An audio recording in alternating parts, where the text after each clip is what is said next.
The following programs were originally aired live, long before the advent of high fidelity, and they were recorded using a variety of means, from direct recording onto early audio tape and glass records, to simply placing the microphone of a wire recorder in front of the speakers of a radio playing the program.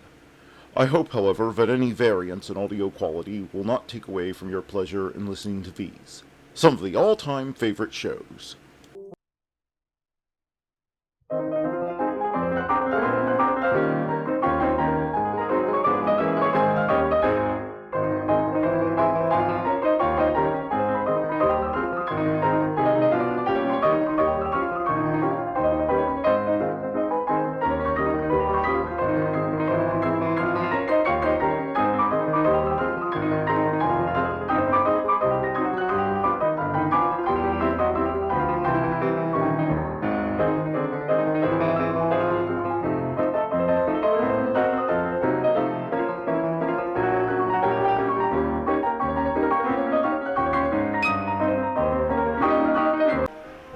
It's May the 21st, 2024, and welcome to Nightly Old Time Radio Shows. Now let's get on with This Day in History. In 1792, Mount Yuzen on Japan's Shimabara Peninsula erupts, creating a tsunami, killing about 15,000. Japan's deadliest volcanic eruption. In 1832, first U.S. Democratic National Convention held in Baltimore. In 1871, French regular troops attack Commune of Paris. 17,000 die. In 1927, aviator Charles Lindbergh, in the spirit of St. Louis, lands in Paris after the first solo air crossing of the Atlantic. In 1932, after flying for 17 hours from Newfoundland, Amelia Earhart lands near Londonderry, Northern Ireland, becoming the first transatlantic solo flight by a woman. In 1908, first American horror movie, silent film Dr. Jekyll and Mr. Hyde, premieres in Chicago. In 1981, reggae musician Bob Marley receives a Jamaican state funeral. In 1904, Fédération Internationale de Football Association forms in Paris. And that was This Day in History. Now let's get on with the shows.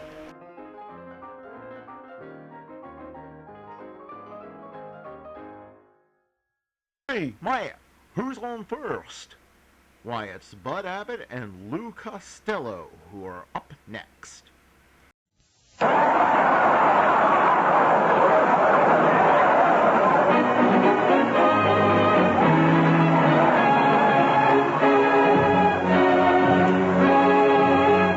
Abbott and Costello program. Listen to the great rhythms of Freddie Rich and his orchestra, the swinging singing of Connie Haynes. And that generous, grubby little goblin.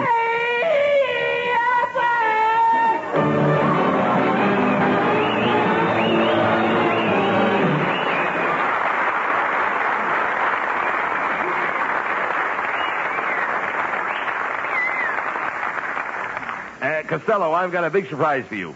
Who do you think is coming over here tonight? Is it Lana Turner? Nope. Paulette Goddard? Nope. Betty Grabert? Nope. Then I don't care. Oh, Costello. I'm surprised at you. All you think of is women. Don't you realize that here in Hollywood, pretty girls are a dime a dozen? A dime a dozen? Certainly. And I've been spending my money on jelly beans. Oh. And then sometimes I would buy Sirocco. Ciroc?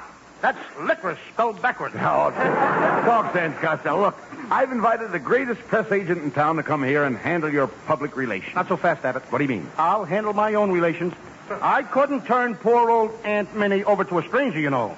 Before I do that, I'd rather send her back to the kennel. No. I'm not talking about your relatives. I'm talking about public relations. Now, you're famous for your funny stories, and this man will publicize your anecdotes. He wouldn't dare. He hasn't got the nerve. What do you mean? I don't mind being amateurized. Well... But when you're going to start with my antidotes, that's enough, brother. Now, wait a minute. Look. Nobody is going to try to make me famous at such Now, a look, price. Lou, that'll make you famous. I still have my pride, you know. All right, listen, Costello. My amortization's gone, but I know. have pride. Listen, Costello, this man... This man has great contacts with all the picture studios. He knows Cary Grant from RKO lot, Spencer Tracy from the MGM lot, Humphrey Bogart from the Warner lot. And, Does he know Cockeyed Louie? where is he from? The parking lot. No. Can't be Frank Sinatra. He can't knock that hard. Oh, listen, please. He was here last week. Now, that may be the publicity man. Come in. I beg your pardon. Which one of you is Mr. Costello? I'm Lou Costello. Well, I'm so glad I got here in time. I'm Mrs. Clutch, Mr. Costello. And my daughter's very sick. She's got the measles. Oh, that's too bad. Yes, and she listens to your program every week, and I come here to ask you a great favor. What's that? Please don't go on tonight. We want her to get well.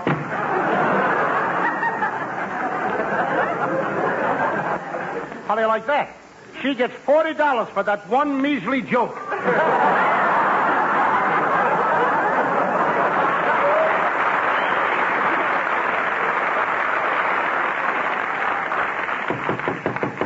Maybe that's Frank Sinatra, although it's awful loud for a knock. That was last week. I gotta get him in. All right. I Come in.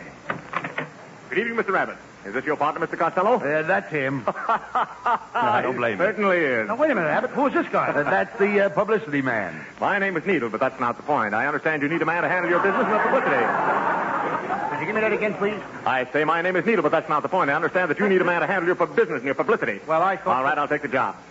I certainly talked him into that one, didn't I?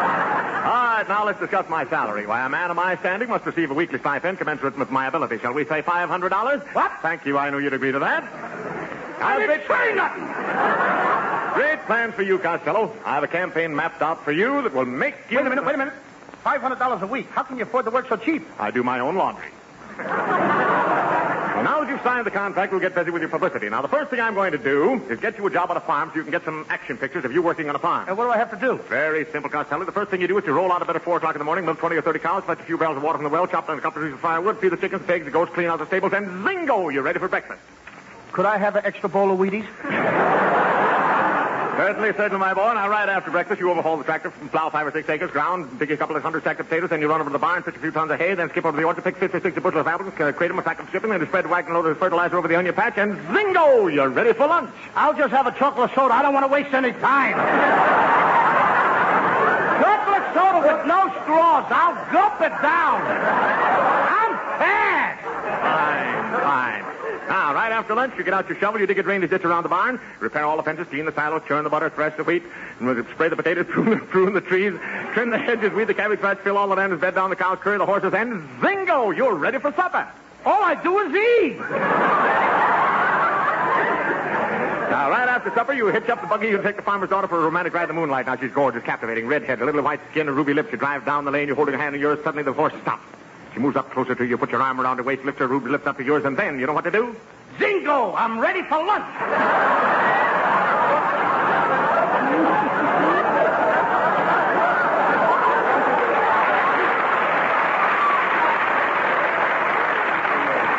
Well, you see, Costello, this is the man you need. Hey, Abbott, where have you been? Where were you when I was working on that farm? I mean, I've never been through so many zingos in my life. Now, Costello, Mr. Needle is an honest man. He is? Needle, look me in the eye. Yes, sir?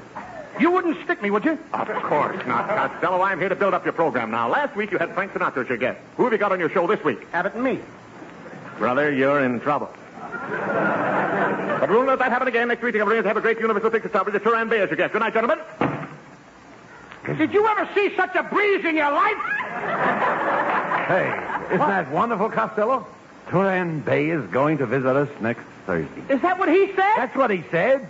Oh, Didn't you hear him? No,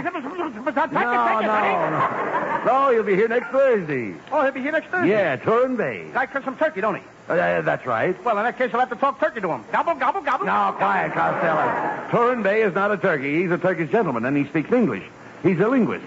He's familiar with many tongues. He's familiar with lots of tongues? That's right. He's a linguist. He ain't no linguist. He's a delicatessen. No. Tongues are languages. Tongues are languages. That's right. Well, so long, Abbott. Where are you going? I'm going to get a language sandwich on rye bread with mustard.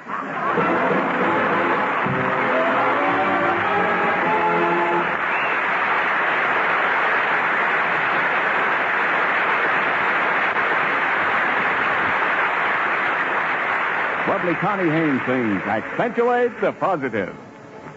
Gather round me, everybody. Gather round me while I preach some. Feel a sermon coming on me.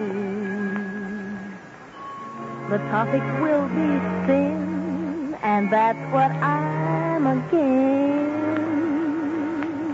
If you wanna hear my story, then settle back and just sit tight while I start reviewing the attitude of doing right.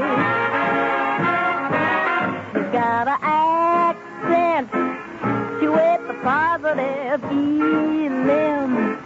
Mine, it's a negative. Latch on to the affirmative. Don't mess with Mr. In Between. You've got to spread joy up to the maximum. Bring gloom down to the minimum. Have faith, the pandemonium liable to walk upon the scene. To illustrate my last remark, Jonah and the whale, Noah and the ark. What did they do just when everything looked so dark?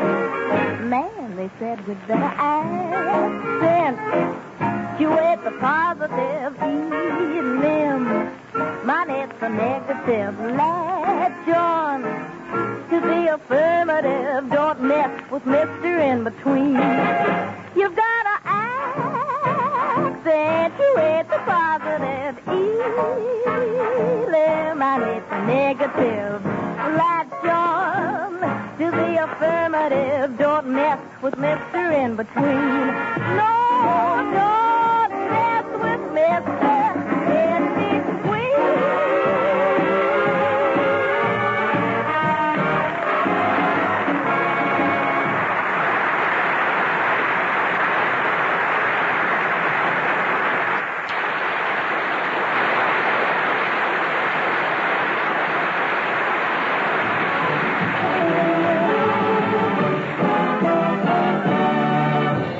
Abbott.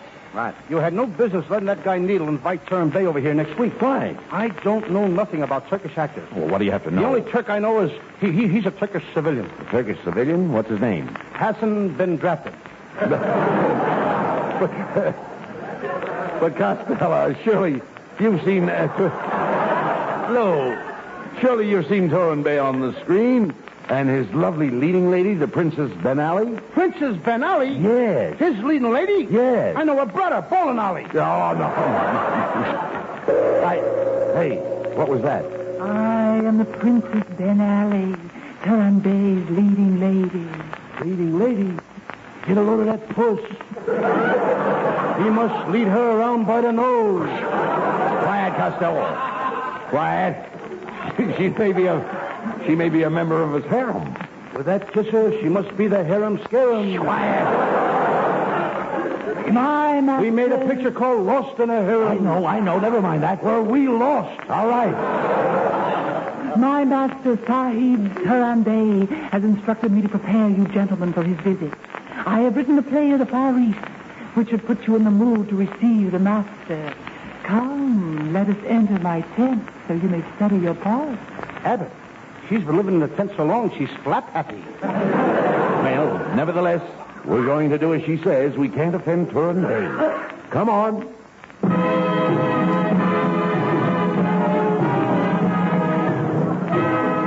Ladies and gentlemen, through the courtesy of Turin Bay, we now present a soggy, sagging saga of the Sahara, starring Abbot and Costello and the Princess Ben Ali, entitled The Two Bedouins, or It's Time to Change the Sheets.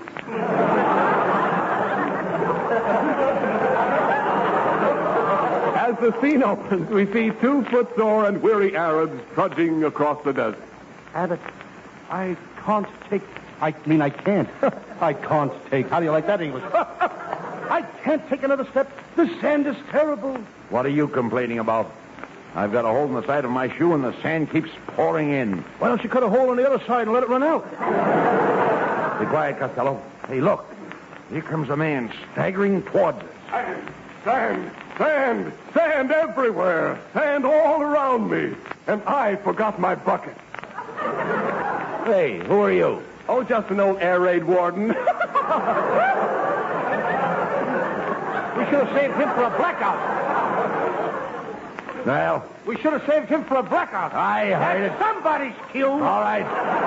Quiet. No place for two blackouts. We must hurry, Costello. The lovely Princess Ben Ali is being held captive by the wicked Sultan Atfay Ali Bey. That Atfay Ali Bey has certainly gone to pot. Quiet. We're approaching the Sultan's tent. Help! Help! Save me! Save me! Costello, that's the voice of the princess. It's coming from this tent. Hello in there! Hello in there, Princess! It's me, your friend, the Riff! Oh, hello, Riff. What do you hear from the raft? Things are pretty rough with the raft. Riff up! All right. Quiet, Costello. Hey, it's dark in this tent, Princess. I can hardly see. There she is, Abbott. Boy, she sure has gotten skinny. You're looking at the tent pole, stupid. I mean, I'm the one over here with the turban on my head. My, but that's a pretty turban. Yes, it was designed by Diana. How do you like that? The new Diana turban. Come, Princess. We will help you escape from the swift Sultan. Hey, wait a minute. Someone's coming. Listen. The world will always welcome lovers as time goes by. Moonlight and love songs never are. Who is that? That's Humphrey Bogart. He's still walking back from Casablanca.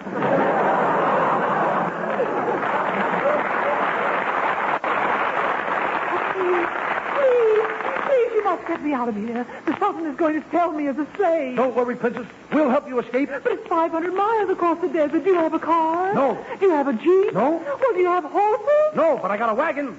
But who's going to pull the wagon? My little Pekingese dog. Why, how can a little Pekingese dog pull the three of us in a big wagon? We got whips. Somebody's coming. Hey, it's the Sultan, Atfay Ali Bey. So, I catch you red-handed trying to steal the speed of a princess. Aha! Aha! Aha! Aha! Oh, a double feature. Hey, Abbott, when I give the signal, say, I'll stay the Ike sleigh. You get it? Put out the lights. Yeah. All right, come on, Costello. I've got the Sultan's horses. Let's go. Okay. Hey, Abbott, don't look now, but my horse's head is missing. You dummy, turn around in your saddle. Horses, stop! I got those things trained. No, we did it, Costello. We escaped from the Sultan and saved the beautiful princess. Now, this is the last scene. You gently lift the princess from her horse. You caress her slowly. Lift her veil.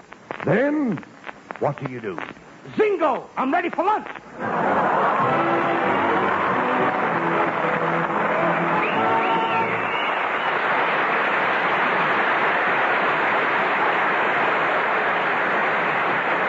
Abbott and Costello will be back.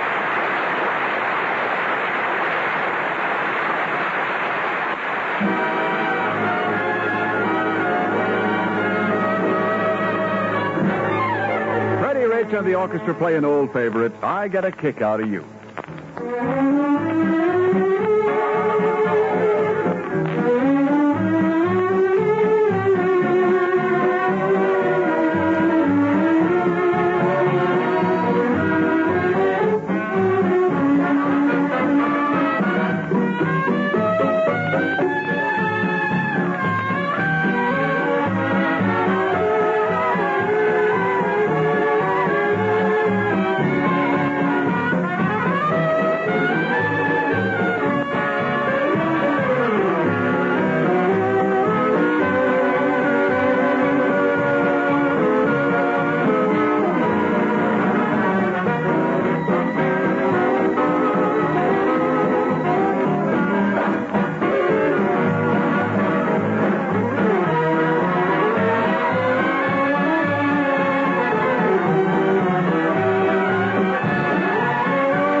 Bésame mucho.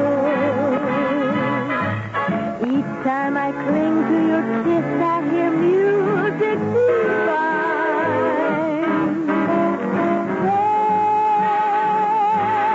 Bésame mucho.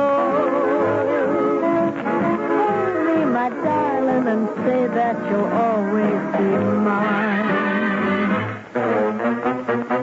The joy of something new, my arms enfolding you. Never knew this thrill before. Whoever thought I'd be holding you close to me? It's you I adore. Dearest one, if you should leave me, each little dream would take wing and my life would be through.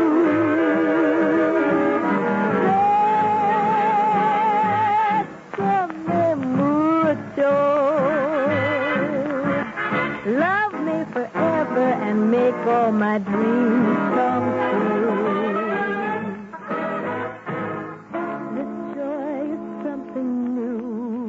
My arms enfolding you.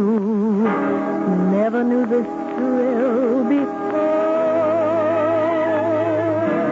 Whoever thought I'd be holding you close to me?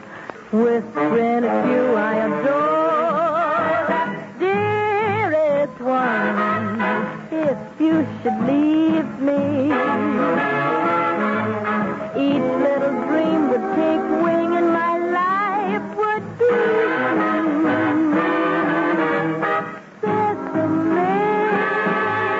Bésame mucho. Love me forever and make all my dreams come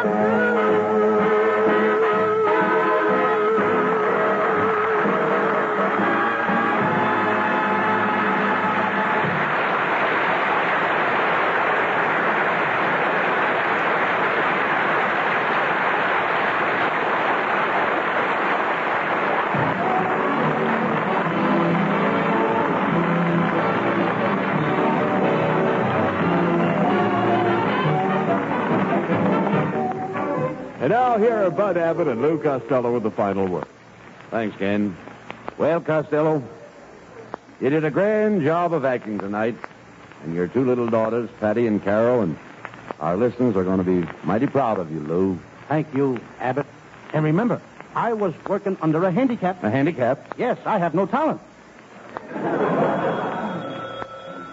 Hello. Hello, Mr. Costello. This is Mrs. Clutch. Hey, Abbott. Clutch just slipped in again.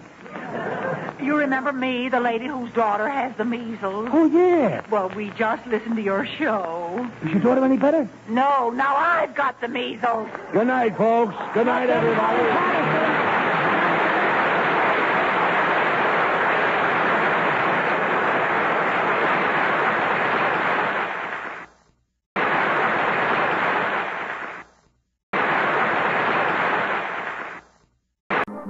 And, of course, the Avengers.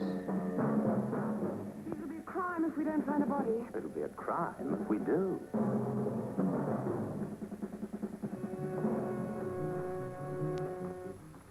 Attack, I fight.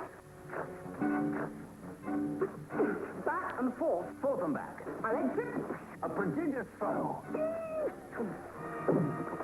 Fell in with a single blow. I burst in shooting. The secret of the double-barreled atomic sock knitter is safe. The nation is secure.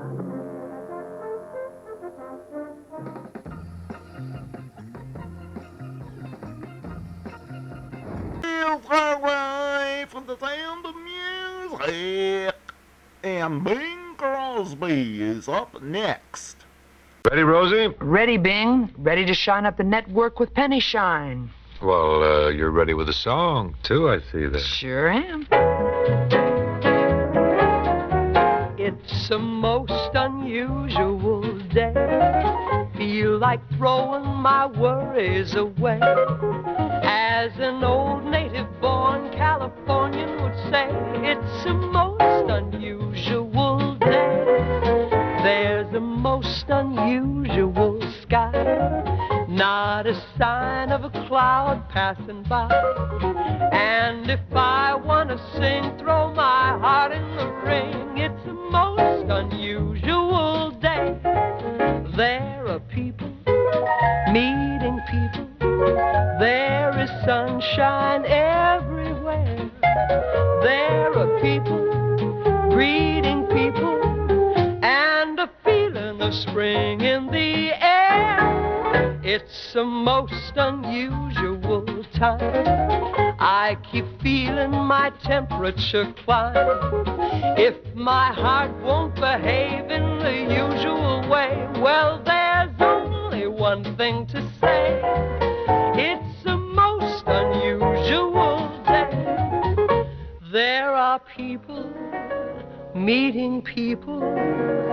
There is sunshine everywhere. There are people greeting people, and a feeling of spring makes your heart want to sing. It's the most unusual time. I keep feeling my temperature climb. If my heart won't behave in the usual way, well, there's only one thing to say.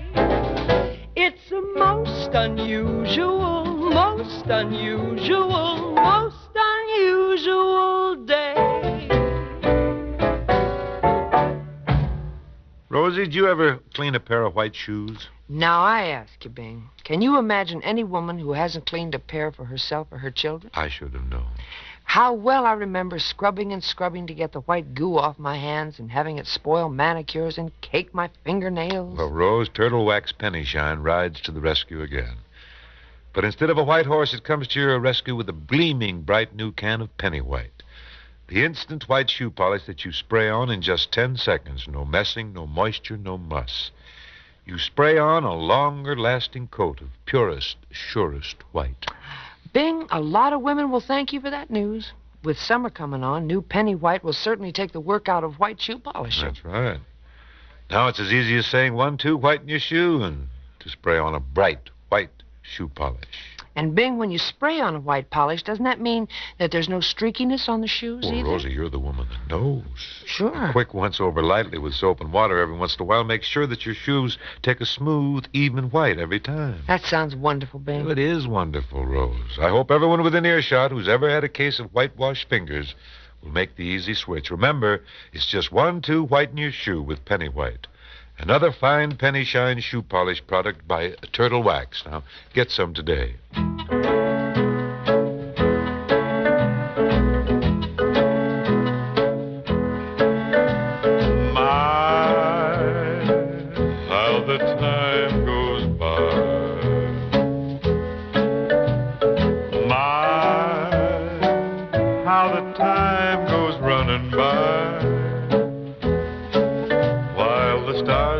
To glisten, and we sit here and listen to the hoot owls cry. Ooh, are you feeling it too?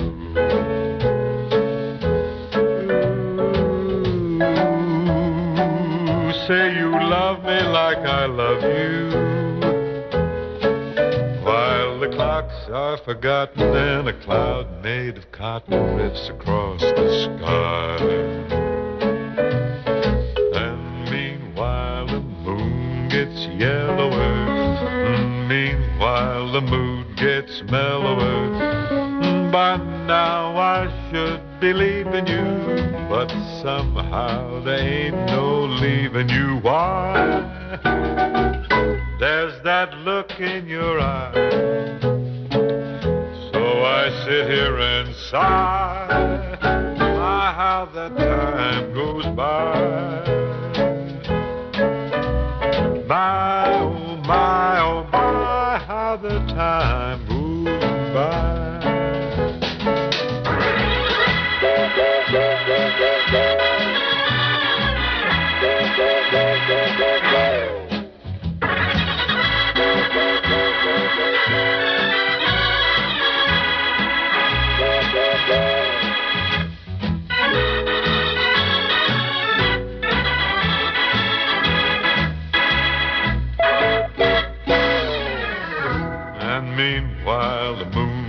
gets yellower.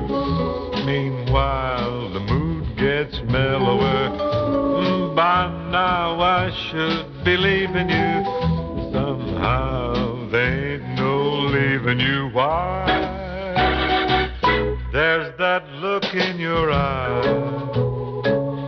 So I sit here and sigh. My, how the time goes by. My, oh my, how the time goes by.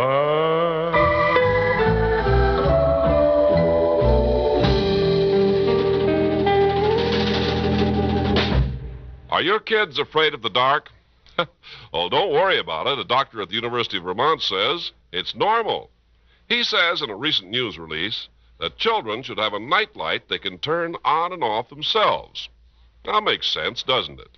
The kids find out when they turn on the light that there's nothing to be scared of.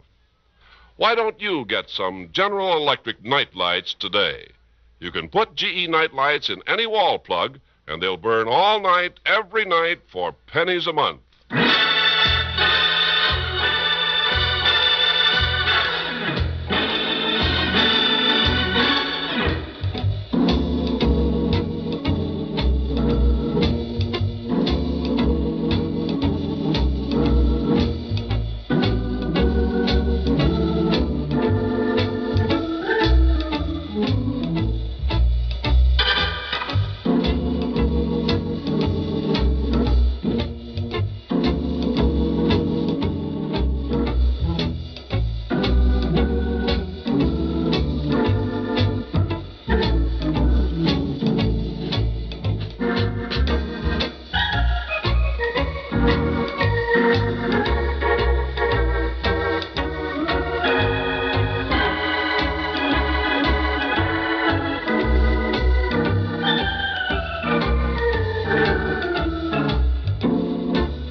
That was nice, Buddy and boys. Very nice. And now, Bing, what's the happy word? Happy feet. I've got those happy feet. Happy feet on Fifth Avenue. You intrigue me. Oh, I hope to intrigue all the ladies listening. What's it all about? I shall explain. You know, Fifth Avenue is a street where people walk. You mean Fifth Avenue, New York? Where else? Well, I'm just breaking into the conversation. Well, come right in. You know?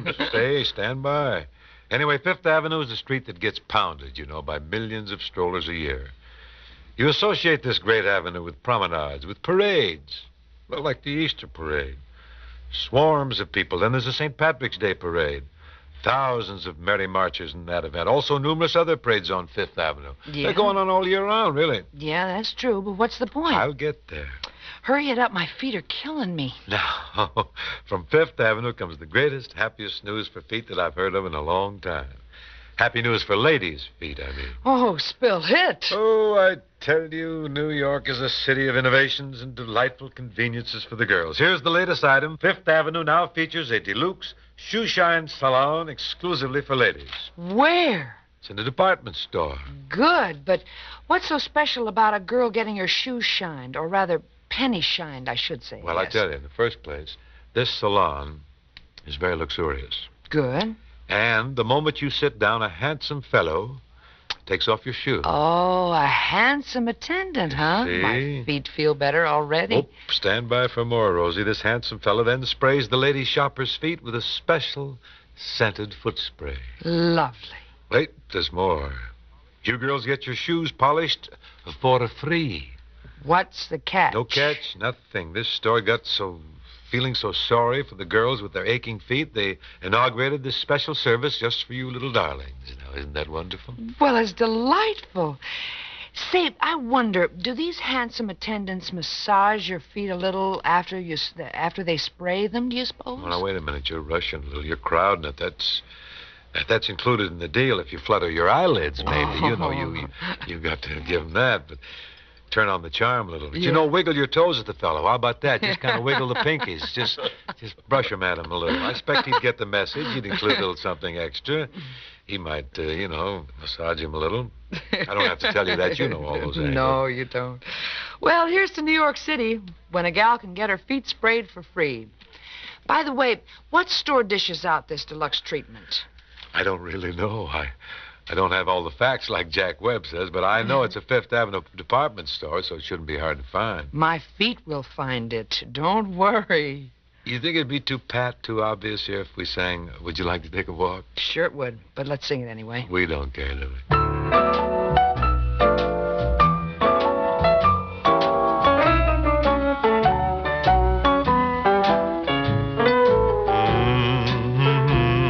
Would you like to take a walk?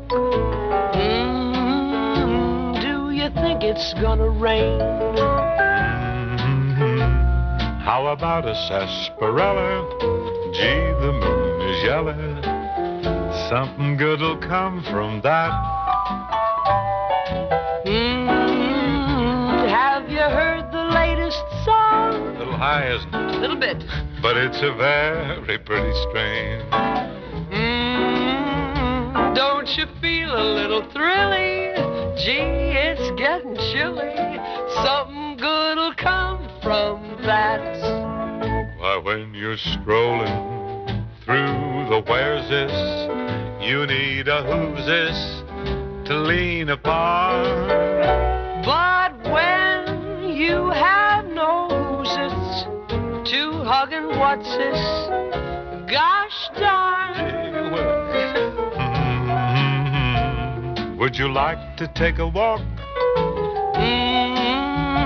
Do you think it's gonna rain? Get a little black upstairs. Would you like to take a ride, dear? Sitting by your side, dear. Something good'll come from that. Rosie, I'd like to give you a little present. What? I'm going to give you this mic. Here you are. This Telefunken is all yours. Well, I want to thank you very much. Well, just don't stand there and glow. Sing something, will you? I'll try. Buddy, get me off the hook here, will you?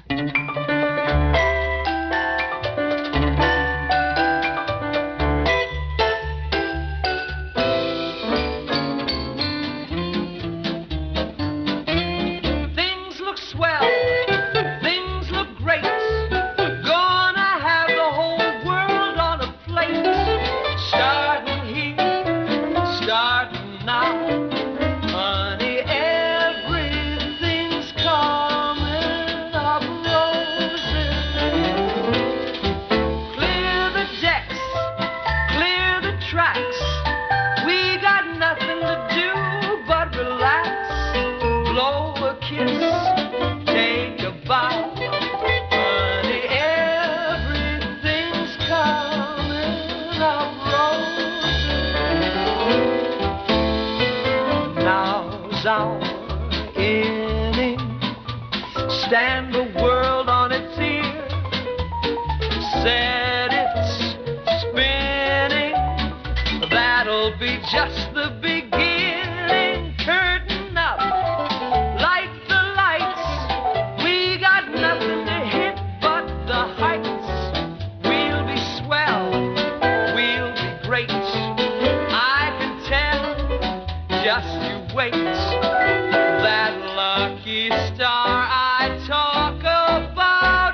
For a spotless reputation, you can't beat the Fells family of fine cleaning products.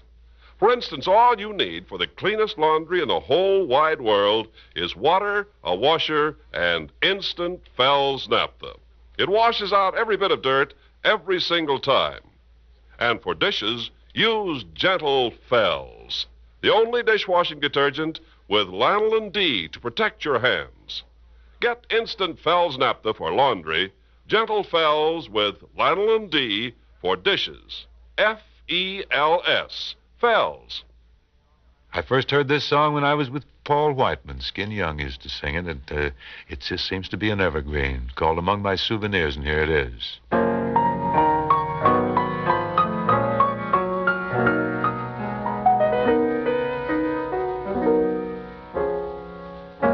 There's nothing left for me of days that used to be.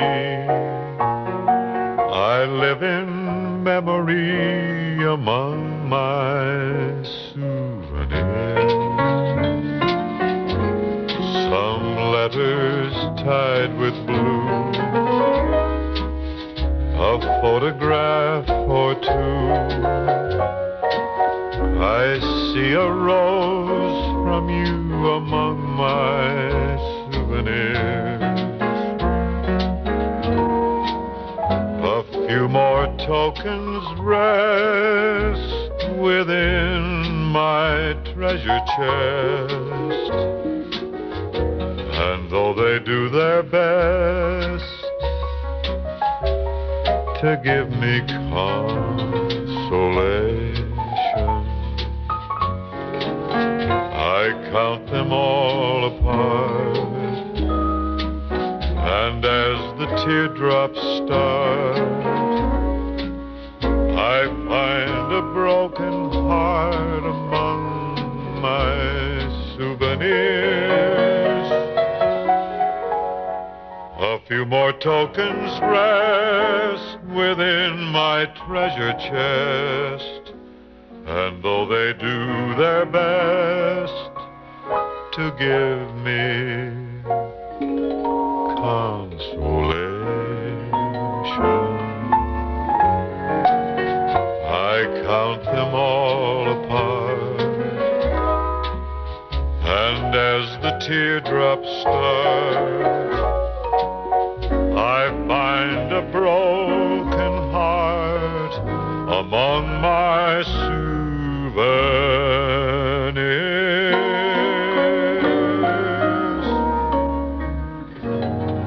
Time to cut on out now, Rosie. That's it for today, friends. But we'll be back right at this very same spot at the very same time tomorrow.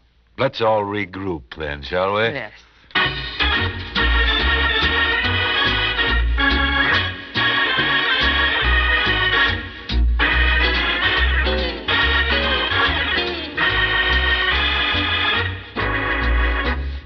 Crosby and Rosemary Clooney with Buddy Cole's music may be heard over these same stations each weekday, Monday through Friday. This is Ken Carpenter inviting you to join us again.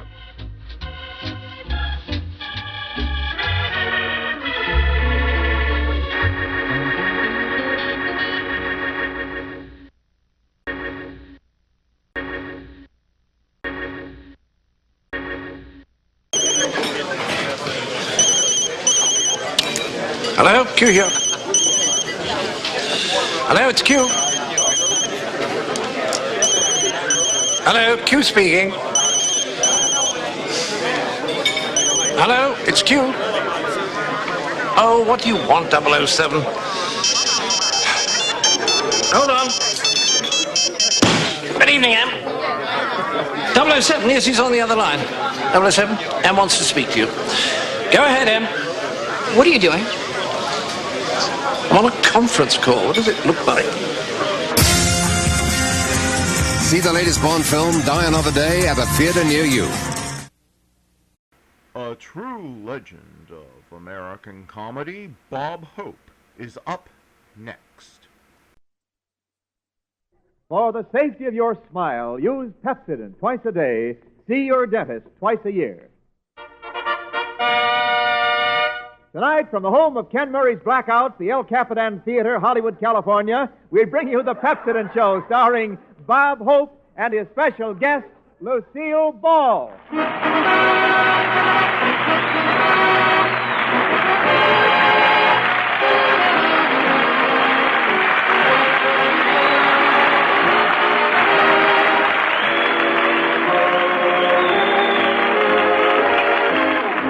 Thank you very much. Thank you. How do you do, ladies and gentlemen? This is Bob back in Hollywood Hope, telling all congressmen, whether you're Republican or Democrat, brush on that Pepsodent with a steady beat, and your teeth will stay in even though you've lost your seat.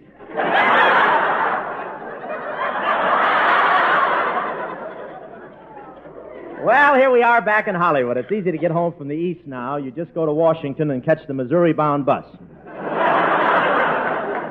But it's great to be back, and I want to tell you, I love making tours. I feel so much safer with four wheels under me.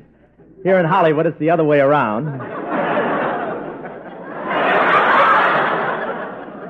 Pedestrians, it's really very noticeable that I was away for a while. I'm the only pedestrian around without any skid marks on him.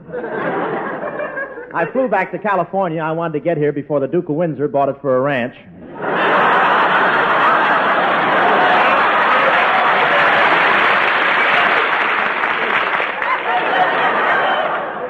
He just wants to buy something solid that the thieves can't pick up and walk away with, you know? But it was great getting back, and I never realized how much I owe to the people of California till I saw all my creditors at the airport. I was met at the airport by a brass band. Well, it wasn't exactly a brass band. A Girl Scout with braces on her teeth came up and smiled.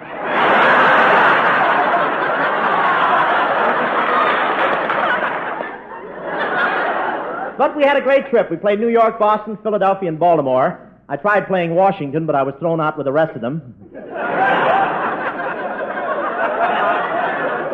Yes, sir, you could tell Baltimore's right next to Washington. All night the moving vans were passing through. I watched all night, but the piano didn't go by.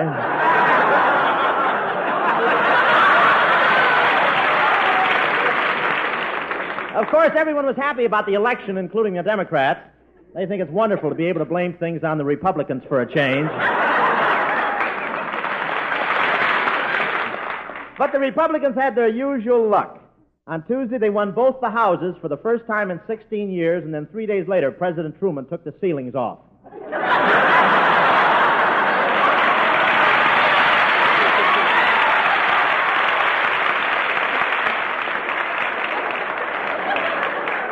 Naturally, my biggest thrill was visiting New York. I took a suite at the Waldorf, but the man at the candy counter made me put it back. I won't tell you where they put me at the Waldorf, but Kilroy had been there ahead of me.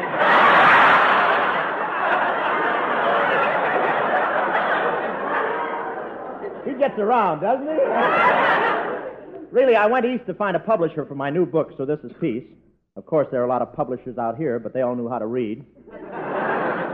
My book is a big hit in the East. All the stores are selling it for $1 a copy. Autographed copy, 75 cents. I dropped it. I thought I had something there, really. Looks like a condensed version of the Egg and I right there.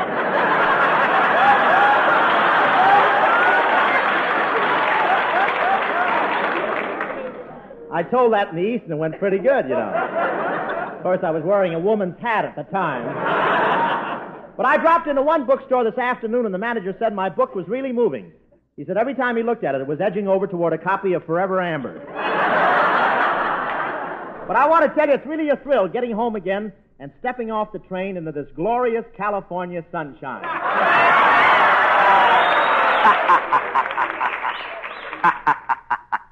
Deep, wasn't it?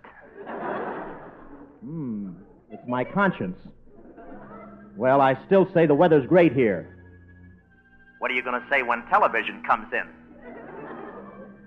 Well, you can heckle all you want, Conch, but I still say this California weather is fine. Yeah, for ducks. That's an old joke. You're an old duck.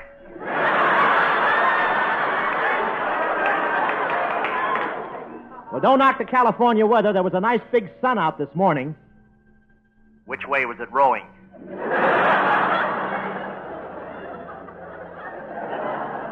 Listen, Conch, this is a great climate. The oranges like it. And I like it. Okay. The oranges like it and the lemons like it, too. Well, what's wrong with rain anyway? You afraid of a little water? That's silly. How could I be afraid of water after living here in your brain all these years? Well, listen, Conscience. Listen, Conscience, if you don't like it here, why don't you go someplace where it's warmer? I will, just as soon as you kick off.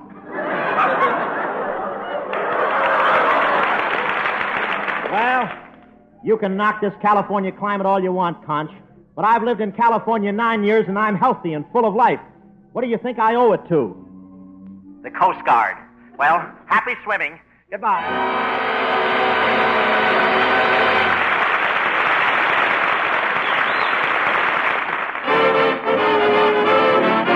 Poor Miriam, neglected using Irium. Though her singing style had no winning smile. Who wouldn't love me? Who wouldn't care? I don't. Who would? What's wrong? Your smile. So folks don't be like Miriam. Use Irium.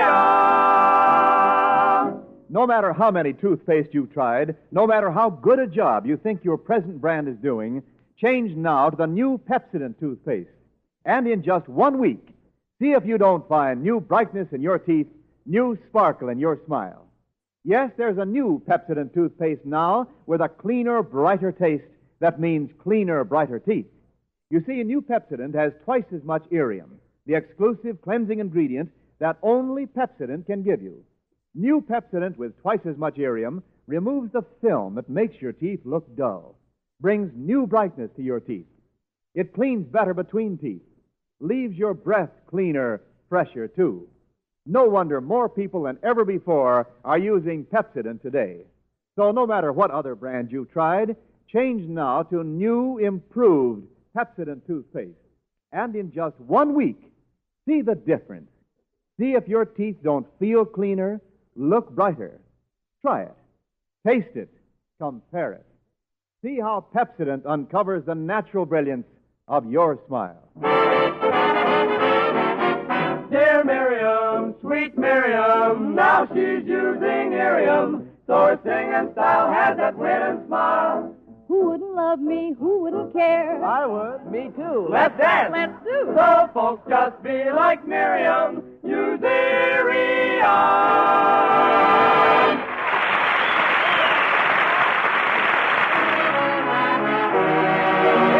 Ladies and gentlemen, from 20th Century Fox, Miss Lou Ann Hogan. Come in, Lou Ann.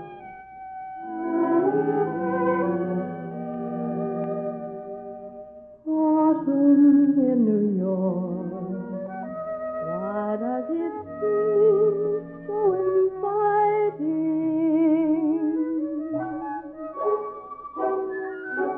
Autumn in New York, it spells the thrill of first night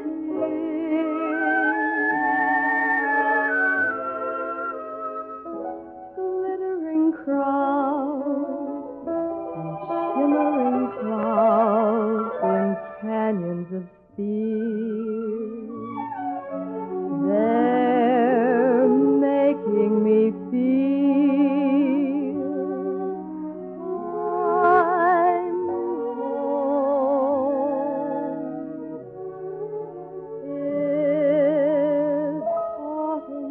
in New York that brings the promise of new love. Autumn in New York is often mingled with pain.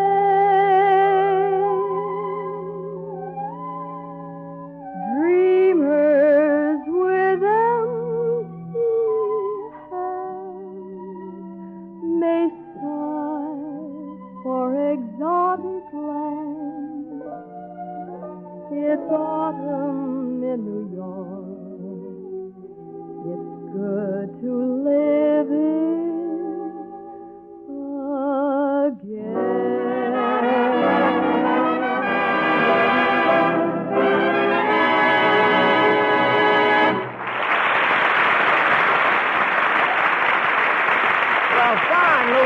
understood a little more of that.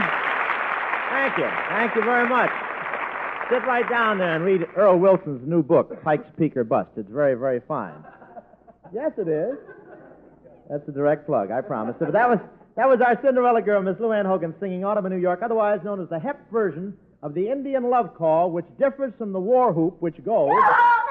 Miss Vera Vague, ladies and gentlemen. Yes, sir. How are you, Miss Vague? Oh, yes, fine. Miss Vera Vague, a woman of distinction. Well, Mr. Hope, a man of... Well, part of the word fits you anyway. It's all right. Don't be afraid. Come on. Tell me, Miss Vague, did you enjoy our Eastern tour? Oh, yes, I had a wonderful time, Mr. Hope. Traveling around with you was such a novelty. I never hitchhiked before. Well, you sure look like you need a lift. But wasn't the,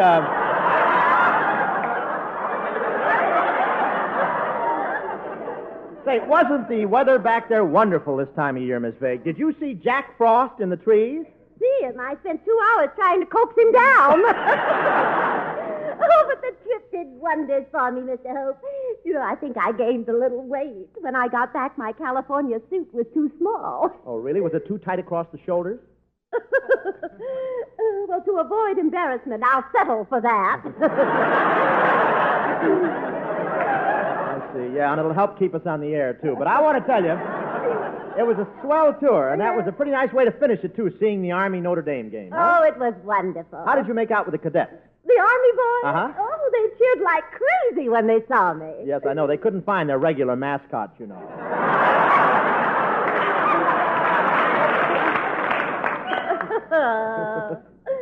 Oh, you dear boy. You know, that head of yours should be arrested for concealing a blunt instrument.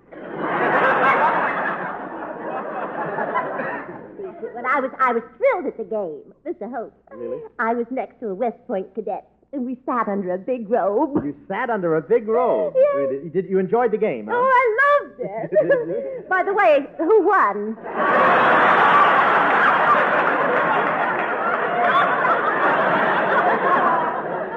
There was no score on the field, too. But I must say this, Mr. Hope. Football is the silliest game I ever saw. Why, Miss Vague, what are you talking about? It's the most popular sport in America. I don't care how popular it is. I still say it's silly when a man is penalized for holding.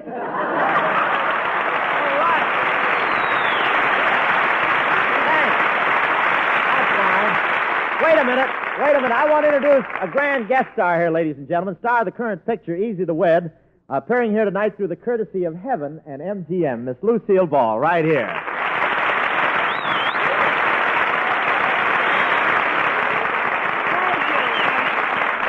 Thanks, everybody. And before we go any further, Bob, I want to thank you for that wonderful introduction. If we weren't in front of an audience, I'd give you a great big kiss. Everybody out. Home, everybody. Go. Take your boats and go.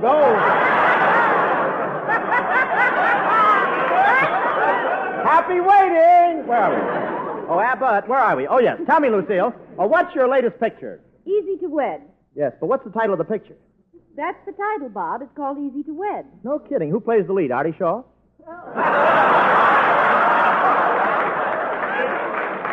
Yes, sir. Artie Shaw, that 5-time winner. Oh. Well, anyway, they'll make a good combination. Forever Amber and Forever Eager.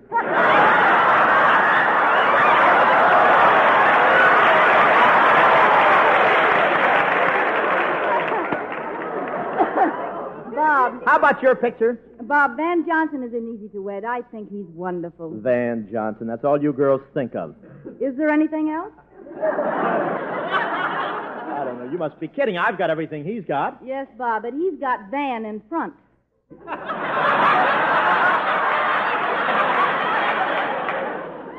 Well, to each his own. Say,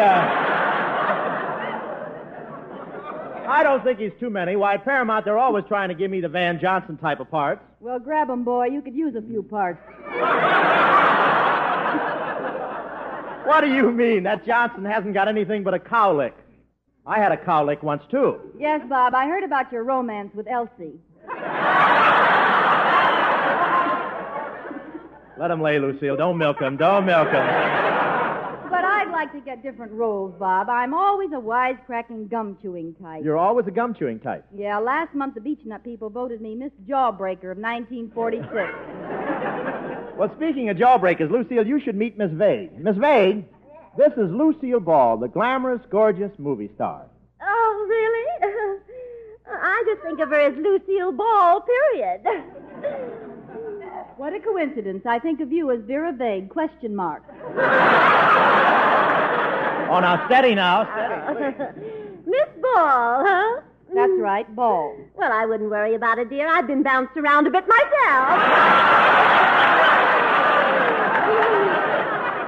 Miss Vague, don't you mean dribbled?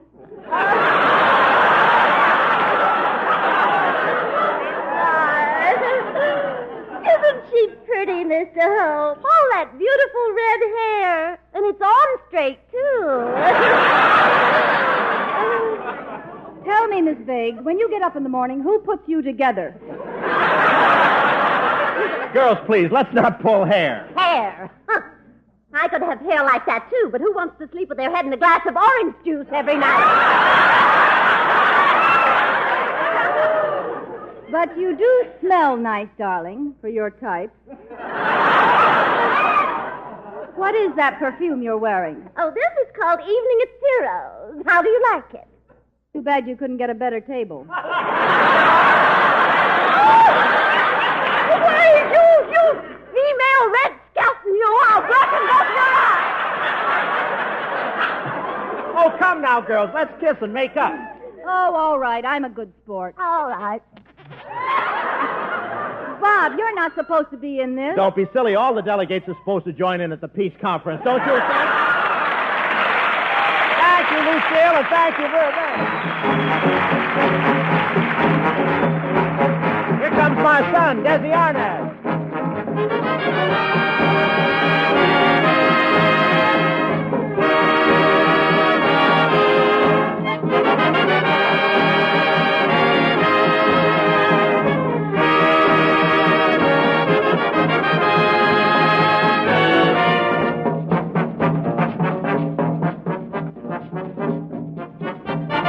Guadalajara, Guadalajara. Guadalajara, Guadalajara. Tienes el alma de provinciana, hueles a limpia rosa temprana. A verde jara fresca del río, son mil palomas tu caserío. Guadalajara, Guadalajara, hueles a pura tierra mojada.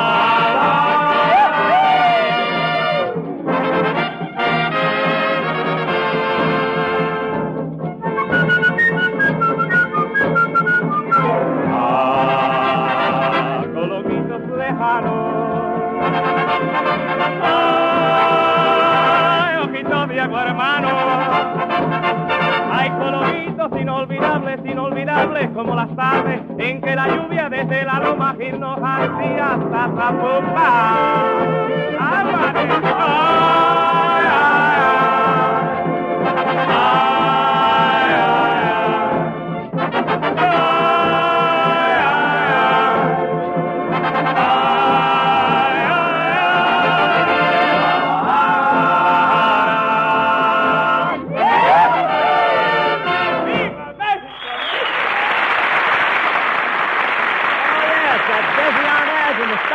Thank you very much, Desi.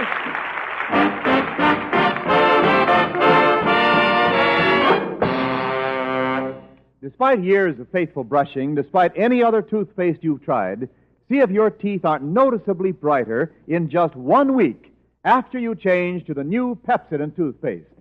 Yes, there's a new, improved Pepsodent now with a cleaner, brighter taste that means cleaner, brighter teeth. You see, new Pepsodent toothpaste contains twice as much irium, the exclusive cleansing ingredient. New Pepsodent toothpaste with twice as much irium removes the film that makes your teeth look dull, uncovers the natural brilliance of your smile. Try it. Taste it. Compare it. No matter what other brand you've tried, change to new Pepsodent toothpaste, and in just 1 week, see the difference in the brightness of your teeth, the sparkle of your smile. Dear Miriam, sweet Miriam, now she's using Miriam. So her singing style had that winning smile. Who wouldn't love me? Who wouldn't care? I would. Me too. Let's dance. Let's do. So folks, just be like Miriam. Use Miriam.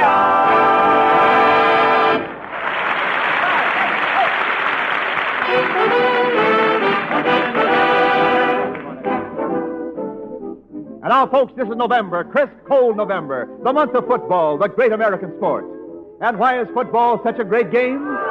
Because all the boys want to do is fight and die for dear old Winsocki.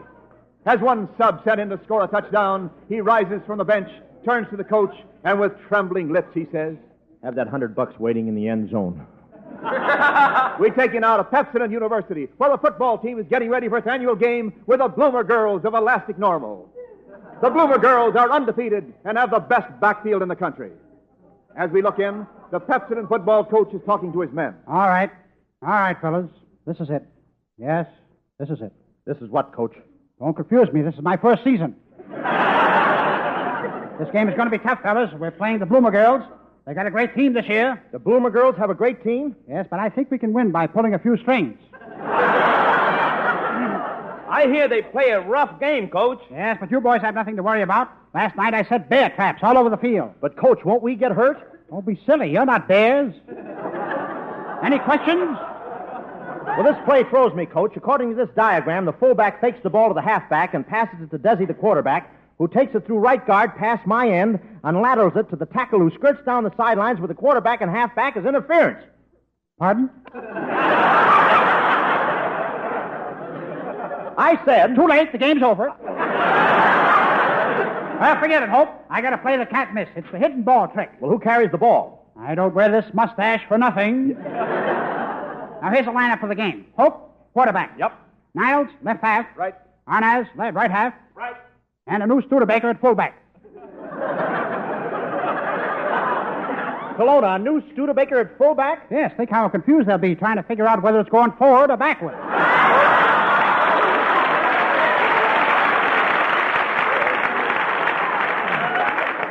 Hey, and remember, fellas, don't break training. No cigarettes. Yes, sir. No liquor. Yes, sir. No women. Yes, sir. And no chocolate fudge sundaes. Oh, gee, Coach! Come on. You heard what I said. No drinking, no smoking, and no breathing. Well, that's ridiculous. Why can't we breathe? Want to get sick? Now, wait a minute. One last word, men. Don't break training, and don't go in Joe's saloon tonight. If you want to see me about anything, it can wait till morning. And when you leave here, Hope, don't talk to those two girls outside. They're members of the other team. Okay, Coach. See you at the stadium. I'm getting tired of waiting, too, Vera, but if we have to keep Bob Hope, the star halfback, out of the game today. Oh, yes, I know. Here, wait a minute. Here he comes now, Lucille. And he's got a football. Just look at the way he handles that football. Oh, you haven't seen anything yet. Just wait till he blows it up. Here he comes, Lucille. Yoo-hoo! Hey, big boy, what's your hurry? Nope, nothing doing. I know you're spies for the other team. Nope. Wait a minute, Lucille. I'll raise my skirt a little. Yoo-hoo! Look! Gee, they even stole one of our goal posts. Say, you're cute. How about me and you getting together for a little smooching, huh? Oh, no, I ain't much good at them card games. Well, how about stepping into a drugstore with us for a Coca-Cola? Well... Is that one at a time, or is it just... Well, I'll have a Coca-Cola, but I'm in training. You'll have to take the fizz out. All right, come on. Here, let's go into this drugstore right here. Okay.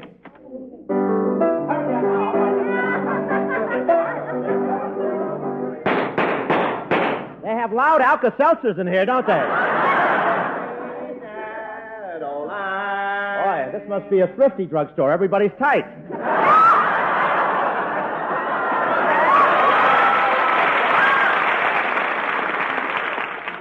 Come on, Robert. Sit on this stool at the bar. The soda fountain. Huh? Now, how about a nice, tall marshmallow float? No, thanks. I'm driving. What'll it be? Bartender, give us 3 ZOMBIES and put a knockout drop in one of them. 3 tall ones, one for a Democrat.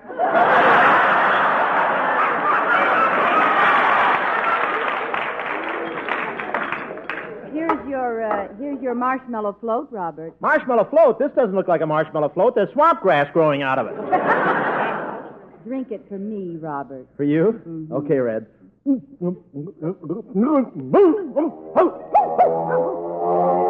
Calling control tower, calling control tower. Oh!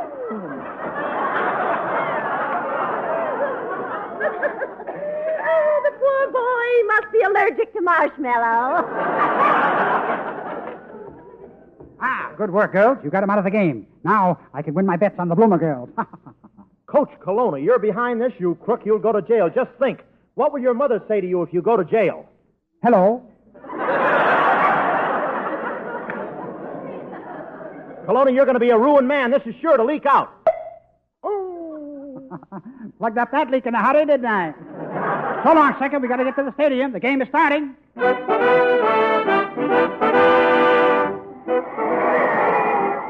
What a game, folks. There's just 2 minutes left to play, and the score now stands Bloomer Girls 90, Pepsin U nothing.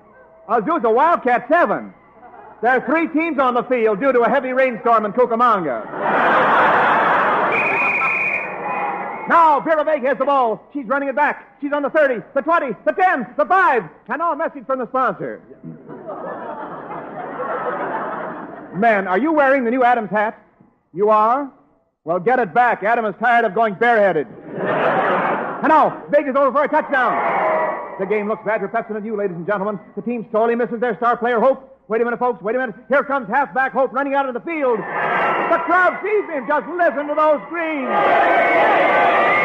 He forgot his pants. And now, we'll take you down to the field.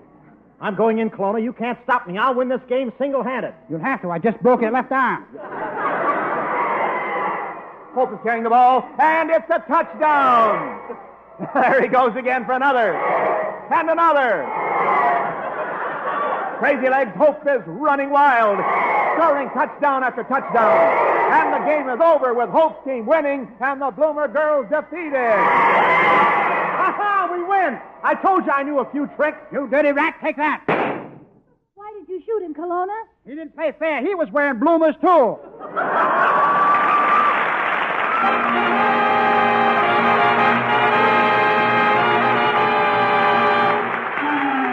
All thanks to the memory. Thank you. That's enough of that. Thanks very much. I got the cue. Thanks very much, Lucia Ball and Luann Hogan, for a lot of nice help. It was great. Well, sir, like that fellow named Joe who just got back from the vaudeville show, we're just back from a month in the East. Saturday afternoon, we saw the Notre Dame Army game, and Sunday we headed home in one of those big planes that dart from New York to Los Angeles like a hummingbird between 2 roses.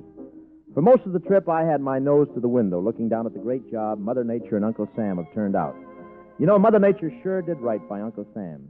She set aside plenty of room and opportunity for every American. By giving every American a fair share of the room and an equal crack at the opportunity regardless of nationality or religion, well, that's a job for human nature. Good night. This is NBC, the National Broadcasting Company.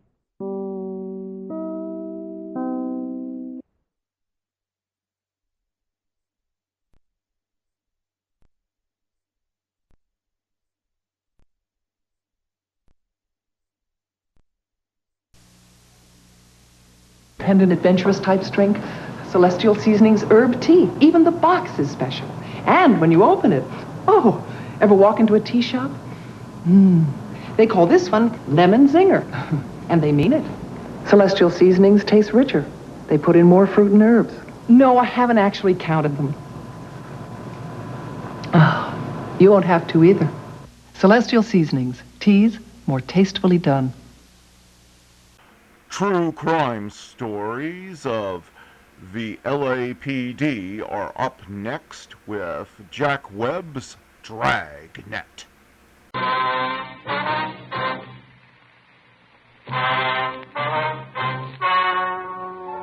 The story you are about to hear is true. The names have been changed to protect the innocent. Fatima Cigarettes, best of all king-size cigarettes, brings you Dragnet on both radio and television.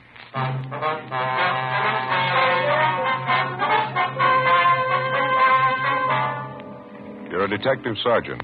You're assigned to homicide detail. A 39-year-old housewife disappears suddenly. There's no explanation for it. 5 days later, evidence of possible foul play is uncovered. Your job, investigate.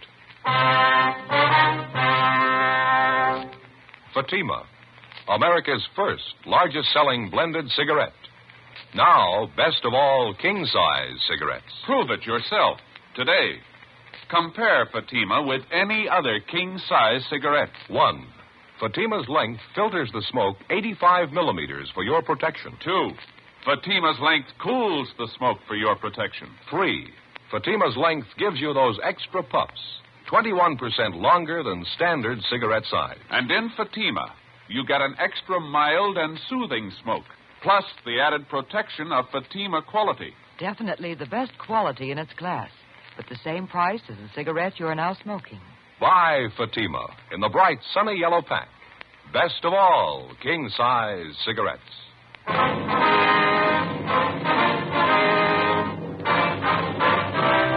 Dragnet, the documented drama of an actual crime.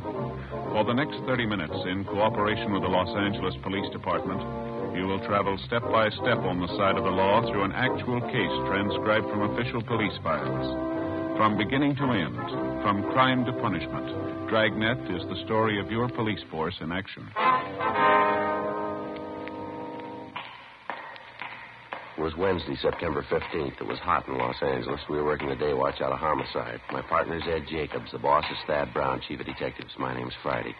I was on the way back from lunch, and it was 12:56 p.m. when I got to room 42. Homicide. Hi, Joe. Waiting for you. Hi, Ed. Al, here you got something for us, huh? Mm-hmm. Here's the report right here. Gardener by the name of Abbott called in day before yesterday. Chester Abbott said his wife disappeared from their home out in the valley Thursday night. He says he thinks she left him. Well, it happens every day. Not this way, it doesn't. Walsh and I went out to talk to the man yesterday. His story doesn't make too much sense. How do you mean, Al? None of his wife's clothes are missing, none of her luggage. She even left her pocketbook behind, full of money. We found out from the neighbors the missing woman has a 17-year-old boy by a former marriage. Does that mean anything? Well, he's an only child. Mother dotes on the kid. She didn't even say goodbye to him. Well, how'd this Chester Abbott impress you? Pretty grouchy with Walsh and me. No cooperation. Wants to find his wife, doesn't he? I don't know. I'm not sure. If he's no help, I can tell you that much. Could I see that report, Al? Yeah, here you. Thank you. Florence Trumbull Abbott, age 39. Abbott's her second husband. First one died a little after the boy was born. Mm-hmm. Disappeared Thursday night from the home, 546 Belasco Road, between 7 and 8 o'clock. Well, when did Abbott call in to notify you? Monday afternoon. Told us he thought his wife might have been spending the weekend with her sister. When he found out she wasn't, he called us. Mm-hmm. You meet the boy when you were out there? Yeah, that's another thing. How do you mean? The kid came riding up on a bike when we were talking to one of the neighbors. We tried to talk to him, but the old man came out and hustled the boy into the house. Then he started chewing us out. Well, what's his trouble? He told us it was our job to find his wife, not to go prying into his stepson's affairs. That's a new slant. Well, how about the woman's friends and relatives? They've been checked out yet, Al? Walsh is on it now. Don't think he's had much luck contacting him so far. I'll tell you the truth, I don't like the looks of it. Mm. Mrs. Abbott have any other relatives here? I mean, besides a sister and 2 aunts? Yeah, I got the list right over here. Sure wish we had a chance to talk to that boy. Notice anything else out of the way about Mr. Abbott, Al? Well, I don't know. Here's that list, Joe. Oh, thank you. Abbott was upset, all right. I don't know, though. He didn't exactly strike me as reacting the way a normal man reacts when his wife's disappeared. Well, how about a copy of this report? You got one to spare? Yeah, sure. Just a minute. Yeah. Missing persons, Barghetti. That's right. This is Barghetti speaking. Who's that? Oh, yeah. Yeah, sure. About what? All right, good. 4 o'clock? Fine. All right, son. Goodbye. Well, that was the boy I was telling you about, Mr. Abbott's stepson. What do you want? He wants to talk to us. Sounded worried. About his mother? He thinks something's happened to her. In police work, missing persons detail is not a department separate in itself. It's organized as a part of homicide division. When the possibility of homicide arises in the course of handling a case, Missing Persons immediately turns the matter over to homicide officers for investigation. When we got the call from the Abbott boy, we automatically took over. According to Al Barghetti, the boy said he suspected his stepfather and he didn't want him to know of any meeting between him and police officers. At 3:15, Ed and I left the office and drove to the meeting place designated by the boy, the Dairyland Fountain and Coffee Shop near the corner of Fairfax and Hollywood Boulevard. We got there at 3:50 p.m. At 8 minutes past 5, the Abbott boy still had not arrived. We waited another 15 minutes, and then we left and drove out to the valley and pulled up in front of the main gate to the Abbott nursery on Velasco Road. The house itself was set well back on the property, which covered about 5 acres of ground. The entire nursery was surrounded by a 6-foot chain-link fence, and it looked like every available foot of ground inside was planted with some kind of flower or shrub. Mr. Abbott met us at the gate. He had 3 full-grown mastiffs with him.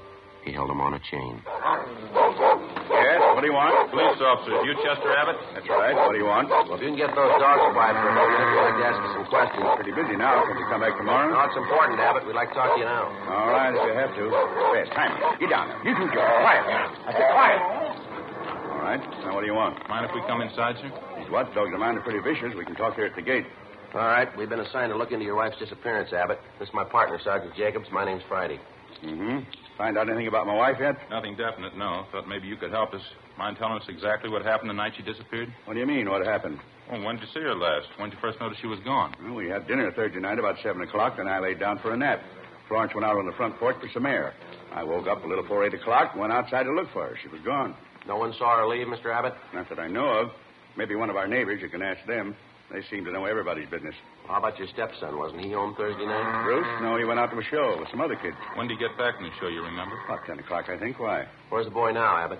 Who are you looking for, my wife or stepson? Both of them. Where is he? Gone. I took him over to my sister's in Alhambra. He's been feeling bad since his mother disappeared. Figured the change would do him good. Well, when did you take him over to your sister's? This afternoon. What's that got to do with it? I'd like to talk to him. No, you can't. You won't allow it. The boy's too upset right now, and I can't allow it. I'm afraid you're going to have to allow it, Abbott. Listen, mister. You can get off this property right now if you're going to get fresh with me. No cop's giving me any sass. Get down there, honey. Quiet. Nobody's giving you sass. We want to talk to your stepson, that's all. He might be able to give us a lead on the whereabouts of your wife. And I say you can't see the boy. You've been looking for Florence for a week, and you haven't found a thing. I'll get somebody else to look for her. It's my business anyway, nobody else's. It's our business if anything happened to her. What are you talking about? You better get your coat, Abbott. I'd like to talk to you downtown. Come through that gate and I'll let these dogs go. We'd hate to shoot them, mister. What are you trying to prove anyhow? What do I have to go downtown for? I'll tell you when we get there. Now get your coat. Chester Abbott turned, made his way up the path and into the house. A few minutes later, he came out, closed the gate behind him, and got into our car. On the way back downtown, he talked pleasantly about the weather, the nursery business, and his dogs. When we got to the office, we found out the reason for his sudden change in temperament. His lawyer was waiting for us at the door. We tried to interrogate Abbott, but the lawyer objected to just about every question we asked. It was hopeless, and we knew it, and so did the lawyer. We released Abbott, but not before we got the name and address of his sister in Alhambra, where the stepson, Bruce, was supposedly staying. After Abbott and his lawyer left, Ed and I signed out of the office and drove to Alhambra to check on the boy. Barghetti sure had this one pegged. Real sleeper. Yeah. I'd like to know how the stepson missed that date with us this afternoon. If the boy called us from the house, stepfather could have overheard him. That's possible. Sister's house ought to be along this block, shouldn't it? Let's see. 1408, 06, yeah, there it is. Great Cottage, 1402. Okay, let's pull up here, huh? Right.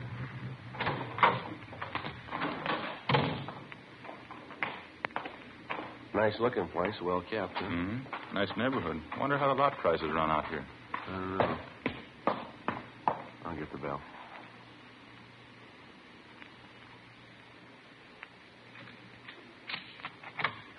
Yes, what is it? Police officers, ma'am. You Miss Abbott? Yes, Helen Abbott. Why? Well, we talked to your brother earlier today, Miss Abbott. He said he brought his stepson, Bruce, over here to stay a while. We'd like to see him if we could. Bruce? Well, yes, he was here until about an hour and a half ago. I went to the store, and when I came back, he was gone. You any idea where we can find him, Miss Abbott? Well, I telephoned my brother Chester just before you came to the door. Bruce isn't there. Yes, ma'am. Do you mind if we came in and looked around, Miss Abbott? It won't take long. Well, why? I told you Bruce isn't here. It's the truth. There's no reason to lie about it, is there? Oh, no, ma'am. It's not that. Well, then what is it? No reason for me to lie to you. How about your brother? We went in and looked the house over from one end to the other. There wasn't a trace of the boy. We drove back to the Abbott nursery and satisfied ourselves the boy wasn't there. Meantime, the home of Chester Abbott's sister in Alhambra was kept under constant surveillance. No one came or went. The next morning, when Ed and I checked in for work as usual at 8 a.m., we met with Sergeant Al Barghetti. Well, I had half an idea there might be something wrong. What makes you so positive, Bill? That's just it, Al. We're not positive. It's the whole setup, I guess, smells bad. How do you mean, for instance? Well, Abbott's lawyer, for one thing. If a man's innocent, he doesn't have his lawyer sit with him and tell him not to answer any questions. Yeah? Number two, the kid's phone call. He didn't show up for that date. You figure. I don't know. Could be he doesn't get along with his stepfather. Happens, you know. Maybe he's trying to get back at him for something or other. Yeah, that could be. Why is Abbott hiding him out, then? Pretty sure he's hiding him out? The way things been going, no other way to take it. Huh. Mrs. Abbott walked away from her home last Thursday night. Nobody saw her. She took nothing with her. No luggage, no clothes, no money. That's it. You checked with her family doctor? Yesterday. Told us Mrs. Abbott was in perfect health. Checked her bank statements, double-checked the name through Wanderer's file, repeaters found, missing persons. Couldn't find it in either one. Her relatives, too. How you talked to them? Some of them, yeah, Al. Got a few more to check out this morning. Oh. Well, one thing's certain. No clothes, no money, no luggage. She couldn't have gone very far. You checked all the angles, huh? The sheriff's office, the jails, the hospitals. Sent out a teletype and an APB. She's been gone almost a week, and nobody's seen her. Now, how's that add up to you? Well, they got an idea. Yeah. I hope I'm wrong. 8:45 a.m. Ed and I left the office and continued making the rounds of the missing woman's friends and relatives. We checked at the Western National Bank, where Mrs. Abbott maintained another account. Her savings statement showed a total balance of $31,564.17. Her checking account had a balance of $842.71. At the Farmers Mutual, we found the record of an insurance policy issued to Florence Trumbull Abbott. It was a 20-pay life policy covering the insured in the amount of $30,000. The beneficiary was listed as the insured's son, Bruce Trumbull Abbott, if living upon receipt of such due proof. If not, the insured's husband, Chester J. Abbott. By the time we finished checking the missing woman's financial status, we figured we had a fair suspect in the husband, Chester Abbott. From casual reports, we knew he was a frugal man, almost to the point of obsession. If he was greedy as well, if he wanted or needed money badly enough to kill, then he had all the motives necessary to murder his wife. Maybe his stepson, too. 6:40 p.m., Ed and I drove back to the office. Go ahead. Long day, a lot of mileage. Yeah. Wonder if Al's still around. Hey, Barghetti. Al? Yeah, here. That you, Friday? Yeah. How'd you do? Get anything? A few things. Pretty fed up. Good. I got some more for you. Just walked in here 10 minutes ago. Who's that? Bruce Abbott. He's waiting in the next room. We went into the next room and met the Abbott boy. He was small for a 17-year-old, dark-haired, thin, a little on the sickly side. He seemed nervous and upset. He told us that he wasn't able to keep the date he made with us on the phone because his stepfather did apparently overhear the conversation and drove the boy immediately to his sister's place in Alhambra. We asked the boy what made him so sure that his stepfather was responsible for his mother's disappearance. Well, for one thing, all three of us usually go to the early show on Thursday night. Chester, Mom, and me. But last Thursday we didn't go. Why was that, son? Chester said he wasn't feeling too good and he wanted Mom to stay home and take care of him. Then he told me to go on ahead to the show, so I did. What time did you get home, Bruce? About 10:15, 10 o'clock. Did you notice anything unusual when you got home, son? Not so much, no. Mom wasn't there. I didn't think much about it then. I thought maybe she was over to one of the neighbors. You asked your stepfather where she was? Uh-huh. He said he didn't know. He said he thought she was over at one of the neighbors, too. What was your stepfather doing when you got home? Just sitting in the living room reading the paper. I usually don't talk to him too much. I just asked him where Mom was, and he told me, and then I went back to my room and went to bed. Did you notice anything unusual about the way he acted? Anything different about him at all? Well, I'm not too sure. He did seem a little nervous, though. Jumpy. More than usual, I think. Mm-hmm. Anything else? Well, when I came through the front yard, I noticed the dogs had mud all over their paws. Red, Jaime, and George, all three of them. They must have been out in the nursery plots. Anything unusual about that? In a way, yeah. You see, the dogs don't go out in the plots unless Chester's with them. He doesn't want them to trample the seedlings. I noticed Chester had mud on his shoes that night, too. And you figure your stepfather was out digging somewhere in the nursery plots that night, huh? Yeah, that's right. Digging somewhere. He must have been. Can't figure out why, though. How do you mean, son? My stepfather never works at night.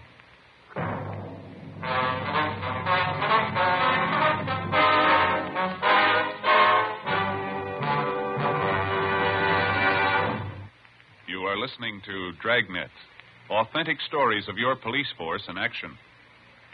Compare Fatima with any other king-size cigarette. 1. Fatima's length filters the smoke 85 millimeters for your protection. 2. Fatima's length cools the smoke for your protection. 3. Fatima's length gives you those extra puffs. 21% longer than standard cigarette size. And in Fatima, you get an extra mild and soothing smoke, plus the added protection of Fatima quality.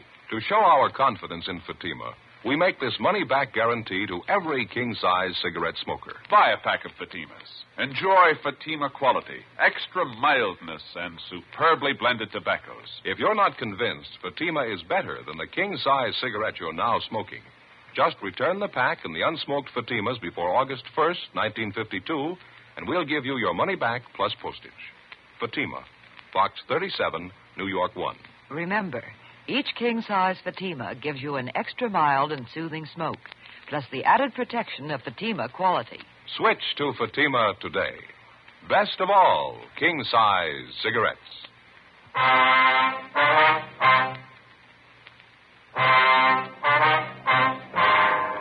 Thursday, September 16th, 7:05 p.m. We continued talking to the missing woman's 17-year-old son, Bruce Abbott. As the interview went on, it became more and more obvious that the boy and his stepfather, Chester Abbott, didn't get along at all. Apparently, the boy was jealous of him, and he was jealous of the boy. Besides his prejudice, Bruce also contradicted himself during the course of the questioning. 7:15 p.m., the interview went on. I understand that all right, son, but you say you can't think of any reason why your father'd be out working in the nursery plots that time of night? No, sir, I can't. I don't know how he'd get any work done. None of the plots are even lighted, only the greenhouses. Well, is it possible he could have gotten that mud on his shoes working in one of the greenhouses? No, sir, I don't see how. All the paths in the greenhouses are graveled. It's my job to see they're kept graveled. I know they weren't muddy because I fixed them the day before. Mm-hmm. Well, what do you think it means, Bruce? I don't know. I don't want to think about it. I just know he's done something. He's done something to her. Did your father, that is your stepfather, give you any reason for keeping you away from the police officers that came to your house? I mean, the first two officers who showed up? No, he said people were getting nosy, that's all. He said it might be better for me over at my Aunt Helen's place. Mm-hmm. Well, you think your Aunt Helen might know where your mother is? I don't think so.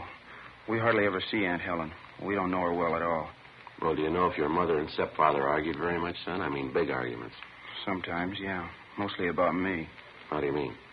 Chester's pretty tight, you know. Doesn't like to spend money at all. He and Mom used to argue about whether I ought to get paid for the work I did around the nursery. Chester didn't want to pay me. That's so? Yeah, when I started working, he promised he'd pay me. I was saving up to buy a 31 Model A. After a couple of weeks, when he didn't pay me, I asked him about it. He told me I ought to be glad to work for him for nothing. And your mother argued with him about that? Sure, she got good and mad, too. She should have gotten mad. It was her money that bought the nursery anyway. Well, how'd you happen to get away from your aunt's place, Bruce? It wasn't too hard. Helen had some shopping to do, and she left me alone. She locked the door to my room. Even the screen over the window was nailed down, but I kicked it out and got away. I stayed at a friend's house last night. You thought much about where you're going to stay tonight, son? Well, I don't know. Sergeant Brigetti, I was talking to him. He asked me if I wanted to go out and have dinner and then stay at his house tonight. I don't know. Sounds like a good idea to me. I don't know. Sure nice of him to ask me. I think it'd be a lot better for you, son. Why don't you check in the next office, see if Brigetti's ready to leave, huh? Yeah. Okay, Sergeant. Thanks. Sure, you betcha. Joe, what do you think? It's hard to say. He might be lying. Before we signed out of the office that night, we met with Captain Lorman and outlined a plan to bring in the husband of the missing woman for questioning alone. We figured it'd serve two purposes: clarify the boy's position in the case and determine one way or another if the stepfather was withholding information about the disappearance of Mrs. Abbott. The big problem was to bring in Chester Abbott for interrogation without the knowledge of his lawyer. As we'd found out more than once, it was impossible to get anything out of Abbott with his lawyer present. We set up a plan to call at the Abbott home early in the morning, get the suspect out of bed, and bring him in before his lawyer could be notified. At 3:30 the following morning, Ed and I met at the office and started for the Abbott place.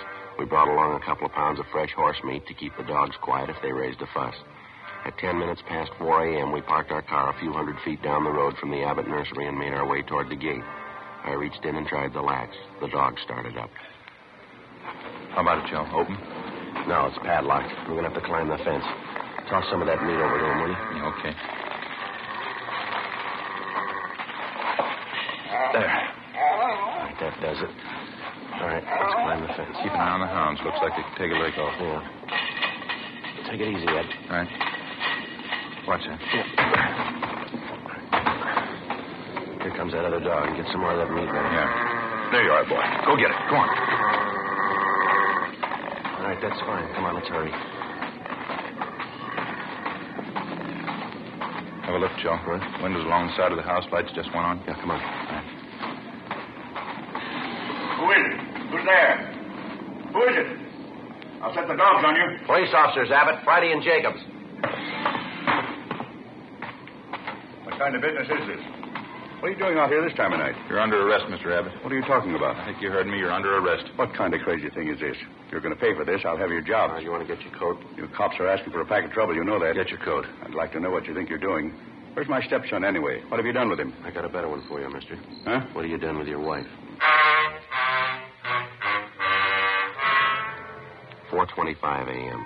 Ed and I drove the suspect, Chester Abbott, back downtown to the office. He was quiet and sullen. We headed down the hall for the squad room. Lights still burning in the office. Yeah, probably Barghetti standing by. All right, Abbott, in there. If you're going to pay for this, you can take my word on that. Ed, you want to take him in the office and stay with him? I'll check with Al. Okay. All right, Abbott, inside.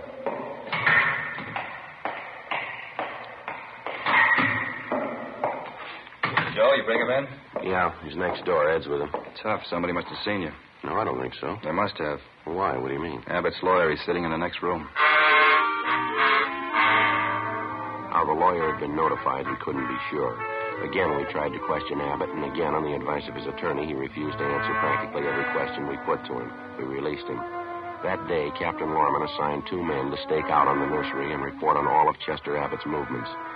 A little after 7 p.m., just after nightfall, we tried again to bring the suspect in for questioning without his lawyer's knowledge. It didn't work. The men assigned to stake out on the Abbott place reported definitely that someone was tipping off the attorney whenever unknown visitors showed up at the nursery and drove off together with Mr. Abbott. There was nothing we could do about it. The following morning, Al Barghetti came up with a lead. Had a long talk with the boy last night. Think he came up with a pretty fair lead. How's that? If the old man's responsible, we know there's only one way we'll get a conviction. Yeah? Find the body and enough evidence to tie him in. Yeah, well, where do we start looking? In a new rose bed. It's next to one of the greenhouses in Abbott's nursery. Boy tell you this? Yeah, seems to make sense. We know old man Abbott's crazy about saving $1. We found that out from the neighbors and the relatives. Mm-hmm. On the nursery trade, especially in the limited area Abbott has to work in, you cultivate every foot of ground you have. You plant every foot of soil with something. Well, yeah, what's the point? Well, Abbott's not the type to waste anything. He wouldn't let ground lie fallow when he could plant something that might bring in a few dollars next spring. Mm-hmm. Bruce tells me his stepfather has every inch of the property planted with something. Everything except a 6x8 plot of ground in that rose garden. Well, what did the boy say? The plot been vacant for a while? Well, he says his stepfather got it ready for planting a week and a half ago. It's still vacant. Be worth checking out. How do we do it? We can order up a crew from the crime lab. They can take probings through the plot, all around it. They ought to be able to tell us how deep the ground's been worked over lately. Okay. What do you figure, tonight? I think so, yeah. Maybe 11, 12 o'clock. What about old man Abbott? You think he's going to sit still for it? If the hunch pays off, he's going to sit still a long time. It was 10 minutes past 11 that night when we got to the Abbott nursery. Lee Jones and the crime lab crew, Al Barghetti, Ed, and 2 other men from homicide. The men on stakeout told us Chester Abbott, along with his attorney, had left the house a half hour before in his car, a dark blue coupe. They hadn't returned. Ed brought along another supply of fresh horse meat for the dogs, so we didn't have any trouble there. We located the vacant plot of ground in the rose bed next to one of the greenhouses, as Bruce Abbott had described it to Barghetti. The crime lab crew started probing. The ground obviously had been worked over recently, and to some depth. They started digging. Anderson, get that light over here, will you? Thanks. Joe, see anything? No. Let's keep digging. Try it over here. Yeah. You know, this is it. He wasn't taking any chances. Down a good 4 or 5 feet now, wouldn't you say? Yeah, at least that. Anderson, more light, huh? All right, let's go at it. All right, wait a minute. Yeah. A woman's shoe here. Come on.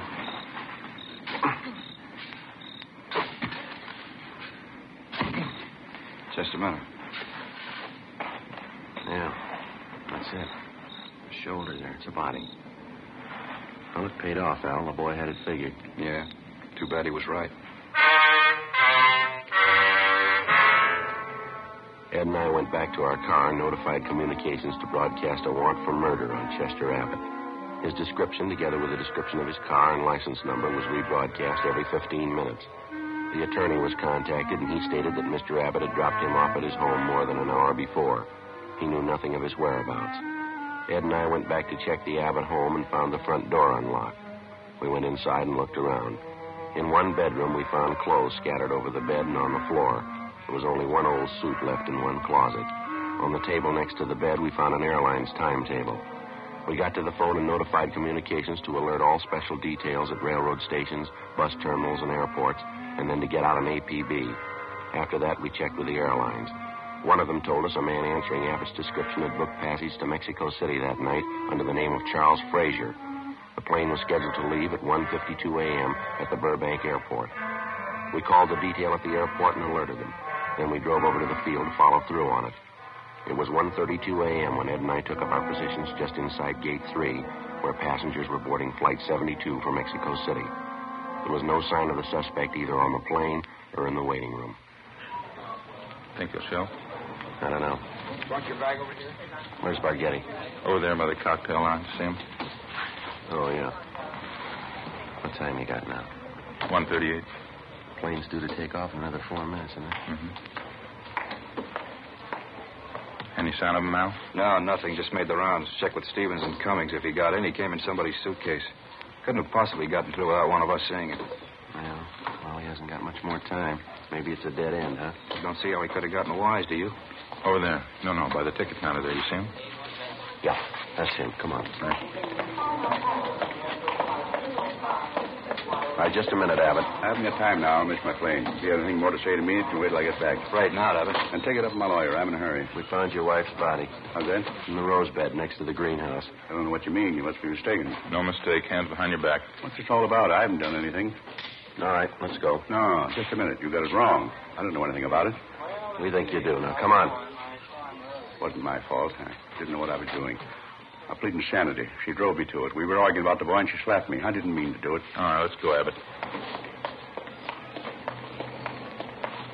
Can you wait just a minute more?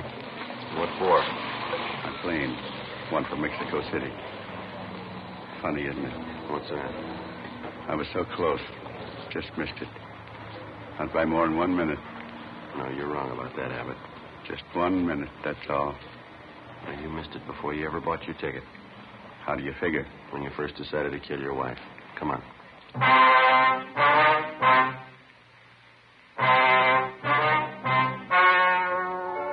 The story you have just heard was true. The names were changed to protect the innocent. On December 19th, trial was held in Superior Court, Department 89, City and County of Los Angeles, State of California. In a moment, the results of that trial. Now, here is our star, Jack Webb. Thank you, George Fenneman.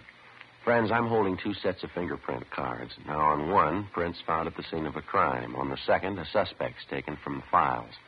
Now, the only way in the world you can tell they're made by the same suspect is by comparison. If you'll compare Fatima with any other king-size cigarette, you'll find Fatima's length filters the smoke 85 millimeters for your protection. Fatima's length cools the smoke for your protection. Fatima's length gives you those extra puffs, 21% longer than standard cigarette size. And you get an extra mild and soothing smoke, plus the added protection of Fatima quality. Prove it today. Buy Fatima.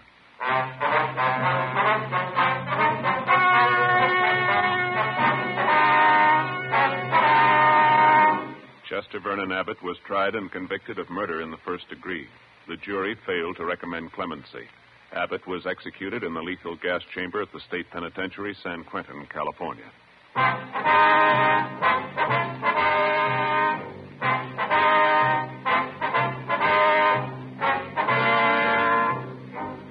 You have just heard Dragnet, a series of authentic cases from official files. Technical advice comes from the Office of Chief of Police W.H. Parker, Los Angeles Police Department. Technical advisors Captain Jack Donahoe, Sergeant Marty Wynn, and Sergeant Vance Brasher. Heard tonight were Barney Phillips and Herb Ellis. Script by Jim Moser. Music by Walter Schumann. Hal Gibney speaking.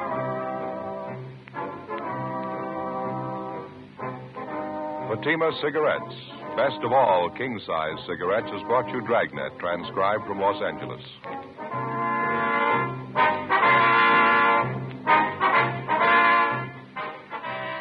Now it's Counter Spy on NBC.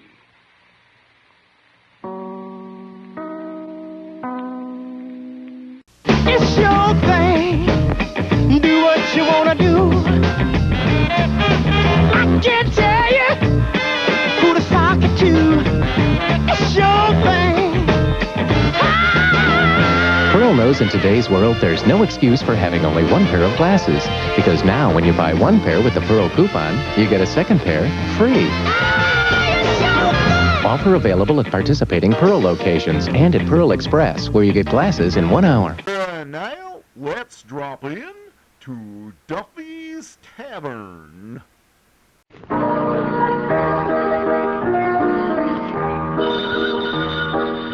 Bristol-Myers, makers of Mom, the safer deodorant, and Vitalis for well-groomed hair, bring you Duffy's Tavern, starring Archie himself, Ed Gardner.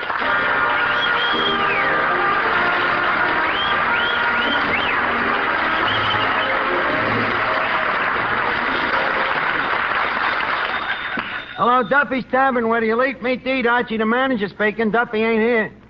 Oh, hello, Duffy. Business? Normal. Yeah, none. Well, I think we're victims of circumstances, Duffy. We just can't seem to find a customer with a nickel and a thirst at the same time. Huh? Well, don't blame me because our liquor happens to be non-habit forming. We're lucky that people come into this joint at all. If I wasn't such a genial bartender, goodness sakes, where we'd be? Huh? Well, it may please you to know, Duffy, I'm in a contest for the most popular bartender on 3rd Avenue. Duffy, I hope that was a sneeze. Well, anyway, the first prize is a free trip to Atlantic City, so don't be surprised if you get a postcard showing me down to me waist in bathing beauty. Huh? Go soak your head. Hey, Miss Archie, this bartender's popularity contest. Yeah? You really think you got a chance? Why not, Eddie? You've got to admit that, 1, I got good looks. 2, personality. 3, charm. Yeah. But on the other hand, people hate you.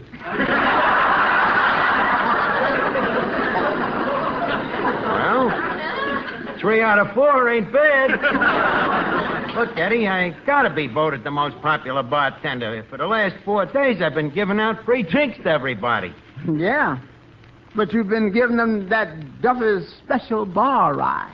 That's right. I give them a drink, and then they send in postcards voting for me. Yeah, but after that bar ride, how they gonna hold their stomach and write postcards at the same time? Hey, Archie. Yeah, Miss Duffy? I brought you news from Papa. Oh, a message from Gargantua. What is it? Well, Papa says to forget this popularity contest and get to work. Get to work?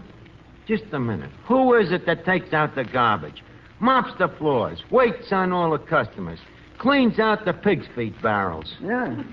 And guesses who watches me do it?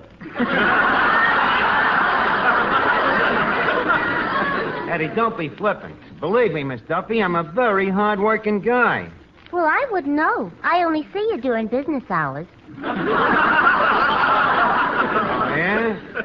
Someday when I've gone to Atlantic City, you and your old man will realize what a great bartender I am. Oh, he realizes already. Papa thinks the world of you.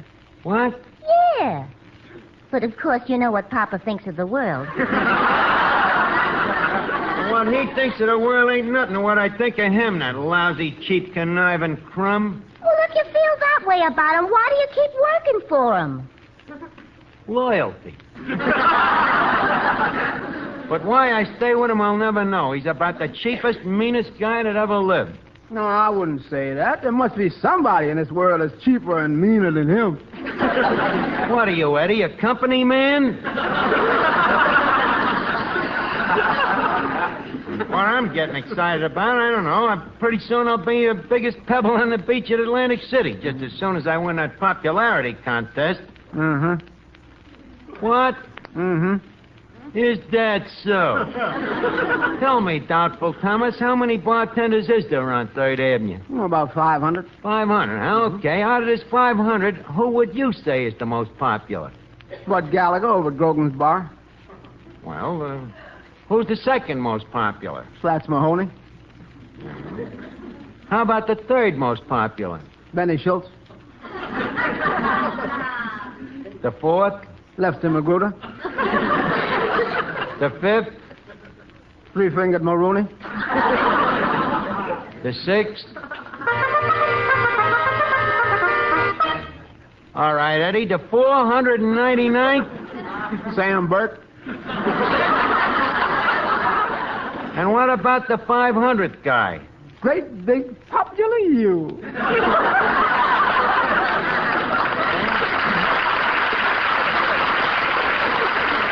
Now, you'll see, Eddie. After the votes is counted, you'll find out that I'm just as popular as the next guy. Yeah, but who's the next guy? Hello, Finnegan. Hey, Eddie is one guy that'll vote for me. Are you running for election, Arch? So to speak, yeah. Well, I got a tip for you. If you want to get elected, do what my old man did the time he ran for alderman. What did he do? Oh, work like a dog. Made speeches all day long, handed out 50-cent cigars, kissed hundreds of babies. Did he win? He would have, but he got an unlucky break. Yeah, what happened? It wasn't an election year.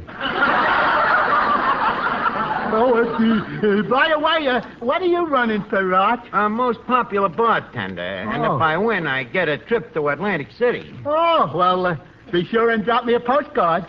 Postcard? What for you can't even read? Oh, it ain't for me, Arch. It's for me dog, Rover. Don't tell me Rover can read. Oh, of course not. Well, then why would he want a postcard? He likes to bite the mailman. Wait a minute. That mailman gives me an idea. Eddie, how would you like to write in a postcard to the contest saying that I am the most lovable boss you ever had? You mean you want me to use the mails to defraud? Let me put it this way. How would you like to write a card saying that I am the most lovable ex-boss that you ever had? Hand me the Eversharp. Thank you, my constituent. Oh, fellas, what's cooking? Nothing, Mr. Moran. It always smells that way around here. Cut it out. Wait a minute, Joe. How about giving me a vote as the most genial bartender on 3rd Avenue? Why, sure, Arch. I'd be glad to. Well, swell. Here, write it out on this postcard. Thanks. Now, what'll I say? Oh, anything that you can think of that makes me sound like a nice guy. Okay. I think Archie is the most genial bartender on 3rd Avenue, and it is very easy for Archie to be genial because everybody likes him. And everybody likes him because he always looks so good. And he always looks so good because he uses Vitalis. Yeah. You think these people is interested in me boudoir habits? Well, why not? They could learn a lot. Maybe they could. After all, every man is interested in keeping his hair well groomed, and Vitalis does just that. Particularly if you're troubled with hair that's unruly or dried out by sun, wind, and water. Why, no other hair preparation can give your scalp and hair better protection than Vitalis and the 60-second workout. For the Vitalis formula contains 2 of the same ingredients that many skin specialists prescribe for dry, flaky scalps, plus all the other extras that make your hair healthier looking and more handsome. So try the Vitalis 60-second workout. Let it prevent scalp and hair dryness, rout flaky dandruff, and give you the best-looking, healthiest-looking head of hair you ever had. You look your best tomorrow if you get a bottle of Vitalis today.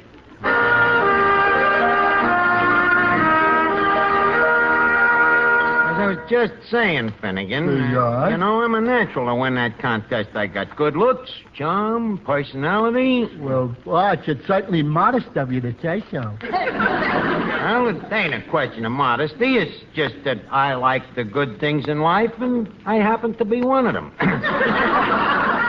Say, Archie. Yeah? Papa told me to give you this envelope, and he says to be sure and lock it up in the safe.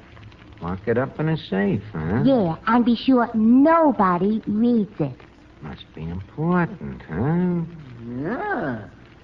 Look at it there. It says personal, confidential, and super secret. Do not open. Archie, this means you. I got a funny hunch there's something in that envelope Duffy don't want me to see. Now, there's a shrewd observation. Meaning what? Meaning you're a jerk. You certainly turn a pretty phrase. Never what kind of a phrase I turn. You just put that envelope in the safe. That's Papa's orders. All right, I'll put it in the safe. Hey, Eddie, who was that good-looking sailor just passed by the window there? Where? Archie, I'll see you a little later. I gotta go out on the net. I thought that'd do it. Eddie, get the letter opener. Letter opener? Yeah, the tea kettle. Mr. Archie, now you see that? You can't steam that letter open. It's private property. Eddie, if people don't want their letters opened, they shouldn't mark them personal. Now, give me that tea kettle. Archie, if I were you, I wouldn't open that letter. Why not? Well, you remember me cousin Willie. He opened the letter like that one time, and it was another guy's draft notice. So? So, cousin Willie spent 5 years in the Army. Well, if it was another guy's draft notice, why didn't your cousin Willie explain it to the Army? Well, he figured it was their mistake. Let them find it out. You know, I think Mr. Finnegan is right. Yeah. You better put that envelope in the safe. Yeah, maybe you're right, Eddie. Mm-hmm. No, I can't do it. I gotta open it. If I don't find out what's in an envelope, I go nuts. You know, with a thing like that hanging over me, I couldn't concentrate. And, you know, if I can't concentrate, I can't think. And if I can't think, I can't work. If I can't work, I lose my job. If I lose my job, I go hungry. Then what? I start stealing. And the cops is after me. So I hide out here in the tavern. The cops find me, see, and they start shooting at me. Then what happens? They miss me, and they kill you. Kill me? Yeah, so you see, Eddie, it ain't just idle curiosity about this envelope. I'm opening it to save your life. It's too bad that contest ain't for the windiest bartender. Never mind the caustics. Now, give me the tea kettle. Okay. Now, hold the envelope over the steam, Eddie. Okay. Yeah, that does it. Now, let's see what's inside. Whew. Holy cat, look. Duffy's will. Let's read it, Eddie. Okay. Being of sound mind and in full possession of my faculties. Even on his deathbed, he brags. Who does he leave the money to, Eddie? Let's see. He says, to my daughter, Miss Duffy, who is at present an old maid, I bequeath my Manhattan telephone directory and wish her good hunting. Does he mention anybody else? Let's see. Yeah. To my dear loving wife, who loaned me $2 for our wedding license, I hereby leave the sum of $2 and close the account.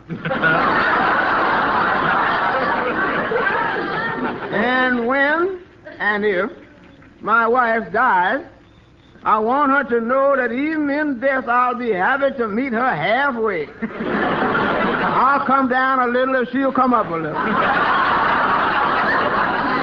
8 to 5, it's the other way around.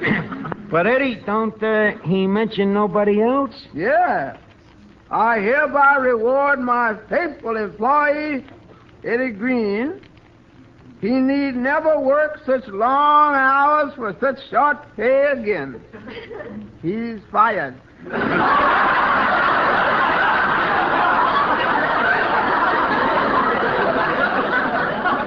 Hoping to see you all soon, signed, Acting J. Duffy. Don't he mention nobody else? Oh, yeah. P.S. to Archie. Well, at last, what does he say about me, Eddie? Let me see. Now, he says there's left a crumb. In a jerk, don't know. No, get a crooked. Laziest. This I know, but what's he leaving me? Oh, yeah. I hereby recognize that Archie is responsible for making Duffy's Tavern what it is today. Nothing but insults. Let me see that thing. In view of the above, it is my last wish that upon my death, the sole owner of Duffy's Tavern will be my good friend Archie. Eddie, did you hear that? I'm the heir consumptive to the tavern. I can't figure it out, though. Why is the guy leaving the joint to me? Revenge? I don't know. But leave us not look a gift to us in the mouth. I'm the new owner of Duffy's Tavern, Eddie. I think this calls for a drink. Hey, old man. Yeah, thanks. Woo! Well, here's to our new owner. Best of luck. Thank you, Eddie. Down the hatch. Oh, that was good. Uh-huh. You like that drink, Eddie? Yeah. It's going to cost you 50 cents. 50 cents? You heard me. From now on, no more free drinks. As the new owner of the tavern, it's business before friendship. But Archer, a few minutes ago, everything was on the house. Mr. Finnegan, anybody can be free with the other guy's money, but to be stingy with your own money takes real character. But, Mr. Archer... Sorry, gentlemen, your arguments fall on dumb ears. In the future, I will thank you to remember that I am the sole owner of the tavern once removed. What do you mean? Once Duffy's removed, I'm the owner. Let's see now, how could I get Duffy to play ball with us? Play ball? Yeah, you know, drop dead. I wonder how his health is. Miss Duffy. Yeah? Nice weather today. Yes, it is. Is your father still alive? Of course. Oh, has he been doing anything harmful to his health lately? What? I mean, don't you think he should take a trip and get away from it all? Well, you know, it's funny you should mention that. Just the other day, Papa was talking about taking a trip around the world. Mm-hmm. The trip I had in mind was even longer. I think I'll give him a call. Hello? Is this the late Patrick Duffy? Well, look, old man, this is Archie. I'm a little concerned about your health. How's your liver? It is? Oh, that's too bad. It's better? Yeah. Look, Duffy, I think you ought to relax. You know, take up a hobby. Oh, I don't know, like golf, bowling, suicide. Well, think it over. I'll call you later.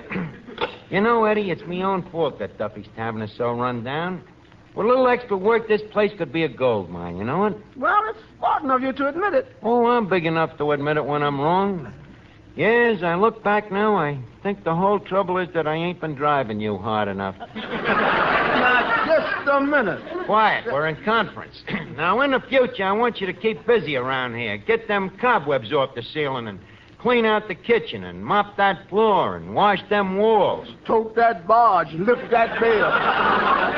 Now, look, Captain Bligh, when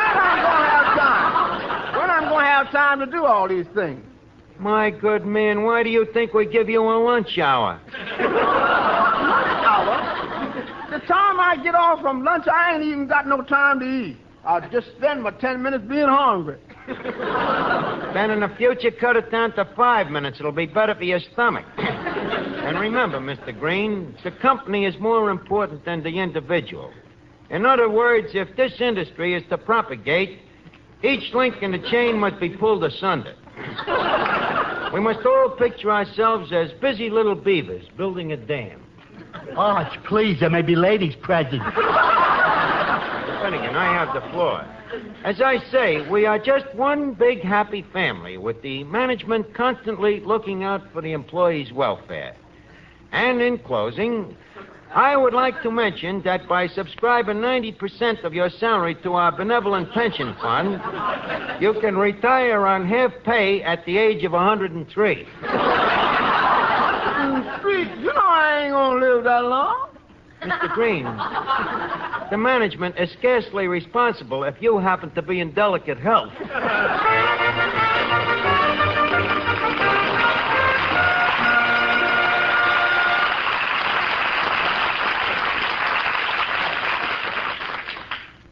This is something personal. It's something that both men and women should be aware of. Your own freshness and charm. Trust Mum for that. M-U-M. Mum. For Mum is the underarm deodorant with a unique cream formula that protects freshness all day, all evening. Protects you from ever knowing that left-out feeling. Mum smooths on in a jiffy. It's gentle, it's safer, because it contains no harsh or irritating ingredients. Mum is safer for skin, for clothes, and most important, for your charm. So remember, after every bath and before every date, smooth on Mum. Your bath washes away the past, but Mum safeguards the future. Personal daintiness can play a most important role in your future, in business as well as romance. Don't neglect it.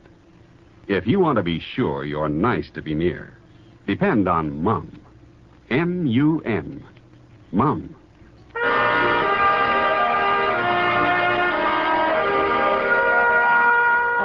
What are you doing there, Miss Archie?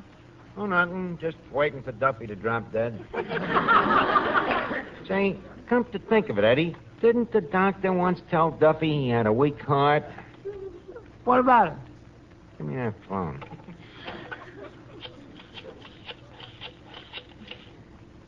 Hello, Duffy? Move!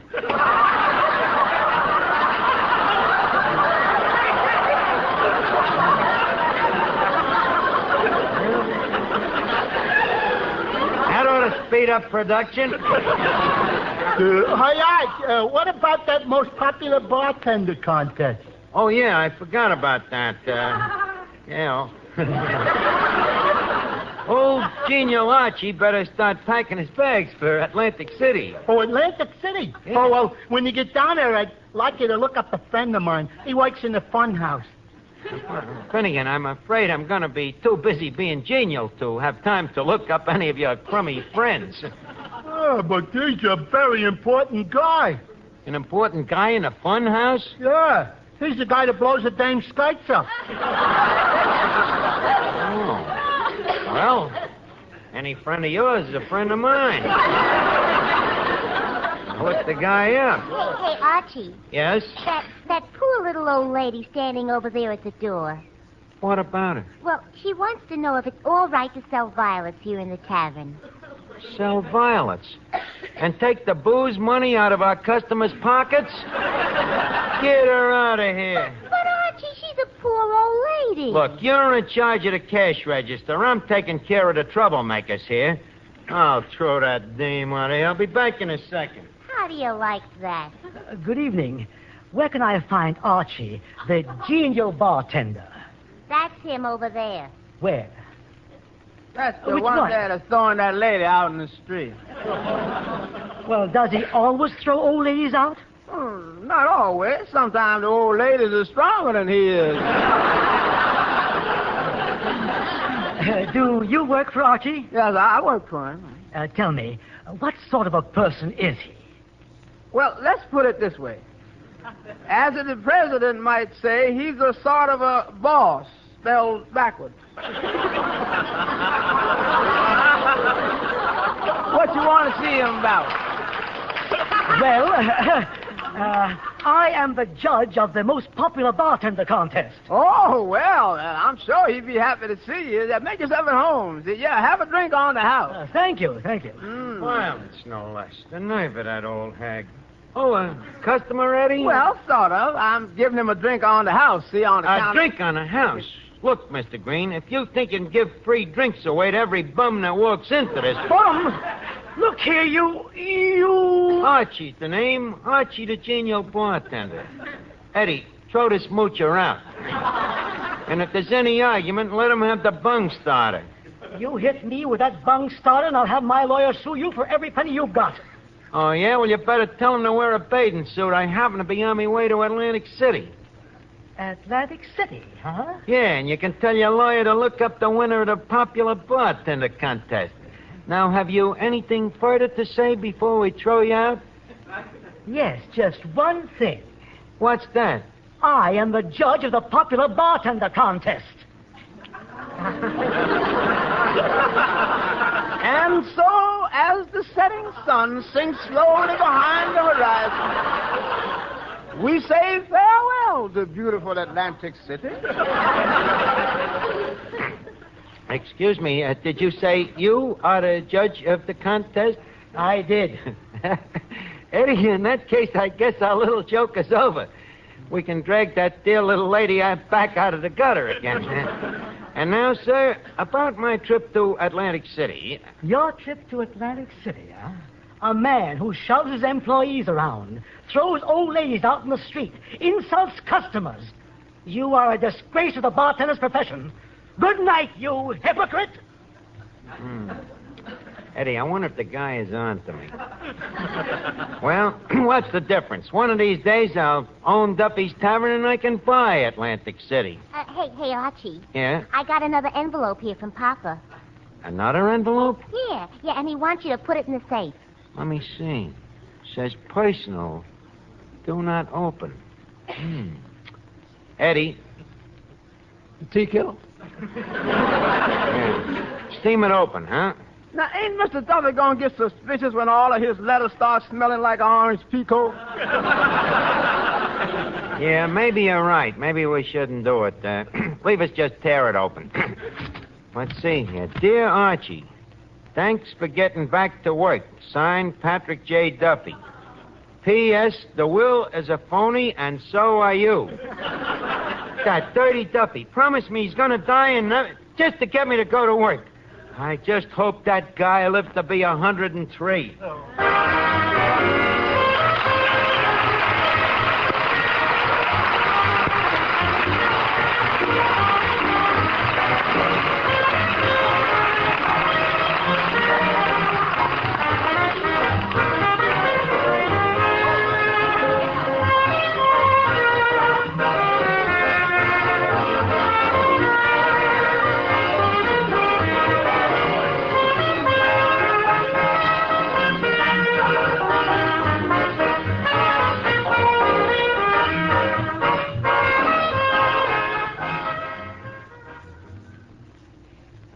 Mister, we're sure of it. Try just one tube of Benex brushless shave cream, and we're sure you'll use Benex for life. Yes, we're certain that Benex, B-E-N-E-X, will give you the best shaves you've ever had. Benex brushless gives extra easy shaves, thanks to a special beard softening formula. Benex brushless is extra smooth, lighter, so different it rinses off your razor instantly. Benex brushless gives you extra comfort. A special after-shaving action leaves your face feeling wonderful. Just try Benex. See for yourself. That's Benex, B-E-N-E-X. Benex brushless shave at your nearest drug counter. Get Benex tomorrow.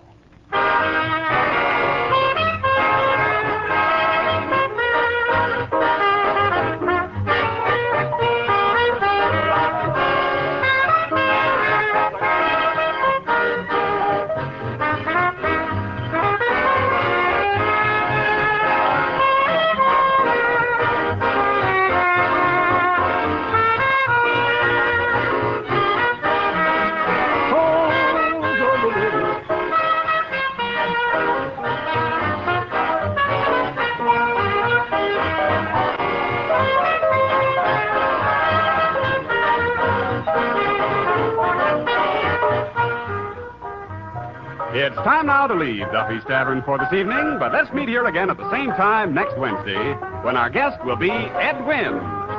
Duffy's Tavern is brought to you by Mum, the safer deodorant, and Vitalis for well-groomed hair.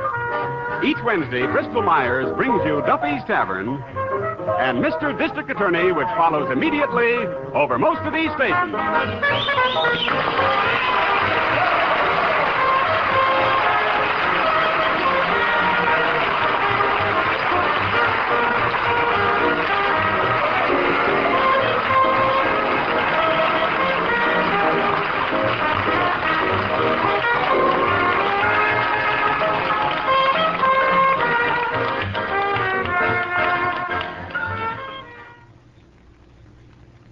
This is NBC, the National Broadcasting Company.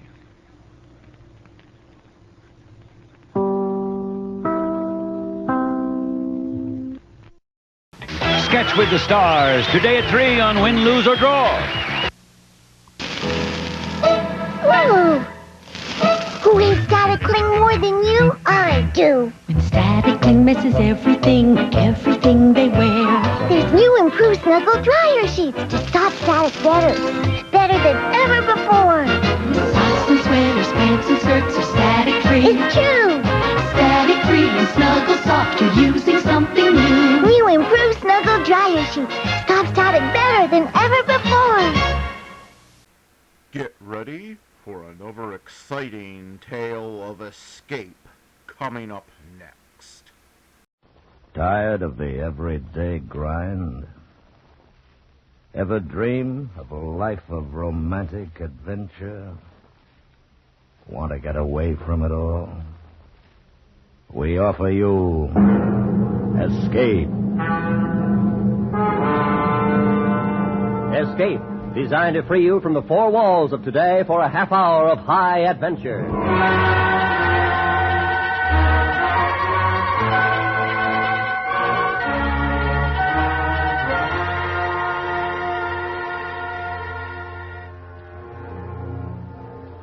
You are a passenger aboard a submarine, making its last peaceful voyage across the sea.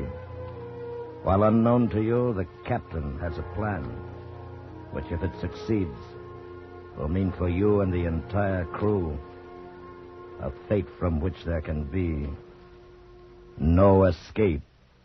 So listen now as Escape brings you Mary Ann Mosner and Francis Rosenwald's exciting story, The Log.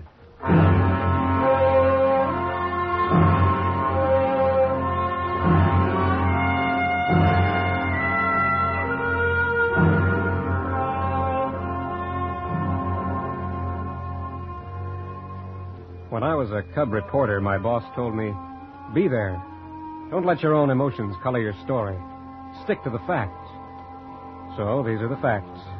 This is the way it happened. I met Captain Jan Zabatos in a Scandinavian port. During the last war, he'd been in command of a submarine, the only sub of a nation that fought the dictators side by side with the Allies. When he was finally forced into this neutral port, the captain preferred internment to surrender. After that, his nation went out of the business of being a nation. He was left behind with his ship, unwanted by the Allies, and a burden to the government that had become his permanent host. To pay for the vessel's berth and maintenance, the authorities turned her into a tourist's exhibit, permitting her skipper to stay aboard as caretaker and tourist guide. We met during one of those guided tours.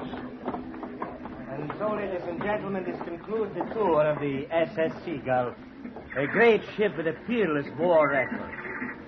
It was my honor and privilege to guide her across hostile waters as master of this man of war that gave battle to the last torpedo. Thank you. No, thank you. Thank you. You're very welcome all, and this way if you please. You got a few minutes, Captain? I'm Bill Rawlins, New York Globe. I enjoyed your tour a lot. Thank you, Mr. Rawlins. Always glad to talk to gentlemen of the press. I presume you would like to write a story on the Seagull? Well, to be honest about it, sir, I'd rather write about her skipper. I am honored. But without the Seagull, you won't have much of a story. She and I are comrades in arms. The war has been over a long time, Captain. Yes. Yes, of course. Haven't you ever thought of going home? Mr. Rawlins, this is my home, and always will be. As we walked across the deck, the Seagull came to life the way her skipper talked about her exploits at sea. And I saw 1,500 tons of steel that had never faltered, never failed.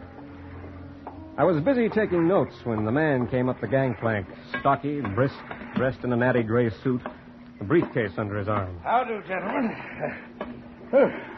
Where do I find the man in charge? I'm in command of the Seagull, Captain Jan Zabatos. What can I do for you? The name's Andrews. Here's my card.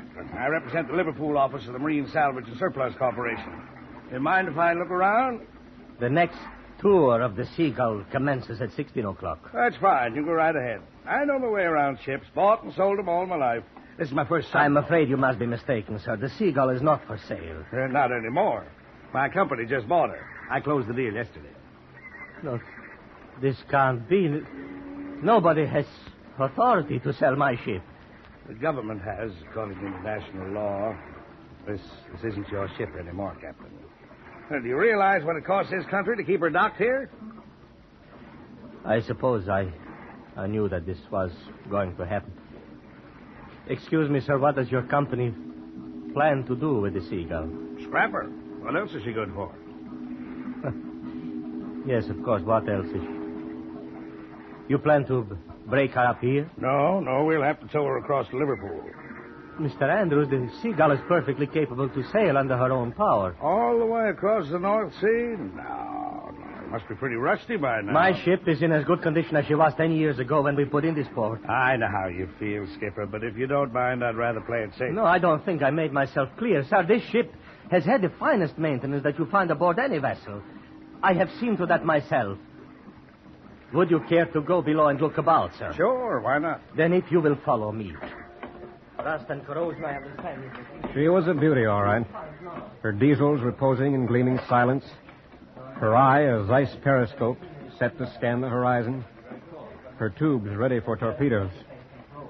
I felt a strange affinity toward this ship that to Andrews meant just so many tons of metal to be turned into X amount of dollars, while to her captain she was a whole world of tradition.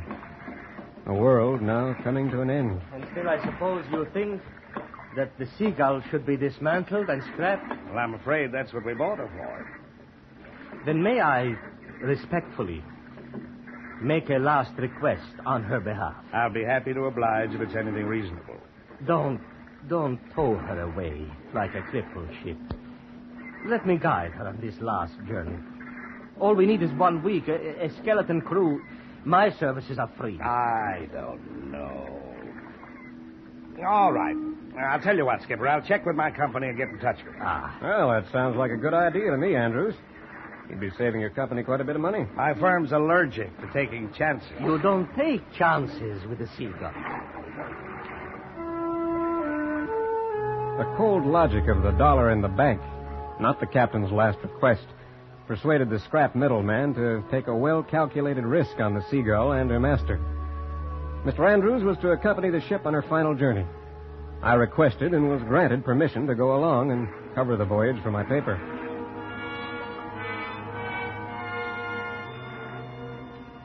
It was a gray, overcast morning when we boarded the Seagull. She was straining gently at her anchors with the last of the ebb tide. I hope Skipper hired a decent cook. Nothing like sea air to give a man an appetite. I'm not looking forward to a picnic, Mr. Andrews. All I want is a story. You won't find it in this barge, Rawlins. But I can give you plenty of stories. My company isn't averse to publicity. When we reached the bridge, we found a changed man. Captain Jan Zabados, commander of the submarine Seagull, wearing a freshly creased uniform, windbreaker, and his well-worn battle cap. Anchor secure, sir. All engines back aft. All engines back aft, sir.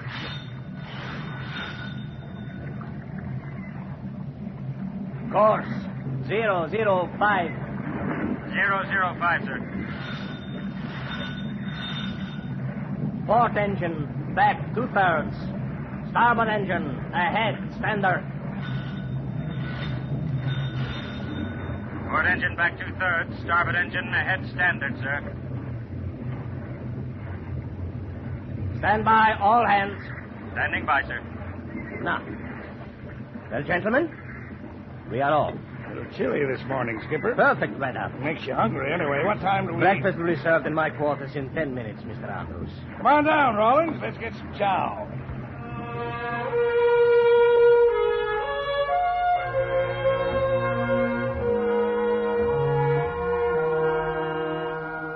We had breakfast. It was better than Andrews had expected. And he was in an expansive mood when we returned to the bridge. He'd fortified himself with a thick cigar which stuck out of his mouth like a stubby finger pointed at the captain. How's it going, Skipper? Passing the 3-mile zone, sir. Weather seems to be clearing up. Maybe we can do a little deep-sea fishing, huh, Rollins? I've never fished from a submarine, Mr. Andrews. Sorry, gentlemen. No fishing. This is not a pleasure cruise. That's the step, Skipper. Business before pleasure. And I agree, sir. You will leave the bridge now. Why? What's wrong? Nothing, sir. We are getting ready to submerge. What are you talking about? Submerge? On whose orders? My orders, Mr. Andrews. Nothing doing. That's against regulations, and you know it. This trip is to be made on the surface unless it's an emergency. Clear diving rudders. Diving rudder's clear, sir. Did you hear what I said? Ready the tanks? Tank standing by, sir. That's enough, Sabatos. You know what the orders are. I'm not going to allow you... I must inform you, sir, that I am in sole command of the Seagull. I shall surrender her to no one but her rightful owner, my country. Your country? You got no country. It's a satellite. Then I shall sail the seas until I have one again. You know what you're saying? That's piracy. Then, Mr. Andrews, I shall be a pirate, shan't I? Clear the deck. Diving stations. Diving stations. Out of your mind. Passengers below, please. Now, that's an order, Mr. Andrews. Standing by, sir.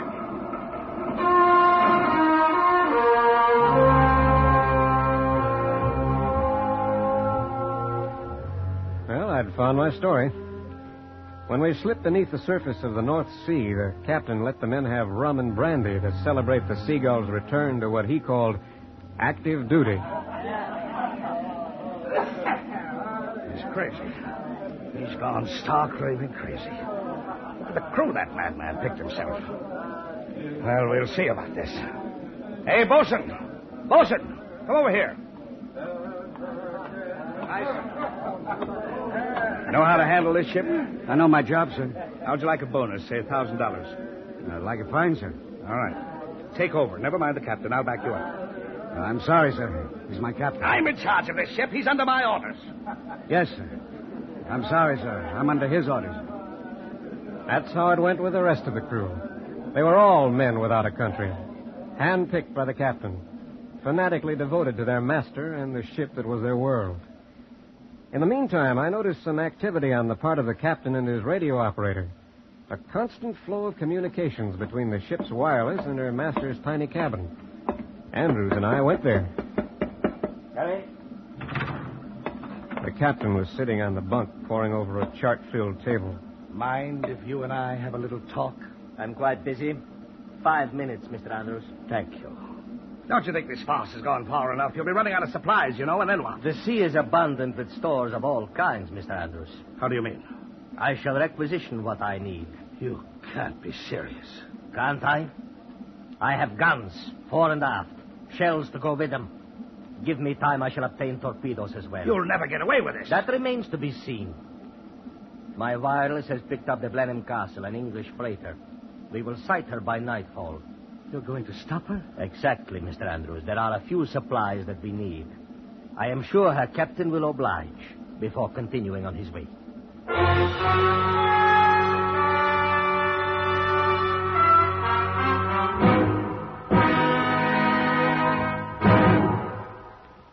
We will return to Escape in just a moment. But first, maybe it rained where you are today.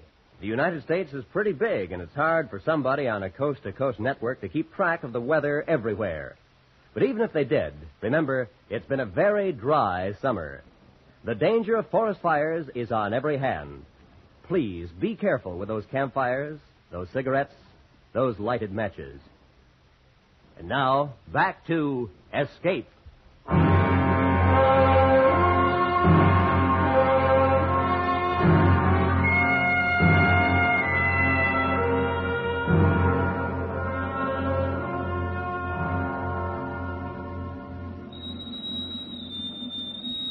Approximately 8 hours later, the bosun's pipe shrilled as the Seagull rose stealthily to the ocean's surface.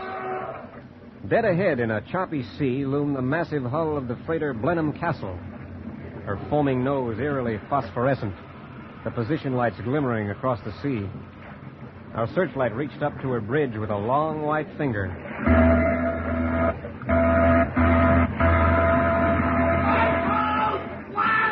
We clearly made out the tanker's captain standing on his bridge in a splotch of white glare, bellowing through a megaphone. Hey! Ho, ho, ho, ho, ho! Heave to! Coming alongside! Who are you? Raider! Pass a line! Raider! I won't talk a cow's tail! Where's the war? It is starting now! That's a bloody lie! Heave away! Ready above, or you will be sunk! Why, you kettle-bottom nutcase!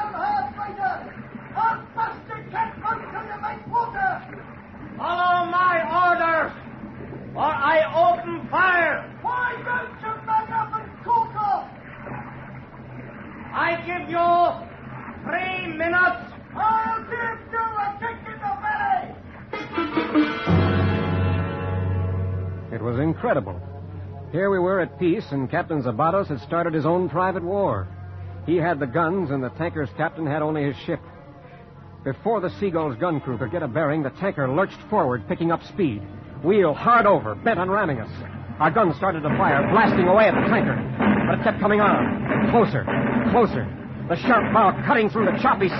Dive! Dive! Dive! Dive! Dive!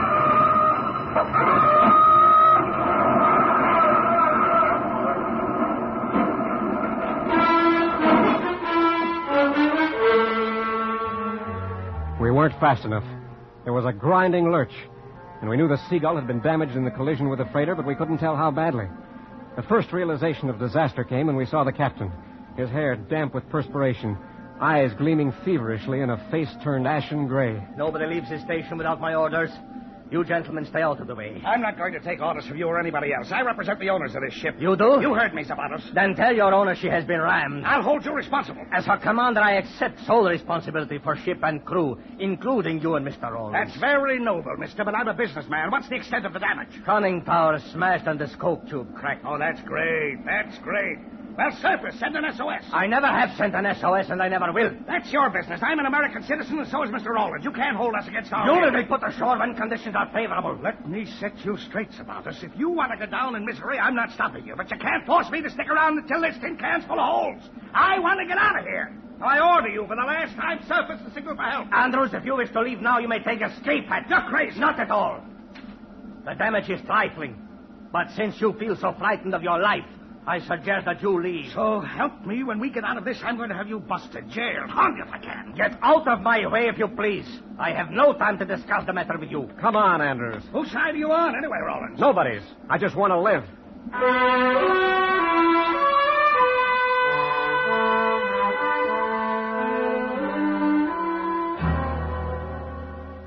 The hours passed slowly at the ocean bottom. The stillness echoing the attempts of the men working to repair the damage.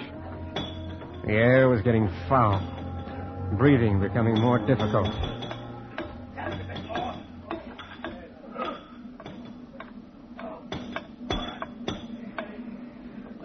Storage battery's going, sir. Then dim the lights, bosun. Oxygen's running low. Ration it. I've got 2 men in sick bay already. All right. All right. Carry on. Sir. What is it, bosun? The men need air. It's very bad aft. All right. Very well, bosun. We go up. All engines ready. All engines ready, sir. Clear pressure tanks. Clearing tank, sir. Diving rudder. Standard. Vessels approaching overhead, sir. Ease rudder, hold tanks.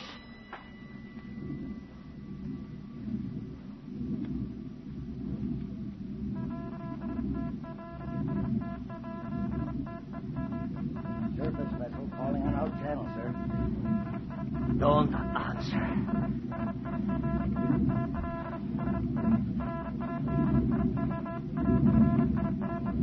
British subchaser closing in, sir. Request ship-to-ship communication. All right. I talk to them. Stand by. SS Seagull coming in. Go ahead, NS-127. Are you in trouble, Seagull? No trouble, sir. Surface at once. State your conditions. None. Then I regretfully refuse her. Following orders, Seagull. Come up, or we drop depth charges. Do so, then. You can't get away. We've got a sonar fix on you. No surrender. We're ready with depth charges, Seagull. Wait! Get back! Wait Andrew! there! Americans down here! We hot communications!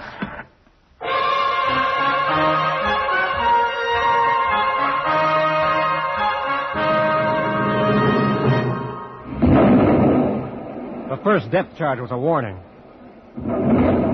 followed by another coming closer. And another still closer.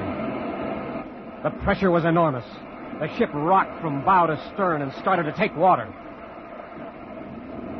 All engines ahead, full! All engines ahead, full, sir. Course 02, standard. Course 02, standard, sir. Oh, quiet, Captain. This is wrong. It can't help now. Stand out of my way, Mr. Rawlins. You're a naval officer, not a murderer. Your ship is finished. You have no right to kill your crew. And that's what it's going to mean if you don't stop. This is my ship.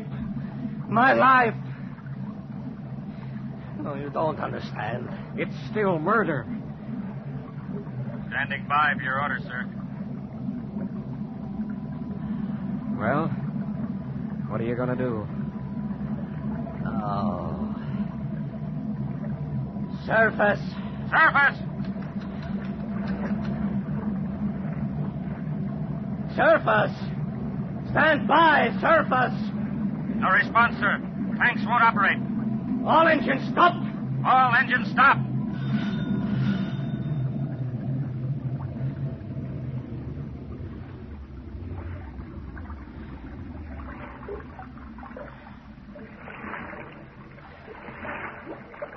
Now what?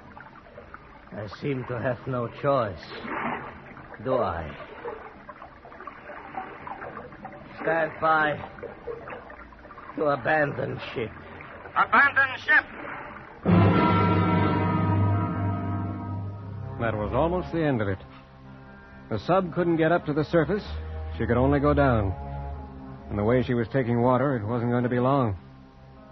The men lined up outside the escape chamber. And one by one, they shook hands with the captain as they moved by. You could see in his eyes what they meant to him. And in their low voices, their feelings for him. Goodbye, Captain. Goodbye, sir. Goodbye, Captain. Goodbye, Mr. Captain. Goodbye, Captain. Goodbye, sir. Then it was Andrew's turn to go. The bosun is in the lock. He will give you your instructions as to how to get to the surface. I lived through this, Zapatos. I'm going to see I know. I am sorry for the discomfort you have been caused. Goodbye, Mr. Andrews. Coming, Rollins? Sure. You go ahead. One at a time, you know. Well, good luck. And to you.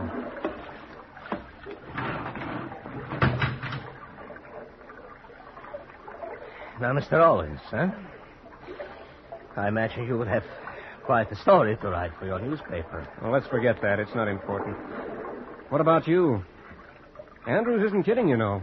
Once you get up there... I wonder if... Would you do me one last service? Of course. He got his log out and started to write. I looked over his shoulder as he made his last entry. All men off ship.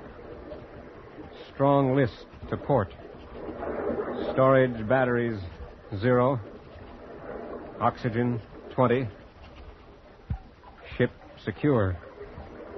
Signed Captain Jan Zabatos, Commander SS Seagull. You oblige me by taking this log up with you. It can be fastened to your belt. Well, why don't you carry it? There are one or two other things I must take with me. Now, look. No, Mr. Owens, go on. I will follow you. Yes, but... Please go on. Okay. Hurry up, though, will you? She won't last long.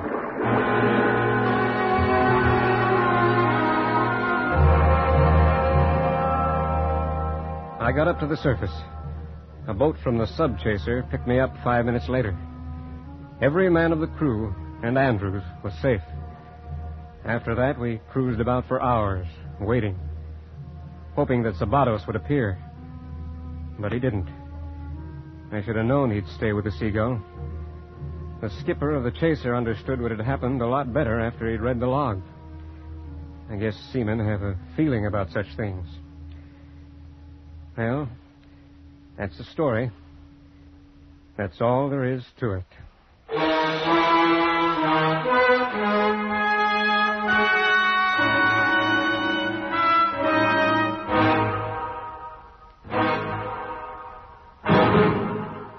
Under the direction of Anthony Ellis, Escape has brought you The Log, a story by Marianne Mosner and Francis Rosenwald, starring Lawrence Dobkin and Byron Kane. Featured in the cast were Alan Reed, Kurt Martell, Frank Gerstle, Eric Snowden, Richard Peel, and Jim Nesser.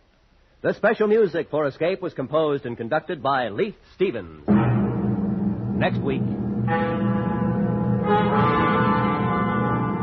You are walking the streets of an Indian city. Terrifying, sweltering streets. While the man you fear has already made his mark on you. A mark from which there can be no escape. So listen next week, when Escape will bring you James Henderson's frightening story, The Untouchable.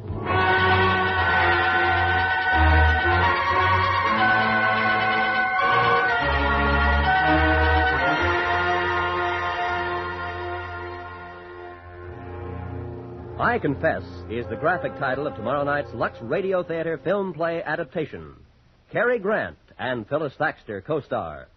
You'll remember I Confess as one of Alfred Hitchcock's most suspenseful thrillers, and you'll enjoy every minute of it on most of these same stations tomorrow night when CBS Radio presents the Lux Radio Theater. This is Roy Rowan speaking.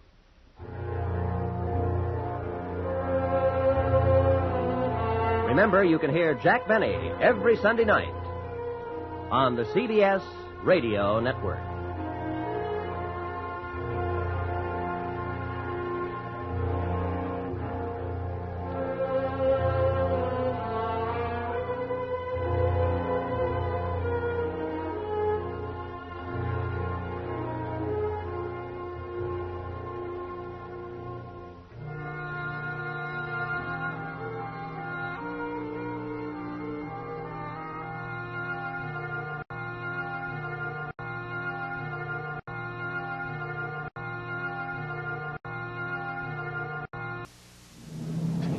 It's as simple as this. If I can't travel, I can't do my job. If I'm constipated, I sure don't want to travel. So what do? Do I take a harsh chemical laxative and hope it doesn't kick in on the way to the airport? No. I found a better way. Daily fiber therapy with Metamucil. Metamucil has no chemical stimulants. It's natural, soluble fiber. A way to give my body the extra fiber it needs every day. To get regular and stay that way. Safely and naturally. So, now when I have one for the road, it's Metamucil. Metamucil, and you could stay regular for the rest of your life. Hey, man, how about we check in with Fibber, Magee, and Molly next? That sounds good to me. The Johnson Wax Program with Fibber, Magee, and Molly.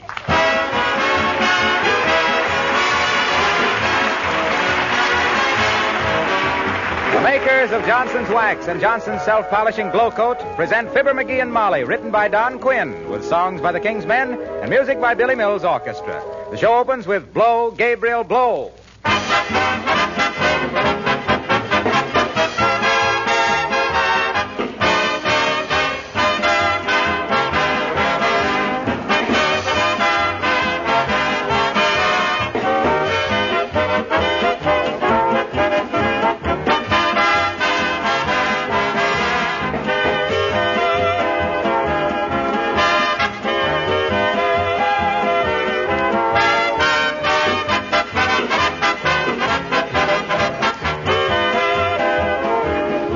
Today is Pan American Day, set aside to mark the friendly relationship and active cooperation of the 21 nations of North and South America.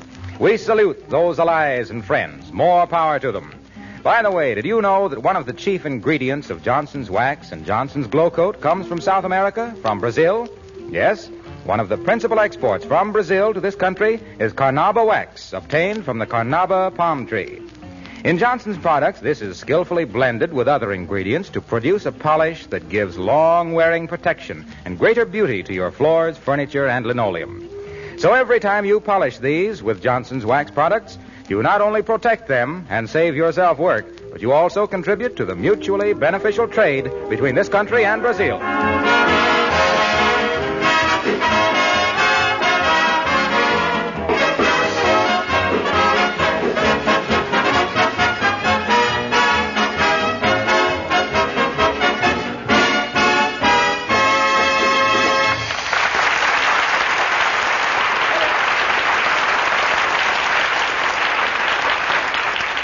By an odd coincidence, it's April in Wistful Vista, as it is in so many other places.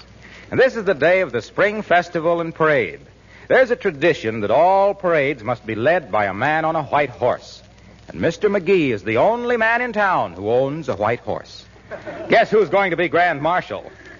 And here at the costumers, waiting to get their parade outfits, we find Fibber, Magee, and Molly.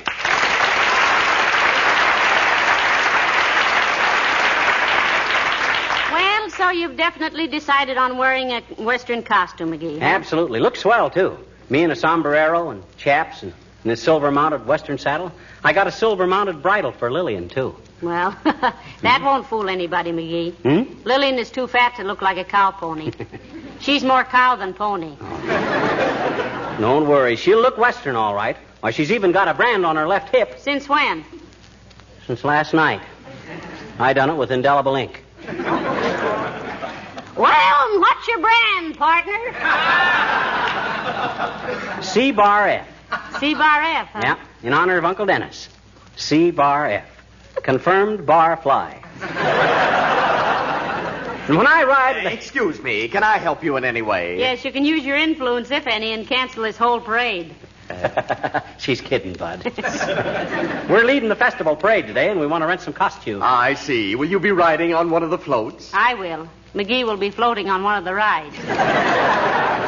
She's still kidding. I'm riding my white horse, Bud. In that case, a suit of armor might be rather effective. Say, it might at that. How would I be as a knight, Molly? Well, I think the combination of a knight and a mare would be too appropriate, dearie. You better go Western. Okay, you got any Western outfits, Bud? Oh, indeed we have, sir. Now, let me see. You'll need chaps and boots, vest, checkered shirt, scarf, and a 10-gallon hat. What hat size, sir? A 7. Oh, I'm afraid we haven't got a size 7 in a 10-gallon hat. Well, give him one 5-gallon hat and one 2-gallon hat. That's 7. It's very amusing, madam. However, I can get one from our East Side branch, I think. Swell. Send that Western outfit out to Fibber Magee, 79 Wistful Vista, will you, Bud? Right away? Yes, sir. And now what kind of a costume for the lady? Oh, so you two lads have finally got around to me. Well, now, isn't that sweet? How about a beautiful Juliet costume, madam? Gold spangles, gold slippers, little Juliet cap with sequins. Quite charming. Oh, sounds good to me, Molly. I love dresses with sequences down the back. Oh, I don't know, dearie. I don't think I'm quite the Juliet type. The only balcony scene I ever made was when I dropped my purse on a man's head at the Bijou Theater. How about a little Bo Peep costume, madam? Cotton pinafore, picture hat, ballet slippers, and a crook. What was that, Bud? Nothing personal, dearie. A crook is one of those long button hooks that shepherds carry. Didn't you ever heard sheep? Why, sure I've heard sheep. They go bang. What's that got to do with him calling me names? A crook is merely the term for a sheepherder's staff, sir. You see, in herding sheep... Never mind. I'll explain it to him later. Just send the Bo Peep costume out with his thing. Yes, certainly, madam. I'll make up the costumes immediately, sir. Well, I guess that's all, Molly. Boy, this is going to be fun. I can hardly wait till... Oh, look who's just come in. Uppington. Is she in this parade, too? I wouldn't be surprised. She's probably riding on a float for the Loyal Order of Moose. Well, how could she? She doesn't belong to them. Well, I ain't sure of her loyalty, but she's sure built on the Order of a Moose. In fact, that old moose... Oh, hi, Uppy. Oh, how do you do, Mr. Magee? How do you do, my dear? Hello, Abigail. Don't tell me you're riding in this parade, too. Oh, indeed I am, my dear. The Women's Club has a float entered, and I am riding on it as Paul Revere. Oh, Paul Revere. Well, looky here. Oh, boy. Isn't that wonderful? I shall wear shoes with silver buckles, white stockings, ruffled breeches, and a three-cornered hat. Oh, that's funny. When I was a kid, I wore just the opposite, a ruffled hat and three-cornered breeches.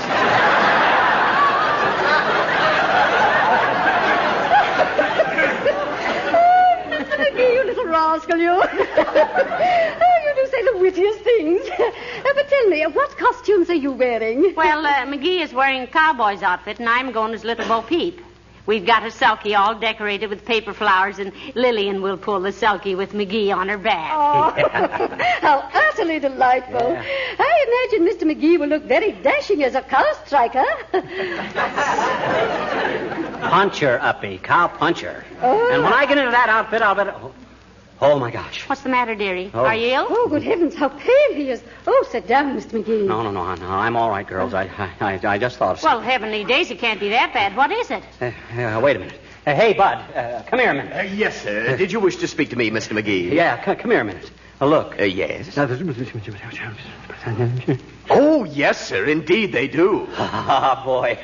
Is that a load off my mind? Oh, but what was it, Mr. McGee? Really, I have never seen anyone look so perturbed. What do you want to know, McGee? Well, I was just checking up.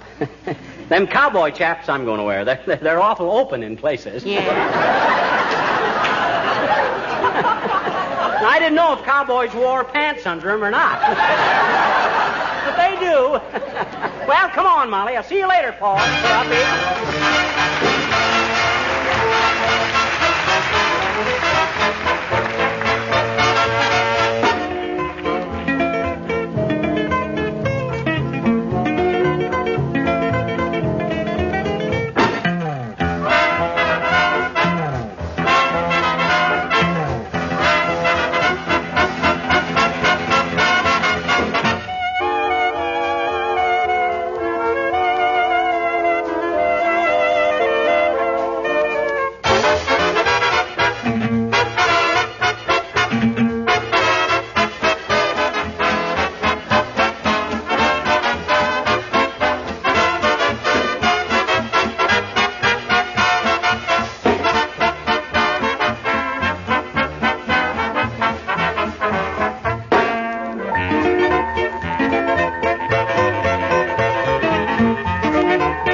Did you get the sulky all decorated? Yes, I did, McGee. And if I never see another paper petunia, it'll be too soon.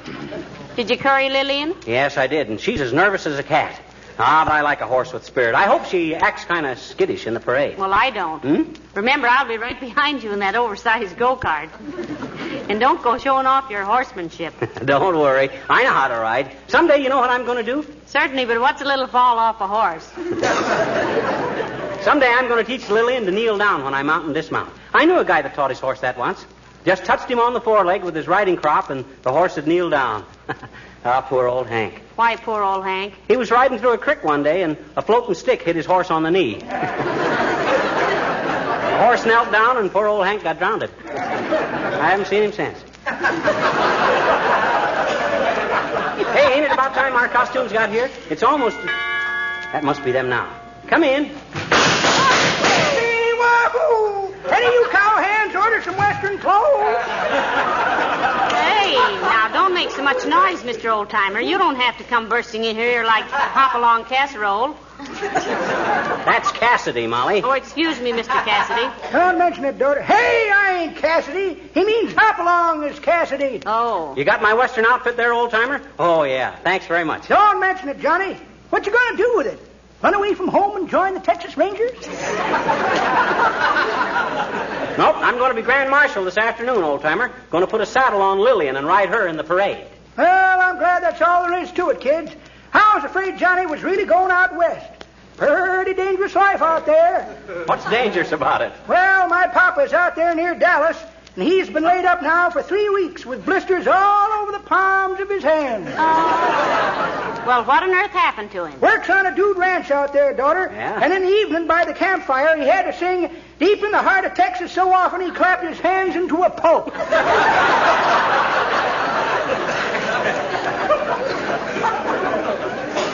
If he was such a success, they should have held him over at the campfire. That's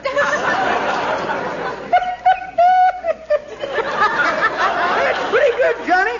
But that ain't the way I heard it.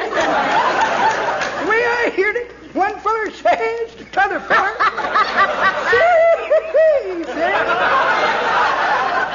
you saving enough out of your living expenses to buy United States war-saving stamps? Nope, says t'other feller. Nope, says the first feller. Nope, says t'other feller. I'm just saving enough out of my war-saving stamp money for living expenses. Well, I'll be looking for in the parade, kid. I'll be on the roof of the First National Bank building. Oh, say now, wait a minute. They tore that building down last week, Mr. Oldtimer. What? They did? Much obliged, daughter. By cracky, you saved me a nasty fall.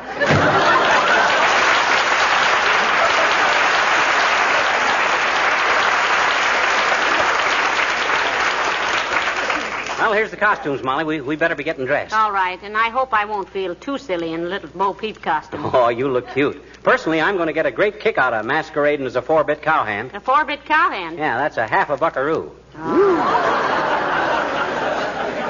Now, let me see. First, the boots. Hey, look.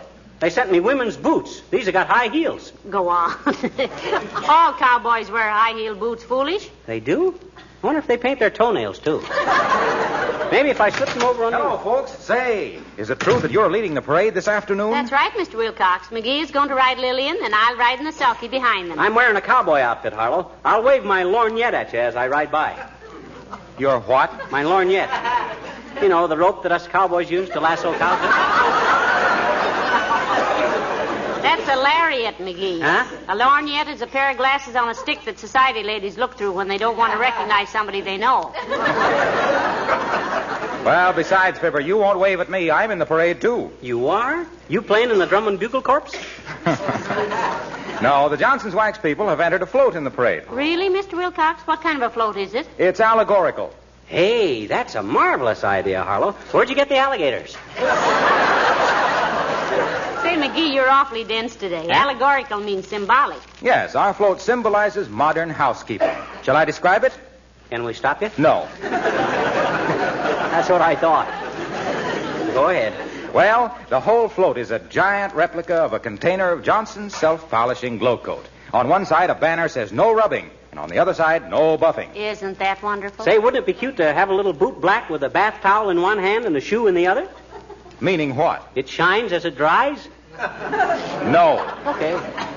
Then we have a beautiful girl dressed as a chic little housewife, dressed to go out to the movies or shopping or somewhere. Mm-hmm. We got a professional model for that. Yeah, but who'd you get to take the part of the chic? Magee. What makes you so dumb? He meant chick. That's French for Duffy. Certainly. Then in the back, there's a huge alarm clock with the minute hand pointing to 20, meaning that glow coat dries to a mirror-like polish in 20 minutes or less.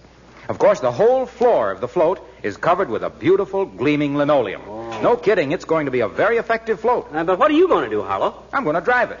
You mean you're going to drive it and play the cymbals at the same time? Who said anything about playing the cymbals? You said it was symbolic, didn't you? Oh, for Pete's sake. It's no wonder they asked you to lead the parade. You can't even follow an idea.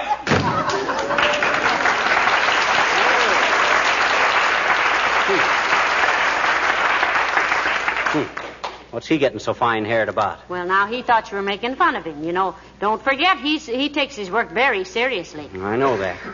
Any guy that has his bedroom ceiling covered with linoleum so it's the last thing he sees at night and the first thing in the morning has got my deep... Hey, didn't that costume company send me a sombrero? Of course they did. It's over there by the wastebasket. Which one is the wastebasket? The one with all the tissue paper in it is the hat. Oh, yeah.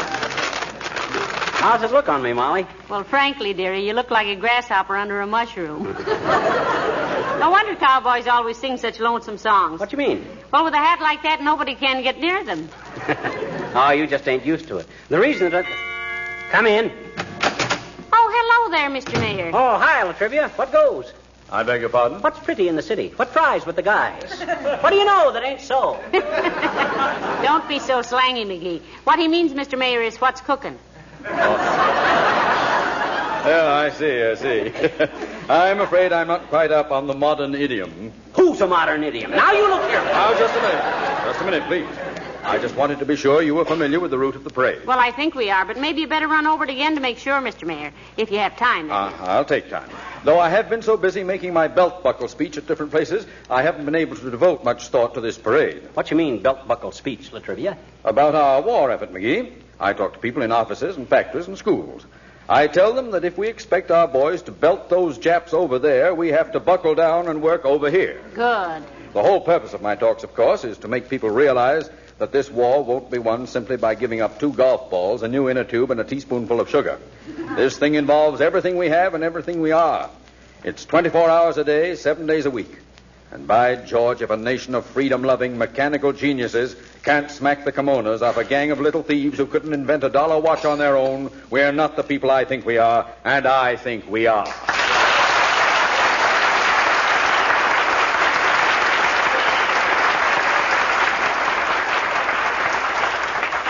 Oh, excuse me, I didn't mean to make a speech here. Now, about the route of this parade.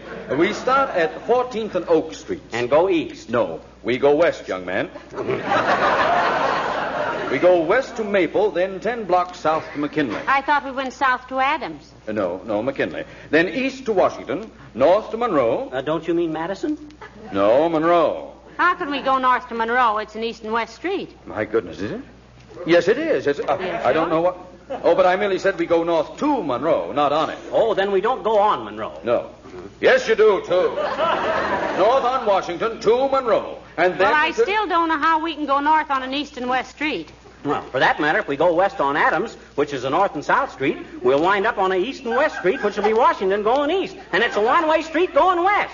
How do you explain that, La Trivia? I didn't say we went west on Adams. I said Washington was... I mean, if the parade goes north to Monroe... I mean, we can... Now, wait a minute. If we go east on Madison... You mean south? South on No, east on Madison. Then west to... Quincy. West to Quincy. Oh, wait a minute. No. Who said anything about Quincy? Molly did just now. Well, we don't go to Quincy. Quincy is way down on the south side. Well, how on earth did we get clear down there? Now, if we go south on Monroe... We don't go south on Monroe. We go west on Monroe. I mean east. No, I mean south. I mean if we take Washington to Adams, we... Take it any way you want to. And don't bring it back!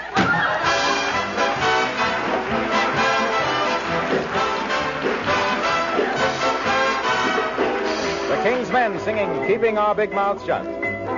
This is no time for idle chatter, chatter, chatter, chatter. This is no time to go and blab, blah, blah, blah. This is not the time to whisper. This is the time to stow the gab.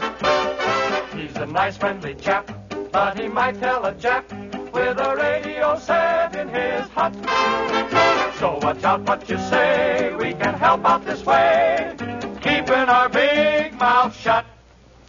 Don't forget pretty eyes could be winking at spies while you're dancing and singing hot sut.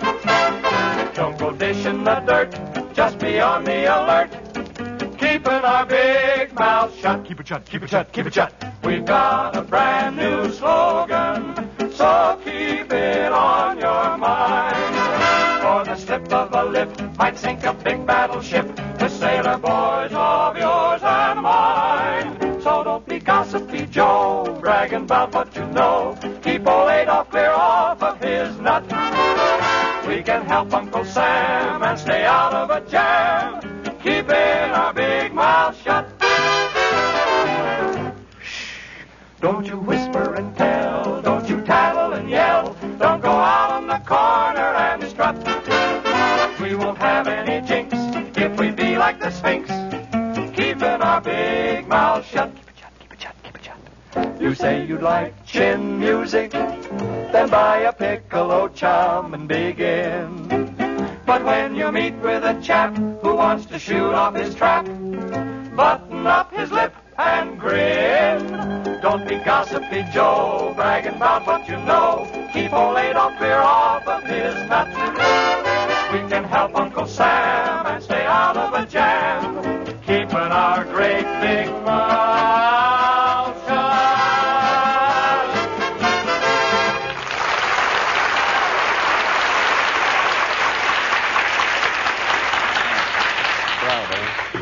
Well, how do I look in my costume, Molly? Like an old cowhand from the Rio Grande?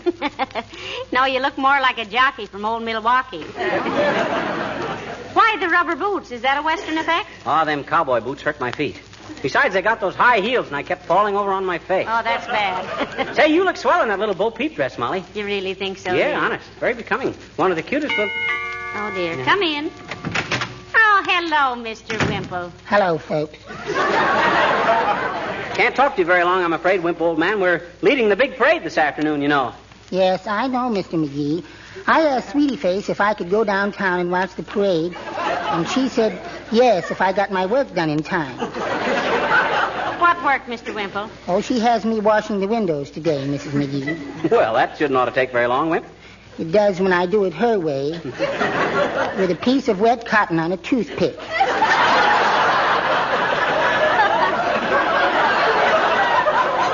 Heavenly days, what on earth is the idea of that? Punishment, Mrs. Magee. Just punishment.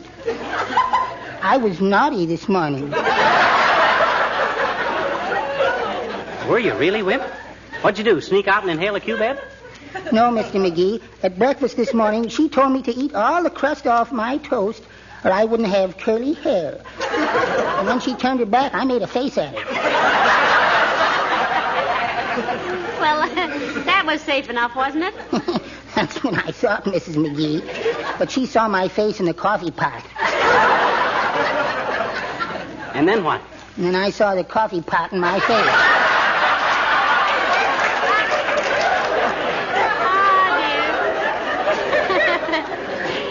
Oh, you poor lad. Was the coffee hot? And that's what Sweetie Face asked me afterwards. And I said I didn't think it was so hot this morning, and that started it all over again. Well, it's too bad you won't be able to see the parade, Wimp. It's going to be pretty impressive. Oh, I'm sure it will be, Mr. Magee. But maybe I can see it sometime in the newsreels. Well, I hope so. At least your wife lets you go to the movies now and then, doesn't she? Yes, on very rare occasions. I haven't been for quite a while now, though. You haven't? No. My, wasn't Ben-Hur wonderful the way he drove that train?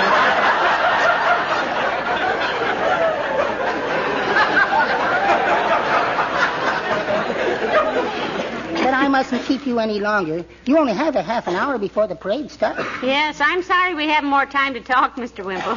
Drop in again soon some evening, won't Thank you, Mrs. Magee. I'll try to, though I'm usually pretty well tied up evenings. Doing what? Oh, just lying there, tied up.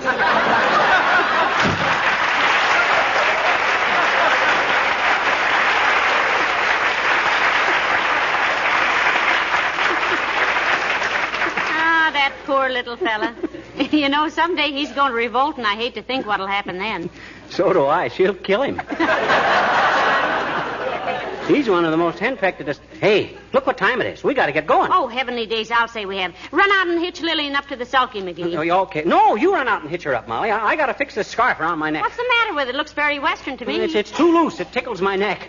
I'd be a fine parade marshal riding along giggling and snickering. Well, all right, but hurry up now. And if I need any help with the harness, I'll call you, dear. Okay. I better practice walking bow-legged, too, while I'm at it. Say, I bet cowboys play a wonderful game of leapfrog. Maybe I could promote a team. No, now for the... Come in. Hi, mister. Oh, hello, sis. Now, look, I haven't got time to talk now. I'm marshal of the parade, and I got to get going in just a minute. I says I'm marshal of the parade, and I got to get going. How far do you have to march, mister? How far do you? I don't have to march. I ride my horse. Oh. Well, if you don't have to march, why do they call you Marshmallow? That's a silly question, sis. Just because they call a fish perch, that don't mean he has a canary sitting on his back. Why? Why what? Huh? I bet they don't either. You bet they don't what? I says what that... Now, look, sis, will you do something for me? Is there any compensation in it, mister? What do you mean, compensation? Dough. Why, you little... Yes. Yes, there is. I'll give you a dime. All righty. What do you want me to do? take a pair of shoes downtown for me. Okay, where are they? You got 'em on. Goodbye, sis.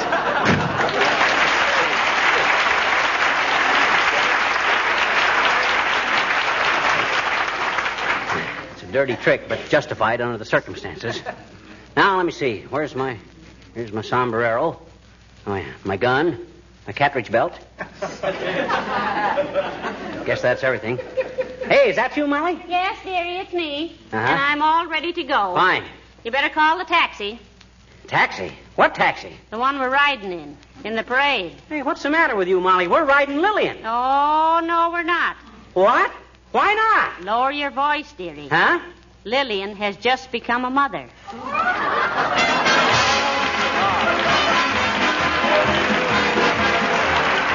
Fibber and Molly will be back in just a moment. Thousands of women all over the country have already signed the Consumer's Pledge, sponsored by the government's Consumer Division. If you haven't seen one, this is how the pledge reads. I will buy carefully. I will take good care of the things I have. I will waste nothing. The makers of Johnson's Wax are very proud that their products can play a part in helping you keep this very worthy pledge. An easy way to take good care of the things you have is to protect your floors, furniture, and woodwork with regular applications of Johnson's Wax. In fact, there are over 100 protective uses for this famous wax polish in your home. Wax your windowsills, your Venetian blinds, shoes, luggage, refrigerator, metal furniture, and all chrome surfaces. You'll find Johnson's paste or liquid wax equally good for all these purposes. Paste or liquid, it's the same fine product, and in either form, it's very easy to use. Magee, did you go out and see Lillian's new baby? Yeah, cute little cuss, ain't he? Yeah. Did Uncle Dennis see it? No, but I ran up and told him. Oh, what'd he say? He said, what color is it? And what'd you say? I said black and white. And what'd he say? Make mine the same. Good night. Good night, all.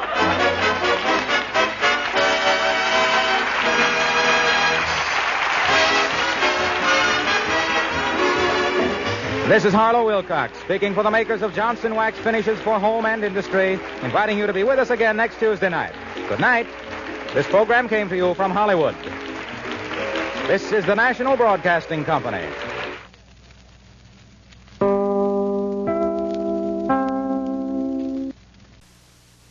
You'd think two pediatricians would know exactly what to do when their own baby came along.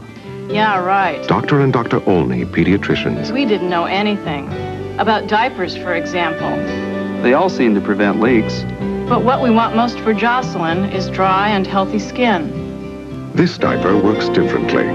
Liquid is quickly absorbed, creating cushions of air. Skin stays so dry, even powder won't stick. Watch.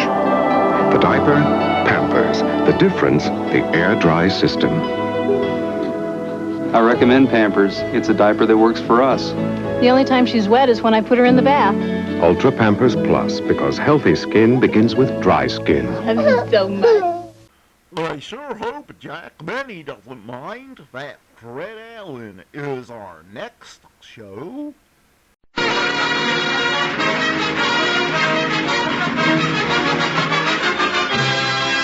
The Ford Dealers of America present the Fred Allen Show.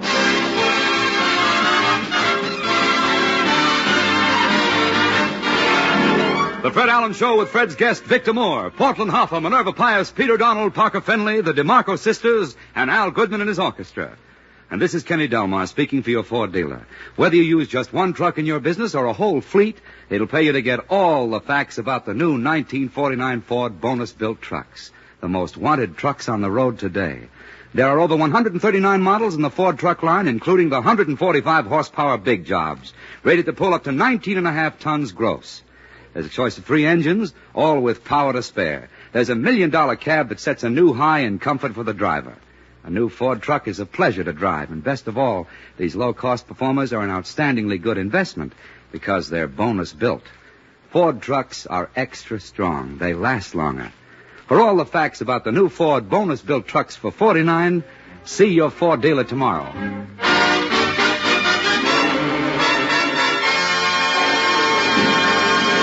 Well, what do you know? It's Sunday night again, and here comes Fred Allen driving down Main Street in his new Ford to keep his weekly date at the usual corner. As Fred turns to lock his Ford, he hears a voice say, Mr.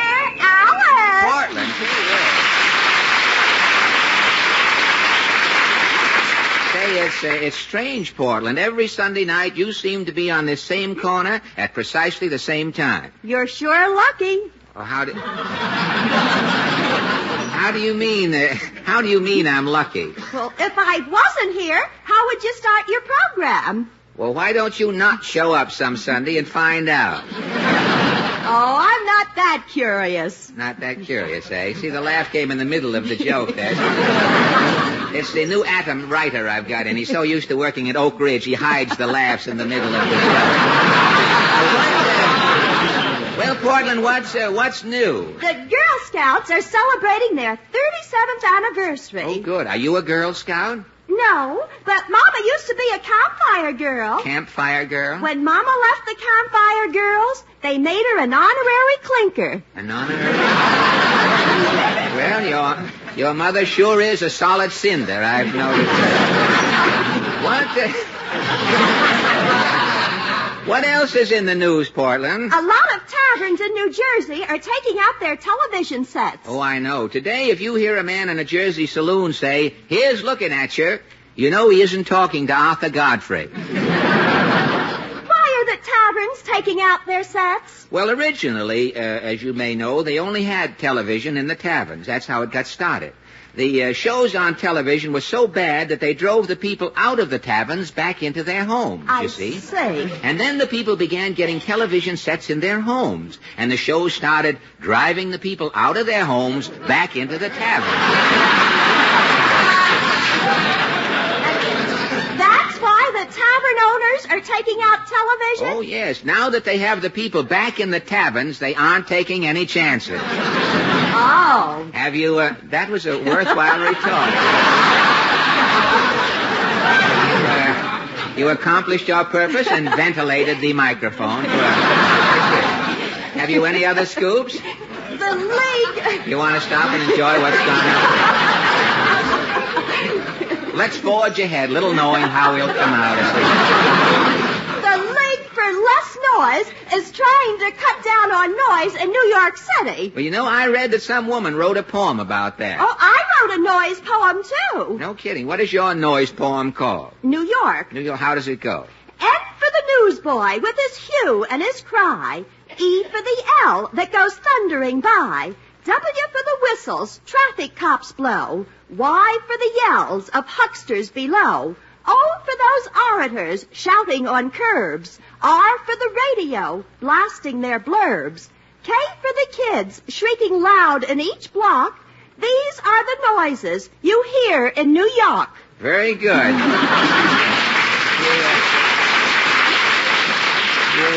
You put your own York in there. You weren't taking... I think well, at least it rhymed. There was one grammatical error. Miss Loudon, who makes the radio blasting its blurbs, it should have been. But we'll be forgiven in Boston. I'll run up and apologize. Well, I think I'll buzz along and get my paper, Portland. Oh, I'm coming, too. Well, come on. Let's take a run down Main Street. We're a little late. What's in the paper? Say, look at this big ad. Don't forget the new Henry Morgan program. It follows Fred Allen. Say, Henry must have spent his first week's salary for that ad. And look at this other ad next to it. Travel and vacation show, Rockefeller Center. You know, I'll bet that travel show is mobbed every night. Do you think most people like to travel? Well, there's only one way to find out. Let's ask some people now as we're walking down Main Street. This man coming with the high-button moccasins and the cellophane overnight bag. Pardon me, brother. Claghorn, say Claghorn's the name. Senator Claghorn, that is. Oh, I saw your bag there. Leaving town, Senator? No, son, I'm just coming back from Professor Einstein's birthday party. You and Professor Einstein? Yeah, me and Einstein sat around chewing the fat. Senator, what could you and Professor Einstein possibly discuss? Well, son, we had one thing in common. One thing? Professor Einstein didn't know what I was talking about. Yes? And I never will know what he was talking about. Well, do you understand Professor Einstein's theory of relativity? I sure do. If you got a minute in a dictionary, son, I'll explain it to you. Good. Well, what is it all about? Well, it's simple, son. Relativity controls space. Space? Space is nothing. Yes? Everything comes from nothing. Uh-huh. You take a small, round piece of nothing, put a little fried dough around it, it's a donut. Why? Now, you take a big, round piece of nothing, put some dirt around it, it's a tunnel. Say. Take a lot of nothing and wet it, it's an ocean. And that is relativity? Yes, son. Professor Einstein knows everything about nothing. Good. Tell me, not changing the subject, Senator, what's new? What's doing down in Washington? Well, things is popping, son. Yeah? John L. Lewis called out his boys again. Say, did the miners walk out, upset the president? Oh, little old Harry ain't worrying about no coal shortage. No? He's getting his lumps from Congress. Tell me, Senator, about our question. Do you think people like to travel? Well, son, all Democrats like to travel. Democrats are on the go. I see. But, son, you can load every plane, you can load every train, you can load every boat with Republicans. And what will happen? Nothing. Them Republicans ain't going no place. So long, son. So long. Well, come on, Portland. What's in that bookstore window? There's a new bestseller, Where is Everybody? Where is everybody? It's the story of a cannibal with amnesia. Yeah? The cannibal eats all of the people he knows and forgets. Then he forgets, huh? Then he asks himself that question. What question? Where is everybody? Oh, I'll have to get that book. Say, look who's coming out of the drugstore. Titus Moody. Hi, Mr. Moody. Howdy, Bub. Taking a stroll? No, I just come out to get Miss Moody a snake ball. A snake ball? Yeah. Miss Moody got a snake bite t'other morning. Oh, how did it happen? Why, this snake was trying to go down his hole. Yes? Miss Moody kept grabbing him by the tail and pulling him out. Oh, every time the snake got his head in the hole, Mrs. Moody would grab him by the tail and pull him out? Every time till the last time. And the last time? The snake started backing down the hole.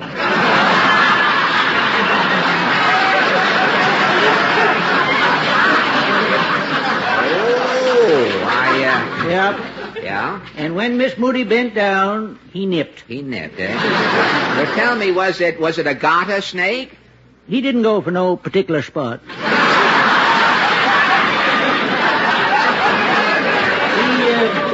He just bit what was handy. Oh.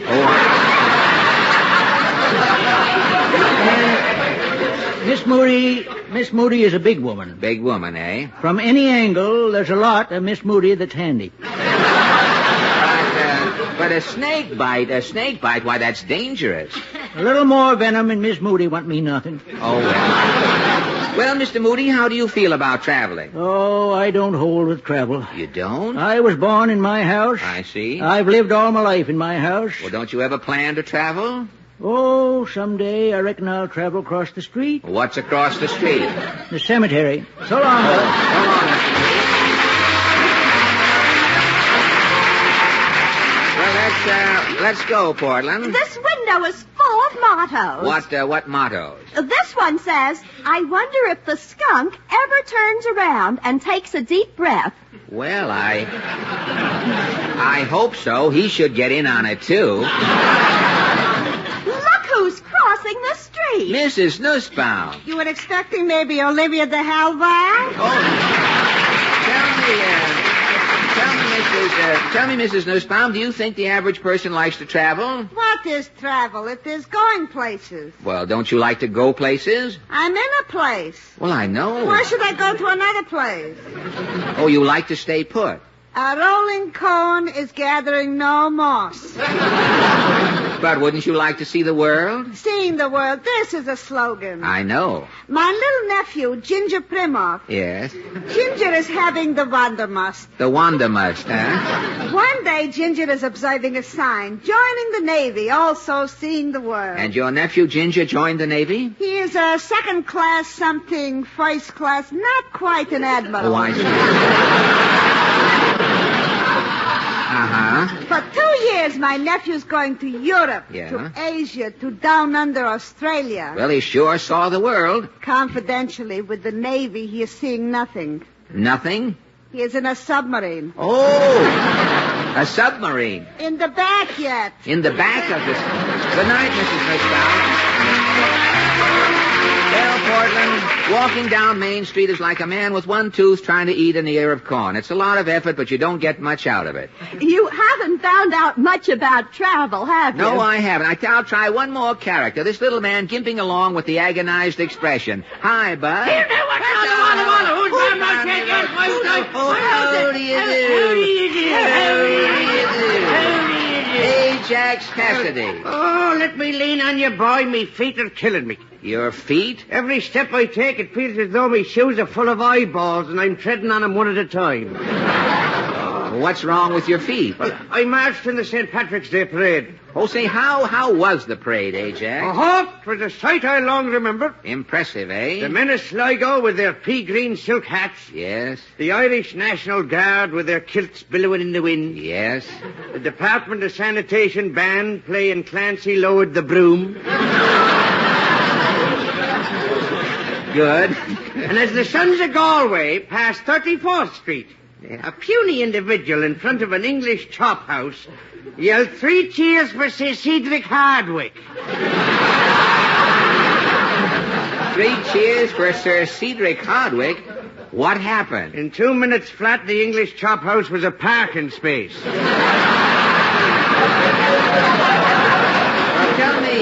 Tell me, Ajax, do you think the Irish like to travel? Sure, me boy. Travel was invented by an Irishman. What Irishman invented travel? Fitzpatrick. Oh, Fitzpatrick. Haven't you seen Fitzpatrick's travelogues? Oh, yes. Up the Columbia River with rod and reel. Yes. Through Turkey with knife and fork. Yes, I know. Well, do you ever travel, Ajax? Not me, boy. Only one man in the Cassidy family ever traveled. And it cured us for 2 generations. What happened? Me father traveled to Sing Sing. Sing Sing? Wasn't bad enough me poor father was leaving for 10 years. Yes? He got seasick going up the river. Goodbye, Ajax. So long, Ajax. Are you stopping at the music store, Portland? Yes, I want to hear the record of the week. Well, what is the record this week? It's Al Goodman and his orchestra and the 5 DeMarco sisters, and the song is When You're in Love. Oh, listen, they're going to play it. When you're in love, the whole world sings a melody. When you're in love, who cares if raindrops fall? When you're in love, the angels walk beside you. They seem to say, heaven's not far away. In country lanes, as you hear the church bells ringing, your heart goes winging where birds are singing, and in your heart there's no room for tears and sorrow. That sad tomorrow will never come to you. When you're in love, the whole world sings a melody. When you're in love, who cares if raindrops fall? And so I pray that someday I shall find you that perfect day when you're in love with me. When you're in love.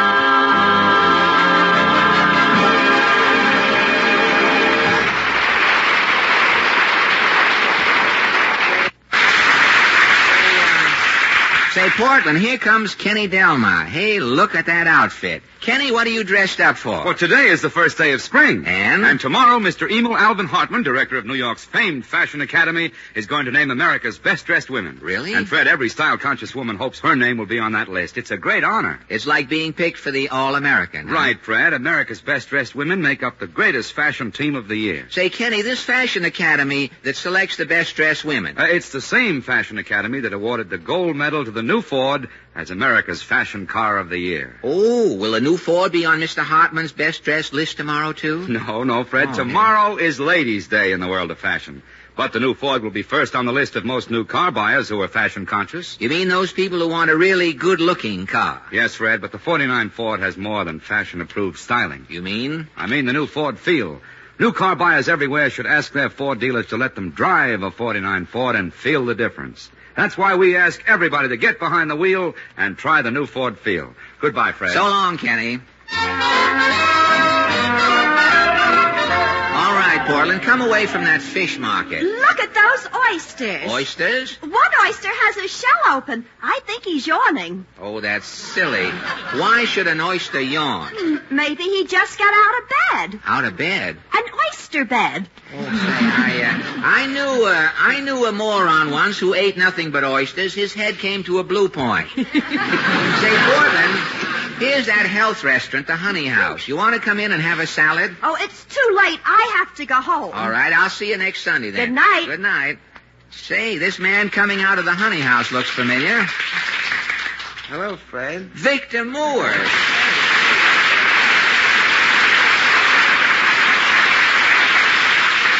Victor, what are you doing in a health food restaurant? Well, I'm building myself up, Fred. Doctor's orders. Oh, really? Did the doctor examine you? Yes, he tried to take my blood pressure. What happened? No blood. No blood? The doctor opened one of my veins. It just hissed at him. Well, Victor, you look wonderful to me. This is health food, Fred. Take the dinner I just finished eating. What did you have for dinner? Well, I started off with a health martini. What is a health martini? It's a glass of radish juice with a peeled soybean floating in it. Then I had a bowl of hot goat's milk. Well, how do they make a hot goat's milk? They build a bonfire under the goat. Oh, they do? And you drink the milk? Yeah, it's for calcium. Milk builds up your teeth. Well, has it built up your teeth? Has it? But this morning when I went to put in my upper plate... Yes? 2 new teeth had grown in the front. 2 new teeth just from the goat's milk? Yeah, there's only one trouble. What? They're goat's teeth.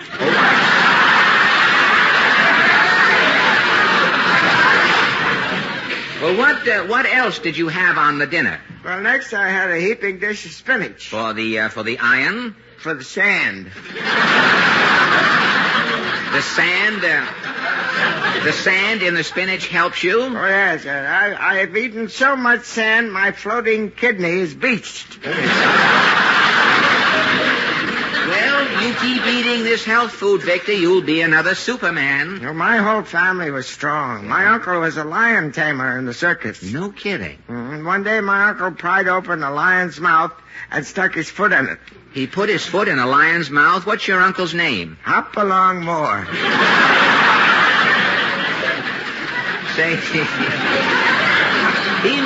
he must have been pretty strong. I take after my uncle, Fred. Feel how solid my arm is. Oh, Victor, you are a mass of flab. Yeah, I know, but it's solid flab. Victor, I don't get it. You're trying to build yourself up to be a muscular brute, and out in Hollywood, you became a star playing a weakling. Yeah, but Fred, there's a depression out in Hollywood. That's why I came east. Well, I know, but why build yourself up? I'm getting ready for radio. Radio? Yeah, everybody at NBC is switching over to another network. But, when Mr. District Attorney switches, I'll be ready. Oh. Victor, you can't take Mr. D.A.'s place. Why not? Why, those gangsters would give you an awful pushing around. With my new muscles, they wouldn't dare. Oh, look, Victor, if you were ever Mr. District Attorney, that program would come out something like this. Presenting Mr. Mobbuster.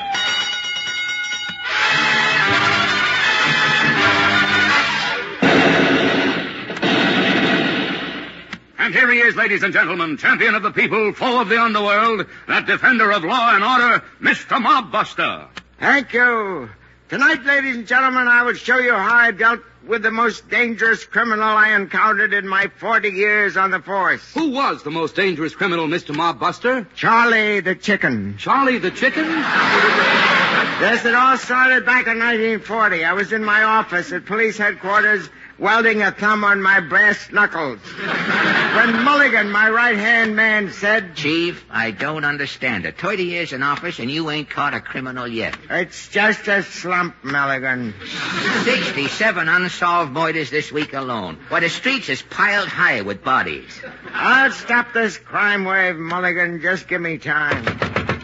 Who's this? My secretary. Yes, Miss Finn? Some guy just left these telephone messages for you, Mr. Mobbuster. Telephone messages? Yeah. He says he's been tapping your wire, and when you ain't in, he takes the calls. Well,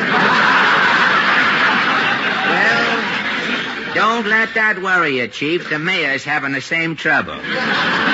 Chief, you gotta solve a crime pretty soon. The newspapers are starting to talk. I gotta get a case. Miss Finn, turn on my shortwave set.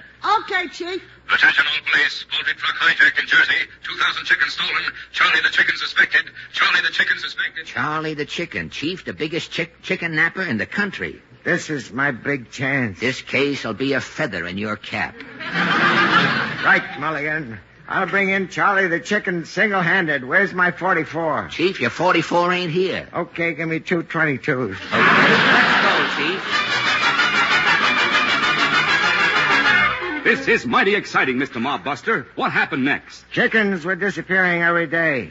I got a tip that Charlie the chicken was going to rob the biggest coop in the Bronx. You were prepared. Mulligan and I hid in the chicken coop. Day and night, we sat on 2 nests, disguised as chickens. One night as we sat there in the dark clucking, I heard Mulligan speak. Chief, I gotta get off this nest.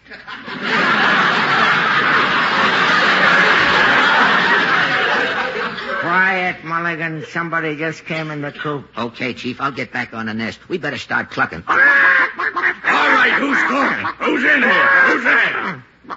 Wait till I flash me searchlight. I thought so. 2 chickens with derbies on. I got you, Charlie the chicken. Coppers, hey, take this.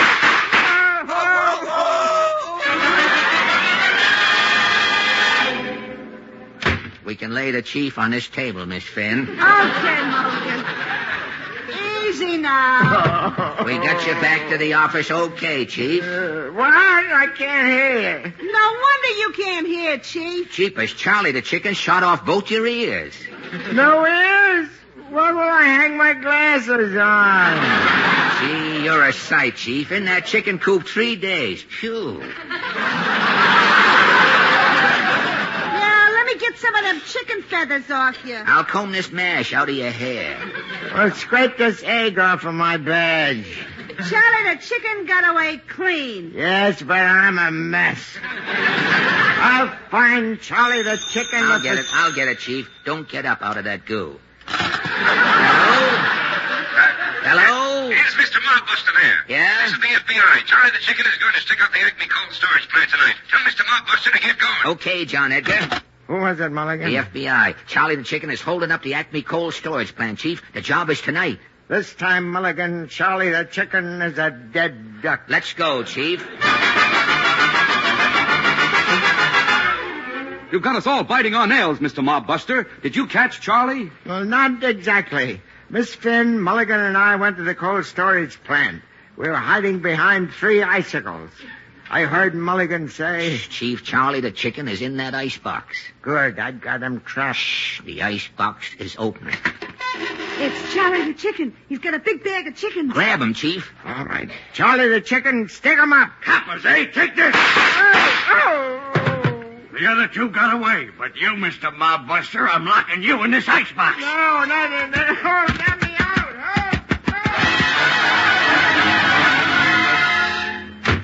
You can lay the chief on the floor, Mulligan. Okay, Miss Finn, he's a solid block of ice. I'll put him down here. You know, that was a good idea, carrying the chief home with these ice tongs. 2 weeks in that icebox. 2 weeks in that icebox, he looks like a human rink. I'll chip away some of the ice and see if the chief is still alive in there. There, his mouth is free. How do you feel, Chief? I'm bird-eyed. Get me out of this frozen kimono. A couple of more chops, Chief. There you are, Chief. Oh, I'm stiff and I haven't even had a drink. Say, your nose is gone, Chief. Charlie, the chicken's a sure shot, Chief. My ears are gone, my nose is shut off. I'm starting to lose face. Chief, why don't you call off this manhunt? Oh, Chief, this code message just come on the teletype. What is it, Chief? It's the address of Charlie the Chicken's hideout. Good, this is your chance. Charlie the Chicken is as good as plucked. Let's go, Chief. Is this the joint, Chief? Yes, Charlie the Chicken is hiding out in this Bowery saloon. Let's go in. Okay. Say, you better be careful, Chief. This joint looks creepy. Hey, bartender, is Charlie around? Look behind you, bud. Clap hands, Chief. Here comes Charlie. At last, Charlie, I got you. Nobody's taking Charlie the Chicken alive, copper. Take that. Gosh, what happened then, Mr. Mobbuster? Well, Charlie the Chicken made his final getaway. He disappeared completely. And you? I was removed from office. When I finally got out of the hospital, I was out of work for 9 years until I got this sustaining job on the radio. What became of Charlie? Charlie the Chicken sold all his stolen chickens to a soup company for a fortune. Charlie the Chicken is now living in Florida under the alias of Gordon the Goose. He has a 50-room mansion with a private beach, 3 yachts, 12 speedboats, and a private plane. He spends his days at the track and is engaged to a beautiful movie star. And so, Mr. Mobbuster, the moral of this story is... Crime does not pay!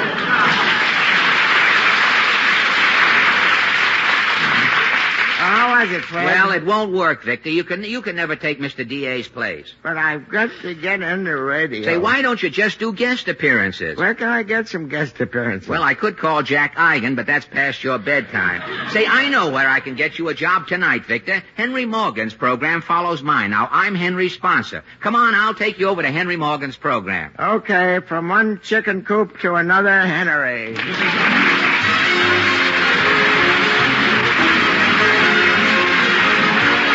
Next week, ladies and gentlemen, our guest will be Hildegard. Before next Sunday, your Ford dealer invites you to get acquainted with the new Ford in action. Take the wheel, drive the new Ford, and feel the difference. You'll notice it before you've gone a mile. Thank you and good night. For a half hour of laughs, stay tuned to the Henry Morgan program following immediately over most of these stations. Victor Moore can soon be seen in the Warner Brothers picture, Kiss in the Dark.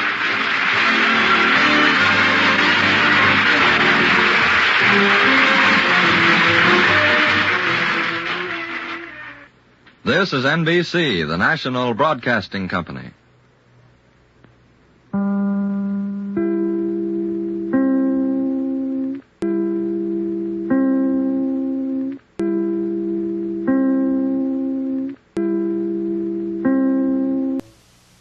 Most dog foods are made as if this dog's body never changes. Go get it, Bo. Well, it does. So he might get too much of one thing and not enough of another. That's why there's Cycle. It's specially designed to work with your dog's constantly changing body, giving him what he needs when he needs it throughout his life cycle, to keep him full of life. Good boy, Bo. For a lifetime. Now it is time to go back to Dodge City with Gunsmoke.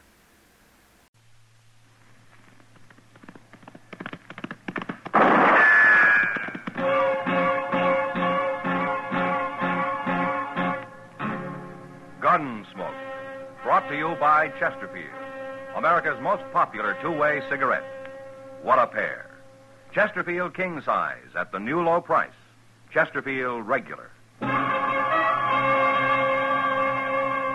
Around Dodge City and in the territory on West, there's just one way to handle the killers and the spoilers, and that's with a U.S. Marshal and the smell of Gunsmoke.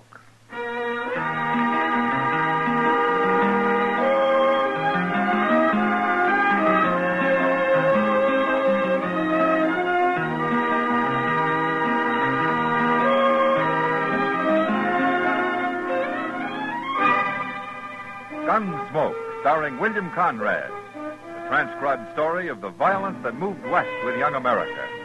And the story of a man who moved with it. I'm that man.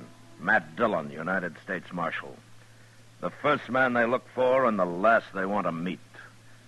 It's a chancy job, and it makes a man watchful and a little lonely.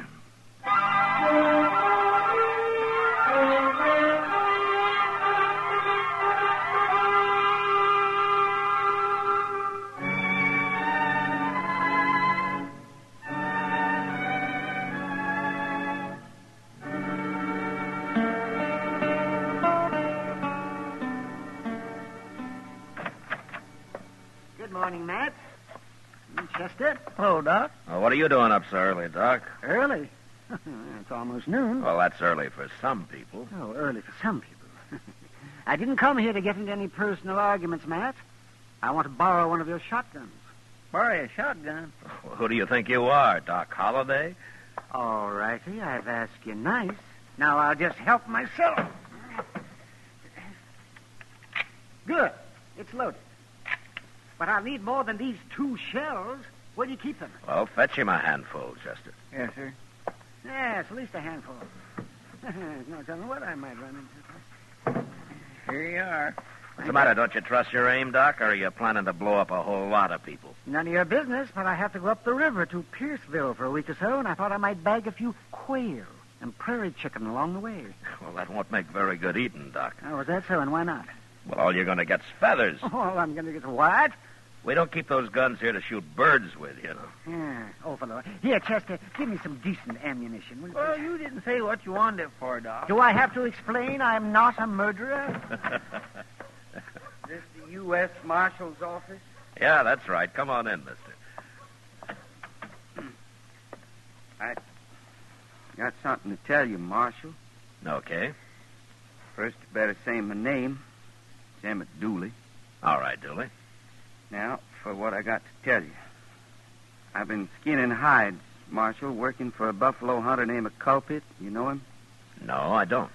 Well, there was this Culprit and his partner Fibber and me and the cook. Nobody knows the cook's name. We just call him the cook. And we was camped up the Arkansas River at Turkey Bend. You know where that is? Yeah, I know. Well, sir, Culprit, he broke out some whiskey night before last, and we all took to drinking it. And, Marshal, it's a bad thing, but when I drink whiskey, I get kind of senseless. Well, most men do, Dooley. Not like me. I go crazy wild. You won't believe it to look at me, Marshal, but I'm a dangerous man when I'm drinking whiskey. I see. Well, what happened the other night? That fella Fibber I was telling you about? Yeah. I killed him, Marshal. You did? Yes, sir. I shot and killed him. I don't know why I did it, except that I was senseless drunk on that whiskey. I don't even remember doing it, Marshal, but when I come to next morning, them other fellas told me about it. They'd already buried him. They showed me his grave. Poor old Fibber. I feel awful bad I did it. Dooley, most men, when they kill somebody, don't come tell the law about it. Why did you? I never killed nobody before, Marshal, and I can't have shooting Fibber on my mind. I had to come. Well, where are the rest of these people? Culprit and the cook. Ooh, they went off onto the prairie somewhere hunting buffalo. I got no idea where they are. Well, you going to hang them, Marshal? No, I don't hang men. Then what I come here for? You the law, ain't you? Look, Dooley, nobody gets hung before they get tried. And I can't send you up for trial unless I see the body of the man you killed. But I told you, Marshal, it was Fibber I killed. Okay, it was Fibber, but I got to testify that a crime has been committed, and the law reads I can't do that without seeing the body. You calling me a liar? No, I'm not calling you a liar. Then I don't understand none of this. Well, don't you worry about it, Dooley. I'll take care of it. How? I'll ride out to Turkey Bend and find the grave. Oh, I wouldn't do that, Marshal. No, sir, not in this weather. Well, I don't have to bring him into Dodge, Dooley. I can leave him buried there.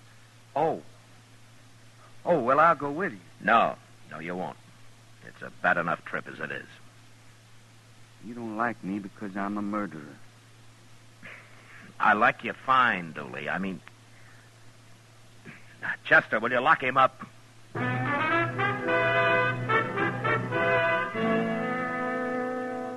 Turkey Bend was about 20 miles up the Arkansas, and since he was headed that way, Doc Adams rode along with us.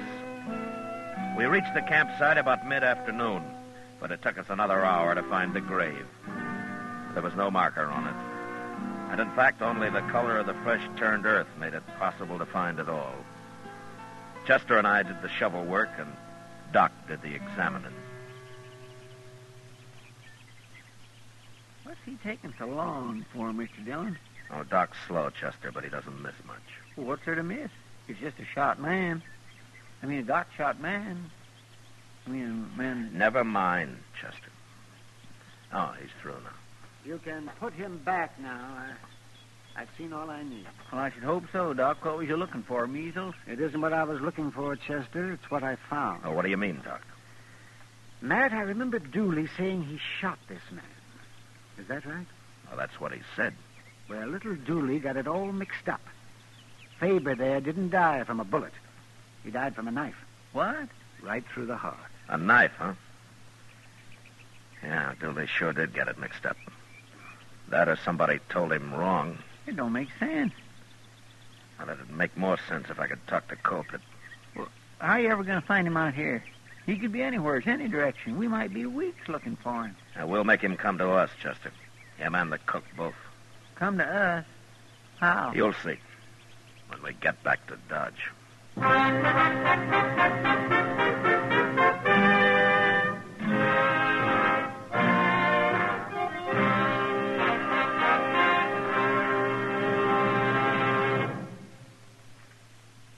Almost 100 years ago, Charles Kingsley wrote that tobacco is a lone man's companion, a bachelor's friend, a hungry man's food, a sad man's cordial, a wakeful man's sleep, and a chilly man's fire.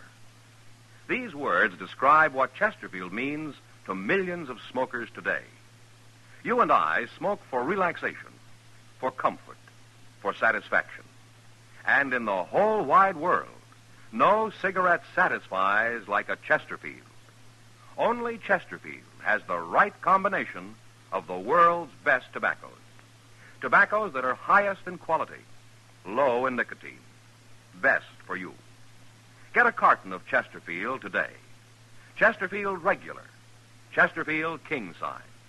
Both at the same price in most places.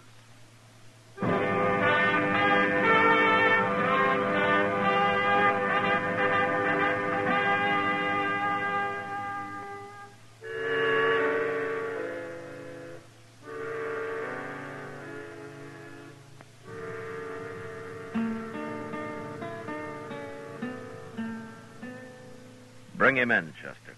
Come on, Dooley. Sun is up and the dew is almost gone from all the little plants and flowers. Chester woke me up, Marshal. You're going to have to do your sleeping somewhere else from now on, Dooley. I can sleep anywhere, anytime. That's what I like about winter. Nothing to do but sleep. Dooley, I'm turning you loose. What? I don't want you to leave Dodge, but I don't want you in jail either. What's the matter with me being in jail? I shot a man, didn't I? You saw the body, didn't you? You got the evidence? Now, don't you worry about it, Dooley. Just do what I tell you to. I want you to stay in Dodge, but not in jail. What? I got no money. I got nothing to eat. I got no place to sleep. I'm a buffalo skinner. How am I going to get a job in Dodge? Here, Dooley. Here's $10. Now, you can live on that fine. No. Now, go on, take it. Well, okay. But I'm not a man to borrow money. Now, you're doing me a favor. I should have made Culprit pay me off. Like he said, it didn't make sense. Me being in jail, I couldn't spend nothing. They may pay you off yet, Dooley. What? No, never mind. But look, if I catch you drinking that money, I'm going to take it away from you and you'll starve. Oh, I won't be drinking, Marshal. Didn't I tell you how crazy and dangerous I am when I drink whiskey? No, sir, I won't do that. Good. Now, if anybody asks you why you're not in jail, tell them I said I'm waiting for something. Waiting for what? Well, say I didn't tell you. And one other thing. Don't you tell anybody we rode out and found Fibber's body. Don't tell anybody at all. Just forget about that. I'm all mixed up, Marshal. Am I still under arrest? No, Dooley. Now, why don't you go on and get out of here? I got work to do, huh? Can I come see you sometime? You and Chester? Sure. Of course you can. But I don't want you hanging around here all day. Okay. I won't. Just once in a while. I wouldn't feel right otherwise, Marshal. Me being a murderer and all. So long. So long, Dooley. Bye, Dooley.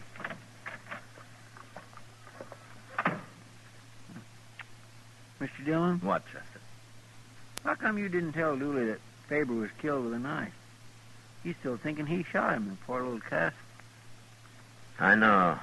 I'm sorry I have to do it this way, but word will get around. It'll get clear out onto the prairie, even. And when it does, I don't want Carpet and the cook to be scared off.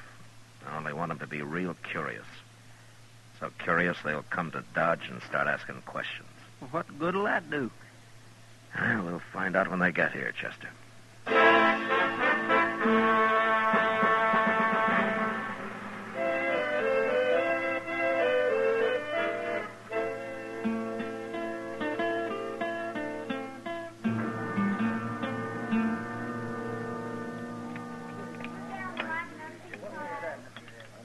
Sugar, Mr. Dillon? No, thanks, Chester. No, sir, I didn't mean to you on some. I meant I wanted some. Oh, yeah. Thank you. This coffee's mighty black tonight. Chester, you know, sugar's not going to change the color of the coffee. No, sir, but it sure sweetens it up. Yeah. Well, look at there. It's Dooley. Huh? Oh, Dooley. Well, sit down. Have a cup of coffee, huh?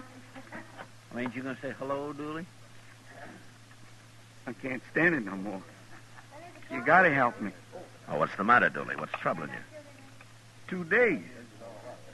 I've been out of jail 2 days. I can't go to another one, Mark. Well, why? What is it? Well, everybody treats me bad. They won't have nothing to do with me. They say I admit shooting a man, I ought to be in jail.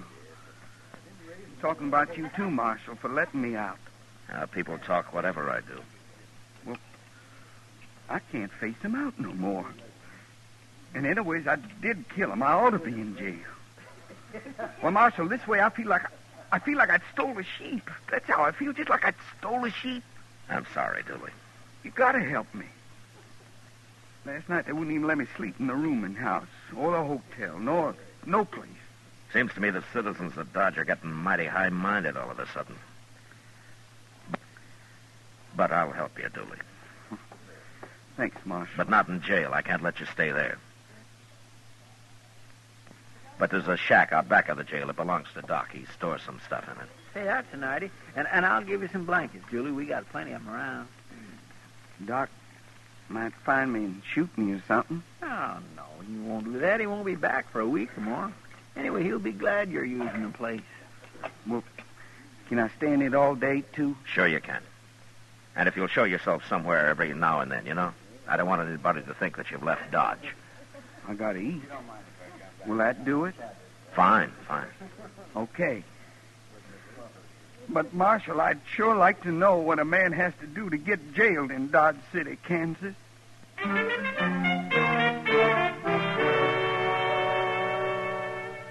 I don't know what Dooley did to pass the time, but for the next few days he hid day and night in Doc's shack back of the jail and came out only to eat a meal in a restaurant now and then. I felt sorry for him, but I'd have felt sorrier if he'd been hung for a crime I knew he was innocent of. A week passed and nothing happened until one day when I went into the general store after a new watch chain I'd ordered. Mr. Jonas wasn't there, but Kitty was. Hello, Matt.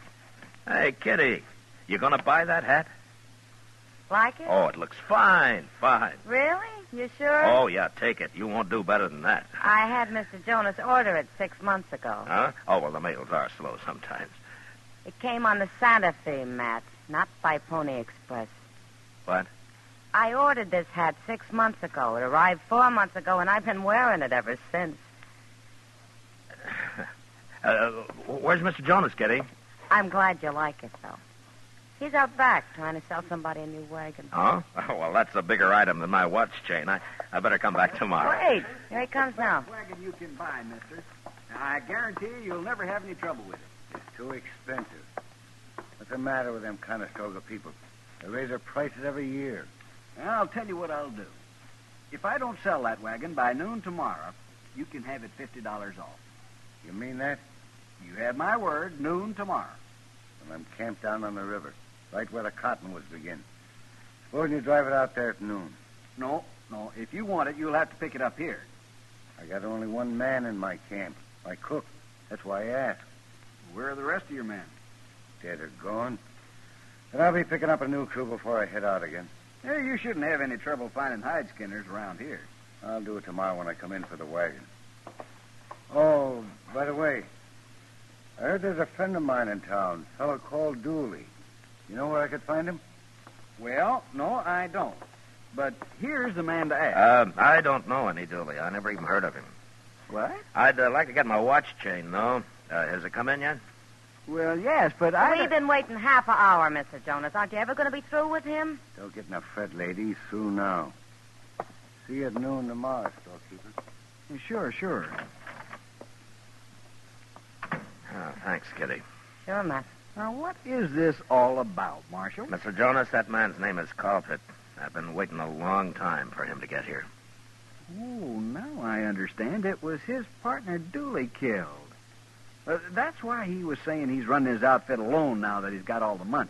Is that what he said? Yes, and he also said something about taking care of the law here before he left. Of course, I didn't think anything about it at the time. Lots of men talk like that. Yeah, I guess they do. But, Colpit may mean it.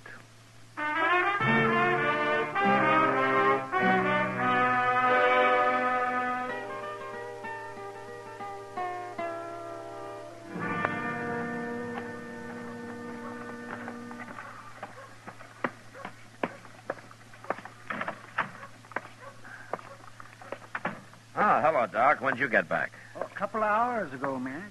Well, what are you doing in here, Dooley? Doc found me in his shack out back, Marshal. We've been talking. Talking? Oh, Matt, I just got back. I didn't know what was going on here.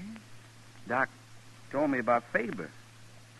He says he was killed with a knife. He says I didn't shoot him. Oh, I'm sorry, Matt. I guess you didn't want him to know. Oh, it's all right, Doc. It doesn't matter now. Is that true, Marshal? I didn't kill Fibber? Yeah, it's true, Dooley. Colpit killed him. Pretty mean of him. Tell me to go get hung for it. Pretty doggone mean. Well, it's all over now, Dooley. I'll take care of Colpit. How? You just go on saying I done it. Look, I want you to leave Dodge. Go someplace where Colpit can't find you. Then I'm going down to his camp while he's in town tomorrow and arrest the cook. Well, the cook, you said Colpit done it. Well, he did. But I'm going to throw the cook in jail and then take Colpit. When I tell him the cook has told me the whole story, I think I can break Colpit down and he'll confess. That Colpit don't care about nothing. Tell me I done it. Marshal, I wish I'd never gone to work for that man. Well, you'd have been better off if you hadn't, Dooley.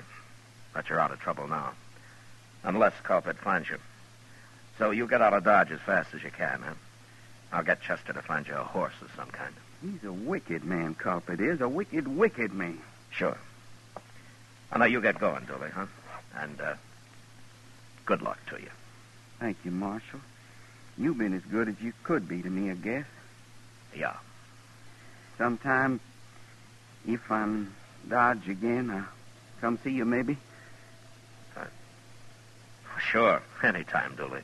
I'll be glad to see you. Well, so long. So long, Marshal.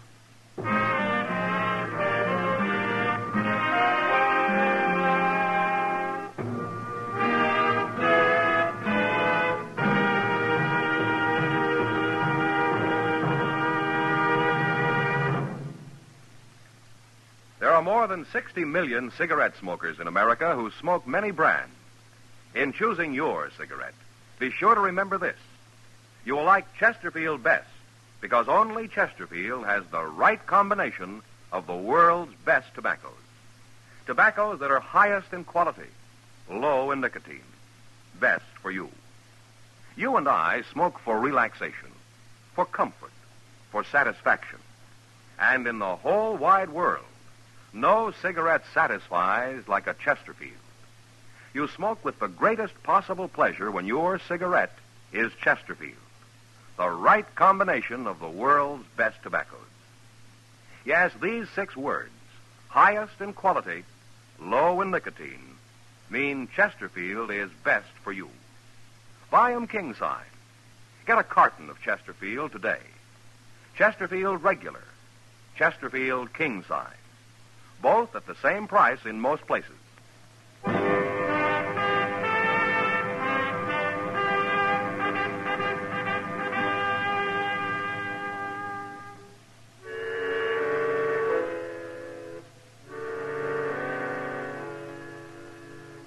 I gave Chester $10 to buy Dooley a mount with, but he couldn't find much of a horse for that. So they settled on an old jack mule. I didn't see Dooley again, but Chester told me later that he'd grub-staked him with another 10 out of his own pocket when he saw him off. I guess we both felt a little guilty about the way I'd had to treat him. Anyway, the next day, just after noon, we rode down to the river to pick up the cook and bait the trap for the real murderer, Culprit. Are you going to find this camp, Mr. Dillon? Well, he said it was where the cottonwoods begin, Chester. Oh, right over there. It'll kind of spoil everything if Culprit's decided not to go to town after all, won't it? Yeah, it sure would. There's his horses.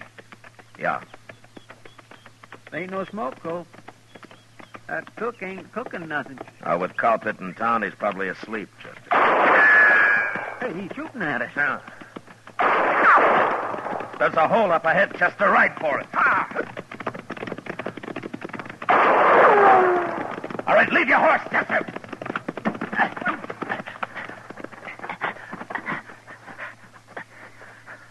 I told you Culprit didn't go in town, Mr. Dill. Culprit's a buffalo hunter, Chester. He couldn't miss at that range with his eyes closed. That's the cook. What's the cook shooting at us for? Well, I'll ask him. What's the matter with you? You drunk? I'm drunk. I'm crazy wild drunk. It's Dooley. Dooley, stop it. It's Marshal Dillon and Chester. I know who it is. I'm going to kill you, too. Kill us, too? I don't kill Culprit and the cook with a sharp rifle, and I'm going to kill you. Culprit was lying about me killing Fibber. I never killed nobody in my life before, but I'm started now. Oh, what's that $10 I give him? He must have gone and drunk it up. Yeah. Dooley, I know you're drunk, but we're going to sit here in this hole till you sober up. Do you hear me? I ain't going to sober up. I'm going to kill people. You can't stay drunk forever. We'll wait you out. Come on out of there. Come on out, I tell you. You're wasting ammunition, Dooley. You can't hit us here. Then I'm coming after you. I'm going to walk right up there and shoot you. No. No, Dooley, don't do it. I'll have to kill you if you try it. Here I come, Marshal. Don't do it, Dooley. I'm going to kill everybody.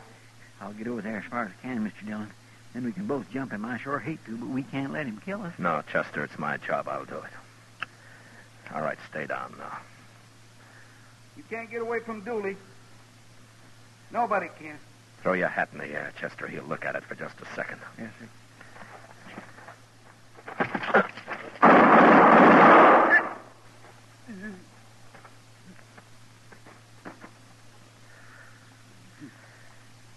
Oh, that's it, Chester. Come on.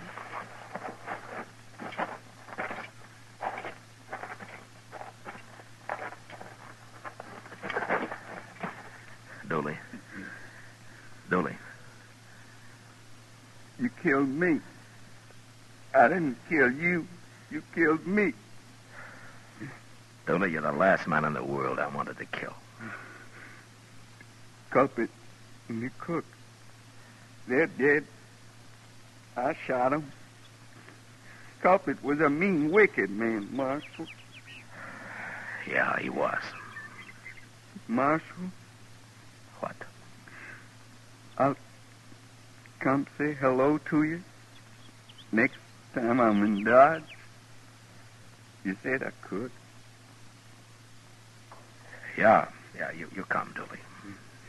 Sure, you come anytime you want. Thanks, Marshal.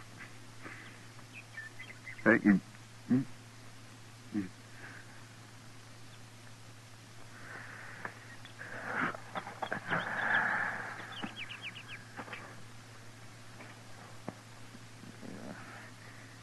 Oh, Mr. Dillon,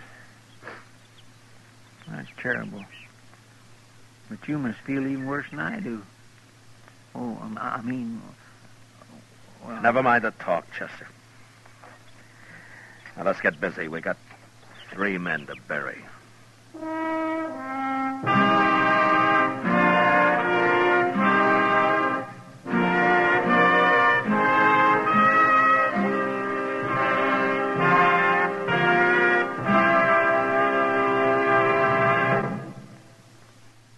Like 'em filtered? Like 'em king size? Then for you, this is it. King size L&M filters at the same low price as L&M regular. Both have the miracle tip for the effective filtration you need.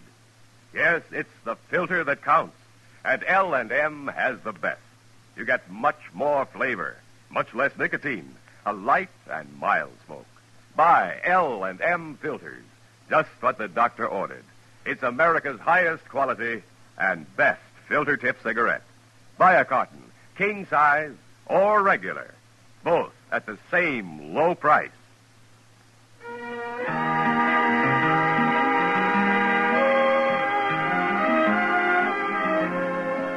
Gunsmoke, produced and directed by Norman Macdonald, stars William Conrad as Matt Dillon, U.S. Marshal. Tonight's story was specially written for Gunsmoke by John Meston, with music composed and conducted by Rex Corey. Featured in the cast were Vic Perrin, Harry Bartell, and James Nusser. Parley Bear as Chester, Howard McNear as Doc, and Georgia Ellis as Kitty. Join us again next week as Matt Dillon, U.S. Marshal, fights to bring law and order out of the wild violence of the West in Gunsmoke. Listen to Dragnet Radio at its new time, a half hour earlier, Tuesday night on another network. And remember, next week at this same time, Chesterfield will bring you another transcribed story of the Western frontier on Gunsmoke. Over the CBS Radio Network.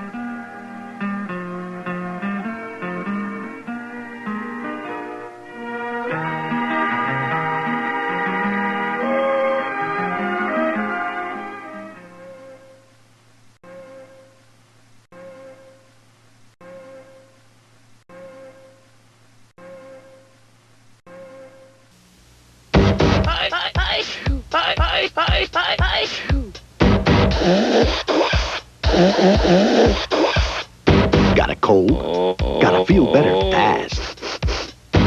Then you've got to get Alka-Seltzer Plus cold medicine. People who use it will tell you. It works. It's fast. It works fast. Alka-Seltzer Plus, the fizz works fast. Our next guest will give you the laughs. Just don't ask him to lend you money. It's Jack Benny coming up next. Jell-O. The Jell-O program starring Jack Benny with Mary Livingston and Phil Harris and his orchestra. The orchestra opens the program with Something Tells Me.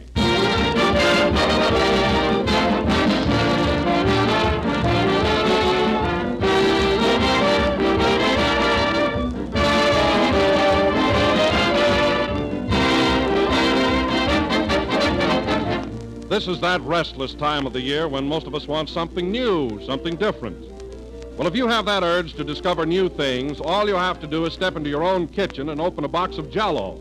Right away, you'll think of dozens of delicious new things to eat. Jell-O desserts, Jell-O salads, Jell-O relishes. All with a tempting springtime freshness that's a treat for any tongue. For Jell-O brings you that delicious extra-rich fruit flavor, deeper, truer, more satisfying. A flavor that rivals the juicy, ripe goodness of fresh fruit itself. And to start you off in your career of new and inspired dishes, you'll find attractive recipes on every package of Jell-O. strawberry, raspberry, cherry, orange, lemon, and lime. So if you want to discover a brand new repertoire of swell things to eat, stock up with Jell-O tomorrow. Look for the big red letters on the box. They spell Jell-O.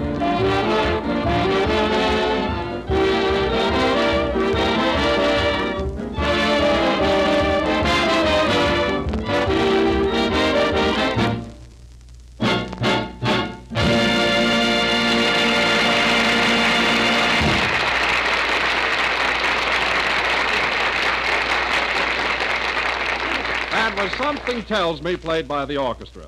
And now, ladies and gentlemen, we bring you a man who has just become Beverly Hills' latest taxpayer and homeowner, Jack Benny. Thank you, fellow residents. Yes, sir. Hello again. This is Jack Benny coming to you through a second mortgage.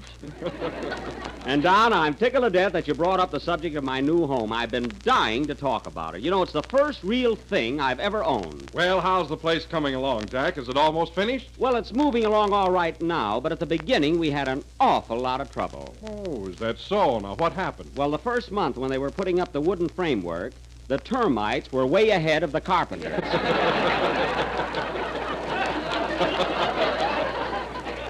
Oh, they were hungry little devils, you know? Yes, indeed, those termites are vicious. Why, they'll eat the lumber as soon as you put it up. Put it up nothing. These babies used to run down the street and meet the truck.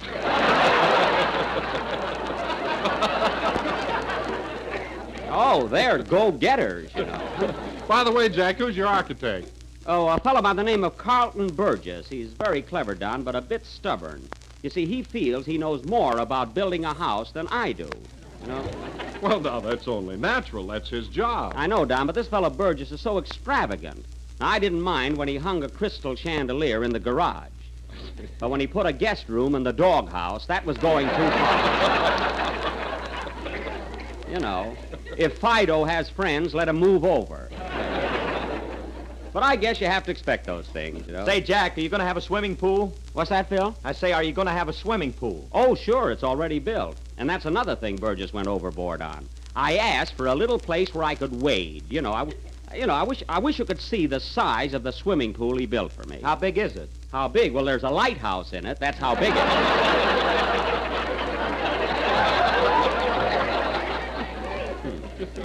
Now, when I go swimming, I'll have to put an outboard motor in my trunks. Say, Phil, you've got a home of your own, too, haven't you? Oh, sure. I built a beautiful ranch house right off of Ventura Boulevard. Oh. I have 14 rooms and an 8-car garage. Well, I'm mighty proud of it. Well, I don't blame you, Phil. What do you call your place? Auto Camp number 7.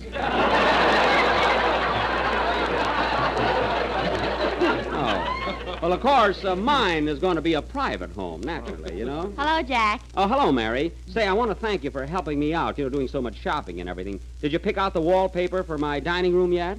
Oh, sure, Jack, and it's beautiful. It is, huh? It's a deep salmon color and has pink billy goats leaping over lavender cactus plants. Is that for my dining room? Yes. I've lost my appetite already. What did you get for my bedroom? Well, for that, I got bright gold wallpaper with little red butterflies chasing baby blue gorillas. And there's an American flag spread all over the ceiling. That's fine. I'll have to sleep standing up. Let's see, what else did you get? Now, for the doghouse... Mary, I don't want wallpaper in the doghouse. Fido doesn't need such ritzy surroundings. Well, he entertains more than you do. Well, he's a good mixer. Anyway, I like that. He's a good mixer. Anyway, thanks just the same, Mary, really. Say, Jack, I'd like to drive out and see your place sometime. Is it a nice neighborhood? No, that's a silly question. Why, sure, Certainly, I'm in a swell neighborhood, ain't I, Mary? I'll say. Listen, Don, you know Ginger Rogers, the movie star, don't you? Oh, yes, Mary. Well, her uncle buys fish at the market right next door to Jack's house. Uncle, it's her brother. That's even closer.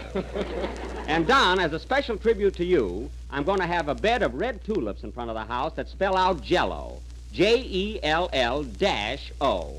Well, now, that's a lovely gesture, Jack, but why don't you also spell out the 6 delicious flavors? Oh, come now, Don. That would run into tulips, you know. But it's a thought anyway. Oh, hello, Kenny. Hiya, Jack. Hello, Don. Hello, Kenny. Hiya, Mary. Hiya, Phil. Hello. Well, we're all here. Yes, we're all here, Kenny. In fact, we've been here since the program started. Where were you? Well, I was driving in from my place through Beverly Hills. I passed a bunch of carpenters building a house. Oh, boy, what a screwy place. Well, what are you fellas laughing at? It probably wasn't my house. No, this is right next to a fish market. That's Jack's place, all right.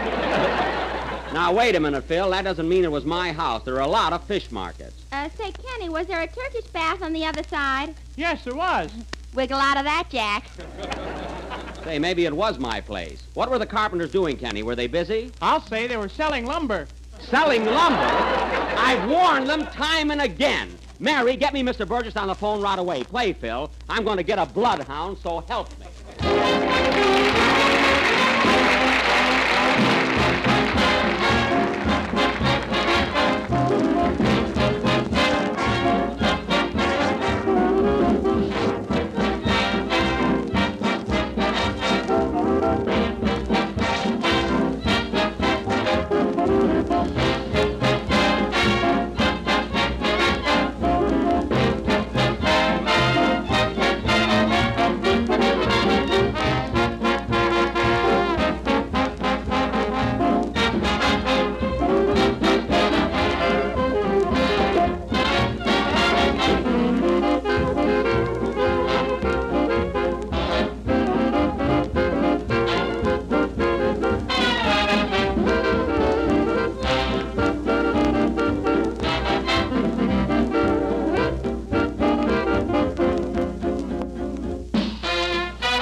Say, Phil, what was that number you just played?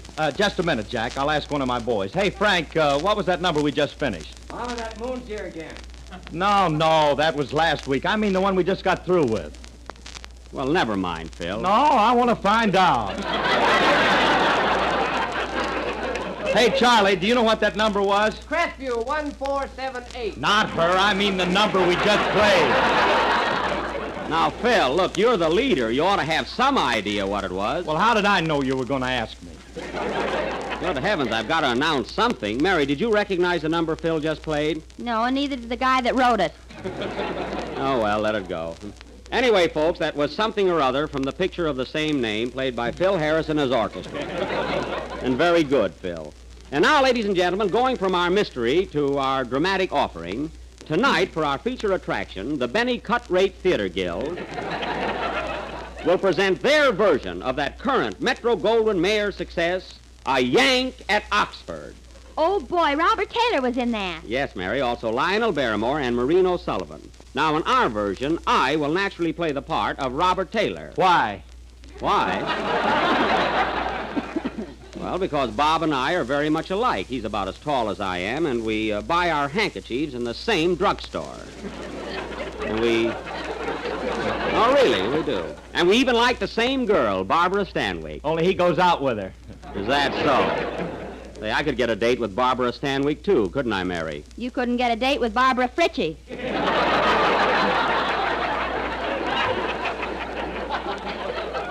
Barbara Fritchie? What studio is she with?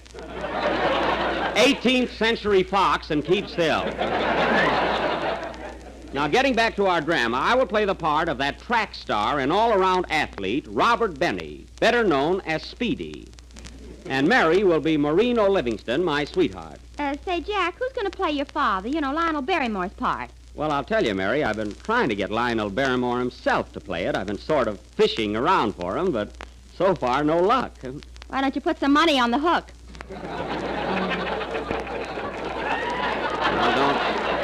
Don't tell me how to run my business. Anyway, I couldn't get Lionel Barrymore, but I did get a fellow who I think can handle the role very well. Mr. Lionel Kvetz. Is he here yet? Here I am, Mr. Benny, just raring to go. Now, Mr. Kvetz, you're sure you can play the part of my father all right, huh? Well, I played Hamlet, and your old man ain't no better than he is. Oh. Well, then I guess you'll do, huh? But there's just one thing, Mr. Benny. What's that? I've been listening to Fred Allen, and according to what he says, I think I better get paid in advance. Well, let me tell you something, Mr. Kvetz. Fred Allen should be the last guy in the world to say that I'm cheap. Why, is he that way, too? Now, listen. Any man that'll use the same toothbrush for 9 years and then have it re-bristled,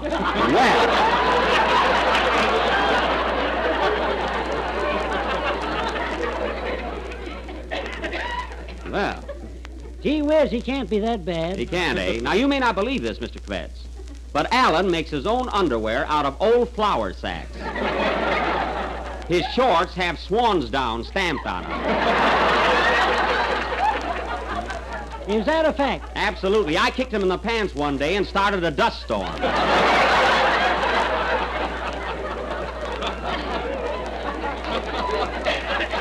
Well, that ought to take care of Mr. Allen for this week.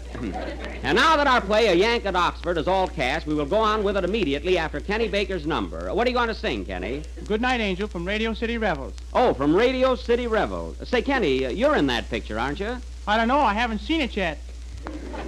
Oh. Well, you ought to know whether you made a picture or not. Well, I know I was in the Golden Follies, by gosh. Well, how do you happen to remember that? A lamp fell on me. Oh, well, brush the glass off your head and sing your song, will you? Okay. Sing, Kenny. Now, let's all concentrate now and get in the mood of our play, everybody.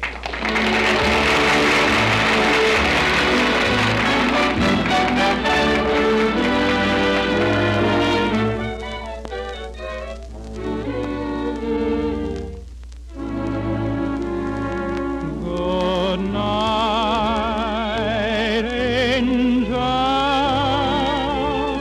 until we meet again here in heaven. And may your dreams be just as sweet as you are. Good night, angel, good night.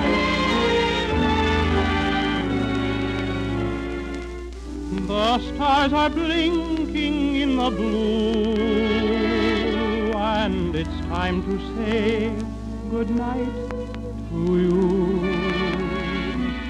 The moon is murmuring above. Tomorrow is another day for love. Oh, good night, my angel. Thanks for another evening in heaven.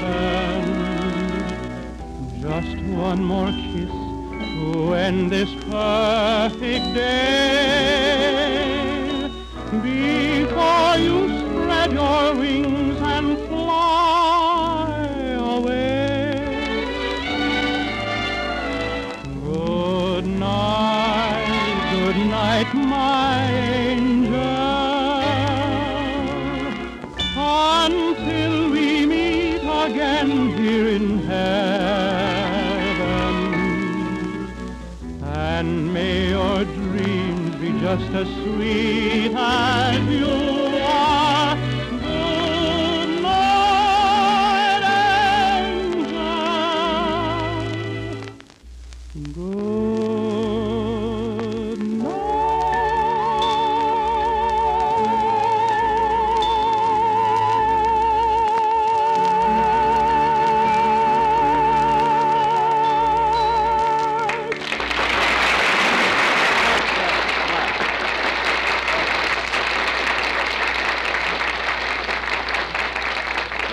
was Good Night Angel, sung by Kenny Baker. And now, ladies and gentlemen, we're going to present Well, wait a minute, Jack. Am I going to be in a play tonight? Oh, sure, Kenny. You're going to be a young Englishman. Why can't I be a professor at Oxford? Well, in the first place, Kenny, you haven't any brains. And in the second place... That's enough. I think so. And now, folks, we are going to present our dramatic highlight of the evening, our own little vehicle, a Yank at Oxford, or a Cluck in Waukegan. Take it, Don. The scene opens in the general store of Lionel Benny in the thriving little community of Waukegan, Illinois. His son, Robert, the star athlete of the town, is leaving that night for Oxford. Curtain, music.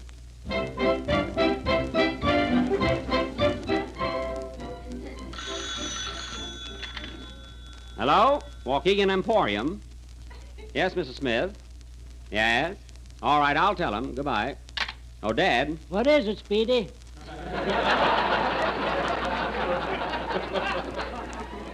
Mrs. Smith says that the mousetrap you sold her yesterday is the wrong size. Wrong size? How does she know? She just caught a bear in it. There ain't no bears around here. It must be her husband. Well, I better tell her she's going to make a rug out of them. Never mind that. Here, son, deliver this order of groceries to Mrs. Bunker. She lives at 216 Maple Street. Why, that's only about a mile away, Dad. I can make it in no time. You know, I won the 100-yard dash this morning. You did? Who did you run against? Seabiscuit. Well, here I go, Pop. Here are your victuals, Mrs. Bunker. Thanks. Goodbye. Well, what's next, Pop?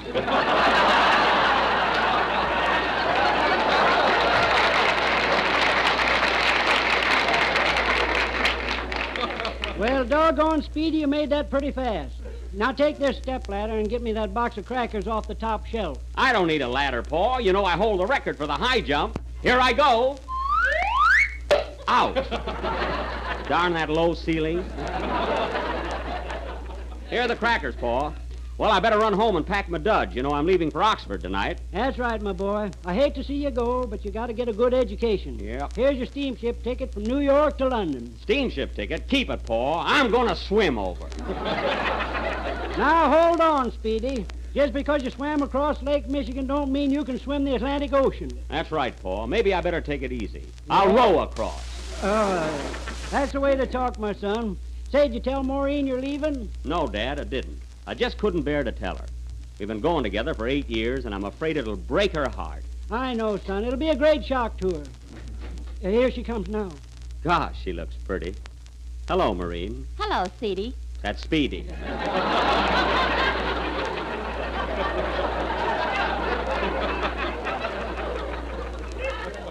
Gee, you look sweet, Maureen. You're always so classy and stylish. How do you like this new dress I knitted? Oh, it's beautiful. Turn around. Let me see the back. Oh, no, it isn't finished yet.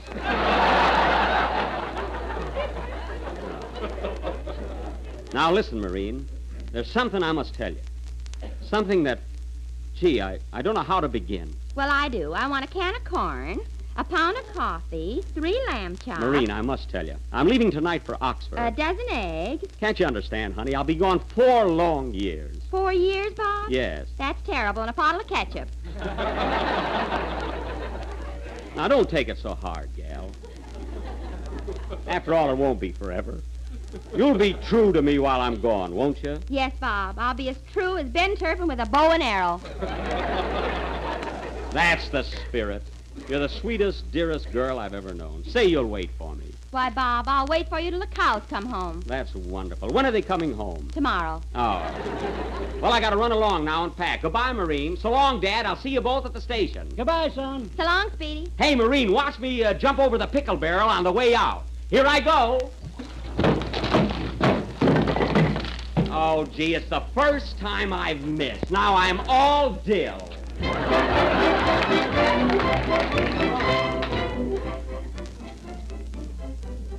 We now take you to the railroad station where the whole town has turned out to see Speedy off. Listen to George Pritchard and his Philharmonic Orchestra.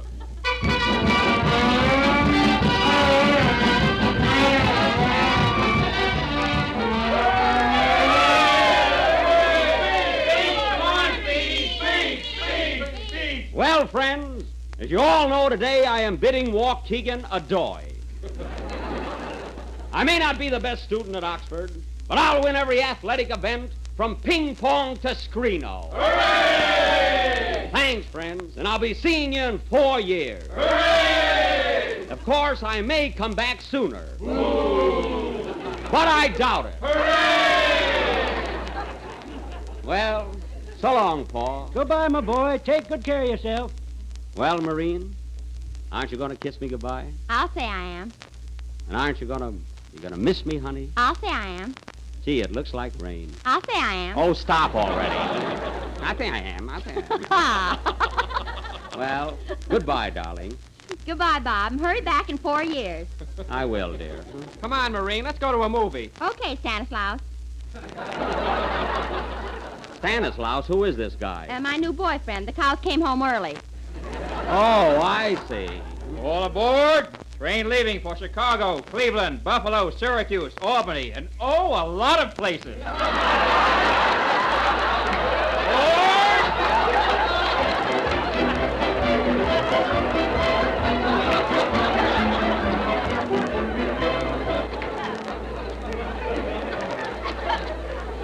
We now take you to the middle of the Atlantic Ocean, where we find Speedy Betty in a rowboat headed for dear old England.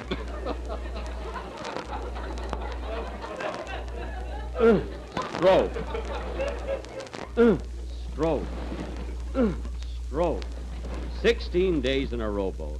Gee, I wish that shark would stop following me. What do you want, shark? A cup of coffee, a sandwich, and you. Stroke. Stroke. Oh, another boat. And look who's out there. Hello, FD. You're fishing kind of far out, ain't you?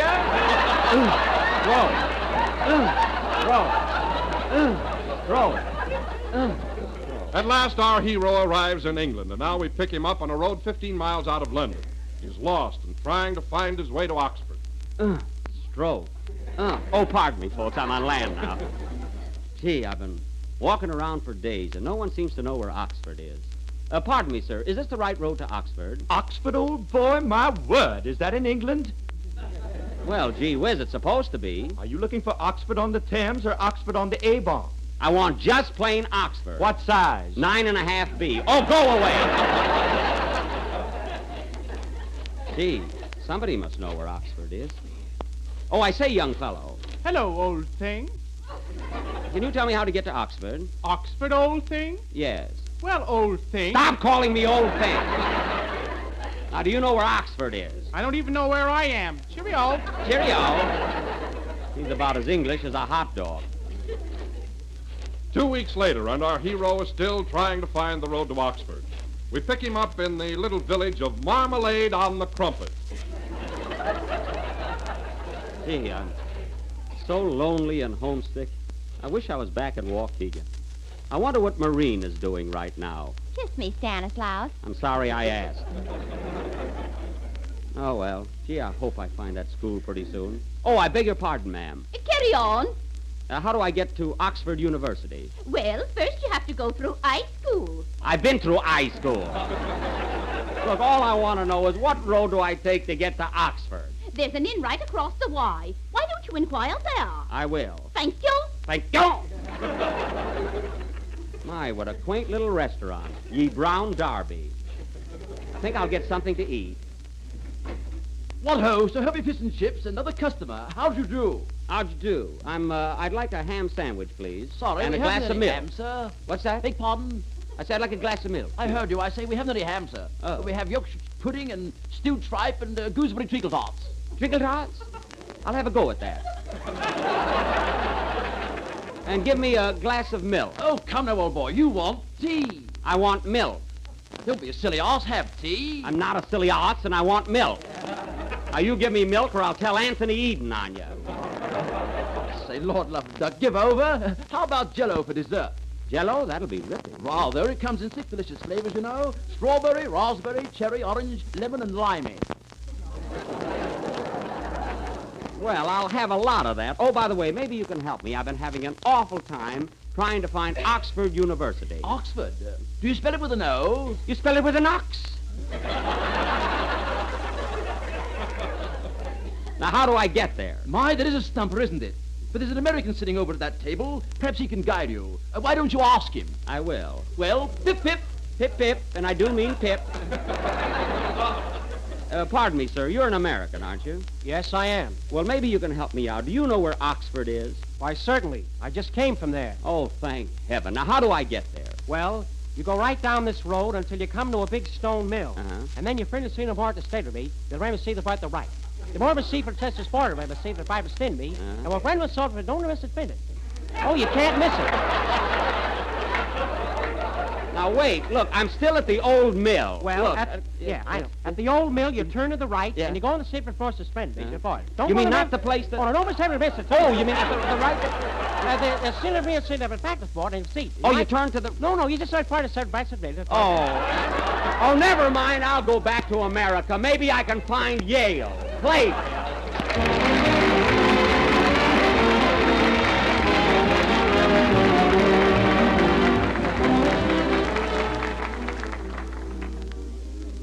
Here's a way to give your family a cheerful springtime dessert tomorrow night. A swell new dessert that's quick and easy and sure to come out perfect. It's called Red Cherry Cup, and it's made with glowing cherry jello and canned red cherries. It's bright with color, it's crammed with fruit goodness, and it takes just next to no time to make. Dissolve 1 package of cherry jello in hot water and chill until slightly thickened. Then fold in 2 cups of seeded canned red cherries, turn into individual sherbet glasses, and chill until firm. Serve as is or topped with whipped cream. Either way, you've a prize winner. For cherry jello has a lovely crimson color and such a delicious extra-rich fruit flavor that it's hard to tell where the jello stops and the cherries begin. Just be sure to make your Red Cherry Cup with genuine jello, for jello brings you that tempting extra-rich fruit flavor. Order some jello tomorrow and try this grand dessert.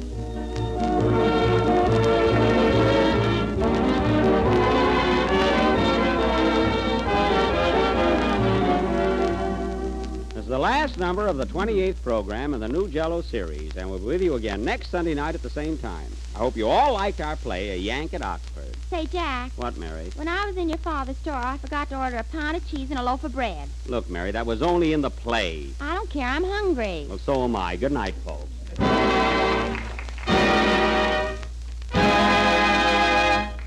J-E-L-L-O.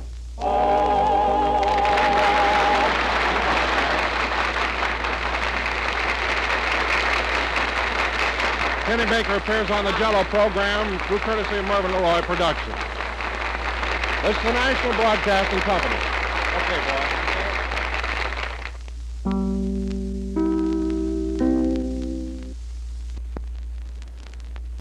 I like rich, creamy tasting things, but I also like to stay away from cholesterol and saturated fat.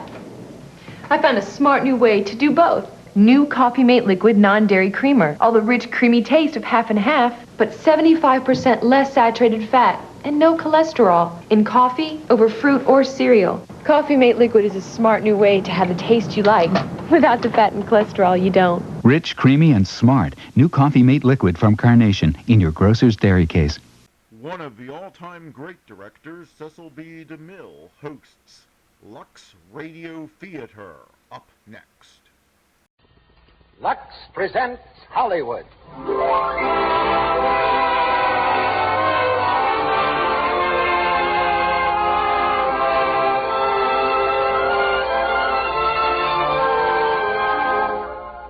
The Lux Radio Theater brings you Errol Flynn, Joan Bennett, Mary Astor, and Ralph Bellamy in Trade Winds. Ladies and gentlemen, your producer, Mr. Cecil B. DeMille.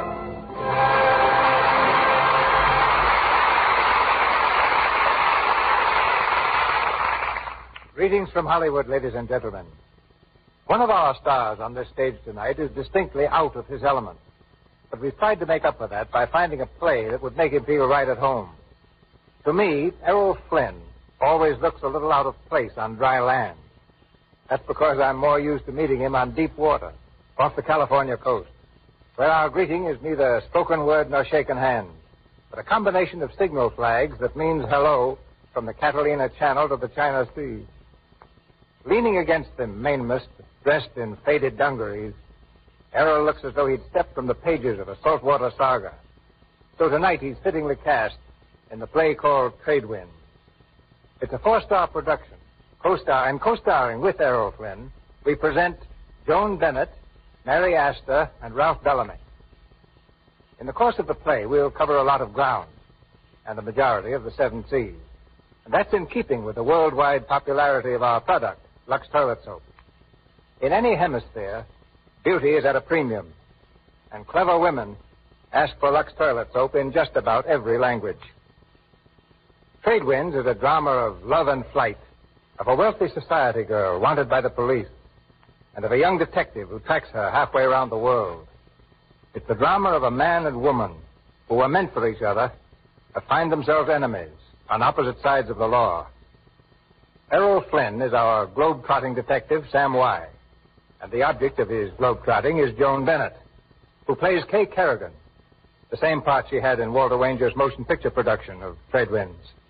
Mary Astor is Jean, a secretary who has nearly as much trouble keeping up with the detective as he has catching up with the girl he's trying to arrest. Ralph Bellamy is Detective Blodgett, a little on the slow-thinking side. It's the role Ralph played on the screen, and one that did a great deal to advance his career.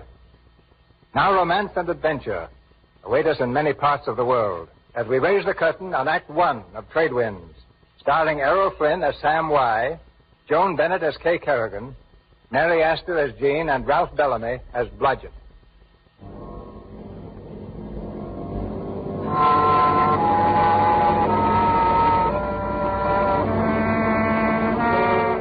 In the black hours just before dawn, the city of San Francisco lies sleeping under a blanket of fog. There's a curious stillness in the air, broken only by the low moan of foghorns from the bay. High in a fashionable apartment building, a single light shines through a misty window. And now at the door of that apartment, a woman's gloved hand presses the buzzer. There's a long wait. And then at last, the door opens slowly. Who is it? Why, it's Miss Kerrigan, isn't it? Come in. I hope you'll pardon my keeping you waiting. I didn't expect a visitor at this time of night. Well, Miss Kerrigan, I assume you came here for some purpose. They found my sister's body in the bay. What's that? What'd you say? My sister. They found her tonight in the bay, drowned. Drowned? I can't believe it. So young, so lovely. How did it happen? You know how. Technically, it was suicide. Actually, it was murder. And you murdered her. Look here, Miss Kerrigan. It's natural you should be upset, but hysterics won't help. You murdered her. I'll overlook what you're saying. You're not responsible just now. But I haven't even seen your sister for over a month. So that's why she was so pale and silent these last few weeks. You wouldn't see her. The day must have been a relief. That's not true. It was never serious between us. Hers was, well, nothing but a phase, a passing infatuation for a man who belonged to the right club. And a man whose father's money could protect him from anything. Oh, I know. Your name won't even be printed. If she left any letters, they'll mysteriously vanish. There mustn't be any evidence to soil the name of Thomas Broom II. We can skip the melodrama. Now, here, let me get you something to snap you out of it. A drink. You could use it. The only thing I could use right now would be a gun. On you. Yes. It might help at that. At least it would make you realize what you're saying. And it wouldn't be murder. It would be execution. I have a gun right here. Take it, Miss Kerrigan. Go on, that's right. You see, I'm not afraid of you. Even with that gun aimed right at my heart, I'm not afraid. You wouldn't kill me because you know I'm not to blame. Your sister knew what she was doing. It was... You...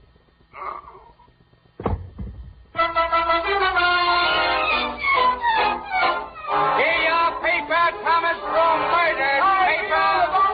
Thomas Broom murdered by mysterious warrant.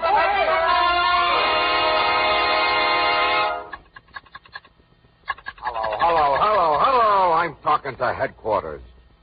Yeah. Oh, hello, Chief. Is this you? Well, this is Detective Blodgett, Chief, right on the job as always. Yeah. I'm up at Broom's place, Chief, and I just got the whole case tied up. Yeah. The murderer of Thomas Broom is a girl by the name of Kay Kerrigan. Sure, I'm sure. First, she had a grudge against Broom on account of her sister. Second, there's a pair of woman's gloves here. Third, I just found a package of Merrick cigarettes on the floor. That's the kind she smokes, Chief. I ascertained it from her friend. That's right. So don't give it a second thought, Chief. This girl Kerrigan did it all right, and I'll have it for you inside of 1 hour. Paper, Kate Kerrigan still missing. Police have mysterious woman missing 3 weeks. 3 weeks. 3 weeks and okay, Kerrigan. I thought you were going to have her inside of 1 hour, Blodgett. I'm sorry, Chief, honest. I can't understand how she eluded me. Oh, no? Well, look at this. You see that picture? It's a picture of a ring, isn't it? Nice deduction, Blodgett. Yes, it is. Now read what it says on the picture. Ring pawned at Royal Palms Pawn Shop, Honolulu. By a young woman giving name of Martha Bailey. Right. Now look at this design. Well, it's the same ring, isn't it? Well, read. Ring designed for Miss Kate Kerrigan. San Francisco, 1929. There's your answer, Mr. Blodgett. While you were throwing a dragnet around San Francisco, Kay Kerrigan slipped through and pawned the ring in Honolulu. Honolulu. So that's where she's been hiding. Wait a second, Chief. Are we so awful sure this Kerrigan girl done the murder? Of course we are. Broom was shot in the base of the skull, which rules out suicide. What's more, there was no gun found in the apartment. And furthermore, the woman is obviously immoral. She was in a man's apartment in violation of Ordinance Number 693. Oh, listen. Broom's father says she did it, the paper says she did it, so the public says she did it. And if we want to keep our job, we've got to get her. Well, that's a routine matter. Now we know where she is. Oh, and I suppose she's going to stay there and wait for us. Now, look. When she lands out of Hawaii, she's out of American territory. We've got to send somebody after her quick. Why don't you send Harry Faulkner? Now we're getting somewhere. There isn't a more upright and efficient law enforcement officer in the land than Harry Faulkner. Oh, Blodgett. Why don't you get some educated party to read the papers out loud to you? Faulkner's in Europe on a smuggling case.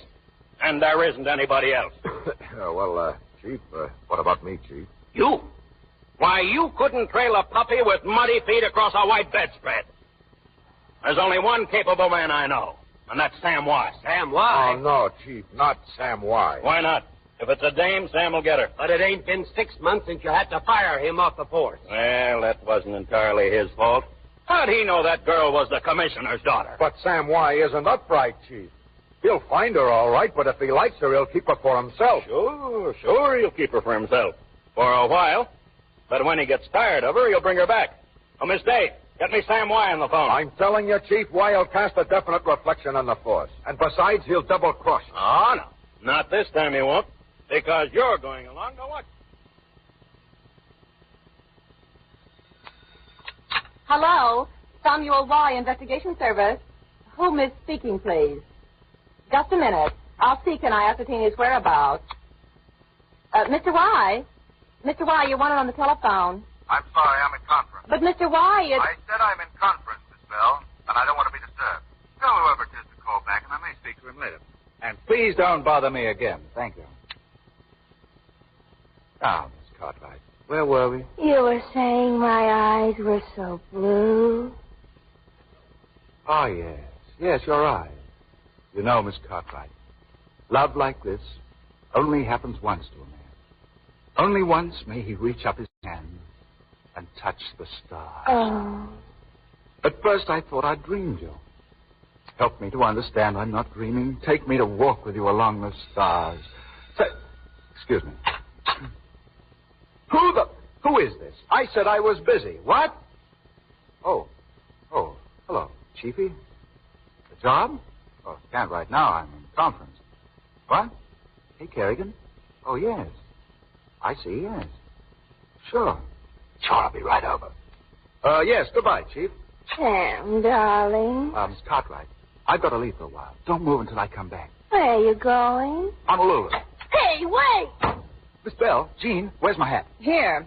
What happened to your conference inside? Oh, that's postponed. I've got a job. Do you really think this Kerrigan girl murdered him? Oh, so you were listening in again, eh? Yeah. You think she did it? Well, I don't try 'em. I find 'em.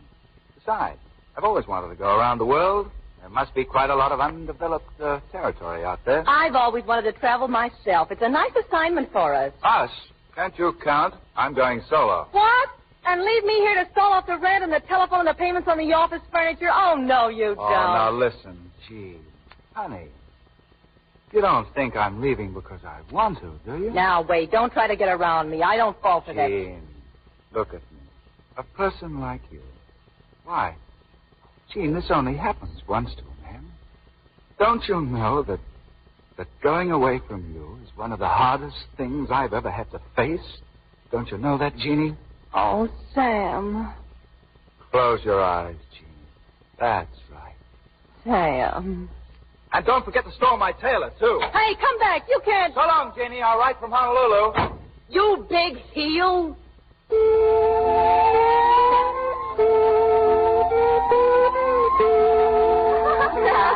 Go on, Mr. Sam. Say more. Oh, what more is there to say? You know, girls, this only happens once to a man. Only once may he reach up his hand and touch the stars. Take me with you to those stars, all four of you. Now look here, Sam. Oh, Blodgett. I told you to stay out of here. Now go on. No, I won't. We're here to find Kate Kerrigan. Well, I'm looking for her. Listen, Sam, I'm willing to overlook the moral aspects of the situation, but you know Kerrigan's not a Hawaiian. But this is the process of elimination. These few girls, and we'll have covered the whole island. And while you're here, what about those steamship officers? I checked them all. Well, check them again. Everything's got to be double-checked around here. Faulkner wouldn't employ these methods. They're not only immoral, but they're not modern. Well, they've been good for a long time. Now, girls, suppose you go on. I want to hear all about your work. What does a man want to know about a beauty parlor for? Oh, that's very interesting. Girl goes in with no eyelashes, comes out, looks like Minnie Mouse. Grandmother goes in, out she comes, skips off to kindergarten. Blonde comes in, comes out a brunette. As easy as that. Easy. 3 hours hard work to make a blonde a brunette. We did one in 2 hours last week. Oh, a rush order? Yes, she was catching a boat for Shanghai. Shanghai? Oh, well. Tell me, did she look like the girl in this picture? Yes, that's the one. How did you know? Oh, just a hunch. Thanks, girls. Sam! Any luck, Philo? The best. Come here, listen. A small blonde woman sailed 4 days ago for New Zealand. No. Did she smoke married cigarettes? Well, they said she didn't do any smoking in public, but that didn't discourage me. Once a person acquires a cigarette habit, it's bound to come out. She claimed to be a missionary. But it's obvious to me it's Kerrigan in disguise. Roger, you've done a remarkable piece of work. It's just sheer deduction. Well, when do we leave for New Zealand? Tomorrow. Good. But we're going by way of Shanghai. What?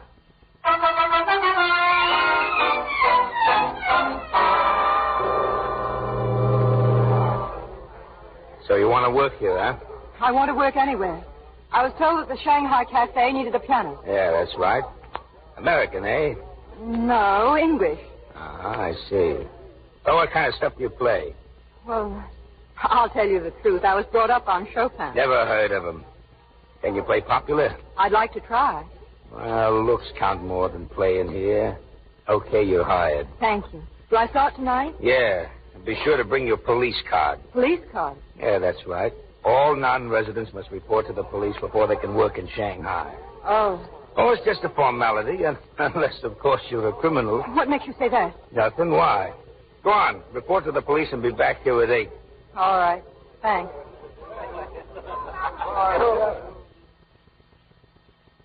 No, little Hop-Sing.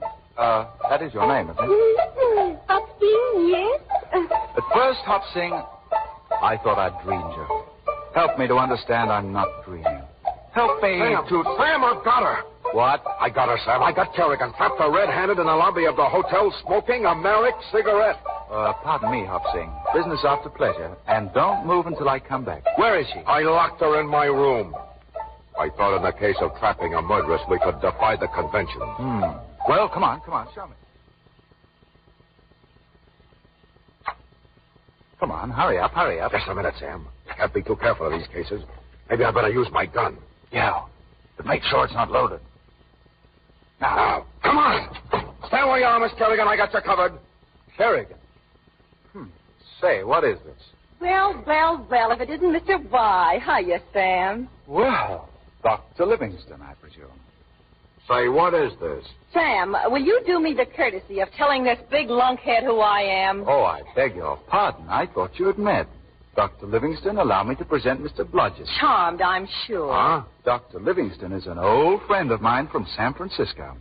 She's nice, but she's not Kerrigan. But she was indulging in Merrick cigarettes. Oh, I was aware if I kept smoking Merrick, you'd find me, and I'd find Sam. Very nice.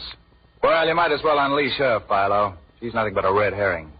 All right, but all these events prove just one thing to me. Kerrigan's in New Zealand. Well, Jeannie, nice to see you again. How are things at the office? Look here, Sam White. Don't get the idea that I'm following you. This is a pleasure trip. There was a time when I came under the heading of pleasure. Oh, I know. I was a simple, trusting girl. But now I'm a cynical woman of the world.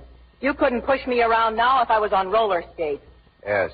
Yes, you are a woman of the world. Poise, chic, taste, expensive perfume, expensive cigarettes, too. Tell me one thing. How'd you find out about those Merricks? Oh, you don't think you're the only friend I got on the police force? Oh. How was the Marine Corps when you left? Off on a cruise. And you know, one gets so lonely when you're alone. You're pretty far from home, aren't you? Oh, I've always wanted to see the world. I've heard so much about it. Yes, there has been a lot of talk. Mm-hmm. And this is just a sightseeing trip, eh? Merely. I felt I was getting into rather a rut at home. Uh-huh. Nobody happened to offer rather a reward for Kay Kerrigan, did they? Not that I know of. There you go, talking shop again. Even in this quaint old Orient. You haven't changed a bit, Sam. Oh, yes, I have, Jean. At least, I've found out a lot of things. You know, you have to go away sometimes to find out who you really miss. And I've missed you, Jean. Oh, Sam. You know what, Jean? Your coming here is the loveliest thing that's ever happened to me. Sam. Sam. How much is it, Jeannie? $100,000. How much is what? $100,000, eh? The irony of it. Well, I can see I've been in a fool's paradise. I thought you'd come all this way because... Oh, well, there's no good dreaming. Goodbye, little Jeannie. I'm sorry it turned out this way. We might have made such wonderful music together. Sam, where are you going? Oh, out of your way, Jean. Why, don't you see? I dreamed of us working on this together, sharing the reward, going home together. And then, well, who knows? Sam, you were right, Sam. I came to tell you old man Brooms offered $100,000 for Kerrigan, and I know where Kerrigan is. You sure? Absolutely. British passport under the name of Mary Holden. Oh, you're right, so far. And she's booked passage on the steamer Hanoi, sailing for Singapore at 2:30 this afternoon. Now, Jeannie, don't try to be a detective. You're too sweet and feminine. But I checked the British consulate and the steamship office, even the boy that took her trunk. Oh, that steamer to Singapore. That's just a blind. Kerrigan's on her way to a village in the interior. The police there will hold her until we pick her up. So now we'll hire a couple of horses and ride after her through the jungle. We're going horseback riding? Through the jungle? Well, sure. You're not afraid of snakes and tigers, are you? Oh, no, I'm not afraid of them. I'm just allergic to them. I tell you what, I'll stay here and take a shower and sort of rest while you go get her. Well, maybe that is the best idea. Oh, it was just selfish of me to want to take you out in that hot jungle and, well, I'll be back before you even know I'm gone, sweetheart. Sam, I'll know you're gone. Yes, you may at that. Well, goodbye for just a little while, darling. Goodbye, Sam. Blodgett. What do you want? Come on, Philo. We're catching the boat for Singapore. But I haven't got my things. Oh, the manager will forward our stuff. Come on. But what about my pajamas? Oh, you'll never miss them in Singapore. Come on.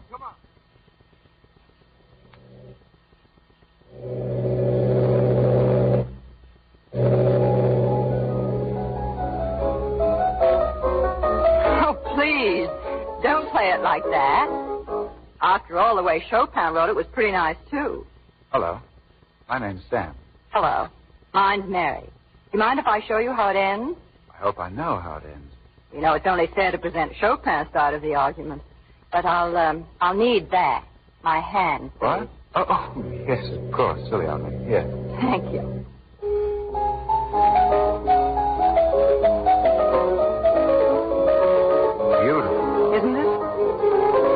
about you. Oh, think about the music. Oh, but I can't. All I can think of is that we're wasting time.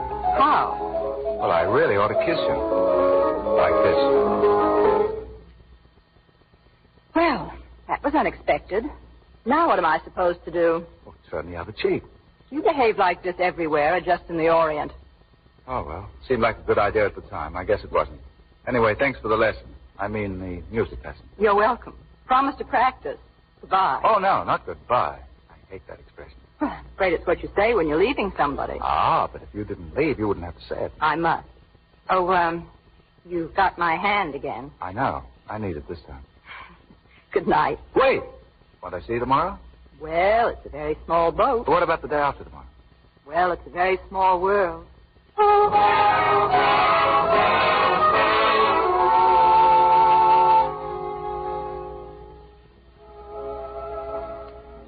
Singapore. I dreamed about places like this and a girl like you.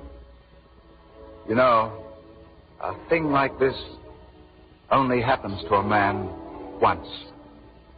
Only once may he reach up his hand and touch the stars. That, I believe, is known as a line. What?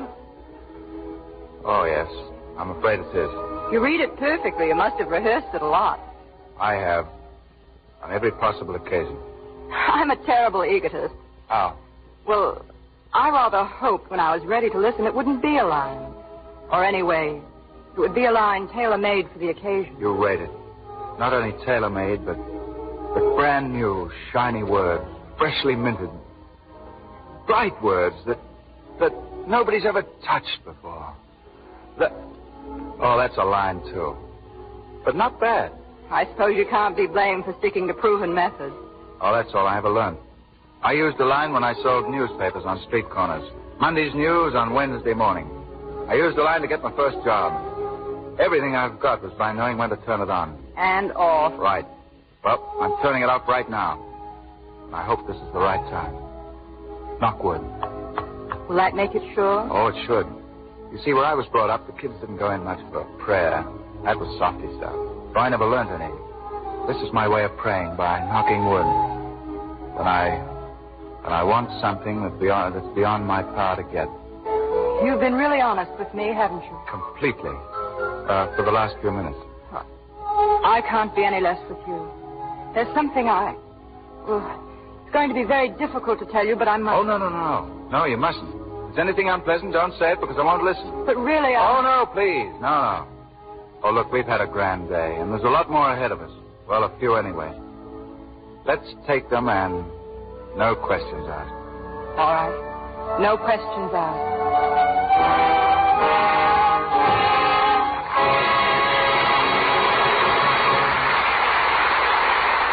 After a brief intermission, our stars Errol Flynn, Joan Bennett, Mary Astor, and Ralph Bellamy will return in Act Two of Trade Winds.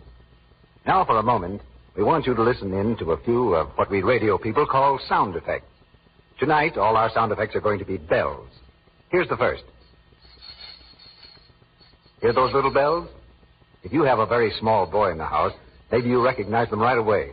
They're attached to a small pair of horse reins that belong to Junior Smith, age 2. You can hear them tinkling, because right now his pretty young mother is giving him a farewell romp before bedtime. Now that is the clock on the living room mantel. It was a wedding present. Now it says to pretty young Mrs. Susan Smith that Mr. Smith will be home soon. So, being as clever as she is pretty, she bundles Junior into his crib, draws herself a tub of warm water, unwraps a nice, fresh white cake of Lux toilet soap, and then...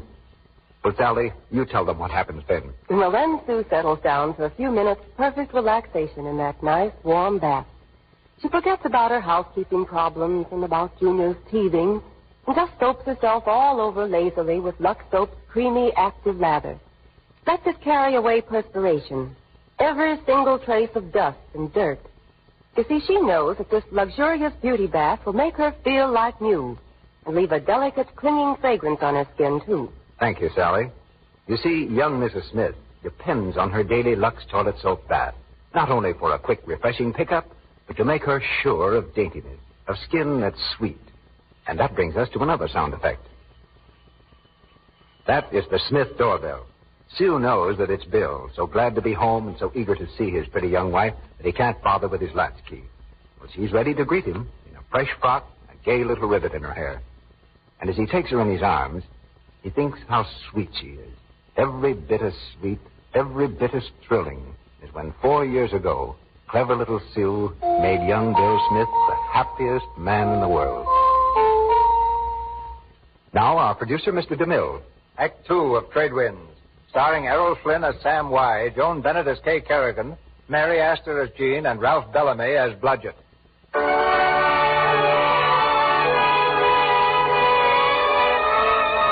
Armed with the knowledge that Mary Holden is the missing Kay Kerrigan, Sam Y. is completely disarmed.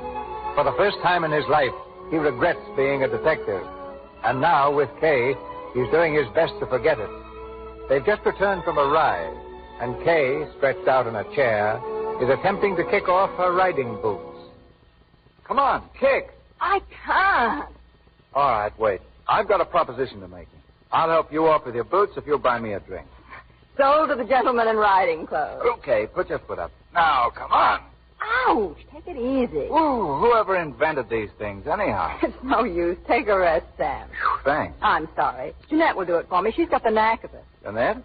I thought you were traveling alone. I was, but I ran into this girl. Her mother and father were missionaries, and they died of cholera, and she was stranded. Oh, I see. Here she is now. Oh, Jeanette. Jeanette, eh? Now, did you call me? Jeanette, this is Mr. Y. How do you do, Jeanette? Miss Holden and I were just saying what a frightful thing cholera is. There are worse things. Much worse.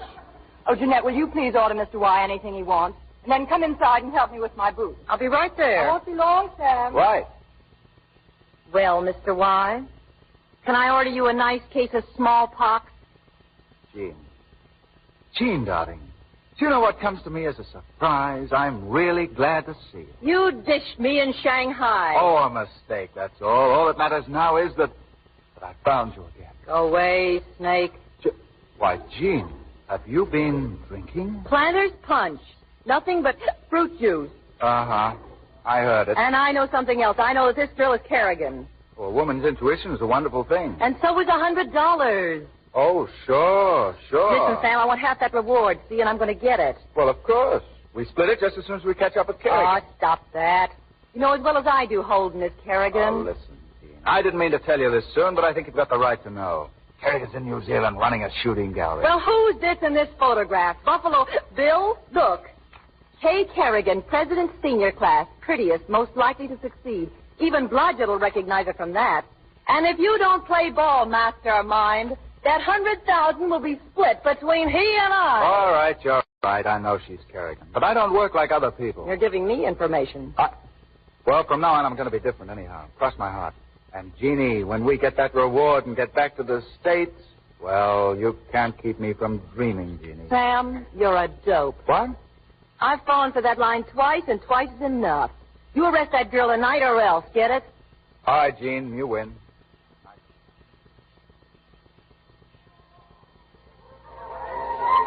Let's go outside. There's a moon you ought to see.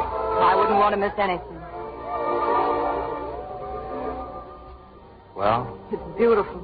I didn't realize it until tonight. I've been looking at the world, but I haven't been seeing it. This makes everything seem pretty far away, doesn't it? Not everything. Just the wrong things, the sad things. All the lovely things are here. They are for me. Peace and sanctuary and a friend. I've always known since I first decided how it would be. I've known what I would do. Walk straight ahead to meet it without fear. There's nothing to be afraid of. Not as long as it's forever. Even if it's only for a moment. Oh, but it can't be. Don't be afraid. I'm not. Neither of us can ask for eternity. All we can hope for is a few great moments. Promise me, now, that we'll take each moment as it comes and treasure it. And when it's gone, we'll let it pass without regret. Promise? Anything. If I go, when I go, even if it's tomorrow, don't try to follow me. The last moment will be dead then. Stay behind with what lives, the memories. You're asking an awful lot. The moments are slipping away, Sam. Oh, darling. Darling.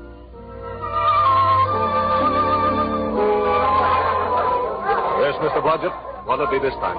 Buttermilk, please. Buttermilk? Yes. Hey, Matt, shake up another punch, will you? Yes, ma'am.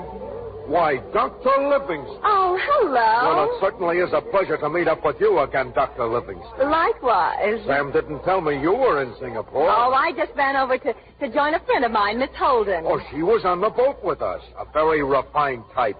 I admire refinement in a lady. I'm just crazy about refinement myself. Hey, Mac, hurry up. Yes, ma'am. That is punch. Thanks. Is that an alcoholic beverage, Doctor? A planter's punch? Oh, it has a dash of rum in it. Rum? For my blood pressure. Oh, medicinal purposes. Well, that doesn't count. That's just what I've been telling myself all day. You know, Doctor, this is really wonderful. We had to leave Shanghai in such a hurry, I was afraid our paths might not cross again. Oh, the coincidence is all mine, Mr. Blodgett. I'm always happy to meet up with a gentleman who recognizes a lady's finer nature. I've been thinking of nothing else. You see, a lady doctor like you that's traveled a lot could knock a lot of rough edges off a certain type of man. Help him get on in his profession. Now, I don't want to alarm you, Doctor, but that's the way I am. Frank and straight from the shoulder. And if you only knew what a relief that is. Of course, she'd have to abandon her medicinal practice, and that would entail a definite tax sacrifice. Well, a lady doctor like that, after she got rid of all her patients, would have a right to think of herself. Dr. Livingston, you think just like me. Thanks. Oh, look. Look who's over there. Why, it's Sam and Miss Holden. They seem to be very good friends, too, don't they? Yeah. A murder rap's not tough enough. She's got a fall for Sam Y. It isn't fair. I beg your pardon, Doctor? You'll understand when you're older, Junior. Come on, drink your buttermilk.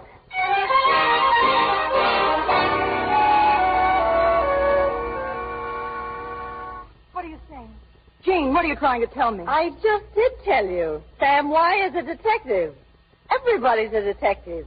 Even Blodgett thinks he's a detective. And you? If I was, I'd have nabbed you long ago. There's 100 G's on your head, Toots. That's all he wanted, then. The money. Well, he's not going to find me. I'll get away some way. No, you won't. He'll get you. He's a terrible heel, but he's awful good at finding people. I'll go to Ceylon. I'll hide back in the hills. He'll find you. That's why I got to stick with you and save you from him. And then there's my half of the reward, too. Yes, there's that. Oh, you're probably right. He'll find me. He doesn't deserve any reward. It's a man's world, that's what it is.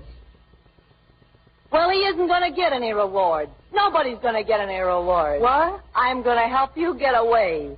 You helped me, and now I'm going to help you. Jean, I'm going to help you get away to Ceylon. Oh, what's the matter, Jean? What is it? It's such a beautiful gesture. Giving up 50 grand for a friend. Oh, it's such a beautiful gesture.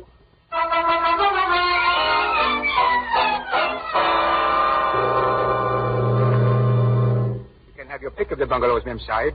Ceylon at this time of year is not overcrowded. Thank you. I think that one over there will do. I'll go get the bags off the dock. Right back, Kay. All right, Jean. And now, if Mem Sahib would like to see... Wait a minute. What's that? Who's playing? Oh, that is one of our guests. He arrived last night by airplane. Oh. Well, perhaps I'd better go introduce myself. Good morning, Mr. Y. Good morning. I've been expecting you, Kay. So it seems. All right, let's have it over. Kay, I know it's a foul trick to persecute you like this, but I have to talk to you. Please do your job. I'm waiting. I'm going back to San Francisco and report failure. I found you, but you're not the girl I want. Or you're the girl I want. Sam! No, don't interrupt. But Sam, there's a... No, please. Oh, I don't want to see that look in your eyes, ever. You needn't be terrified of me. Well, it hurts to see you afraid. Oh, no, don't stop playing. What? Go on, play. Well, what's the matter? Sam, listen. There's a cobra. A what? A cobra. Right beside you on the bench. If you stop playing, he'll strike. A Kay. Kay. In the drawer. The table. There's a gun. Get it. Shoot the thing. Quick. Oh, I'm afraid. Well, so am I. Please, get the gun. Oh, shoot one of us. Quick. I don't care which. I've got it. Now, move slowly. Easy. Come close to me. Oh, don't take a chance on missing. Now aim. Oh, don't shake. Shoot. Shoot! Oh, you got him. He's dead.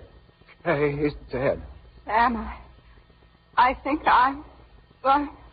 Oh. Oh.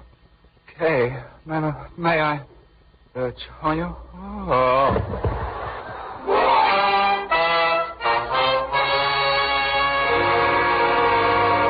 Mem Sahib. Good morning. A note for you, Mem Sahib. A note? Thank you. What is it, Kay? Why, darling, yesterday you saved my life. You should have taken it. Today I'm giving you back yours. When you read this note, I'll be aboard the 10 o'clock boat to Bombay. Goodbye, my sweet. Sam. Jean, pack everything. We've got to hurry. Are you completely crazy? I will be if we don't catch that boat. I've got to get him. I've got to. Well, this certainly makes a fool out of my beautiful gesture. Come on.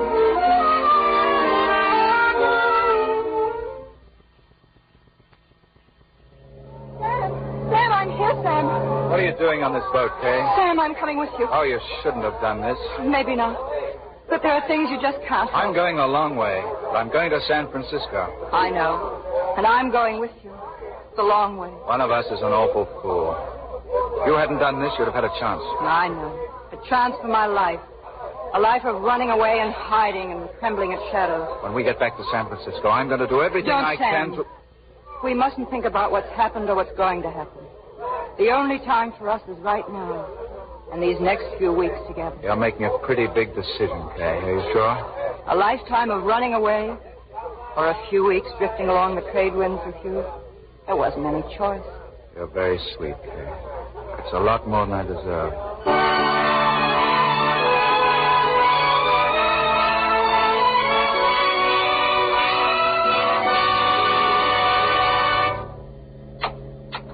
All right, Sam, I want to speak to you. Close the door, Philo. Never mind that. Listen, I know Mary Holden as Kay Kerrigan. Oh, really? How? I'll tell you how. I saw her picture in the San Francisco paper. The purser gave it to me. Look. Well, that's her, all right. Sure, and you've been with her all this time and didn't know her. I must be slipping. I'd have ferreted out her identity long ago, only she didn't indulge in Merrick's. Oh. And here's something else. Harry Faulkner's on his way here. He's going to meet the boat in Bombay and put her in irons personally. He's a bulldog, that Faulkner. Blodgett, let me be the first to congratulate you. You've done great work. Oh, well, always on the job, you know. Now, look, if I were you, I wouldn't tell Kerrigan about this. Let her think she's safe, then she won't try to escape. What do you say? Maybe so. Nice, clear thinking there, why? Oh, thanks, old man. Coming from you, Blodgett, that's...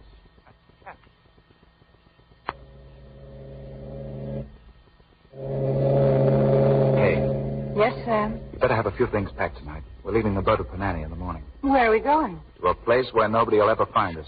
Sam, you can't do it. It'll mean the end of everything for you. Oh, I look at it differently. I think it's the beginning. But if you help me escape, you'll be a criminal yourself. I am already. I walked away on you and so long. But, Sam... Okay, look. See out there in the ocean? There's a group of islands. The Lacadives. Where white people never go. That's where we're going to live for the rest of our lives. Darling, I won't let you do this. Oh, I'm afraid you can't stop me. You see, I always would do everything I want to do.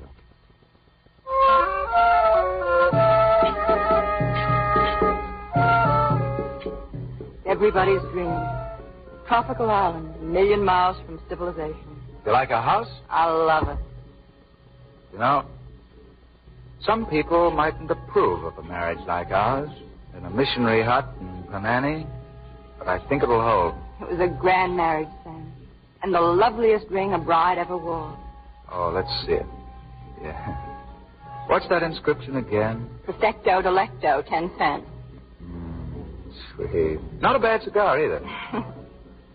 You know, Mrs. Y, you're growing old. Do you realize that a year from now you'll no longer be a bride? Oh, you're wrong, Mr. Y. Nobody ever grows old in the Lacadives. 1,000 years from today, I'll still be a bride. I'd believe you if you said 1,000,000. Oh, now, Sam, we can't expect too much. Why, 1,000,000 years from now, you may be bored with me. You may even want a divorce. You know, Bride, I don't even like to joke about that. Neither do I. Funny. What? Oh, I was just thinking how we got here.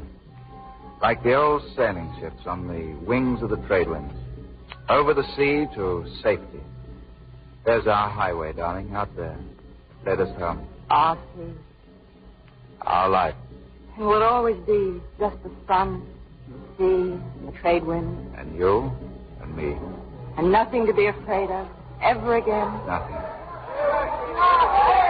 Sam, what's that? Oh, no. Natives seem to be excited about something. They're running down to the beach. Sam, look. There's a boat there. A white man's getting out of it. It's Harry Faulkner. Oh, Sam. But he's not going to get you. Oh, yes, he is, Sam. It's right that he should. You can't stop him. I get the first shot. Sam, please, you can't kill a I've man. got to. Or we'll never be free. There isn't room here for the three of us. You and me and Faulkner's ghost. Sam, please. Waiting for us to make the first move. Please, darling, please. All right, come out, Y, and bring the girl with you. Come and get us. Oh, Sam, are you hurt? That's all right. It's a scratch. Here, put these handcuffs on, quick. Okay, Sam, put him up. Hey, Kerrigan, I arrest you in the name of the city of San Francisco. You're a little late, Faulkner. He's my prisoner.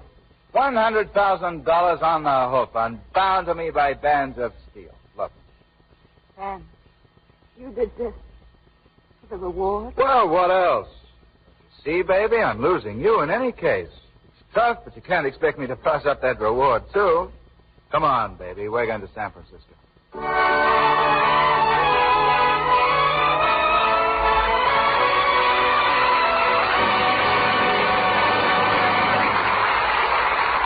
In just a moment, Mr. DeMille and our stars, Errol Flynn, Joan Bennett, Mary Astor, and Ralph Bellamy, will return in Act 3 of Trade Wind. Now, in our short intermission, I have something important to talk about. Maybe I should say crow about. You want to crow about something? That doesn't seem like you, Mr. Ruick. Well, this is something special. I just can't help crowing about it. I have some inside information that I gathered up right here in Hollywood. Oh, Mr. Ruick, we're all going to be interested in that. Well, now, that's what I thought. This information comes from Irene Dunn. Irene Dunn? Oh, isn't she lovely? Well, that's what I think. So when I saw her at a party the other night, I decided to find out something. You saw her the other night? What did she have on? Now, isn't that just like a woman? I don't know what she had on. I only know that she looked beautiful. But as I was saying, I've managed to get some real information about the beauty care she used. Well, it's Lux toilet soap. You know she uses it. Of course I know she uses it. But I wanted to know how often she uses it and how she uses it. And this is what I've found out. She says she often uses Lux toilet soap for a beauty freshener during the day and absolutely always uses it for a facial before she goes to bed. Oh, yes, an active lather facial. You know, lots of women besides screen stars are finding out how marvelous they are. Well, Irene Dunn certainly is enthusiastic about them. So I found out exactly how she takes an active lather facial. I've written it down here. Sally, will you read it to the ladies in our audience? Surely. She says, it's easy to work up a rich lather with Lux soap. I pat it gently into my skin with upward strokes and little pats. Next, I rinse with warm water, then cool. Then I pat my face lightly to dry it. Thanks, Sally. Simple, isn't it? But Irene Dunn says these facials are important. And here's the reason. Lux toilet soap's active lather gives the skin protection it needs. The protection of thorough cleansing. Oh, of course, every woman thinks she takes proper care of her skin. But often, without realizing it, a woman actually spoils her own looks. And that's too bad, because there probably isn't any woman who doesn't want her skin to be soft and smooth, as lovely as Irene Dunn's. And this care famous screen stars use is so simple and so quick. Make a resolution now not to neglect your skin, not to miss out on the appeal that it ought to have. Use Lux toilet soap, the soap famous screen stars use, regularly. Keep it always on hand. Buy it the economical way. Get 3 cakes tomorrow. We pause now for station identification. This is the Columbia Broadcasting System.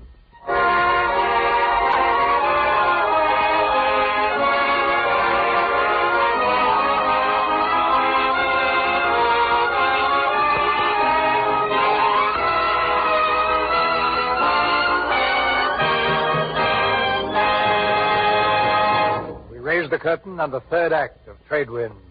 A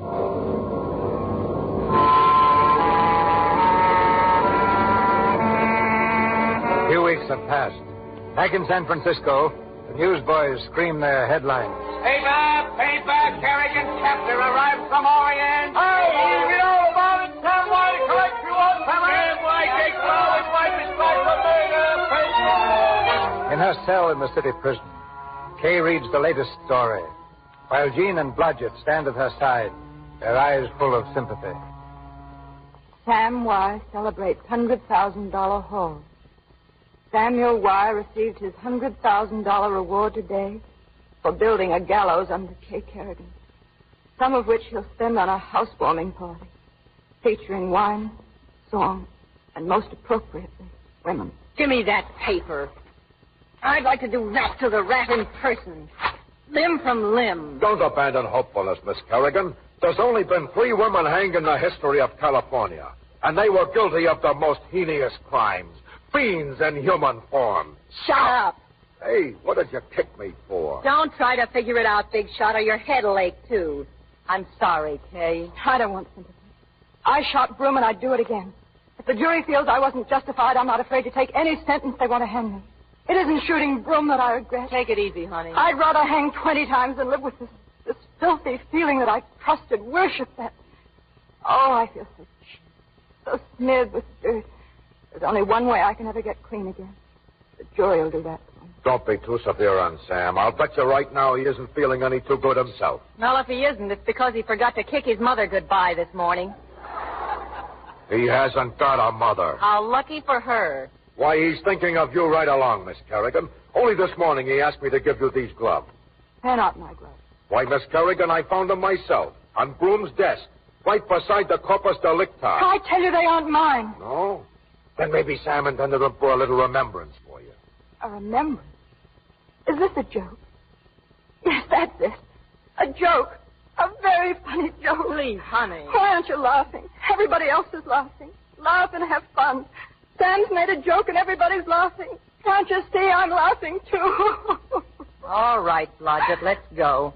You've done your good deed for the day. But I don't understand. Oh, shut up. So long, honey. We'll be back soon. All right, matron, we're leaving. You know what? Kay's hatred of Sam amounts almost to an obsession. You dope. She'll go to her grave loving that heel. And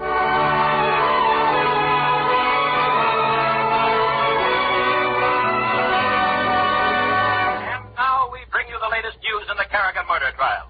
The jury has just retired to deliberate on whether or not a woman shall go to her death with the killing of a man. Kay That's the Kerrigan news was on about the trial. trial? Forget it. Did you see Kay? Yes, I did. Well, what's Miss yours? Kerrigan flatly denies ownership of the gloves and refuses to accept them as a gift. Good. I was sure they weren't hers. You were? To me, that's extremely bewildering. Listen, Nimble Brain, if one woman can get into a man's apartment, another woman can, too. And if another woman could get in, she could kill Broom and leave her gloves behind. I don't follow you, Sam. Miss Kerrigan admits she shot Broom. Yes, in the heart. But Broom was shot in the back of the head. Furthermore, I went up to Broom's apartment and I found something you overlooked. I don't believe it. Oh, you don't? Well, in the bottom drawer of his bureau, I found a revolver loaded with blanks. Blanks? But that's not logical. You can't kill anyone with blanks. Well, that's the idea. A man like Broom would probably have plenty of threats. He kept a blank revolver handy to give to any furious female. Well, if he had one, he might have had two. He handed the blank revolver to Kay. She shot at him. He fell. She thought she killed him, and so she beat it to Honolulu. What do you think of that? I'm confused. Well, sure, but outside of that, what do you think of it? Well, fine. Well, good. Now, look, Philo, and concentrate. I'm a self-made, all-American heel, right? No doubt there are those who would concur. I hope they all concur. You see, if I've got them convinced I'd sell my wife for $100,000, the guilty party won't worry much about me turning them in, even if I find them. Not if it means giving up that reward. Oh, so your recent questionable conduct was merely a cover-up while you hounded the real criminal to earth. Can it be that lightning has struck? Sam, you must have endured untold suffering these last few weeks. Oh, thanks, Philo. Sometimes the evidence of a good egg pops through that concrete skull of yours. Now, listen. Here's the plan, such as it is. There were 6 dames, count them, 6, playing around with Broom when he was murdered. The gloves fit one of them. Well, they've all been invited to Broom's apartment tonight with their husbands. Your logic is the murderer will return to the scene of his crime? Right. I'm going to plant those gloves on the desk in the library. The guilty woman, and it must be a woman, will try to grab them. When she does, you'll grab her. Get it? You can trust me, Sam. You know me. Always on the job. I hope so. Well, all right, beat it and be at Broom's apartment at 9 sharp.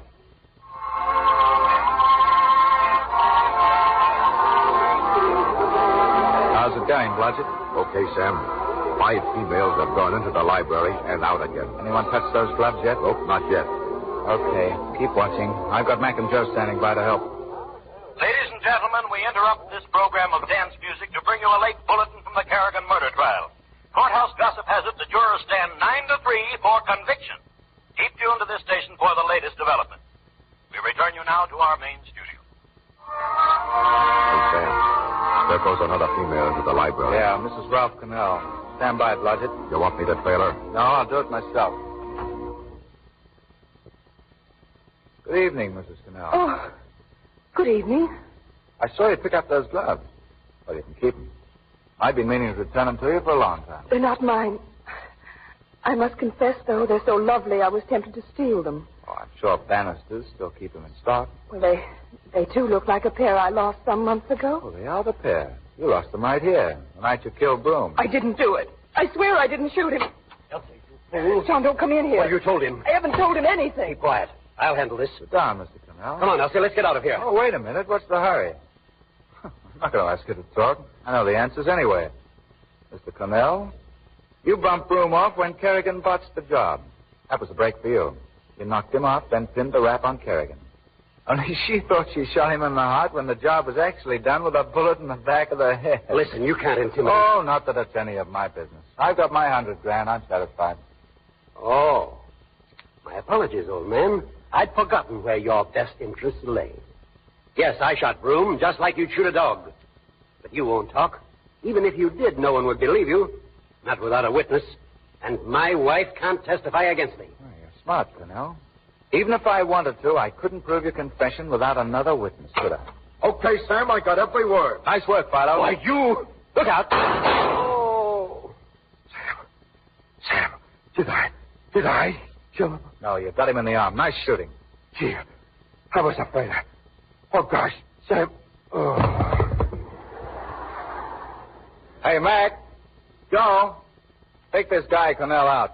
Oh, and yeah, bring in a stretcher. We've got an unconscious cop.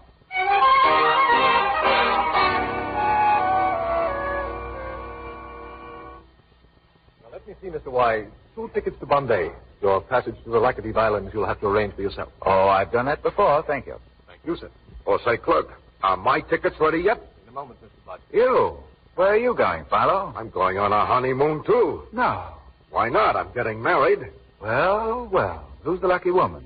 Someone I know? I guess you do, all right. And you know what?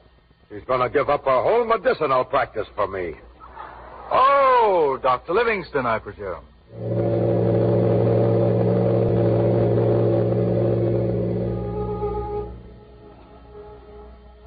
There they are, darling. Our island. I was almost afraid that I wouldn't be here. But it was all a dream. Darling, has it really happened? Were we here before? Am I really free? Over the sea to safety. On the wings of the trade winds. Oh, darling. You know, this only happens once to a man. Only once may he reach up his hand and touch the... What? Oh, sorry. For a moment I forgot. Okay. I've got those new words. All bright and shiny.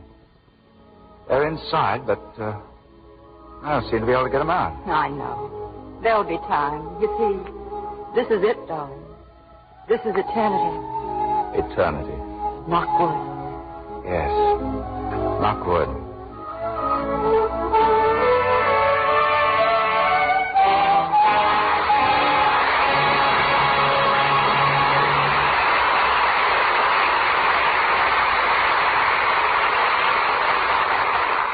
The gangplank is down, and Earl Flynn, Joan Bennett, Mary Astor, and Ralph Bellamy are all coming back, or should be, for a curtain call. If anybody's missing, you can get Sam Y. Flynn to track him down. And then we can all go looking for Flynn. Or I can call out my Northwest Mounted Police. They always get their man, and I've got a whole garrison at Paramount waiting for the shooting to begin tomorrow. Of course, we're only shooting with cameras. Oh, there won't be a cloudy day for miles around as long as those redcoats are in sight, Mr. DeMille. Well, they can't be much brighter than the posters I've seen around Warner Brothers. What's this Virginia City thing you're mixed up with, my two-gun friend? Well, stranger, we made a picture called Virginia City. What those Hollywood folks call a premiere is going up in Virginia City and Reno. That's up Nevada way on March 16th. We're all riding a covered wagon up there for the celebration. Mighty pretty country up there, stranger. Well, I'm glad to hear you say that, Miss Astor, ma'am. We think so. Mighty pretty country right here, stranger, with gals like Miss Astor and Miss Bennett around. Why, thanks, stranger. Say, wait a minute. You've got me doing it. Well, why don't you all come along, all of you? Mr. DeMille? I'd like to, Harold. There's Northwest Mounted Police starting tomorrow and an important event coming up in the Lux Radio Theater. I'm afraid I can't make it. Oh, what's the important event? Well, next week we're going to... Before you tell us what it is, Mr. DeMille, may I say a word about the product that makes the Lux Radio Theater possible? I know something about that product because I've used Lux soap myself for a long time. And I can recommend it heartily as a complexion care. I agree with you on that, Joan. And I think every woman will. You can't beat Lux soap as a safe and thorough help for your complexion. But what's that big show you mentioned for next week, Mr. DeMille? Next Monday night, the Lux Radio Theater presents My Son, My Son, with the same stars who will be seen in the picture, soon to be released. Brian Ahern, Madeline Carroll, Louis Haywood, and Josephine Hutchinson. The novel My Son, My Son, written by Howard Spring, was a nationwide bestseller. And now Edward Small has given this story a fine screen production. It's a drama of a father and son, and a woman who affected the lives of both of them. A drama of deep conflict and strong emotion. You'll hear it from this stage next Monday night, with the original screencast. Josephine Hutchinson as Nellie, Brian Ahern as the father, Louis Haywood as the son, and Madeline Carroll as the woman loved by both of them. That sounds like a very stirring play, Mr. DeMille, and I'm looking forward to hearing it. Good night, sir. Good night, Mr. DeMille. Good night. Good night. It was a happy trade wind that brought you four here tonight.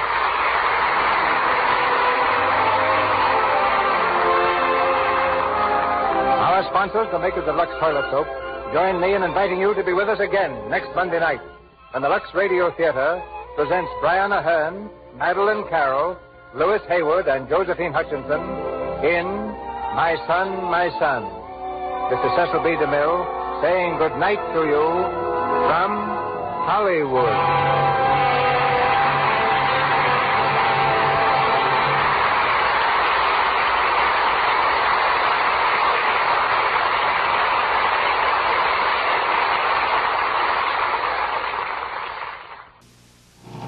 Today, leading health authorities urge us to eat foods rich in beta-carotene. Today, Centrum is enriched with beta-carotene and more complete than any leading brand. Centrum with beta-carotene, more complete from A to zinc. The Warrior of the Woodlands, Ranger Bill, is coming up next.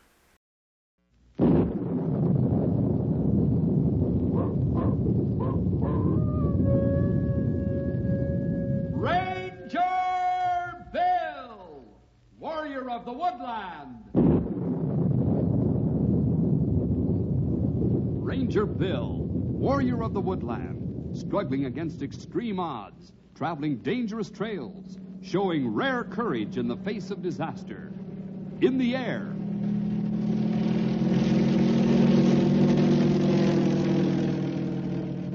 on horseback,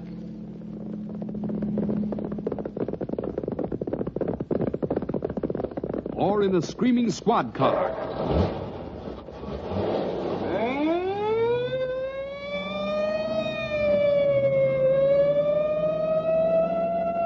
Ranger Bill, his mind alert, a ready smile, unswerving, loyal to his mission.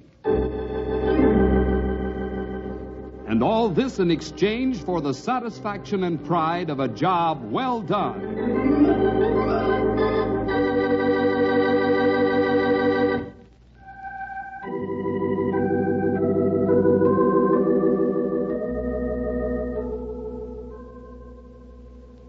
And so we pray that thou wilt bless us and use us to thy glory, in the name of Jesus Christ.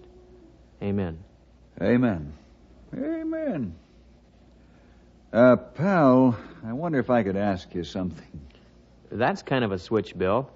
Usually, I'm the one who wants to ask you something. Well, this is a little personal, Henry, so you don't really have to answer it if you don't want to. Maybe I ought to take a look out back and see how everything is... Oh, that's all right, Stumpy. Anything that Bill wants to talk to me about, well, I don't mind having you here, too. Well, if it's okay. What is it, Bill? Just this, pal. I've been noticing in our devotions here at the station that you've been praying just about the same words each time for quite a while. Now, I'm not questioning your spiritual life, Henry, but I'm hoping that you're aware of what you're saying each time you say it. What do you mean, Bill? I think you know, Henry. You've heard people pray very spiritual-sounding prayers, using all the usual words and expressions, and not mean a thing by their praying. You think I do that? I didn't say that. But it's an easy habit to get into. Sometimes a Christian can slide into a kind of parrot religion and never even know he's done it. Parrot? That's right. He starts repeating himself, or others, or the same words and phrases, and all the time the meaning is slipping away. I've heard people mention this before, Bill. But I never thought that I might be falling into it. I haven't really said you are, pal. I'm only reminding you to keep a sharp watch on yourself. Empty religious practices are the most deadly hypocrisy that the Christian church can know. That's pretty strong language, Bill. But I guess it really is hypocrisy, isn't it? It sure is, sonny. Why, I've met lots of people in my time who have steered clear of the church just because they saw the emptiness and what was going on. I'd better watch myself. But why would anyone ever pray empty words, Bill? I mean, is there some way a guy like me can look out for things like that? Say, do you remember Al Ferguson, Bill? I was just thinking about him myself. Who's Al Ferguson? He used to live here in Knotty Pine. What's he got to do with what we were talking about? Al was a real curious sort of feller, and he usually spoke his mind once he was made up about something. He just about turned the church people of Knotty Pine upside down while he was here. I'd like to hear about that. I think you ought to hear about Al, Henry. The whole thing was very much along the same lines as what we were just talking about. Have you got time right now to tell me? As long as no one decides to burn down the woods or any other such thing, I have. Good. When did Al first start his questioning, Stumpy? You remember? Like it was yesterday. It was right after a prayer meeting one night. Remember, we just left the sanctuary and were on our way back to the station to check the teletype when Al came over.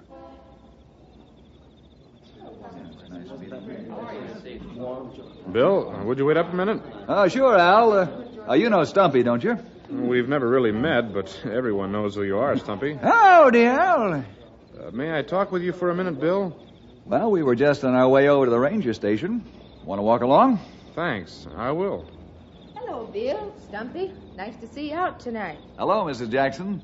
Thank you. I was blessed by your prayer, Bill. In fact, I thought the whole meeting was an inspiration and a blessing. I'm glad. Good night, Mrs. Jackson. Good night, gentlemen. See you Saturday at the picnic.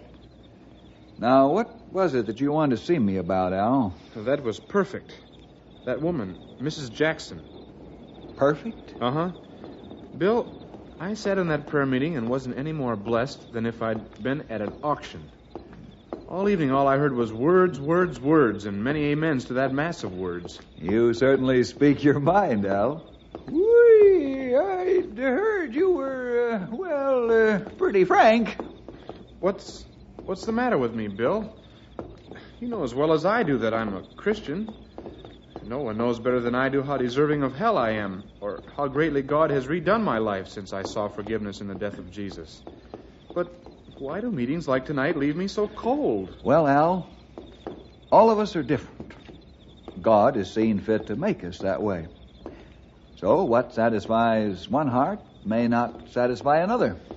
But I can't help feeling that those hearts are too easily satisfied. What are you getting at, Al? Well, it seems... Now, I may be completely wrong, but it seems that many in that meeting were just praying because it was the thing to do. They were saying the same old things I've heard week after week, and amening the same things. It almost seems that just saying sounds religious and calling it a prayer is enough to satisfy them. I don't think you can say for certain what goes on in everyone's mind in there. Oh, I don't think everyone is like that, but I wouldn't have come to you if I'd thought you were in that bunch. Even at that, Al, there are some who were raised to be accustomed only to the, what you call same old words and phrases. To them, these words really mean something.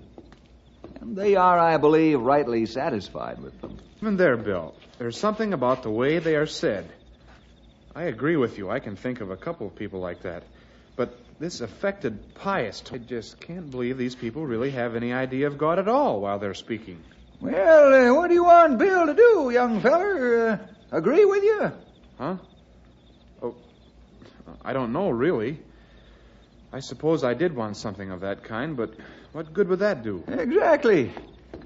The trouble with things like this is that they start little groups of people thinking that they're more spiritual than other little groups who are thinking the same thing. Pretty soon you got yourself a nice big split in your church. I see that, Stumpy. And I tried not to judge those people, but what can I do? What do you want to do, Al? Oh, I don't know. Sometimes I feel like standing up in that prayer meeting and shout, "Stop! Pray what you really mean. Stop playing the same old record every time you bow your heads." But I couldn't do that. Al, let me suggest something to you. Sure, Bill. Now, I believe there's a great deal in what you say. I wouldn't go around calling names, but I know one of the big dangers in the Christian life is to let our striving for real communion with God slip away, and to substitute something that only sounds and looks like the real thing. That's exactly what I mean. Al, this Saturday is the church picnic. Are you planning to come? I don't know, Bill. I've told you how I feel, and I just don't know whether I'd really add much to the general festivities. I think you might be able to add quite a bit if you feel strongly enough about it. What do you mean? Just this. People are in a better mood at a shindig, such as a picnic. You can approach them a lot more easily than in more restricted surroundings. Now, why don't you do a little exploring into the area of prayer? Talk to various people about it at the picnic. See what they think, why and how they pray. Possibly you will learn something in the search, and it just might be that others might learn something from your questions. What do you think? Okay, Bill, I'll try it. Between now and then, I'm going to have to do a lot of praying myself. I don't want to approach anyone with a completely negative attitude. As long as you see the possibility and really mean to avoid it, I'm sure God can answer that request. I think this might prove to be a very interesting church picnic at that.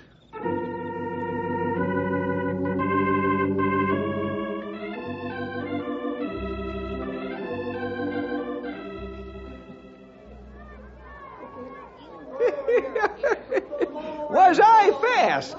Why, when I used to play baseball, I was so fast that when I hit a home run, I used to be to first base before the crowd heard the crack of the bat.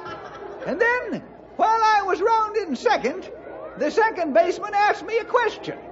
And I shouted the answer to the third baseman in the catcher's ear. I hear you were a pretty tough umpire, too. Is that right, Stumpy? Tough? Why, I was so tough that they made me wear one of those wire face masks just to make sure I didn't bite any of the players. Looks like we're about ready to serve up the table full of food. Come on, everyone. That's right. Hi, Al. Having a good time? Believe it or not, yes. I've had some very good discussions with a few people. Good. You learn anything? Uh-huh. So far, I'm getting an increasingly large list of people who really attempt to pray honestly. In fact, Grandma Goodman pretty well puts me to shame. And she uses the old words. I've asked Elder Johnstone to lead us in the blessing. We thank thee, our Father, for the food and fellowship we enjoy this day. We are mindful of those less fortunate than ourselves and commit them to thy care. We pray in the Savior's name. Amen. Thank you so much, Mr. Johnstone. That's perfectly all right, Mrs. Jackson. Always glad to help. Excuse me, Mr. Johnstone. I wonder if I could speak with you a bit.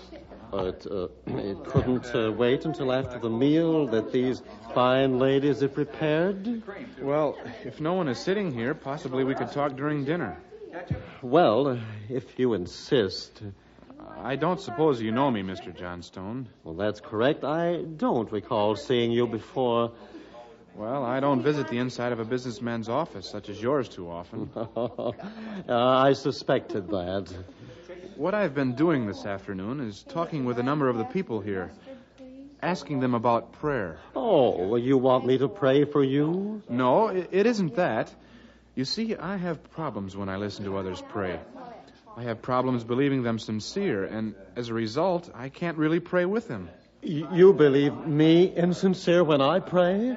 What I wanted to do was to talk with some of you, to find out what you think and feel, how you prepare yourself for the presence of God. For instance, the prayer you just offered. Well, did you find fault with it? Well, of all the nerve. I haven't said that at all. I'm simply curious, that's all.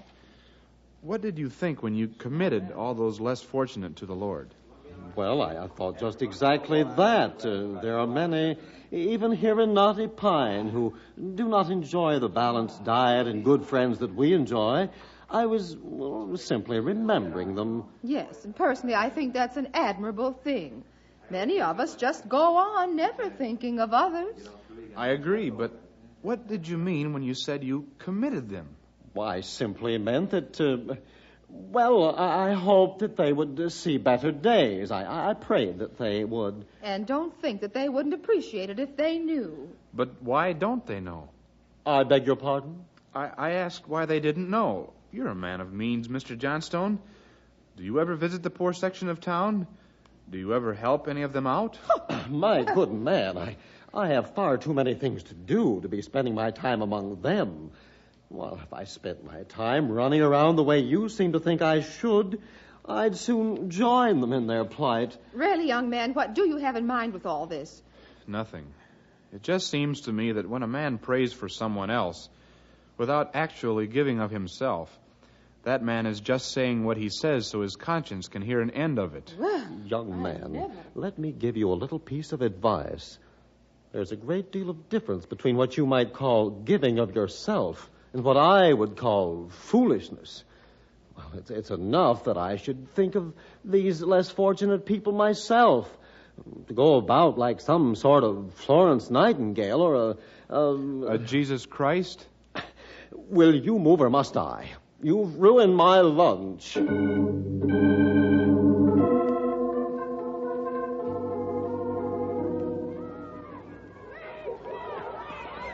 Well, it looks like I'm all alone here at the... Oh, it's you. I don't wonder you're alone. Well, excuse me, please. I've got to get Mrs. going. Jackson, wait. Please don't go. Well? I know some of you think I'm just a troublemaker. That's putting it in a more pleasant way than some might. But why? What's that? Why am I regarded as a troublemaker? What have I really done to any of you? Why, that's such a ridiculous question. I hardly feel it deserves an answer. Please, try, will you? Well, look at you. You walk up to such spiritual leaders as Elder Johnstone, and you practically accuse him of hypocrisy, of praying just to ease his conscience. Doesn't he? Oh, you are incorrigible. Oh, give me strength. And what about that? What about what? Every week at prayer meeting, you pray that God will help you to bear your cross as a Christian. And yet often you're angry and superficial. Young man. Isn't it true? You were all set to be very nice to me just now until you discovered who I was. Is that the action of a Christian? And what about you? Going around criticizing, picking, accusing. But I'm not doing any of it with malice. Really. A lot of difference that makes. It almost looks as though you think it easier to pray for help in the Christian life than it is simply to make an effort to live it. Oh, I don't have to listen to such things. Don't you see, Mrs. Jackson, that God will never help you to do something that you aren't trying to do in the first place? Oh, you sound to me as though you think you're some kind of a prophet or something. I think rather than spending time talking with the fine Christian people here, you ought to be talking with a psychiatrist.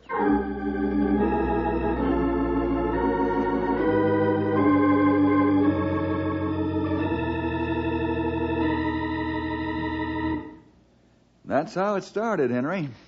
Sounds like Al was finding out just what he suspected all along. Now, don't forget, pal, that he did find some who really were sincere when they prayed in what he called the usual words. It would be a mistake to say it's impossible. Even Al would admit that. But I see what you mean, Bill. If I use words like blessing, inspiration, or joy, or even saved, without really thinking about what they mean, I might just as well be talking nonsense. That's more along the idea, pal. Paul says that he would rather speak a few words that had meaning than many spiritual words that no one understood. I remember a couple of expressions that Al used to use as an example of what he meant by all this. What were they? He used to say that anyone who really was thinking about what he was saying could never say that he was on fire and all out for the Lord. On fire and all out. Oh, yeah. Well, what about Al, Bill?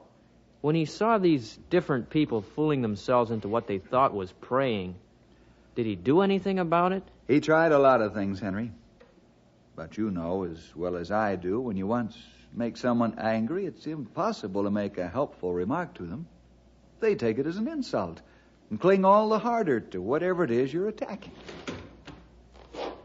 Hello, Bill. Stumpy. Well, good morning, Mr. Johnstone. We were just talking about you. Oh?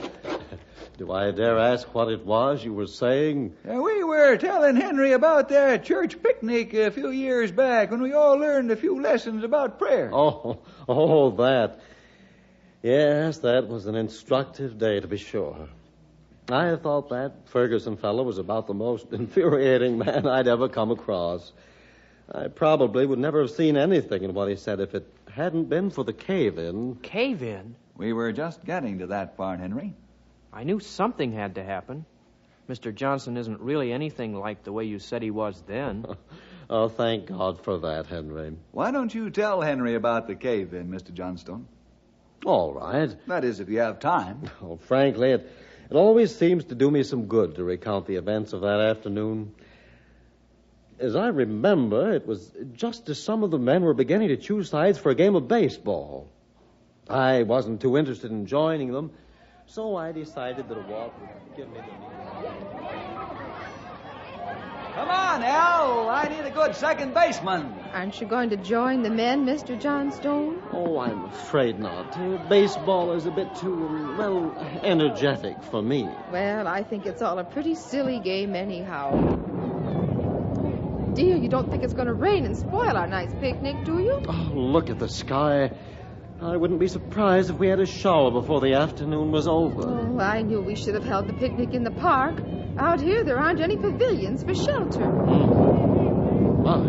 It might be a good idea to get the rest of the food covered and ready to be easily moved. I presume that the idea of having the picnic here included that cave over there in case of bad weather. A cave? Oh, dear, I hadn't even noticed it.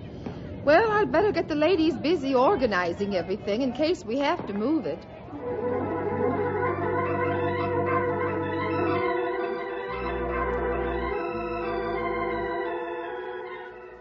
Looks like a bad storm. Good thing that cave. There, that's the last of it. Do you think the storm will be a long one, Bill? I doubt it, Mrs. Jackson. If you look a ways, you can actually see the sun shining on the other side of it. I'd say it shouldn't be much longer than 20 minutes to half an hour at the rate it's coming. Well, that's a blessing. But that doesn't mean we hadn't all better get inside the cave. When it hits, which won't be long from now, it'll hit hard. Come on, everyone. That's right. Gather up those things over there. That's right. You better get into the cave. You don't go too far back. Just inside a little bit there. That's right. Everybody now, hurry. Well, not a minute too soon. Bill, do you know anything about this cave? We've been back into it a ways. This cave has been explored for quite a ways back, folks, but I wouldn't go back to examine it. Once you get away from the mouth, it gets completely dark. I'm afraid it isn't wired with electricity. I'll say it. Thank you for reminding us of this cave, Mr. Johnstone. I was just wondering. I should have known that the Rangers would probably have been through it. Well, it's always a good thing to check. Look out! Get away from the mouth of the cave! Cave it! Get back! Get back, everybody! Get back to the mouth!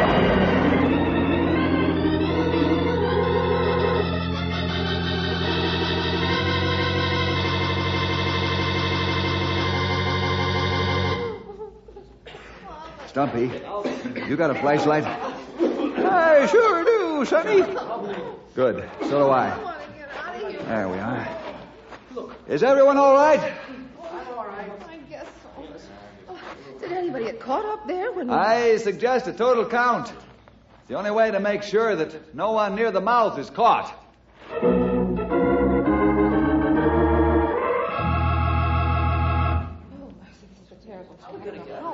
That's the last of them, Bill. Looks like we're all safe. Safe in this cave with the mouth plugged? Well, I don't call that safe. Neither do I. What are we to do, Bill? I'll try to estimate how thick the cave-in is. That way we'll know whether or not we can expect to dig our way out. And if not? Why don't you pray? Are you trying to be funny? Not at all. You seem to think that prayer takes care of things automatically, without any assistance. Why don't you sit back and pray us out of here? Young man, you have made this afternoon very disagreeable for me. With all your talk about prayer and all your accusations, It doesn't seem to be too thick. We should be able to dig our way out in a short time, but just go easy on your hand. Oh, yes. Well, let's get You started. see, why pray when we can dig? My question exactly. I can help if it'll get us out of here more quickly. Aren't you going to pray to be helped in digging? What's that? Oh, it's you. I might have known. When there's work to be done, you're running around trying to start arguments. Well, I'll have none of that now. I'm serious. Don't you feel the need of God's help to dig? I mean, it's hard work, and you're not used to such a thing. Well, it has to be done. Our lives depend on it. I haven't got time to worry about how hard it's going to be. That's right. It's the only thing to do, isn't it? Why, yes. So is living a Christian life, isn't it? Will you step aside, young man?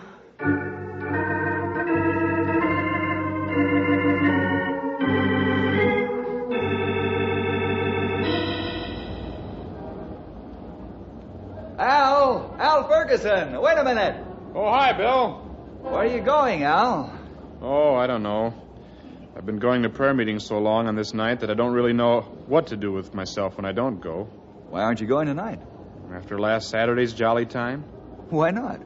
All I'd have to do is take one step inside that church and they'd have my head on a platter. Oh, I don't think it's that bad, Al. Come on, I'll go in with you. Police escort? Come on, Al, let's go to church.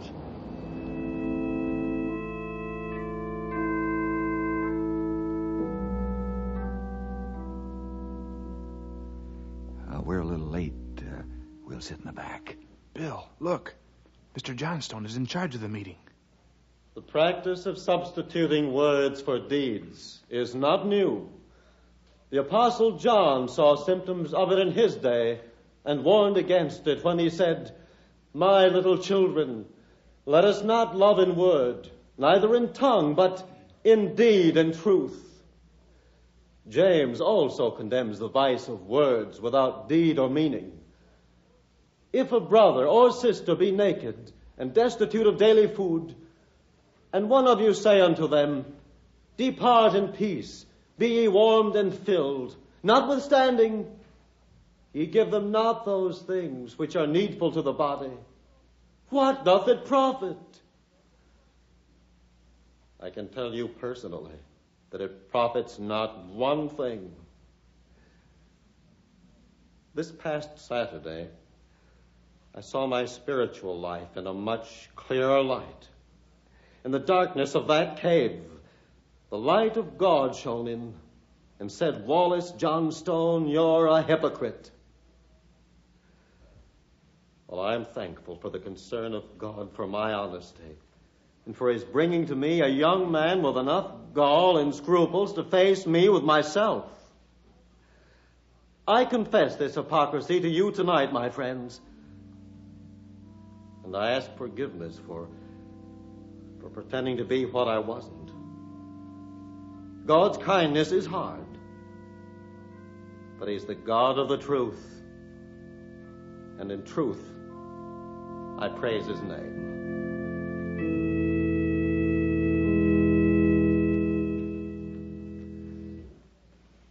And that's the whole story, Henry. Well, you were a Christian, weren't you, Mr. Johnson? Yes, Henry, but a pretty useless one. I was happy in my pious show, but I never really did anyone any good. In fact, I was a good reason why some laughed at Christianity. They don't laugh at you now. Only because God is who he is and promises what he does for the Christian who keeps his head in the clouds. But, well, the trouble starts if he takes his feet off the ground.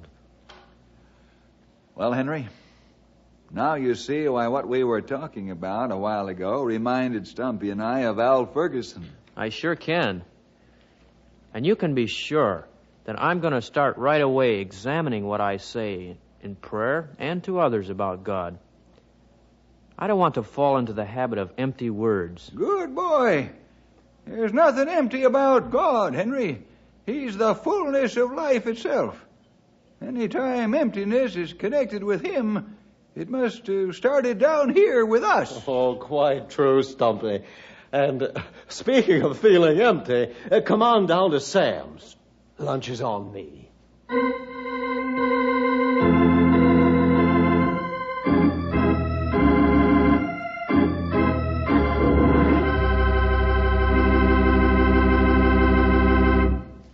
Well, see you next week for more adventure with Ranger Bill!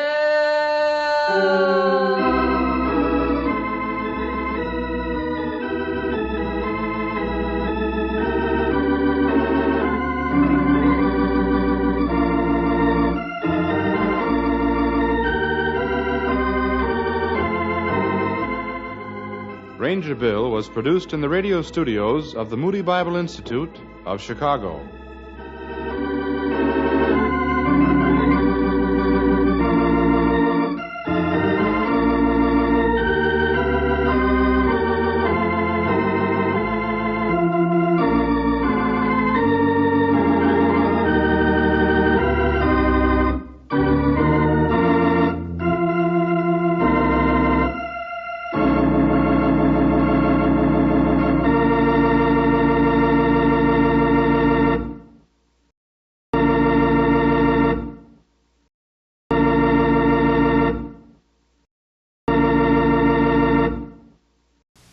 At the Silas Thorndike Academy, we occasionally have an outbreak of high-spiritedness, so we rely on Brawny. Brawny! It's the largest towel you can buy, and tough, too. Thanks ever so much, Brawny.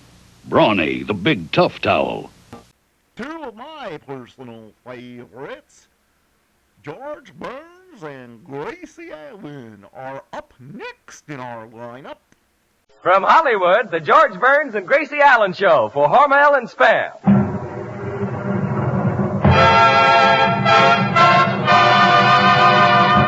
Crazy people.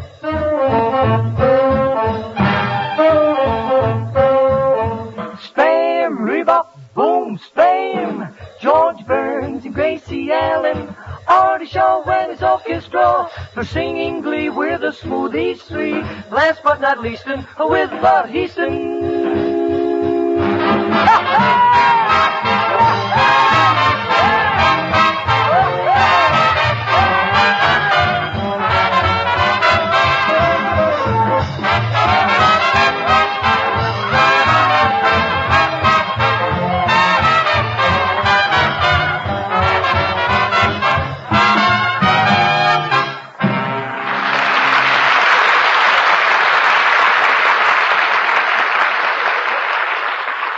Friends, we have an answer to that age-old question, what can I give the family for breakfast? Serve Spam and eggs, a breakfast surprise that is completely satisfying and so easy to fix.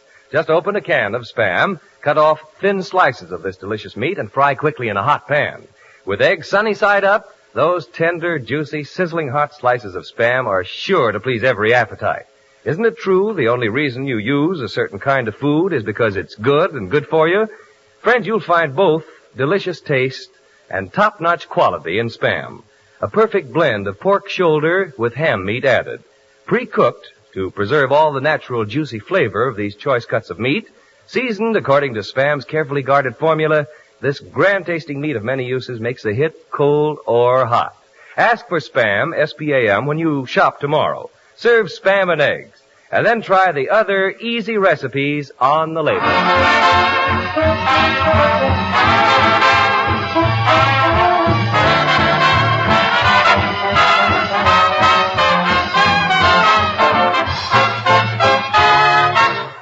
And here they are, your two Spam ambassadors of fun, George and Gracie. Well, thank you very much. Am I happy tonight? Oh, you should be, George, winning that $200,000 breach of contract suit against Elsie Trelafass. And boy, did I celebrate. Say, you know that judge took me home after the trial, and he tried to kiss me, but I wouldn't let him. Try to kiss you? Yeah, he must be a pretty good lawyer. What makes you think so? Well, all evening he kept trying to break my will. Gracie, that happens to be a very fine judge. Did you know that he's greatly feared on the bench? Well, I don't know about the bench, but he certainly scared the life out of me in the rumble seat. Anyway, I'm very happy that the case is over. Let's forget it. Yes, George, it must be quite an ordeal to have the arm of the law after you. Oh, that's nothing. I had it around me. What a feeling that was, to get to a court and find out the man I hit with a car is the judge who was trying my case. And as soon as I saw him, I got 5 years older. Oh, good, George. Now you can start collecting your Social Security. Nice going, Bud. Oh, thank you. Well, running into the judge was nothing to worry about, though. It was just a little accident. Nothing to worry about. Do you know what you can get in Los Angeles for hitting a pedestrian? Yeah, a driver's license. Well, anyway, I want to thank you all for being my character witnesses. Saben que yo estoy muy orgulloso del señor Burns por la manera I get it. Yes, fine. Marty, what's Senor Lee saying? He was proud of you at the trial when you took the offensive. Oh, well, thanks, Senor Lee. In fact, he says you were the most offensive man in the whole courtroom. That's right. If that Artie Shaw doesn't keep that guitar player quiet, he's going to find a pink slip in his envelope. George, I don't think Artie Shaw wears a pink slip. Of course he doesn't wear a pink slip. I know something that you don't know. Artie, what's the matter with that Senor Lee? Well, he's unhappy about his job. Well, if he's unhappy on Saturday night, why don't you give him a little extra? A little extra wouldn't make him happy. I mean. Well, your little red-headed extra from Paramount would. Gracie, that's only a platonic friendship. Should happen to me. Senor Shaw, why don't you introduce me to her? She's very cuticle. Cuticle? Hey, Don Juan, let me give you a little bit of advice. Women are slow poison. I'm in a hurry.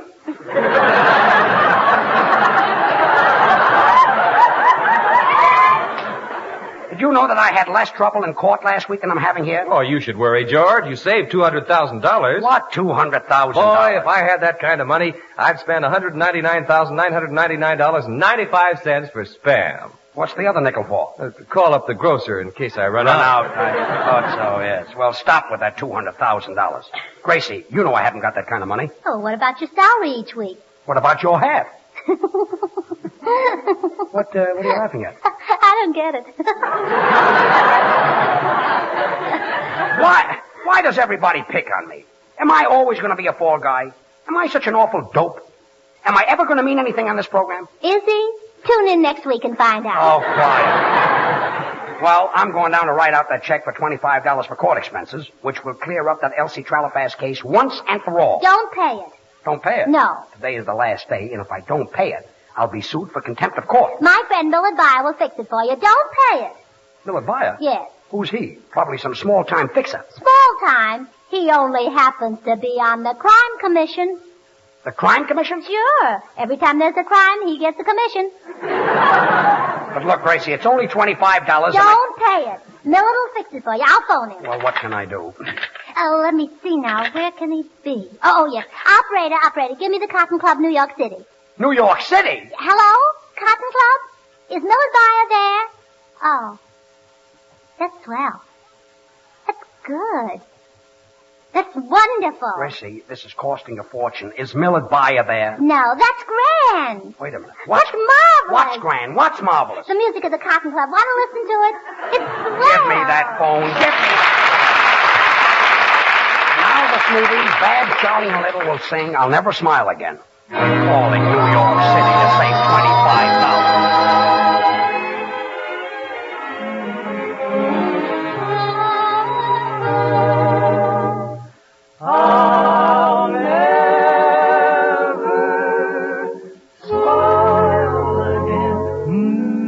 until I smile at you.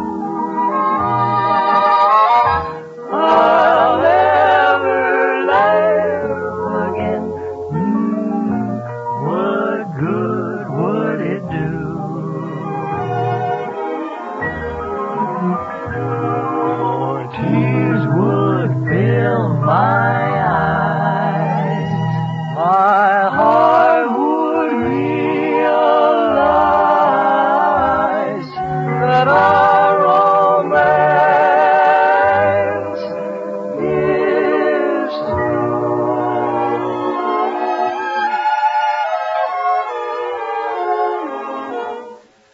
I'll never love again. I'm so in love with you. I'll never thrill again to somebody new. Within my heart, I know I will never start to smile again until I smile at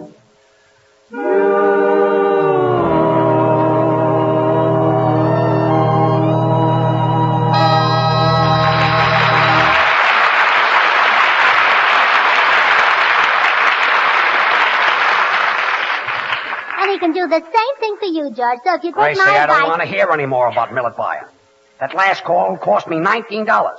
I've got to pay this $25 court expenses. Today is the last day, so stay out of it. Now, wait a minute, Gracie. I didn't mean to hurt your feelings. I know you were trying to help me. Oh, forgive me, Gracie. Now I feel awful. I feel like a skunk, scoundrel, rat. Gracie, will you please forgive me? I'm not crying about that. No? What are you crying about? Did you see that picture, Rebecca?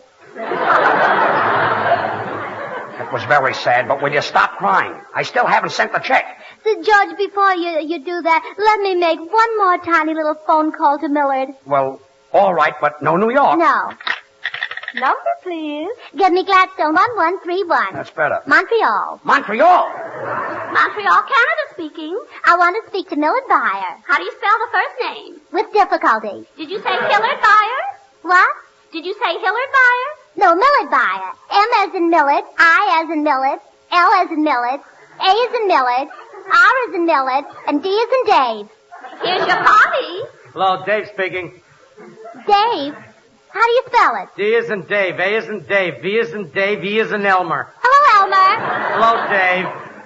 What's going on here? Where's Millard? Take it easy. He's out with Slavko Vorka pitch. How do you spell it? S isn't Dave, L isn't Look, will you hang up? Hang up! That call will be $152. Charge it to George Burns. $152. Give me that phone. Who's this? This is George Burns. George Burns of the radio? Yes, George Burns of the radio. I never miss you. You don't miss me? I don't hear you and I don't miss you. Thanks.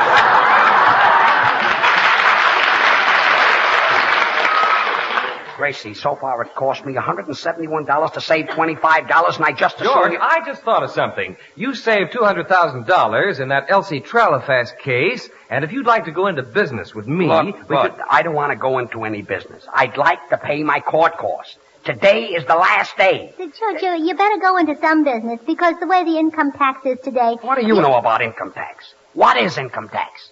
Well... Yeah, what is it? The way it works is the government takes your salary. Yes. That's it. The government takes your salary. You said it. George, you don't have to invest all that $200,000. I've got $200,000? Who believes that? You know, I spend a few dollars. Who believes that? It costs me $50,000 a year to live. It isn't worth it. It is worth it. Who believes that? Look, will you people stop worrying about me? Senor Burns? I've got my own troubles, you know. Senor Burns? I've got to send that check back. Hey, Poopsie! calling me Poopsie. What is it? Senor Burns, if you want to go into business, why don't you buy a string of racehorses like Bang Crosby? It's not Bang, it's Bing. Bang. Bing. Bang. Bing. Bang. Bing. It's 4th of July? Anyway, racehorses are not Crosby's business. That's his hobby, horses. And they run like hobby horses. Now stop. I've had enough of this. I've got to make out that check for $25. Today is the last day. But George... I don't want to be helped anymore. Gracie's silly phone calls they've already cost me $171. 320. 320? I did it again. You did it again? Honolulu. You called Honolulu? Miller buyer wasn't there. And what cost all that money? Well, I spoke to a hula dancer, and you know what gossips they are. Hula dancers are gossips? I never saw such busybodies.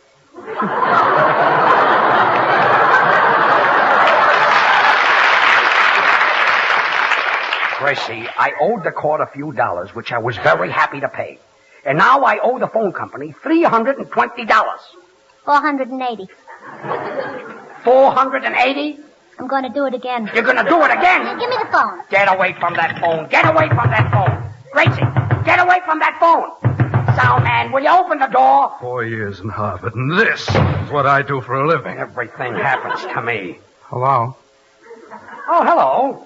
Don't you remember me? I'm your brother Willie. Oh, sure I remember you. I'll send you the $20 at the end of the week. Well, I thought maybe if I made up a joke, you'd make it 30. Willie, look, will you go home? Go home. I have a very funny joke. Have you got a sleeping tablet? What, you got a headache? No, that's not the joke. You're just supposed to say why, and then you hear some stuff. Well, all right. Why do you want a sleeping tablet? I've got a date with a dream. No? No. Don't forget to send me the 20. Okay, goodbye. By the way, Goldie's little boy got a gold star for being a monitor. That makes me very happy. Goodbye. Look, sound man, the roof of the building will cave in with those door slams. You know there are worse jobs than being a sound man. Mr. Burns, my friends will be very glad to hear that. Good. You see, one of them wrote a treatise on technocracy. Another one discovered the new element thermalin. Another one of them won the Phillips Prize for chemical research. And they've all invited me to the annual outing of our honorary society. And I suppose they're ashamed of you being a sound man. They are. Then why did they ask you along to the outing? I am the only one who has a car.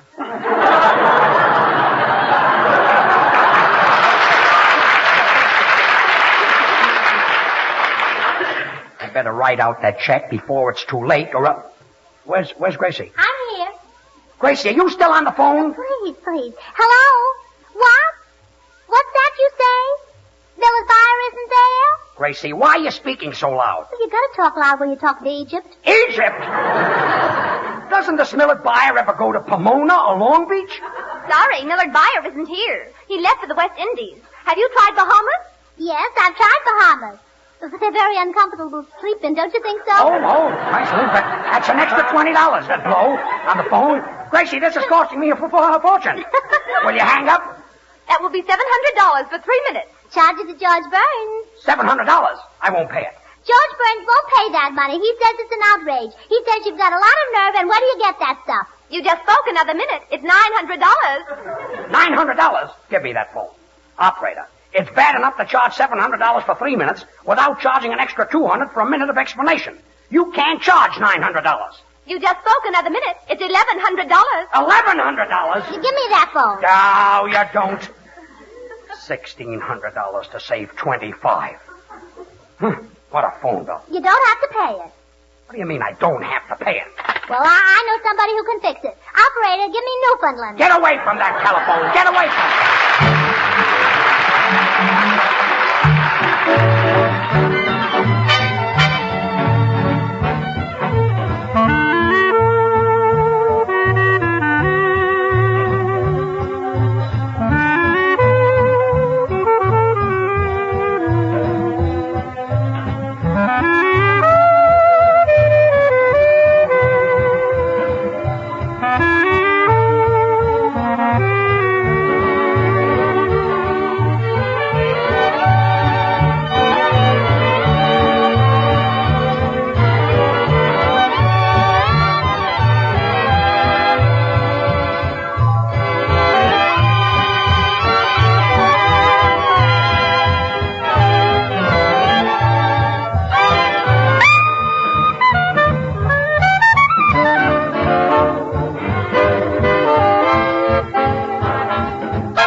was Artie Shaw, his clarinet and orchestra playing Begin the Beguine.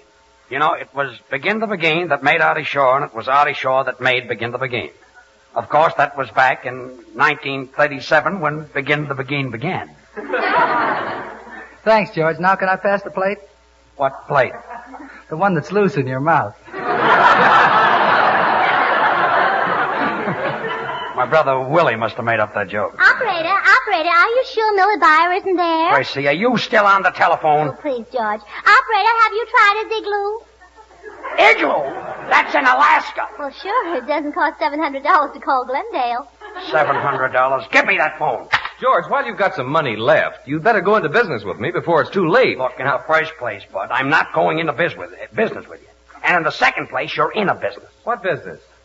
Selling spam, remember? Why, George, I'm surprised at you. Selling spam isn't a business, it's a pleasure. Oh, I was naughty again. So you were. Well, folks, you've all been amused by the stories your children have brought home about their experiences at school. But here's a letter from Winnetka, Illinois that sort of tickled us. The reason is obvious, as you'll discover in a moment. The writer said, my youngster in the 3rd grade insisted on extra spamwiches in his lunchbox. After a few questions, I found out why. When the youngsters trade sandwiches at school, a spamwich has a trade-in value of 2 ordinary sandwiches.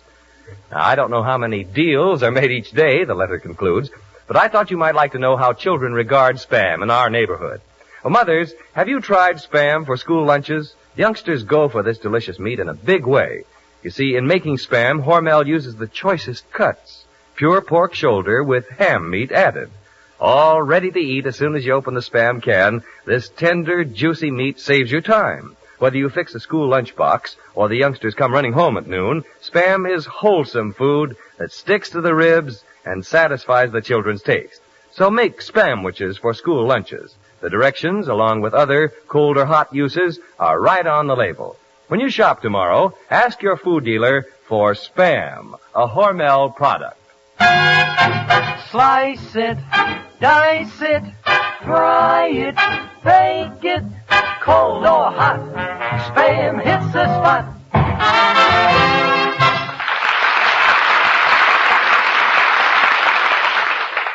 Well, slice it, dice it, slice it. No matter how I slice it, I'm still in the ground. Fine thing. To save $25, I now owe the phone company $3,200. $3,700. $3,200. $3,700. $3,200. I know something that you don't know. You did it again. Tahiti. Tahiti? I phoned during a hurricane. Mildred Byer wasn't there. Neither was Tahiti. Gracie, some dark night when nobody is looking... Judge, you don't have to worry anymore. I don't. Now, I'm not going to make any more phone calls. Oh, well, at last. I told the long-distance operator to spare no expense and for her to locate Millard Byer. I see, that's much better. Look, Gracie, some dark night when nobody is looking... Hello?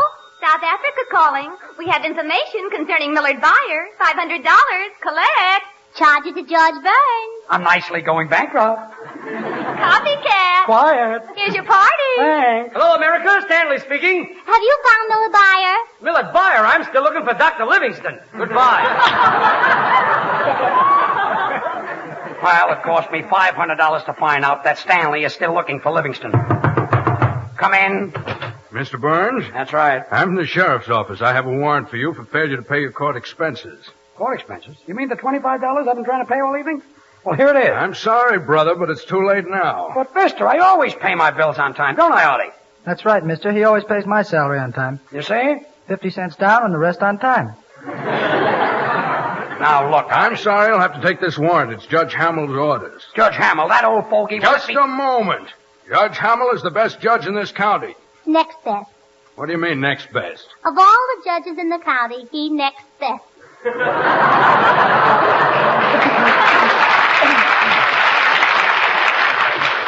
Well, mister, I'm not going to take this warrant because I had every intention of paying the $25. Senor Sheriff, don't worry. Senor Burns has an honest face. Really? Honest, that's a face. Now, look, I'm not going to take that warrant. Well, you'll have to. Well, give it to me.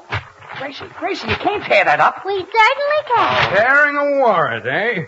Well, mister, you'll be fined $1,000 for contempt of court. Oh, yeah? Well, George knows Millard Byer who can fix it for him. Someone who can fix it, eh? Well, that's bribery. That'll cost you another $1,000. I didn't say anyone was going to fix it for me. Now, denying it, eh? Well, that's perjury. That'll cost you another $1,000. Now, wait a minute. Did you ever hear of me? I happen to be George Burns of the radio, and I get $5,000 a week. For what? For being a comedian. Taking money under false pretense.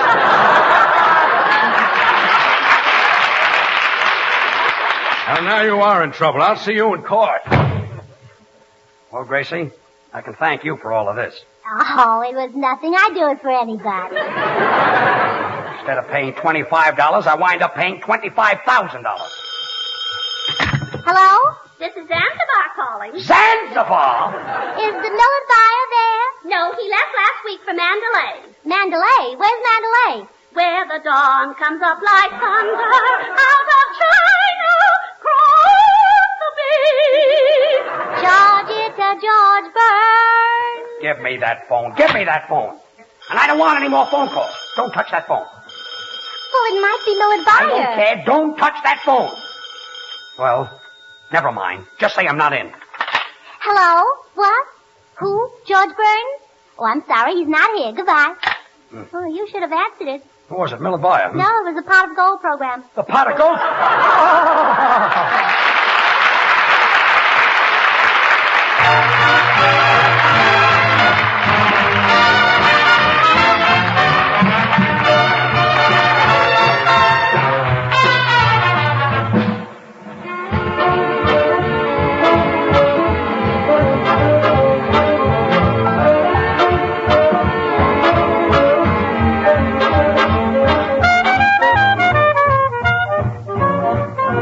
An easy way for you to get A+ from your children on the school lunches you fix. Serve Spam.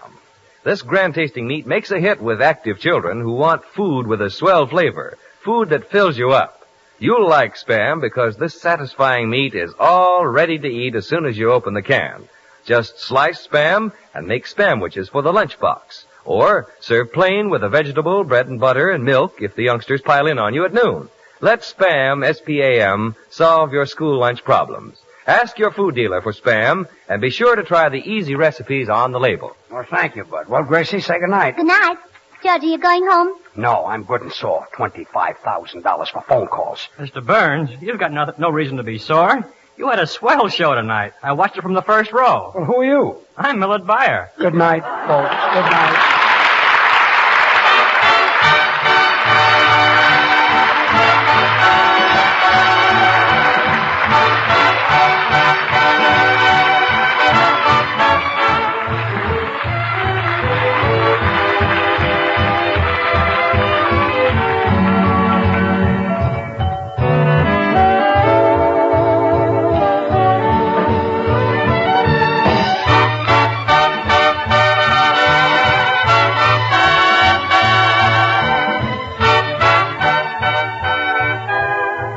Again next Monday night, same time, same station, for another George Burns and Gracie Allen show, with Artie Shaw and his orchestra and the Smoothies. Until then, this is Bud Easton reminding you to remember that cold or hot, Spam hit the spot.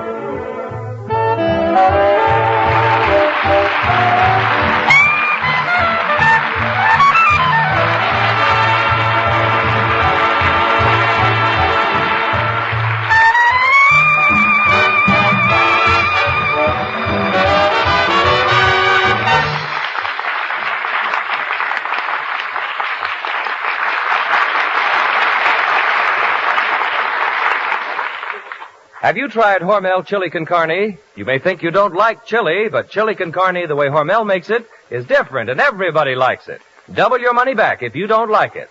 Try Hormel Chili Con Carne tomorrow. This is the National Broadcasting Company.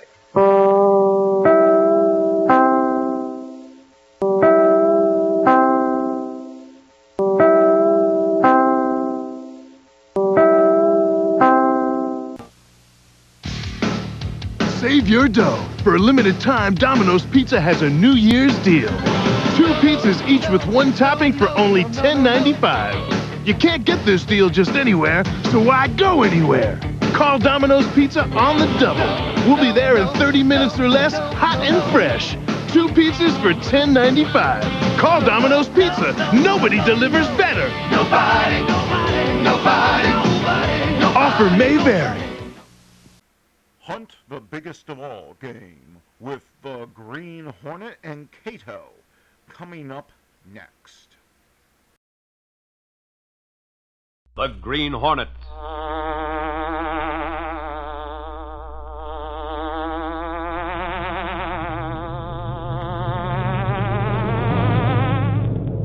He hunts the biggest of all game, public enemies who try to destroy our America.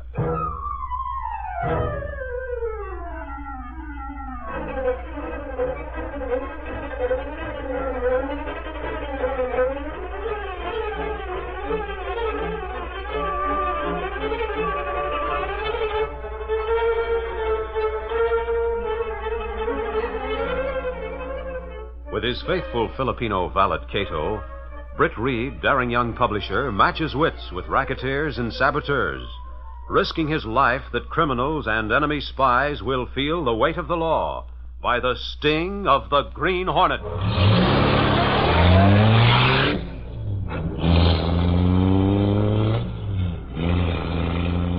Ride with Britt Reed in the thrilling adventure, Birds of a Feather.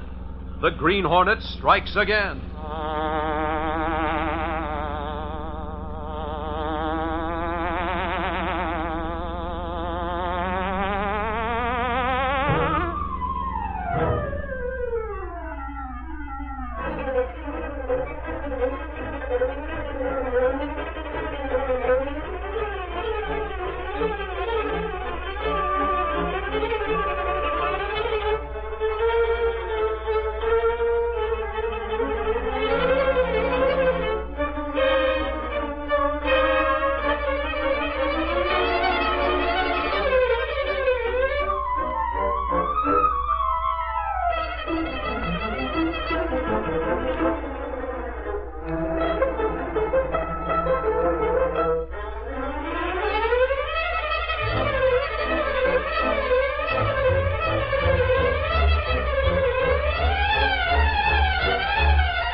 As the heavy prison gates closed behind him, Lynn Iverson stood for a moment to inhale a deep breath of the sweet, fresh air of freedom. Then, turning his back on the gloomy walls of his former temporary home, he strolled briskly down the drive. He paid no attention to the car parked a short distance away until a familiar voice hailed him. Hey! Hey, Lynn! It's me! Hi there, Stubby. Well, imagine seeing you here. I thought you'd forgotten me by this time. Oh, now, you know I ain't one to forget a pal, kiddo. Not Stubby. I come to meet you, Lynn. Oh, that's swell of you, Stubby. I sure appreciate it. Well, come on, get in.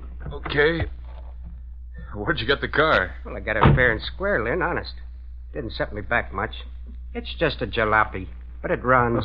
Good. Start her up, then. Let's get away from here.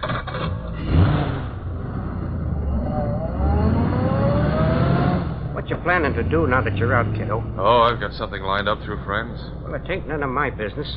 But if that spy guy you was chummy with back there in the pen puts you wise to anything, you better let it alone. Good old Stubby. You always did worry about my associates, didn't you? Well, if you mean I didn't like to see you hanging out friendly with that guy, then you're right. Maybe you did come in there for swiping somebody else's dough, but you was always patriotic. That spy's not good for any of us Americans to chum up with. Oh, he wasn't so bad when you got to know him. Gave me a chance to get a good job through a friend of his. I have a letter right here introducing me. Ah, stay away from me, kiddo. I'm warning you, stay away. I like you, see? I don't want to see you get into no trouble. Ah, don't be a worrywart, Stubby. They can help me get in the dough quick, maybe. Look, kiddo, you got a good education and looks and all.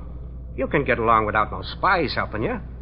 Why, all the guys back there was talking about the way you hung out with him. That's what I swung on a couple of them for before I got out. I know, fella, and I appreciate it. Maybe I can fix it so you'll get a job along with me. Well, I'd like to work with you. But I ain't doing no spy business. You ain't either if I can stop you. Oh, I understand this job is in an airplane factory. Gee, honest? A war worker, huh? Yep. I'd like that. If I could get in. But being an ex-con don't help me. We'll see, stubby old scout.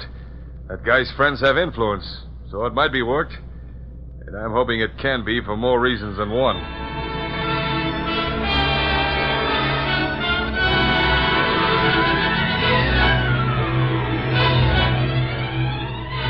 In the meantime, back in the city, two men were riding in a black sedan along the West Highway, trailing a small car which had come from the Kane airplane factory.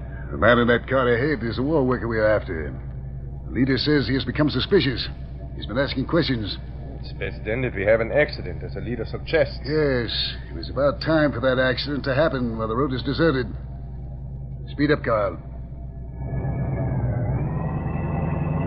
Well, Herr Boonberg, shall I crowd him off the highway? Crowd him and make him stop. We must be sure he doesn't survive. A heavy blow on the head. Then we put him in his car and send him over the bank into the river. Put alongside, Carl.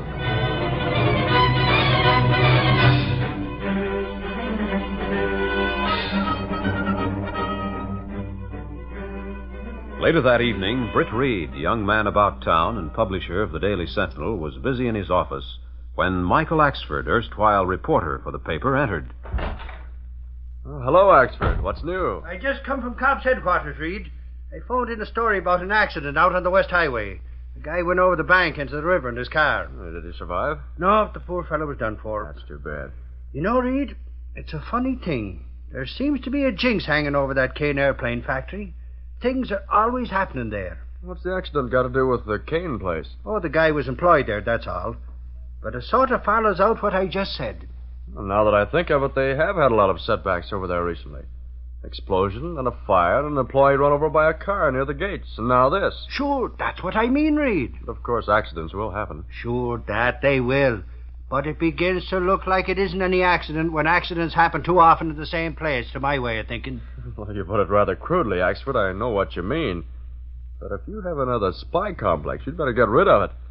That factory's well guarded, Axford. The employees are picked carefully, so I understand. Sure, but spies have a way of popping up in unexpected places, that they have.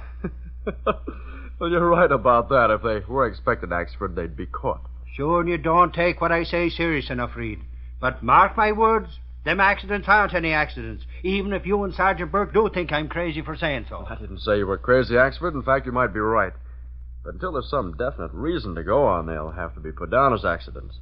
The police and the Federal Bureau are smart enough to pick up anything that may prove suspicious. Just the same, I'm going to keep me eyes and ears open, Reed. I'm going to eat me meals in a joint over by that factory. And maybe I'll run onto something that'll bring in a scoop for the Sentinel. Now, that's the spirit, Axford. And if you get that scoop, I'll be the first one to congratulate you and to reward you with a bonus.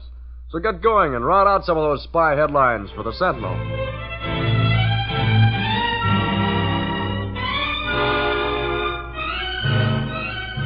That night, Brunberg and Carl sat in a small apartment near the Kane factory. They were talking to Lynn Iverson, the ex-convict who'd just arrived in the city. So Kohlberg sent you to us, huh? Yeah, that's right. There's his note to you about me. This young man is just about the right type for what we want to do here, Boonberg. He'll do well in the office. That's for Mr. Franklin to decide, Carl. Who's Mr. Franklin? He's the personnel manager of the Kane airplane factory. I know him well enough to get you placed. Oh, I see. Of course, Kohlberg recommended you, but I have to be careful. You seem a little too smart to have run afoul of the law, Mr. Iverson. Well, no one's too smart for that, Mr. Brunberg. If they play outside the law. See, he is smart, Brunberg. Thanks. Very well, Iverson. I'll give you a note to Franklin. You'll report to him in the morning at the factory. I'm certain he'll put you to work. Well, that's fine, but... Well? Why are you doing this for me? Only because you're a friend of Kohlberg's. Of course, there may be some little things you can do for us later on. Such as? We'll discuss that later, my young friend. Okay. How about my pal Stubby I spoke of? If it'll make you any happier, take him along. I'll mention his name, too. Oh, thanks. I'll go in the morning, then. Good. And in a few days, we'll get in touch with you to see how you're getting on. Yes, well, I'll be very much interested in your progress. Very much interested.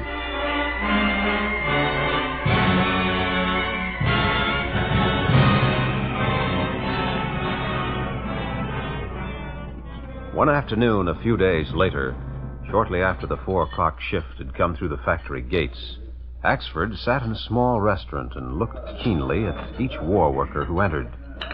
As he sat alone in a booth sipping his coffee, he became aware of the conversation in the next booth. Well, Stubby, how are we doing? Okay? Sure. We got jobs just like real war workers. Me, I'm patriotic, kiddo.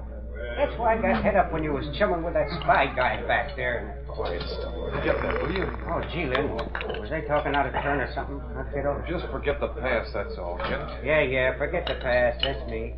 Whatever you say goes with me, kiddo. You know that. Well, we're talking too loud anyway. We better quiet down. Okay, I'll pipe down. You say so. You got enough to eat? Yeah. I want a cup of coffee, do you? So one of them guys was hobnobbing with the spy, was he? It was the one who talks nice. I'd like to get a look at him and ask him a question or two. Well, that's all. Come on, let's go, huh?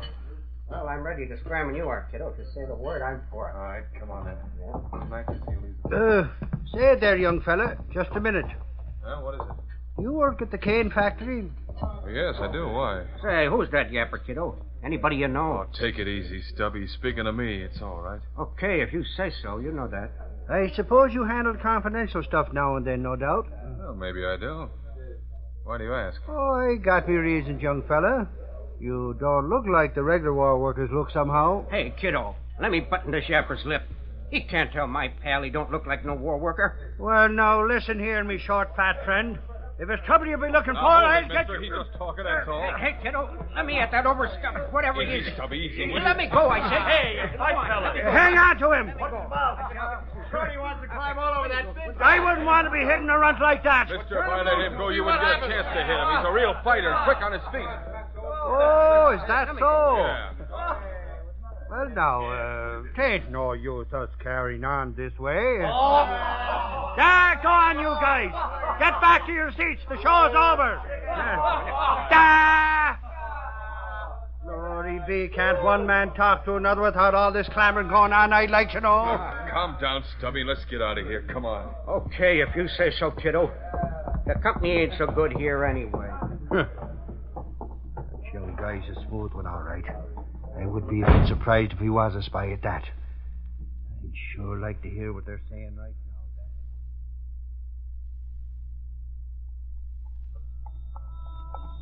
Why didn't you let me at that booth, kiddo? I'd have cut him down to my size. You hadn't held me back. I don't want you getting any trouble on my account, Stubby. The fellow was inquisitive, but I could handle that all right. Oh, is that what he was? I thought there was something funny about him. In fact, kiddo, I got him all tabbed. I got a hunch about him. A hunch, huh? What is it, Stubby? Kiddo, I think that guy's a spy, that's what. And I'm going to tail him when he comes out. Nonsense. Didn't you hear that Irish brogue? Irish what? Brogue. The way he talked, you know. Oh, sure. He talked funny, all right. But them spies are always putting on an act. I got him tabbed, kiddo. He ain't going to bother you no more. I'm going to tail that yapper like his own shadow from now on.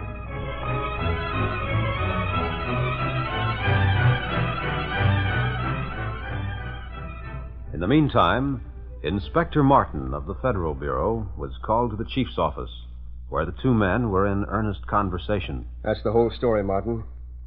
Now this Lynn Iverson has been taken on as an employee of the Kane Airplane Factory. I see. And you have reason to believe it was through the influence of the convicted agent, Kohlberg? Yes. According to the reports we had from the prison, Iverson was quite friendly with Kohlberg. He was known to have contacted men who are suspected to have been associated with Kohlberg before he was convicted. The very next day, he went into the factory as a war worker in the office. Okay, Chief. I'll get on the case and have Iverson watched closely. Through him, we may learn enough to convict Kohlberg's friends and to find out who's their contact inside the factory. If things break right, I think we'll soon solve the mystery of the so-called accidents at the Kane Airplane Factory. Once and for all.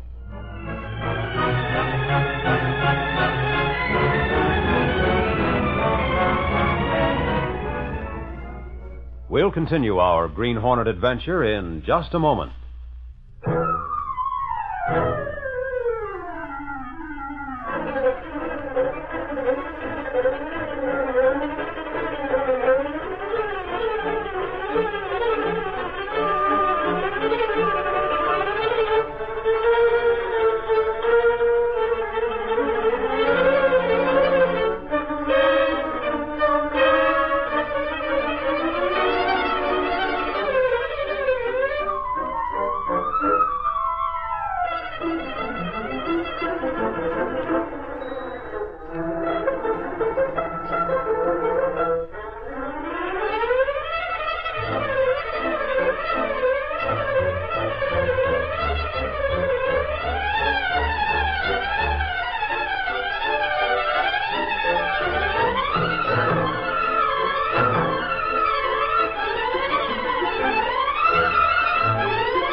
Now back to our story. The following night, Lynn Iverson arrived at the apartment where Carl and Brunberg were waiting expectantly. Well, my friend, I understand you have brought a certain paper for us which you carry in the band of your hat. Is it not so? Well, that's right. Give it to me now. All right. There. The plans of a new plane. Very good. Now, Iverson, you will come with us quickly. We're leaving here at once by the back stairway. What's the idea? You know why here, Iverson? Do what you're told. Now, wait a minute, you two. I'm not... You were followed here, my friend. I have reason to believe you knew it. You're coming with us now. Hold on a minute. I'm not Carl, going anywhere. persuade him. Yeah, he's stubborn. Keep away from me, you big ape. Hold him, Carl. I'll use the butt of this gun. No, you won't. I'll show you. That did it, Brunberg. Yes, help me, Carl. We'll take him to the car out back. When they miss those plans, they will look for the ex-convict Lynn Iverson. But they will never find him. Come.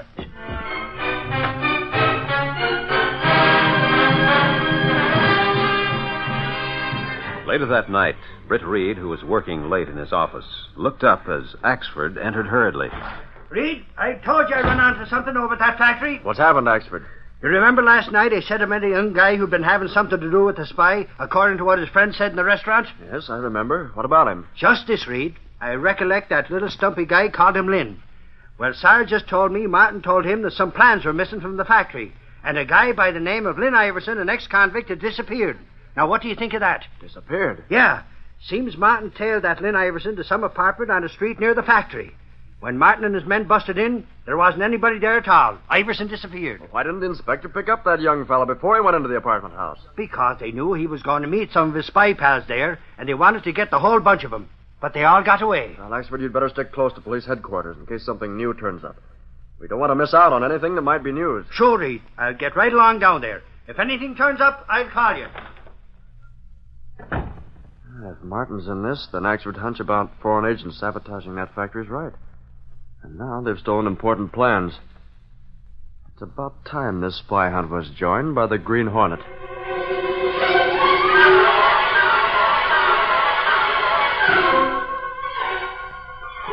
Britt Reed hurriedly left his office and went to his apartment, where Cato, his faithful Filipino valet, and the only person knowing his identity as the Green Hornet, was waiting. Cato, important plans have been stolen from the cane factory by foreign agents. They've eluded the police and Inspector Martin. Oh, sound like you think Green Hornet should take hand in hunting down spies. Yes, it's time they were stopped once and for all. We'll take the Black Beauty and see if we can pick up their trail where Martin left off. Gas gun and masks ready. I ready, too. Well, come on then, Cato. We're going to look for a young man named Lynn Iverson. If we find him, we'll find the plans and probably some of his spy friends. It's well known that birds of feather flock together, Mr. Britt. Now we go, eh? Yes, and here's hoping before the night's over we'll help Inspector Martin by turning up a few spies and by getting back those plans. Let's get started.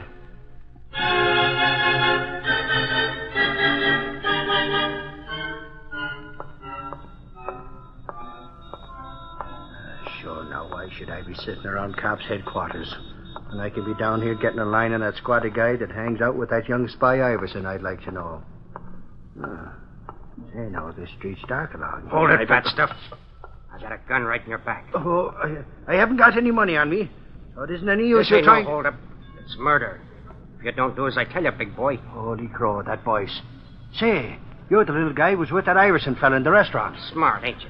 That's me, all right. Sure, now, you're not holding any hard feelings for what happened. I didn't mean Look, Big Blow, I ain't no lily, but I'm patriotic, see? And I got your number. What's more, you and your gang are pulling a double cross on my pal Lynn. See here now, Chubby, I don't like to be called Chubby, see? So get into that jalopy there and be quick, Butterball. Or I might drill you right now. Great saints. The man's daft, that he is. I'm going, so take it easy. Sure you're going. You big leg of mutton. I knowed you for a spy the first time I laid my peepers on you. A spy? So you admit it, too, huh? Well, get going, Bud. I'm taking you right to the nearest precinct station. Yes, sir. For once, they're going to know I'm really a patriotic guy. That's me. Move, Big Win. Move.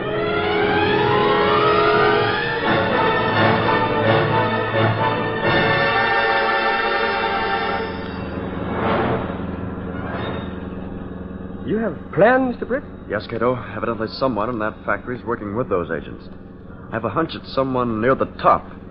If so, I have a plan that may lead us to the hideout of the gang.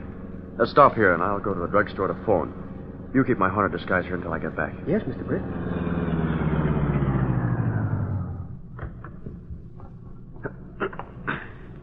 I'll be back in a few minutes, Cato, and then I'll tell you where to go next. Wait right here in the shadows.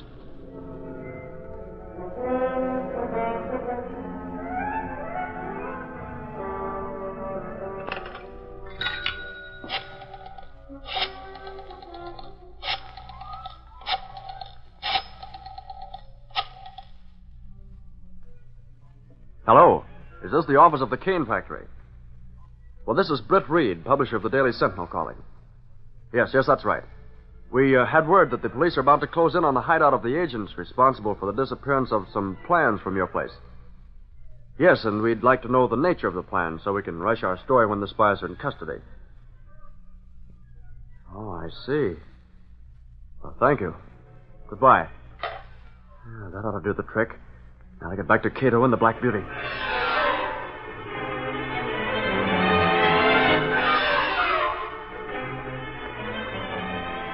A short time later, Britt Reed and Cato sat in the Black Beauty, which was parked in the shadows just beyond the entrance to the factory. There go car now from the factory, Mr. Britt. Yes, Cato, that's probably our man, all right. As soon as he passes, we'll follow. All right, Cato, after him.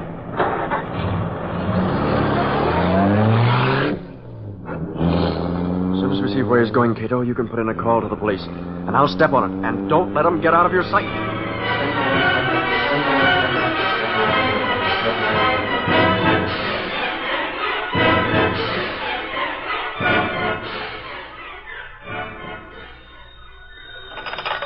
Police headquarters, Sergeant Burke speaking. What? Where? At the 3rd precinct, eh? Say, what's the charge against him? No. Him a spy? Are you kidding? Hey, look, don't tell him I told you, but scare him a little, then let him go. Oh, boy, that's rich. Axford ain't got brains enough to be a spy. Thanks for calling. I wouldn't have missed it for anything. So long. That's the best one I've heard yet. Axford taken in as a spy. Hey, sir. A call just come in. The Green Hornet's meeting with some spies out at that old house on West Highway near the bridge. Holy mackerel. Get a squad car out quick. Notify Martin at the Federal Bureau. Get moving. There's no time to lose. Glory be. What a night this is turning out to be. We gotta get those spies this time, and the Hornet with them.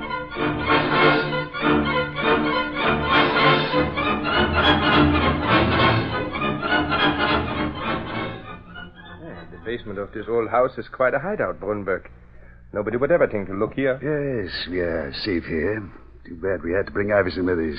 Of course, we can't let him leave. You fellas think of everything, don't you? Of course, my friend. That's how we cut up with you, because we thought of everything. That must be the leader. You'll let him in, Carl. Yeah.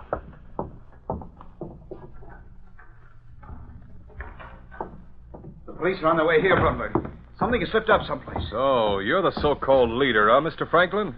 I thought so all along. Iverson. Why is he tied up like that, Brunberg? Because, Herr Franklin, this man is not what he represented himself to be. What do you mean? Isn't he the ex-convict whom Kohlberg sent to you? He's a snooping spy, that's what he is. That's a good one coming from you. Shut up. Explain this. What's it all about? He was convicted and sent to prison purposely to meet Kohlberg. He's really a federal agent. Carl heard him talking to one of his friends who was following him to the apartment. So, that's it, huh? Carl, get rid of him right away. It'll be a pleasure. I'll loosen his feet and he can walk to his own funeral. There. Now, get off and come. No, he kicked me. Oh, no, you don't, Nazi. Don't move any of you. Shoot, Carl, shoot. Why, you dirty rat! That's the Green Hornet. Should have known with that mask on. Get him. Try it yourself, you traitor. Come on, rush him, quick. Yes. Just one, huh? Well, I like it that way, Nazi. Take it, Lux. No. Gas. You're going out the hard way, Franklin. Traitors are worse than spies. I'll get you first with this. Gotta search them for the plans. They ought to be on this one. There. Leave it on that table. So Lynn Iverson's a federal man. That poor chap, let's see. It's just a flesh wound. He'll be all right. Now, here they come. I guess they got Cato's call all right. Well, Rats, I'll leave you for the police to take in. Great heavens to Betsy. It's them. Thank heaven there's Lynn Iverson. Say, he's been shot. He's bleeding. Well, spies have to expect those things, Inspector Martin. That's where you're a little bit... What happened? Oh, it's you, Martin. Say no. Did you get them all, Sarge? Sure, now that you're here, Axford. Hey, what's happened to the kiddo? Lynn, tell Stubby. Who did it, kiddo? Who did it? Say now. Who's that? Iverson's pal, so he says. Maybe he's a spy, too. Hi, Stubby.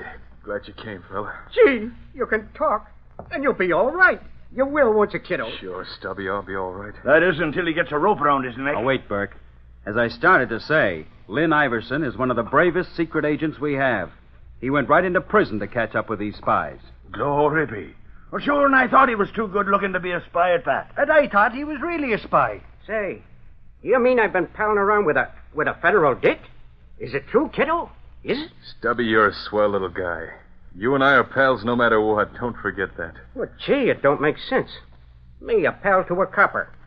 But if you say so, it's okay, kiddo. It's hard to know what guys are anyway by looking at them. Now, you take Big Boy there. I had him pegged for a spy, and I took him in, too. Just forget that, little man. Forget that. Well, these are the men you want, Martin. You sure did a good clean-up job on him, young fella. I see you got the plans back. Not me, Sergeant. I was shot just when the battle started. I don't know which side he was on when he busted in here, but he's the only criminal I ever want to meet that I don't want to hunt down. He sure saved my life. Hey, who's he talking about anyway? I'm talking about a man I never expected to meet. The one you called a notorious criminal, the Green Hornet.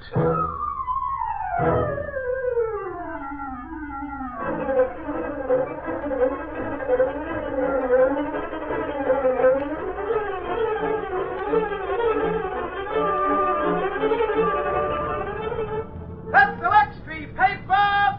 Teen factory saboteurs caught, spy ring broken, Green Hornet implicated! Read all about it, Green Hornet still in line! That's the Lux paper!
These copyrighted dramas originate in the studios of WXYZ Detroit. All characters, names, places, and incidents are fictitious. Bob Height speaking. This is the Blue Network.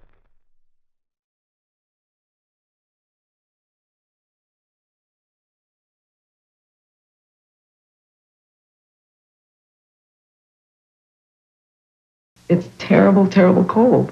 My eyes hurt, my nose hurts. Today we'd like you to try Tylenol Cold. I didn't know that Tylenol made a cold medication. Tylenol Cold has 4 powerful medicines to help relieve runny nose, congestion, hacking cough, and aching pain.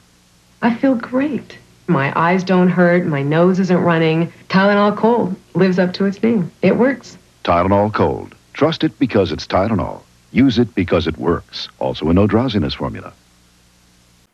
Well, Silver, wait those thrilling days of yesteryear with the Lone Ranger up next.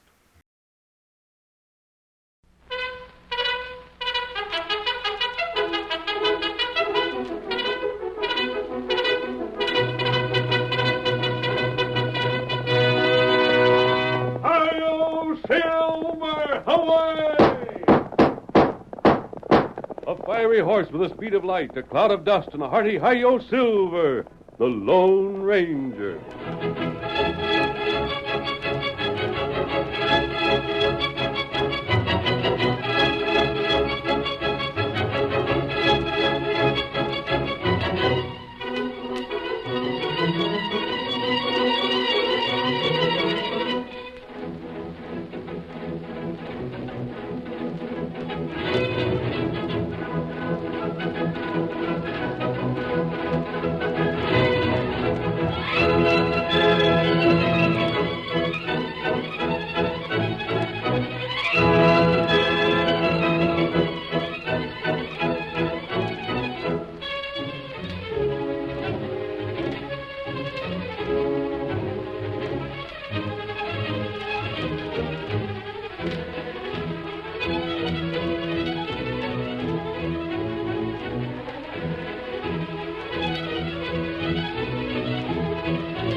When the western United States was first opened to settlers, the great open spaces of the new territory attracted both honest men and criminals. The outlaws found the rough hill country an ideal hiding place. After one of their daring raids, the local sheriffs were unable to follow them, and their careers of crime might never have been checked if it had not been for the masked rider of the plains. It was he, more than any other man, who brought law and order to the frontier, and the memory of his deeds will remain as long as the memory of the early West itself. Return with us now to those thrilling days of yesteryear. From out of the past come the thundering hoofbeats of the great horse Silver. The Lone Ranger rides again. Come on, Silver! We're on the trail of Missouri Mike! Hi-yo, Silver! Away!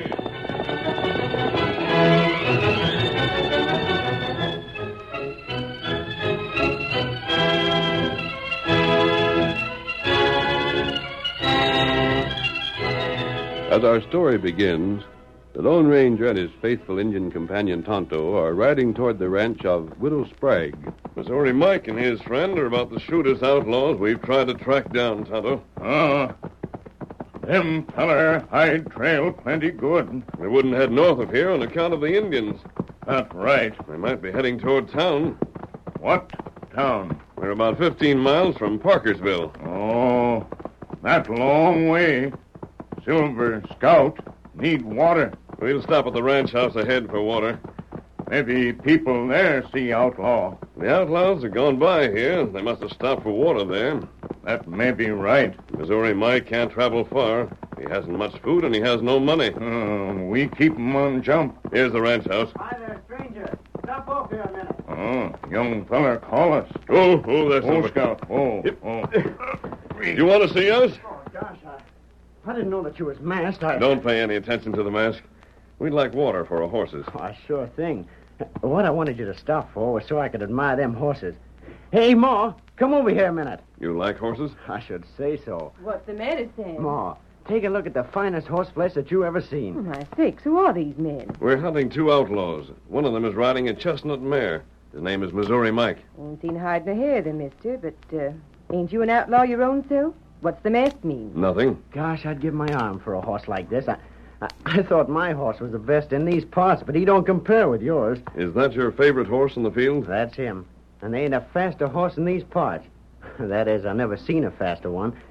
When my pa was alive, well, he raced paint against all comers. And he always won. But these two look faster in paint. You see, mister, me and Ma sort of made a specialty of fast horses. We sell to Wells Fargo. You do?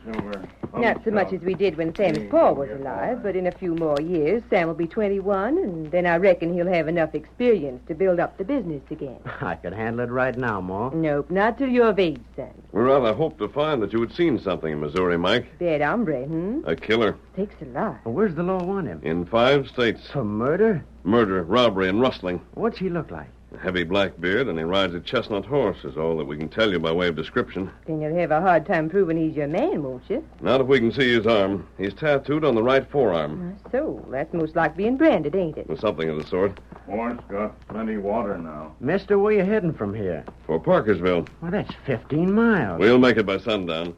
Missouri Mike needs food badly, and the chances are he'll try to rob the store to get it. We might find him tonight. Well, luck to you. If you hear of any horse races in Parkersville, get into them. You'll win for sure. Do they have races there often? Oh, gosh, yes. The men there are local about racing. I see. Missouri Mike is said to have a fast horse. A race might interest him. Maybe so. Take good care of your horse, Sam, and you'll never regret it. Come on, Get him up, Scout. Sam, if Paint ever seen the legs on that horse, why, he'd hang his head in shame. Look at the masked man travel. I'd sure like to own this horse, Ma. I wonder if this Missouri Mike will come this way. Maybe if I could capture him, there'd be a reward for him. Forget it, son. You're too young to deal with outlaws. You just forget Missouri Mike and tend to caring for our ranch.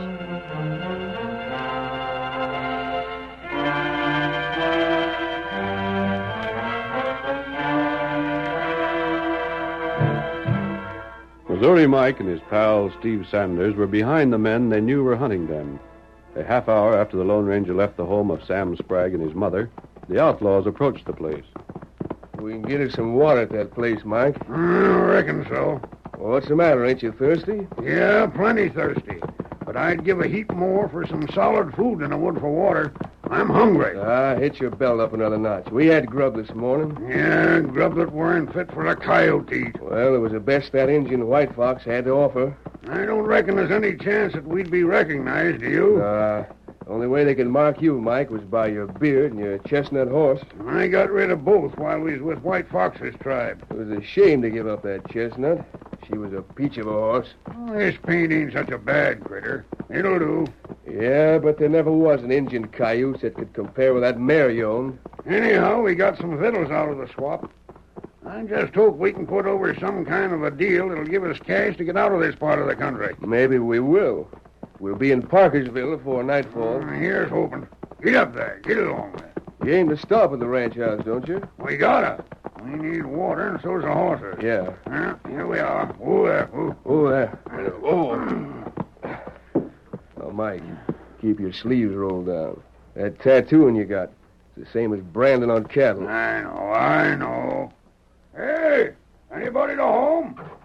Howdy, stranger. Could you spare a mite of water for a couple of pilgrims? Help yourself, stranger. There's water aplenty. We're trailing a couple of outlaws that come by this way.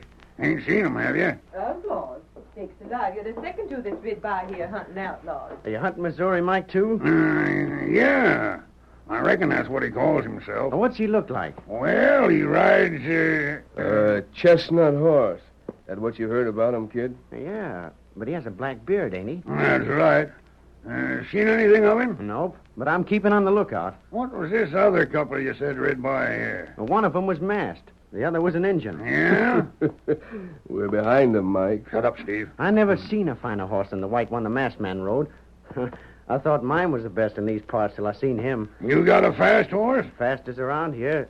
Excepting, of course, the white one I just mentioned. Ever raced again Injuns? Oh, their horses ain't fast. And that's an Injun horse you got there, ain't it? Might be. I heard of an Injun that's got a good fast mare. Shucks, I can outride any Injun I ever heard of. You sure of that, young fella? You bet I am. Maybe you can do some riding then. How's that? What do you mean, stranger? Go on in the house. I'll come in as soon as I get freshened up with a mite of water. I got an idea that maybe you might be interested in. Come on, Steve, let's get us a drink. Go on in, son. Mike, what you fixing to do now? Listen, Steve. White Fox has got my chestnut, ain't he? Yeah? So what about it? That chestnut's downright fast. If we could arrange a race between the chestnut and the kid... pump some water for me, will you? Yeah. Well, what good would a race between a chestnut and a kid do? Well, there'd be a lot of money bet. White Fox would stake everything he's got on his winning. Well, what good would that do you? Well, if I arrange the race, I could be stakeholder. Here, I'll pump for you. Mm-hmm. White Fox would put up plenty of cash, and the men in town would like us not covered. Me holding the stakes, you savvy? Well, not yet, I don't. Then we get into that race and either ride away or just disappear with all the cash. Mike, you think we could get away with that? I don't see why not. Come on inside now. Let's talk the proposition over with the kid.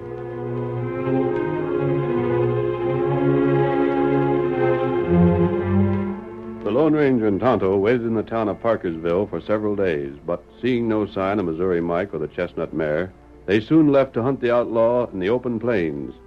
Meanwhile, Mike and Steve completed their plans for the horse race, and... I got everything set now, Steve. It's risky business for us to be into, Mike. Ain't no telling where it'll end. It'll end with us getting away with a couple of $1,000 worth of cash money. What? Has that much been put up? Yep. Ain't seen no sign of them two horses, have you, Steve? The white one on the paint. I told you that the masked man and the Indian rid out a couple of days ago. Ain't come back, huh? No. Good. I was afeard they'd come and see White Fox here with a chestnut horse. They wouldn't suspect nothing then. They might. Ain't usual to see an Indian with a horse as big as that. They might get suspicious. But if they ain't here, then everything's all right. Well, how's things stand now? Race is all set to start in a little while. It's Sammy Sprague on his horse against White Fox. Uh-huh. I got White Fox thinking that the cash that's been bet has been put at Sprague's house, where the race will finish. First man there gets the cash, you savvy? That's good. All the men that covered the bets of White Fox think the cash is there, too. First-rate scheming, Mike. Yeah. Take this saddlebag and slap it on your horse. Right. We're fixing to vacate here, huh? Yeah, just so. Come on.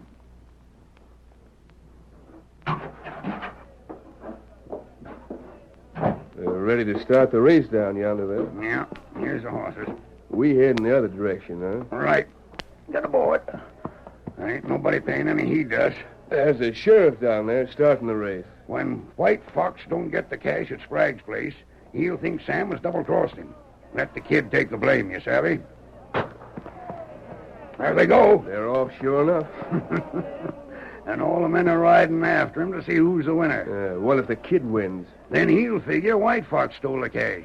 Each one will suspect the other. But the kid won't win. White Fox is on my horse, remember that. Then let's us vamoose. Yeah, get up there. Get up there. Get off.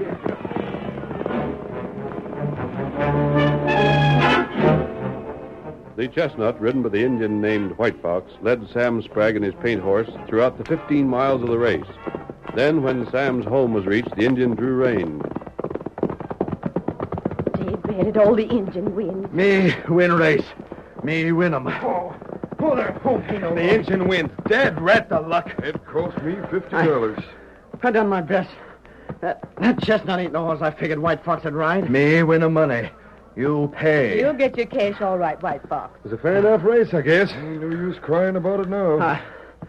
I'm sorry, gents. You done your best, Sam. We ain't holding it again you. We already won a plenty in old paint. I reckon he's too old for racing mares like that one. Where money? Where is it, Ma? The men that handle the race said they'd leave it here at the finish. Here? Well, there ain't no cash money here, Sam. They ain't. Why, we thought it was here. We was here to see that it was paid off. Me want money. Where cash? Oh, ain't you got it? Son, I told you I ain't. We ain't even seen it. White Fox say something funny about this. You think to steal 'em cash from Indian? We ain't stole it. We ain't. Me got Indian friend here. Mete Mahabe. Hey, there's a dozen redskins here. Take white man. till we get cash. Now, hold on. You not cheat 'em, red man. We ain't trying to. Take your hands off me. Let go, my boy. Take captive. Him steal 'em cash. I didn't steal it, I tell you, I didn't. Don't draw your gun, Jake. They'll only start shooting if you do. Take him to village. But I'm telling you, Chief White Fox, I didn't have nothing to do with it. You rob 'em Indian. Now you pay, or you die. Go, I tell you, go.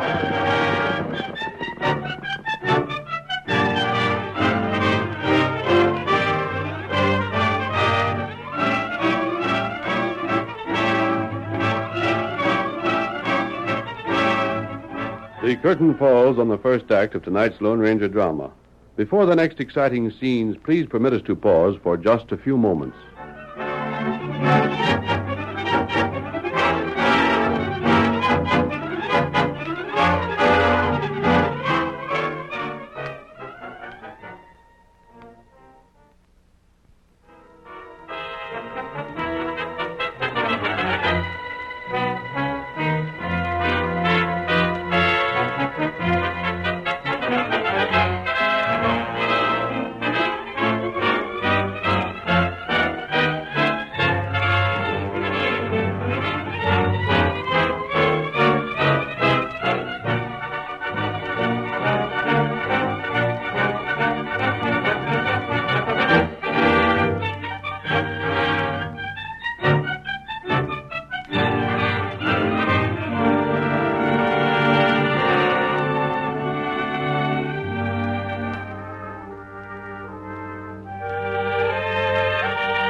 Now to continue our story.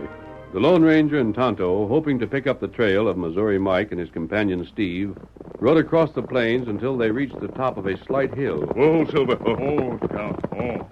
There, Tonto, is the village of Chief White Fox. Maybe outlaw hide there. I doubt it, Kimosabe. Maybe better we look there. Tonto know White Fox. It won't do any harm to look there, but if Missouri Mike was going there, he'd have stopped by long before this. Maybe. He's a long way from here now, unless he's doubled back on his tracks. Maybe that what him do. He might. He'd figure that we'd ride straight ahead, and that by doubling back, he'd get behind us and be safe. You look. There go Indian into village now. Tonto, isn't that one horse a lot larger than the others? That not Indian pony. It's a chestnut. It plenty big horse. And White Fox is riding it. That looks as if it might be the horse Missouri Mike had. We go see? Come on, Silver. Get him up, Scout. White Fox got prisoner. Yes, men are holding a white man in ropes. Come on, Silver. That fellow we know. The boy from the Sprague Ranch. Not right. Get him up, Scout. Help me, stranger. These redskins got me. White Fox. You, wait. Stop here. Tonto, good man. Silver. White Fox, what does this mean? White man steal money from Indian. But you not take 'em prisoner? That not good. Not good. Steal 'em bet. Kimosabe. Him and me had a horse race, stranger. The men that arranged it stole the cash, and White Fox thinks I'm the thief. White Fox, what are you planning to do with this man? Hold him till him pay him White Fox cash. I ain't got the cash. Wait a minute, Sprague. My friends will attack these redskins. They'll picture White Fox for capturing me. You wait and see. That's just the point. This might lead to an outbreak of war between the red men and white. Now, White Fox, listen to me. Me want fair play. That all. Where did you get that horse you're riding? Make 'em swap with white man. You did? Who was that white man? Me not know. Tonto, examine the tracks of the chestnut horse. Me see 'em. And what about them? Them same track made by horse of Missouri Mike. And Missouri Mike was in this village. That's right. White Fox, what sort of a horse did you swap for this one? Me want money. Me win money fair. And perhaps you'll get it if we can straighten out things first. There come white men. Yeah, they're coming to rescue me. White Fox, they'll clean you and your whole tribe out for running off with me. White Fox, Sam, listen to me. We've got to act to prevent killing and to find the outlaws. Then get back the money White Fox won. Want 'em cash soon? Help me, White Fox, and you'll get that cash. You friend Tonto. Tonto friend White Fox. Me friend. Me friend with you. Good. There they are. Tonto, cut those ropes holding Sprague. Hurry. Me fix 'em now. There's a man spraying with them, too. Sam, listen to me. Tell them you're not a prisoner. Tell them just what I tell you to say.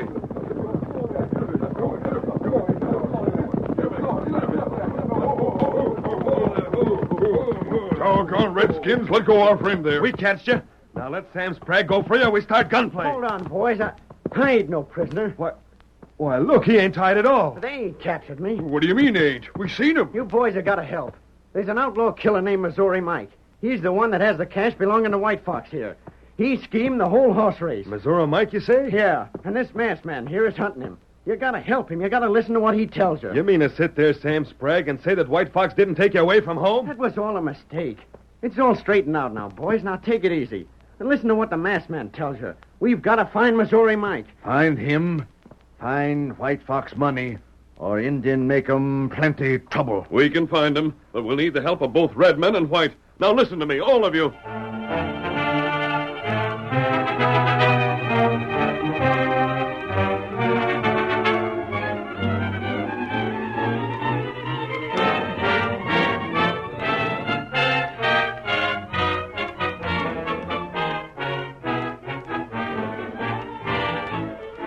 For some time, the Lone Ranger talked with the men from Parkersville and the Indians, outlining a plan for the capture of Missouri Mike.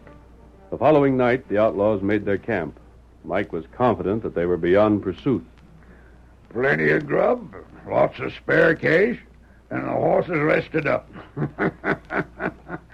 Steve, there ain't no chance of anybody getting to us now. I sure hope you're right, Mike. They don't know what you look like, and I got my beard shaved off. Them Indians know what you look like. Me, too. And the Indians will be so sore at the white men for not paying over the cash, they won't be telling things. Well, the way you got it figured, it sounds all right.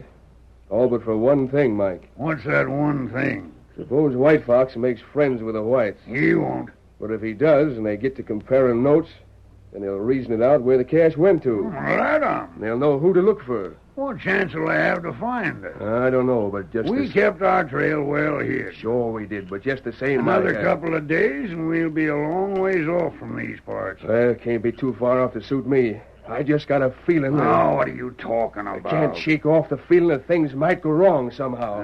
You're yeller, that's all. I ain't that, Mike. But I tell you, things have gone too good so far. Of all the blame fool things to say, how can things go too good? If we had a mighty trouble getting away with this whole scheme of yours, then I wouldn't feel like I do. We ain't had no trouble. And you're complaining on that account? Yeah. All our trouble is still ahead of us, Mike, and I don't like the feeling I got. That's all there is to it. Shut up that kind of talk and turn in. The horses took care of for the night? Yeah. All right, then, get some sleep. We're starting out again at daybreak.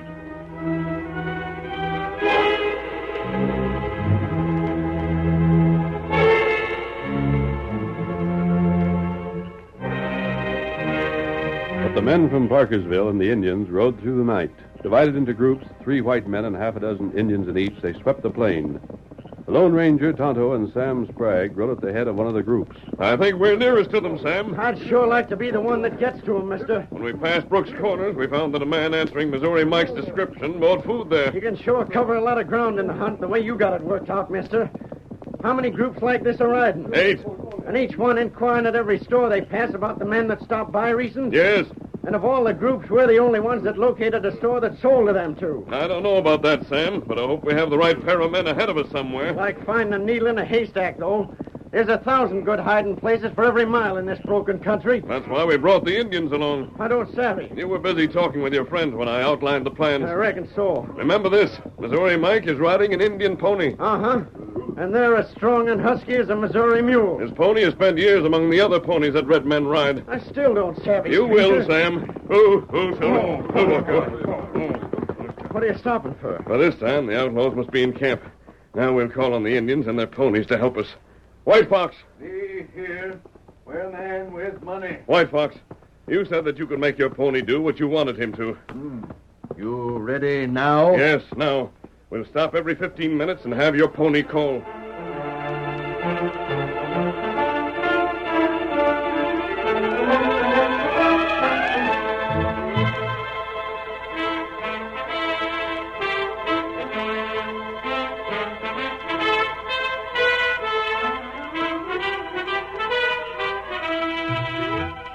It was quiet in Missouri Mike's camp. The only sound was a chirp of crickets. The fire had been put out, and both men were asleep when there came a distant whinny.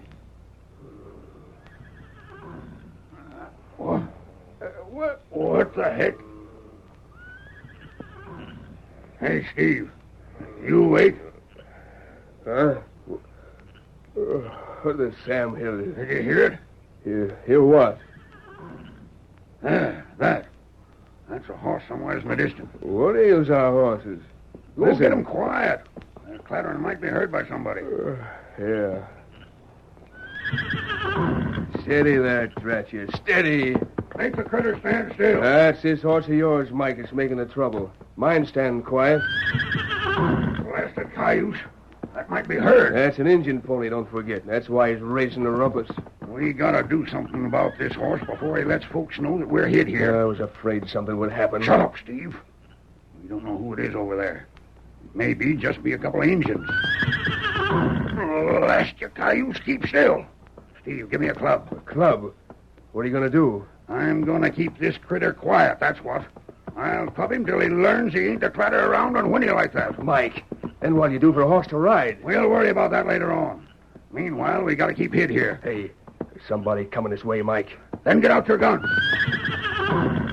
Now, blast your horse, or I'll show you. Mike, look out. The critter's rearing to fight you. I'll teach him. I'll learn that Indian cayuse. Mike, we'd better get ready to ride out of here. I hear someone coming full tilt. Get me a club, I said. How do you expect me to keep this critter quiet? Cut him loose. That's all you can do now. Cut him loose. Let's get out ourselves. We gotta hide. Somebody's coming fast. Yeah, that's all right for you to say. You got a horse that'll carry you. But this critter, what in blazes can I do now? Ride him, Mike. Ride him. That's all you can do now. I reckon we'd better ride, Steve. Yeah, he's loose now. Don't stop for the saddles. Get aboard. We gotta travel. There they come. Open fire on them. Get him up, Scout. They've got us, Mike. They've got us. Head out the other way. Here, that feather. No. Don't shoot. Don't shoot. I'll throw down my gun. You too, Mike. Drop your shooting irons before we open fire. We got you now. Your Indian pony showed us where you was hid. All right, you got me. But I ain't Missouri Mike, and no man can prove I am. We'll soon see about that. Tom will build up a fire. We'll just see if this man's arm is tattooed. Mike, he's got you. Shut up, you blame fool. Keep your trap shut. Now, me take look for cash. Get away from me, you dratted redskin. You fella swap horse with White Fox. And you're the coyote that arranged that race, and then run out with the cash. You didn't figure the Lone Ranger would make friends between me and the Indians, did you, Missouri Mike? Here, Cash. Me got money. Look, now you got your cash. Let us go. We ain't got no more things belonging to you. But you've got a lot to answer for, Missouri Mike, in 5 different states. Yeah, and if you hadn't been so doggone crooked that you couldn't even hold the stakes in a bet honest like, you might never have been caught. I knowed something would happen. I knowed it all along. White Fox, you have the real thief of your money now. And Sam, you and the other white men here can handle Missouri Mike from this point on. Here, come on, Tonto. Get him up, Scout. White Fox got money now. White men take crooks. You bet we will. Thanks to the Lone Ranger. Hi-yo, Silver, away!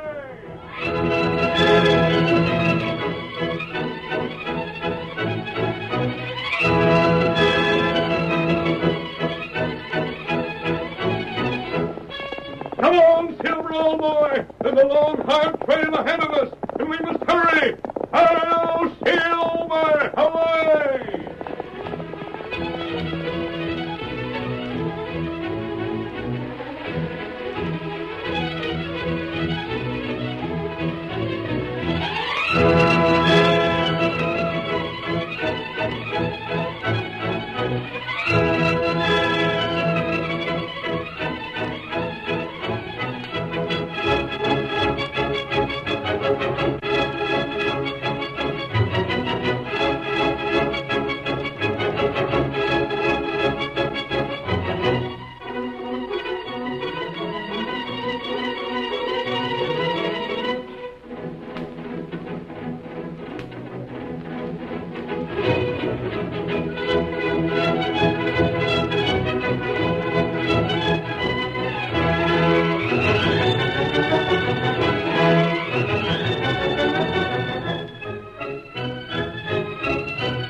story you have just heard is a copyrighted feature of the Lone Ranger Incorporated.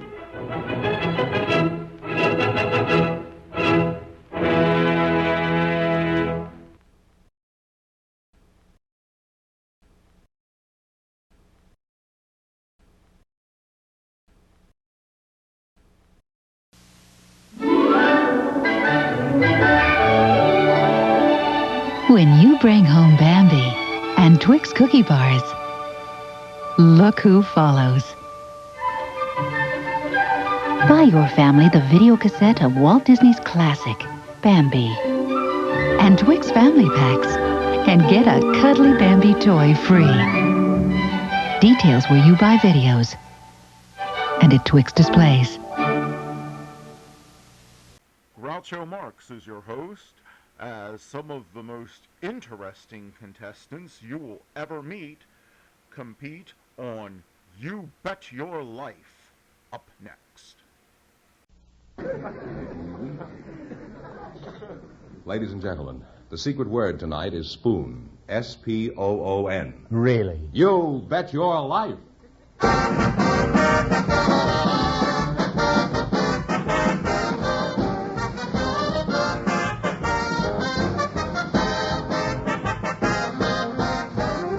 The more than 3,000 DeSoto Plymouth dealers of America present Groucho Marx in You Bet Your Life, the comedy quiz series produced and transcribed from Hollywood. And here he is, the one, the only... I thought he was all washed up. Oh, that's me.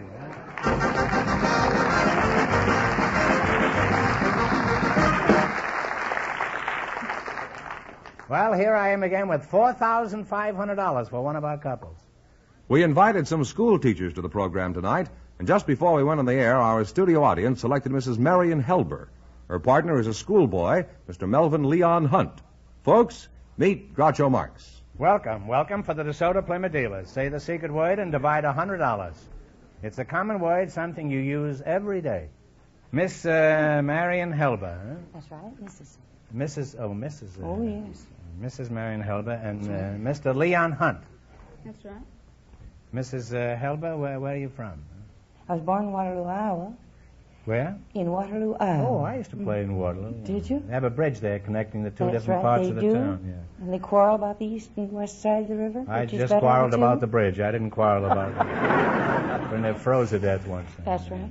Very cold place. I don't blame you for leaving Waterloo. It's a lovely town, and the DeSoto Plymouth dealer in that town is really a fine fellow. I know him very well. They're all fine He people. lives on the bridge. You know. Now, Mrs. your mother's Helber. Are you mother's little Helber? Oh, no, it's Helber, B. Oh, I see. I don't see very well. You'll have to forgive me. Now, I realize it's gauche to ask a woman her age, so I'll be subtle about it. How old are you? Well, I'll just be just as subtle. I'm 61. Well, you don't look it. Thank you. I thought you were about I don't 48. feel it. Thank you. Melvin Leon Hunt, huh? How old are you? I guess you'd be around 45, wouldn't you? 11. 11?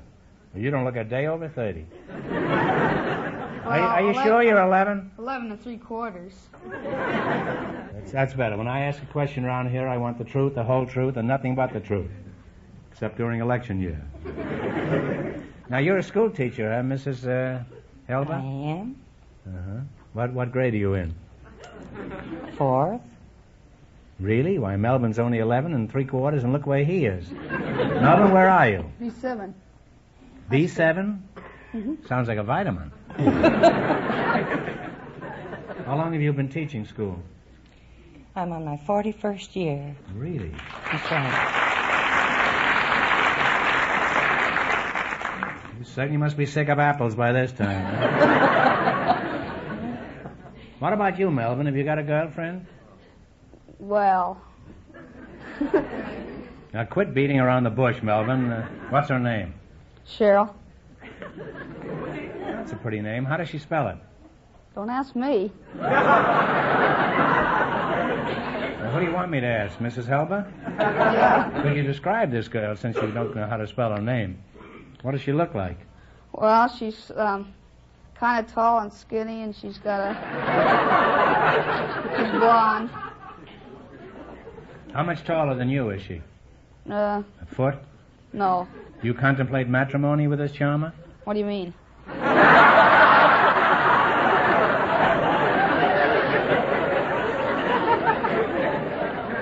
Do you ultimately plan on being betrothed? No. Now, what did I say that time? A dictionary round? Do you have any hobbies, Melvin? Well, I have stamp collecting and I like archaeology. What is that? What's archaeology? Well, it's studying ancient ruins.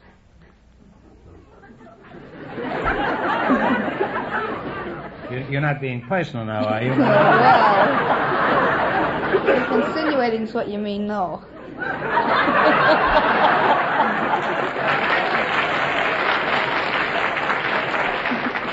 Mrs. Helber, what does insinuating mean? Well, I've enjoyed this little chat, and Melvin, you're a fine boy, and we expect great things of you someday, but not in school. Now, in just 1 minute, you're going to play You Bet Your Life for a chance at the $4,500 question. Right now, I'd like everyone to listen to this. America's most spectacular new car. That's what everybody is saying about the new 160 horsepower DeSoto Fire Dome 8. Tomorrow, get acquainted with all of DeSoto's great features. That mighty 160 horsepower Fire Dome V8 engine and full power steering. With power steering, you can actually turn the wheels with one finger, even when the car is at a standstill. Why, parking is as easy as dialing a phone. But DeSoto brings you not just power steering, but full power steering. That means easier, safer driving for you on all kinds of roads, under all conditions, all the time. Not just some of the time. And listen to this. DeSoto's full power steering requires not the usual 5 1/2, but only 3 1/2 revolutions of the steering wheel to turn the wheels from one extreme to the other. Think of how much faster and easier it is to turn corners and to park. Remember all these DeSoto advantages before you buy any car that claims to offer you power steering. Only the DeSoto type of power steering is full power steering. So stop in at your DeSoto Plymouth dealers tomorrow and get behind the wheel of the spectacular new DeSoto Fire Dome 8.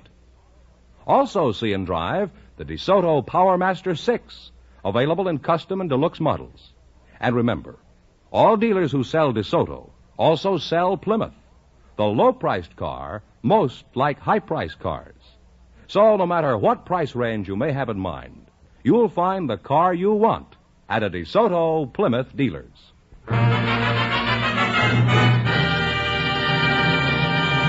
All right, now let's see how you work together as a team. George, explain the rules, huh? You bet as much of your $20 as you want on each of 4 questions. We call him Fire Dome. Fire Dome Fenneman. You bet as much of your $20 as you want on each of 4 questions, and the couple that earns the most money gets a chance at the $4,500 DeSoto Plymouth question later in the show. Here we go. Let's see how high I can build you $20. You selected mountains and lakes of the world. Here's your first question. How much of the 20 will you risk? 19. 19. Where is Fujiyama? Japan. Japan is right. You're on your way. You have $39. Now remember, you're going for $4,500 tonight. How much of the $39 are you going to try? 38. All right. In what country is Lake Louise? Canada. Canada is right. You now have $77. 76. All right. Where is Mount Popocatépetl? Popocatépetl. Mexico. Mexico is right. Now you've climbed to $153. And they say school teachers are underpaid. All right, here's your last chance to beat the other couples. How much of the swag are you going to go for? 150. Oh, 150. 152. Come on. 152. 52. Sure. Where is Mauna Loa? It's in Hawaiian Islands. Hawaiian Islands is right. Look at that. And you wind up with $305. Thanks and good luck from the DeSoto Plymouth dealer.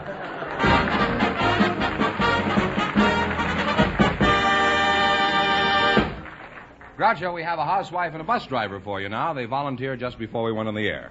Mr. Irving Maddox and Mrs. May St. Onge. Meet Groucho Marx. Welcome to You Bet Your Life. Say the secret word and divide $100. It's a common word, something you use every day. Mrs. May St. Ange and Mr. Maddox. Right? Right. Mr. Maddox, where are you from? Lexington, Missouri. Isn't that where the Minutemen fought the British? No. You're pretty safe in saying that, eh? And Mrs. St. Ange. It sounds like a frozen drink. Oh, no. I'll just call you May. That's your first name, isn't They it? call me Grandma May because I have 15 grandchildren. And all the children in the neighborhood call me Grandma May. They didn't call me Grandma May. Okay, where are you from, Grandma? Superior, Wisconsin. And we have the largest ore docks in the world there. And we also... You have the largest what? Ore docks. They ship ore to and take it down the lakes. Oh, ore docks. Ore docks. And then we have a new pipeline there, I thought you were talking about cattle. No. Well, how is your ore docks, Grandma? Oh, they're just fine. We ship more tonnage there than any other port in the world. Well, I'm delighted. We have a new pipeline there, too. You have, But that makes the city smell. We don't Yeah, really yes, like it it. It's bringing in the money, but we really don't like that No. smell. It You can't smells help too it. rich, huh? When the money comes, you can't help it. It smells. This is a walking phonograph needle.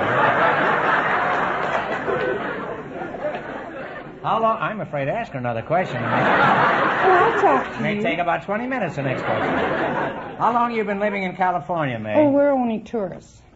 I tell you Only what, tourists? We're just touring. We're all tourists in California.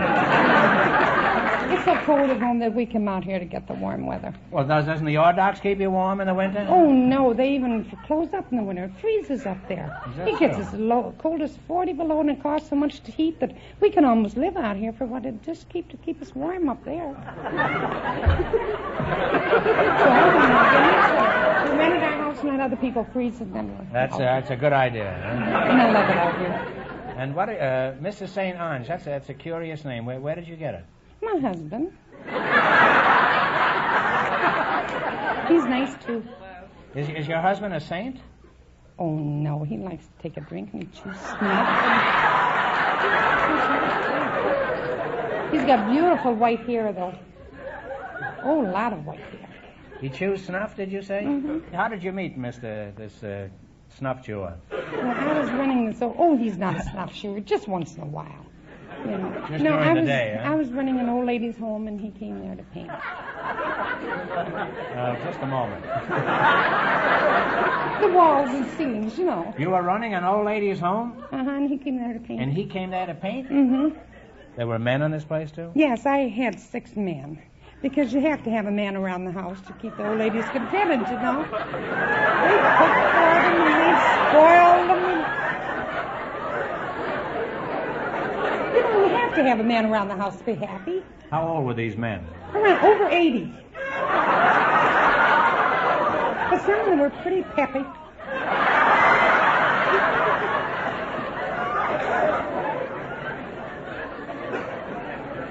Did you have a good ball club there? Oh, no, I'm not interested in ball clubs. I used to play Now, cards. why did you and have these Chinese men tea. there for? I don't understand. Well, they used to run errands for the ladies. They used to They go used to to the... run errands? Oh, yeah, sure. Some of them could run. They This used is to the go only to place the where they ever store. walked errands. Well, it's been very interesting talking to you two, especially you, Mr. Maddox. What chance does a man have? They're just nice to have around the house. And yes, they are. They are. They're nice to have around the house. May, if you really want to see the country, get yourself a new DeSoto Fire No Me. My sister-in-law up in British Columbia had some new DeSoto, and it's a wonderful. Now, you're going to play You Bet Your Life. You beat our other couples, and you'll get a chance at the $4,500 question. The school teacher and the schoolboy won $305, and the secret word is spoon. All right, here we go. Let's see how high I can build you $20. You selected locations of United States cities beginning with forts and saints as your category. Here's your first question. How much will you bet? You have $20. Bet 19. $19. Or 1980. Let's bet it on. 1980. Oh. 1980. All right, and what state is the city of St. Paul? Oh, Minnesota. Minnesota is right. That's a capital. Well, you're on your way. You have $39.80. Remember, you're going for $4,500 You're a tonight. good scout. How much of the $39? How much of the $39.80 are you going to bet this time? 39. That'll leave us 80 39. cents. All right, and what state is the city of Fort Wayne? Indiana. Indiana.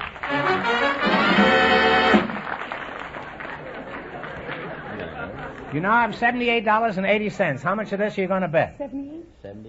In what state is the city of St. Joseph? This city was Missouri. Missouri is right.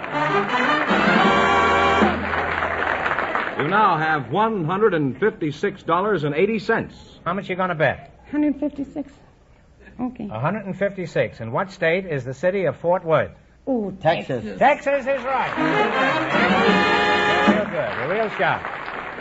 You wind up with $312.80. Thanks and good luck from the DeSoto Plymouth dealers.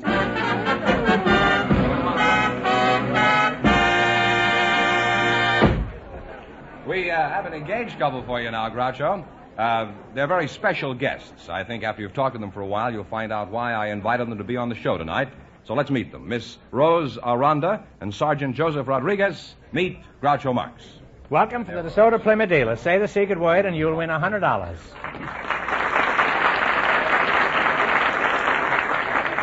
It's a common word, something you use every day. Pretty cute couple, huh? Let's see, you're engaged and you're very special, eh? Well, I don't know about Joe, but Rose, obviously, you're not the last rose of summer. You look real special. Sergeant Joseph Rodriguez, huh? That's right. Where are you from, Joe? San Bernardino. How old are you? I'm 23. 23, eh? You're kind of mild-looking to be a tough Army sergeant. Where are you stationed? In the ORC headquarters in San Bernardino. What is that? Is that OXDOR? What does ORC stand for? No, that's the Organized Reserve Corps School there in San Bernardino. Oh, you're in the reserve, eh? No, I'm on the administrative staff. I do a little stencil cutting, typing, topographical map work, and so on. Oh, pretty cushy job you got there, Joe. Where are you working, Rose? Anywhere? I'm a key punch operator at Norton Air Force Base. How did you meet the sergeant here? Well, he belonged to the YMCA, and his wife, extended an invitation to our club. Well, why did his wife extend an invitation? Well, they were going on a snow party. Well, what's a snow party? Is that when nobody shows up? You know, the guy says snow party, nobody shows up. No, you go tobogganing and you have lots of fun in the snow. Oh. What kind of club did you belong to? Oh, it was a social club. It had no name or purpose. No purpose, eh? I bet by now every girl in that club is married to some member of the YMCA. Rose, how did you feel about Joe after the first date? I was a little nervous. On the way back, we stopped at a coffee shop, and we ordered some coffee, and I poured about 10 spoons of sugar in my cup of coffee.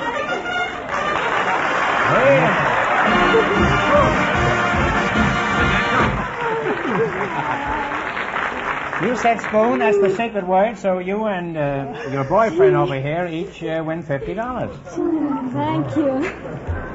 Now, what did you say? You poured, 10 spoons full of sugar in your... Cup of coffee, yes. Why did you, Well, I was did so you have a nervous. lump in your throat, or...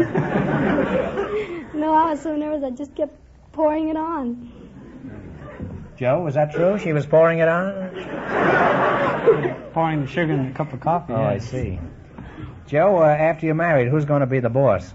Well, I believe in every family there should be a first sergeant to run the company. You may be the first sergeant, but the company commander is going to be a Rose. And in a pretty nice vase, too. Now, Joe, Fenneman says you two are special guests. Why is that? Is it because you're an Army sergeant? No, I don't believe so. There's nothing special about an Army sergeant unless you happen to be a private. George Fenneman, come in here. You told me there was something special about this couple. What is it? Obviously, they're not going to tell me. Well, Groucho, Sergeant Rodriguez has been awarded the nation's highest military decoration, the Congressional Medal of Honor. Yeah.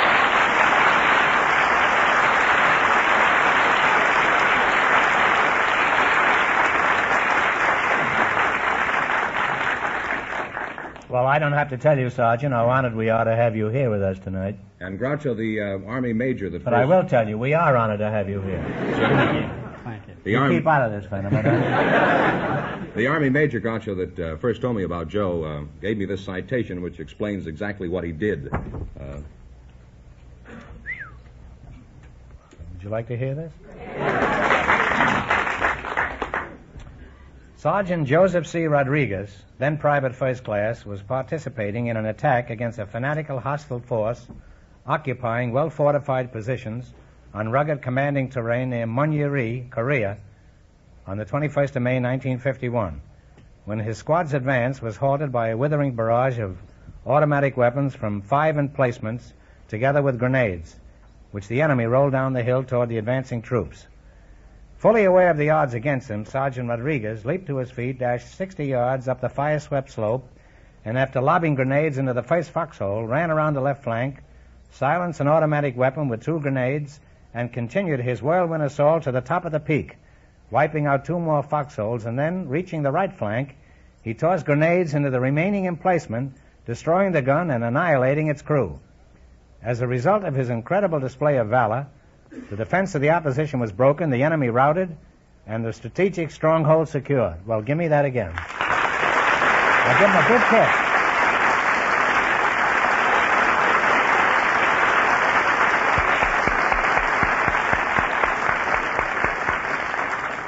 If you don't win any money here tonight, it won't be my fault, Sergeant. Well, Joe, that's the most amazing thing I ever heard of. You're just the new Sergeant York, aren't you? There's just one thing I'd like to know. When you were running through all that lead, what were you thinking about? Well, I wasn't thinking. I was just mad, I guess. You wiped out a whole army just because you got mad? Joe, if I said anything tonight here that you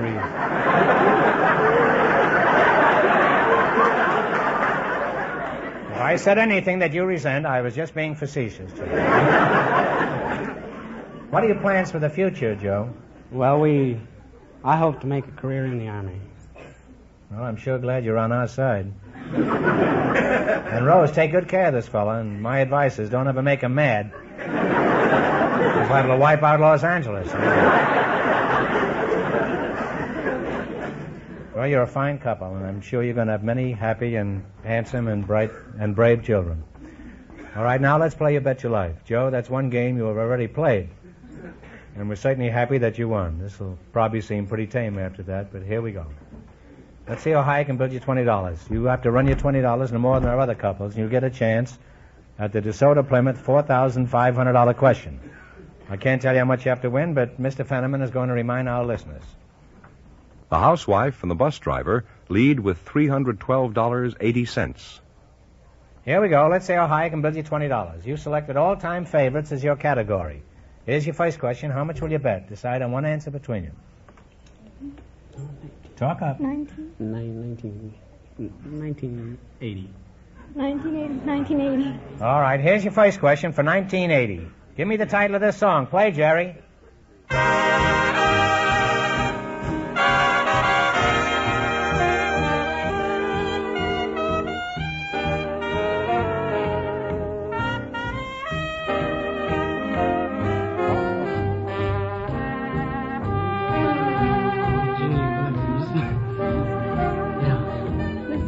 Blue Skies is right. And you're off to a good start. You have $39.80. You gave me a heart failure. I thought you were going to blow that. Don't ever do that again, will you? Answer it quicker, will you? I can't stand the suspense. Remember, you're going for $4,000. I'm trying not to be partial here, but remember, you're going for $4,500 tonight. Now let's see if you can identify this one. How much you going to bet? You have $39.80. You see, if I say instead of Fenneman, we can cut his salary. $39.50. All right, here we go. Play it, Jerry.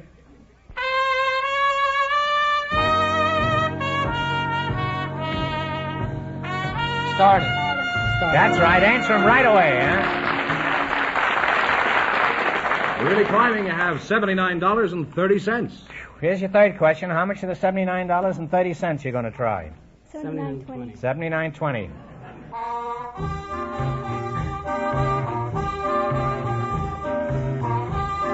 That old Black Magic? Black Magic is right.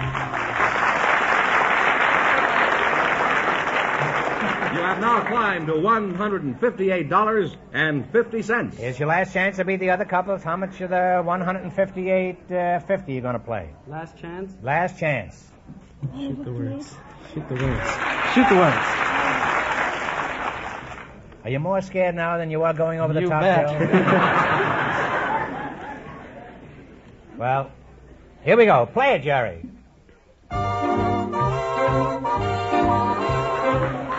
for two. 3 for 2 is right. Good kick.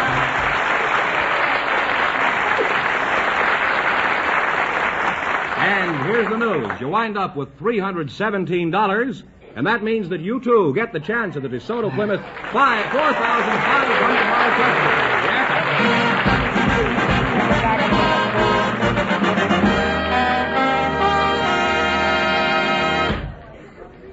We try to be impartial on the show, but I must say that I was a little prejudiced.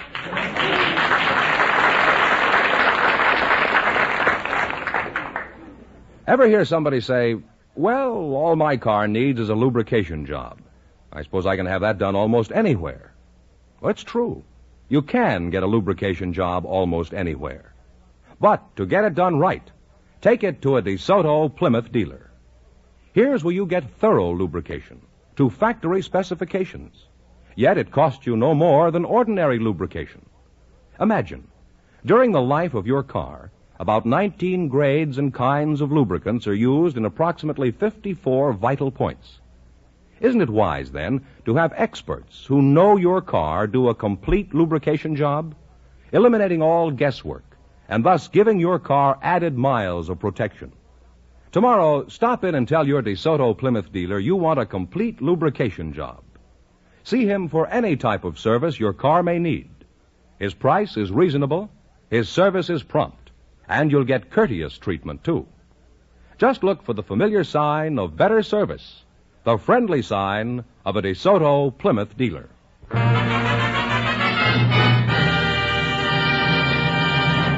And here's the sergeant and his fiancée, Groucho, the winning couple, all set for the DeSoto Plymouth $4,500 question. All right, well, I can't help you with this, Joe. You're on your own now. You're out in the middle of no man's land. Here we go for $4,500. I'll give you 15 seconds to decide on a single answer between you. Think carefully, and please no help from the audience. And I give you this admonition. If you don't know the answer, take a stab at it and guess something anyhow. During World War II, Hitler and Mussolini had numerous meetings in a historic pass through the Alps. For $4,500, what is the name of this mountain pass that connects Italy and Austria? Now talk it over.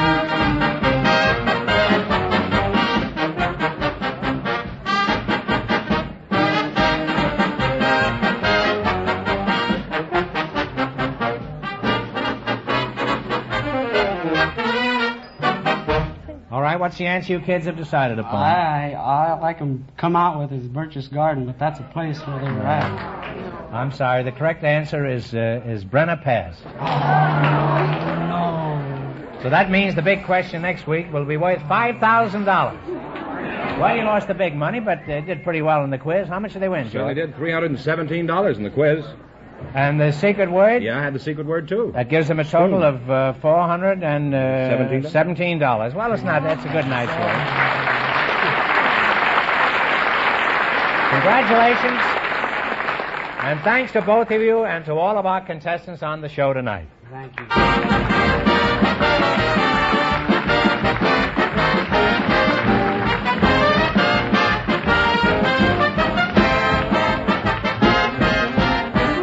Be sure to tune in again next Wednesday night at the same time for the Groucho Marx Show, when the big question will be worth $5,000. And don't miss Groucho's television show, also presented by the DeSoto Plymouth Dealers of America. And remember, all dealers who sell DeSoto also sell Plymouth. Two great cars, both products of the Chrysler Corporation. And when you drive in, tell them Groucho sent you. Good night, folks, and remember, see the DeSoto fire don't make tomorrow.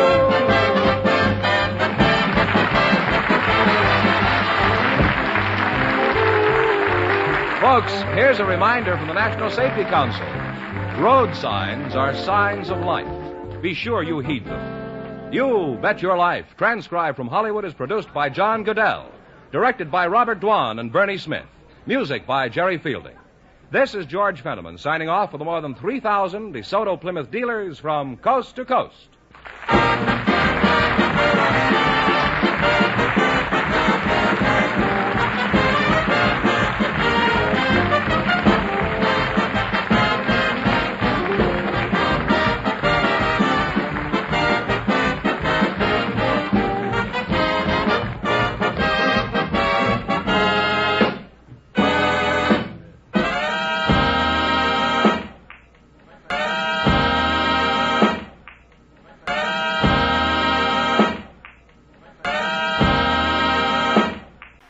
Okay, look, Sid, if we're going to get Mrs. Badcock off her case and not have her put a lien against the house or something with the homeowner association, we've got to find a way to prove that you're a tenant and not a pet. Well, what if we showed her some pictures of my room? That would probably do it, right? I guess, but is there anything in the room that would indicate that it's, your room and not a enclosure for a pet? Well, sure, let's do it. Just take a look. What I've done with the place. Good night. So, is this where all your money's been going instead of shipping in with rent? Hey, this is just the bare necessities. A waterfall and a giant pool? Of course. Well, I'm a SEAL after all. What's that over there? Oh, that's my digital editing suite. Why, who did you think has been editing these videos of yours? I really hadn't thought that much about it, actually. What are you using? Are you editing this stuff on Laserdisc? Yeah. Why? Why not use something, like a regular computer? Why do you need this giant thing? Look, I was taught how to edit film with Edit Droid. I'm not learning anything new now. And besides, for all we know, this Adobe stuff is just a flash in the pan. They could be gone tomorrow. But Edit Droid has been here for 40 years, and I'll keep using them till the day I die. I just don't think... Look, you can have my Edit Droid when you pry it from my cold, dead flippers. Alright. Let's just hope this is enough to get the Homeowner Association off our back. Well, yeah. So we'll see you next time, folks. Yeah, have a good day.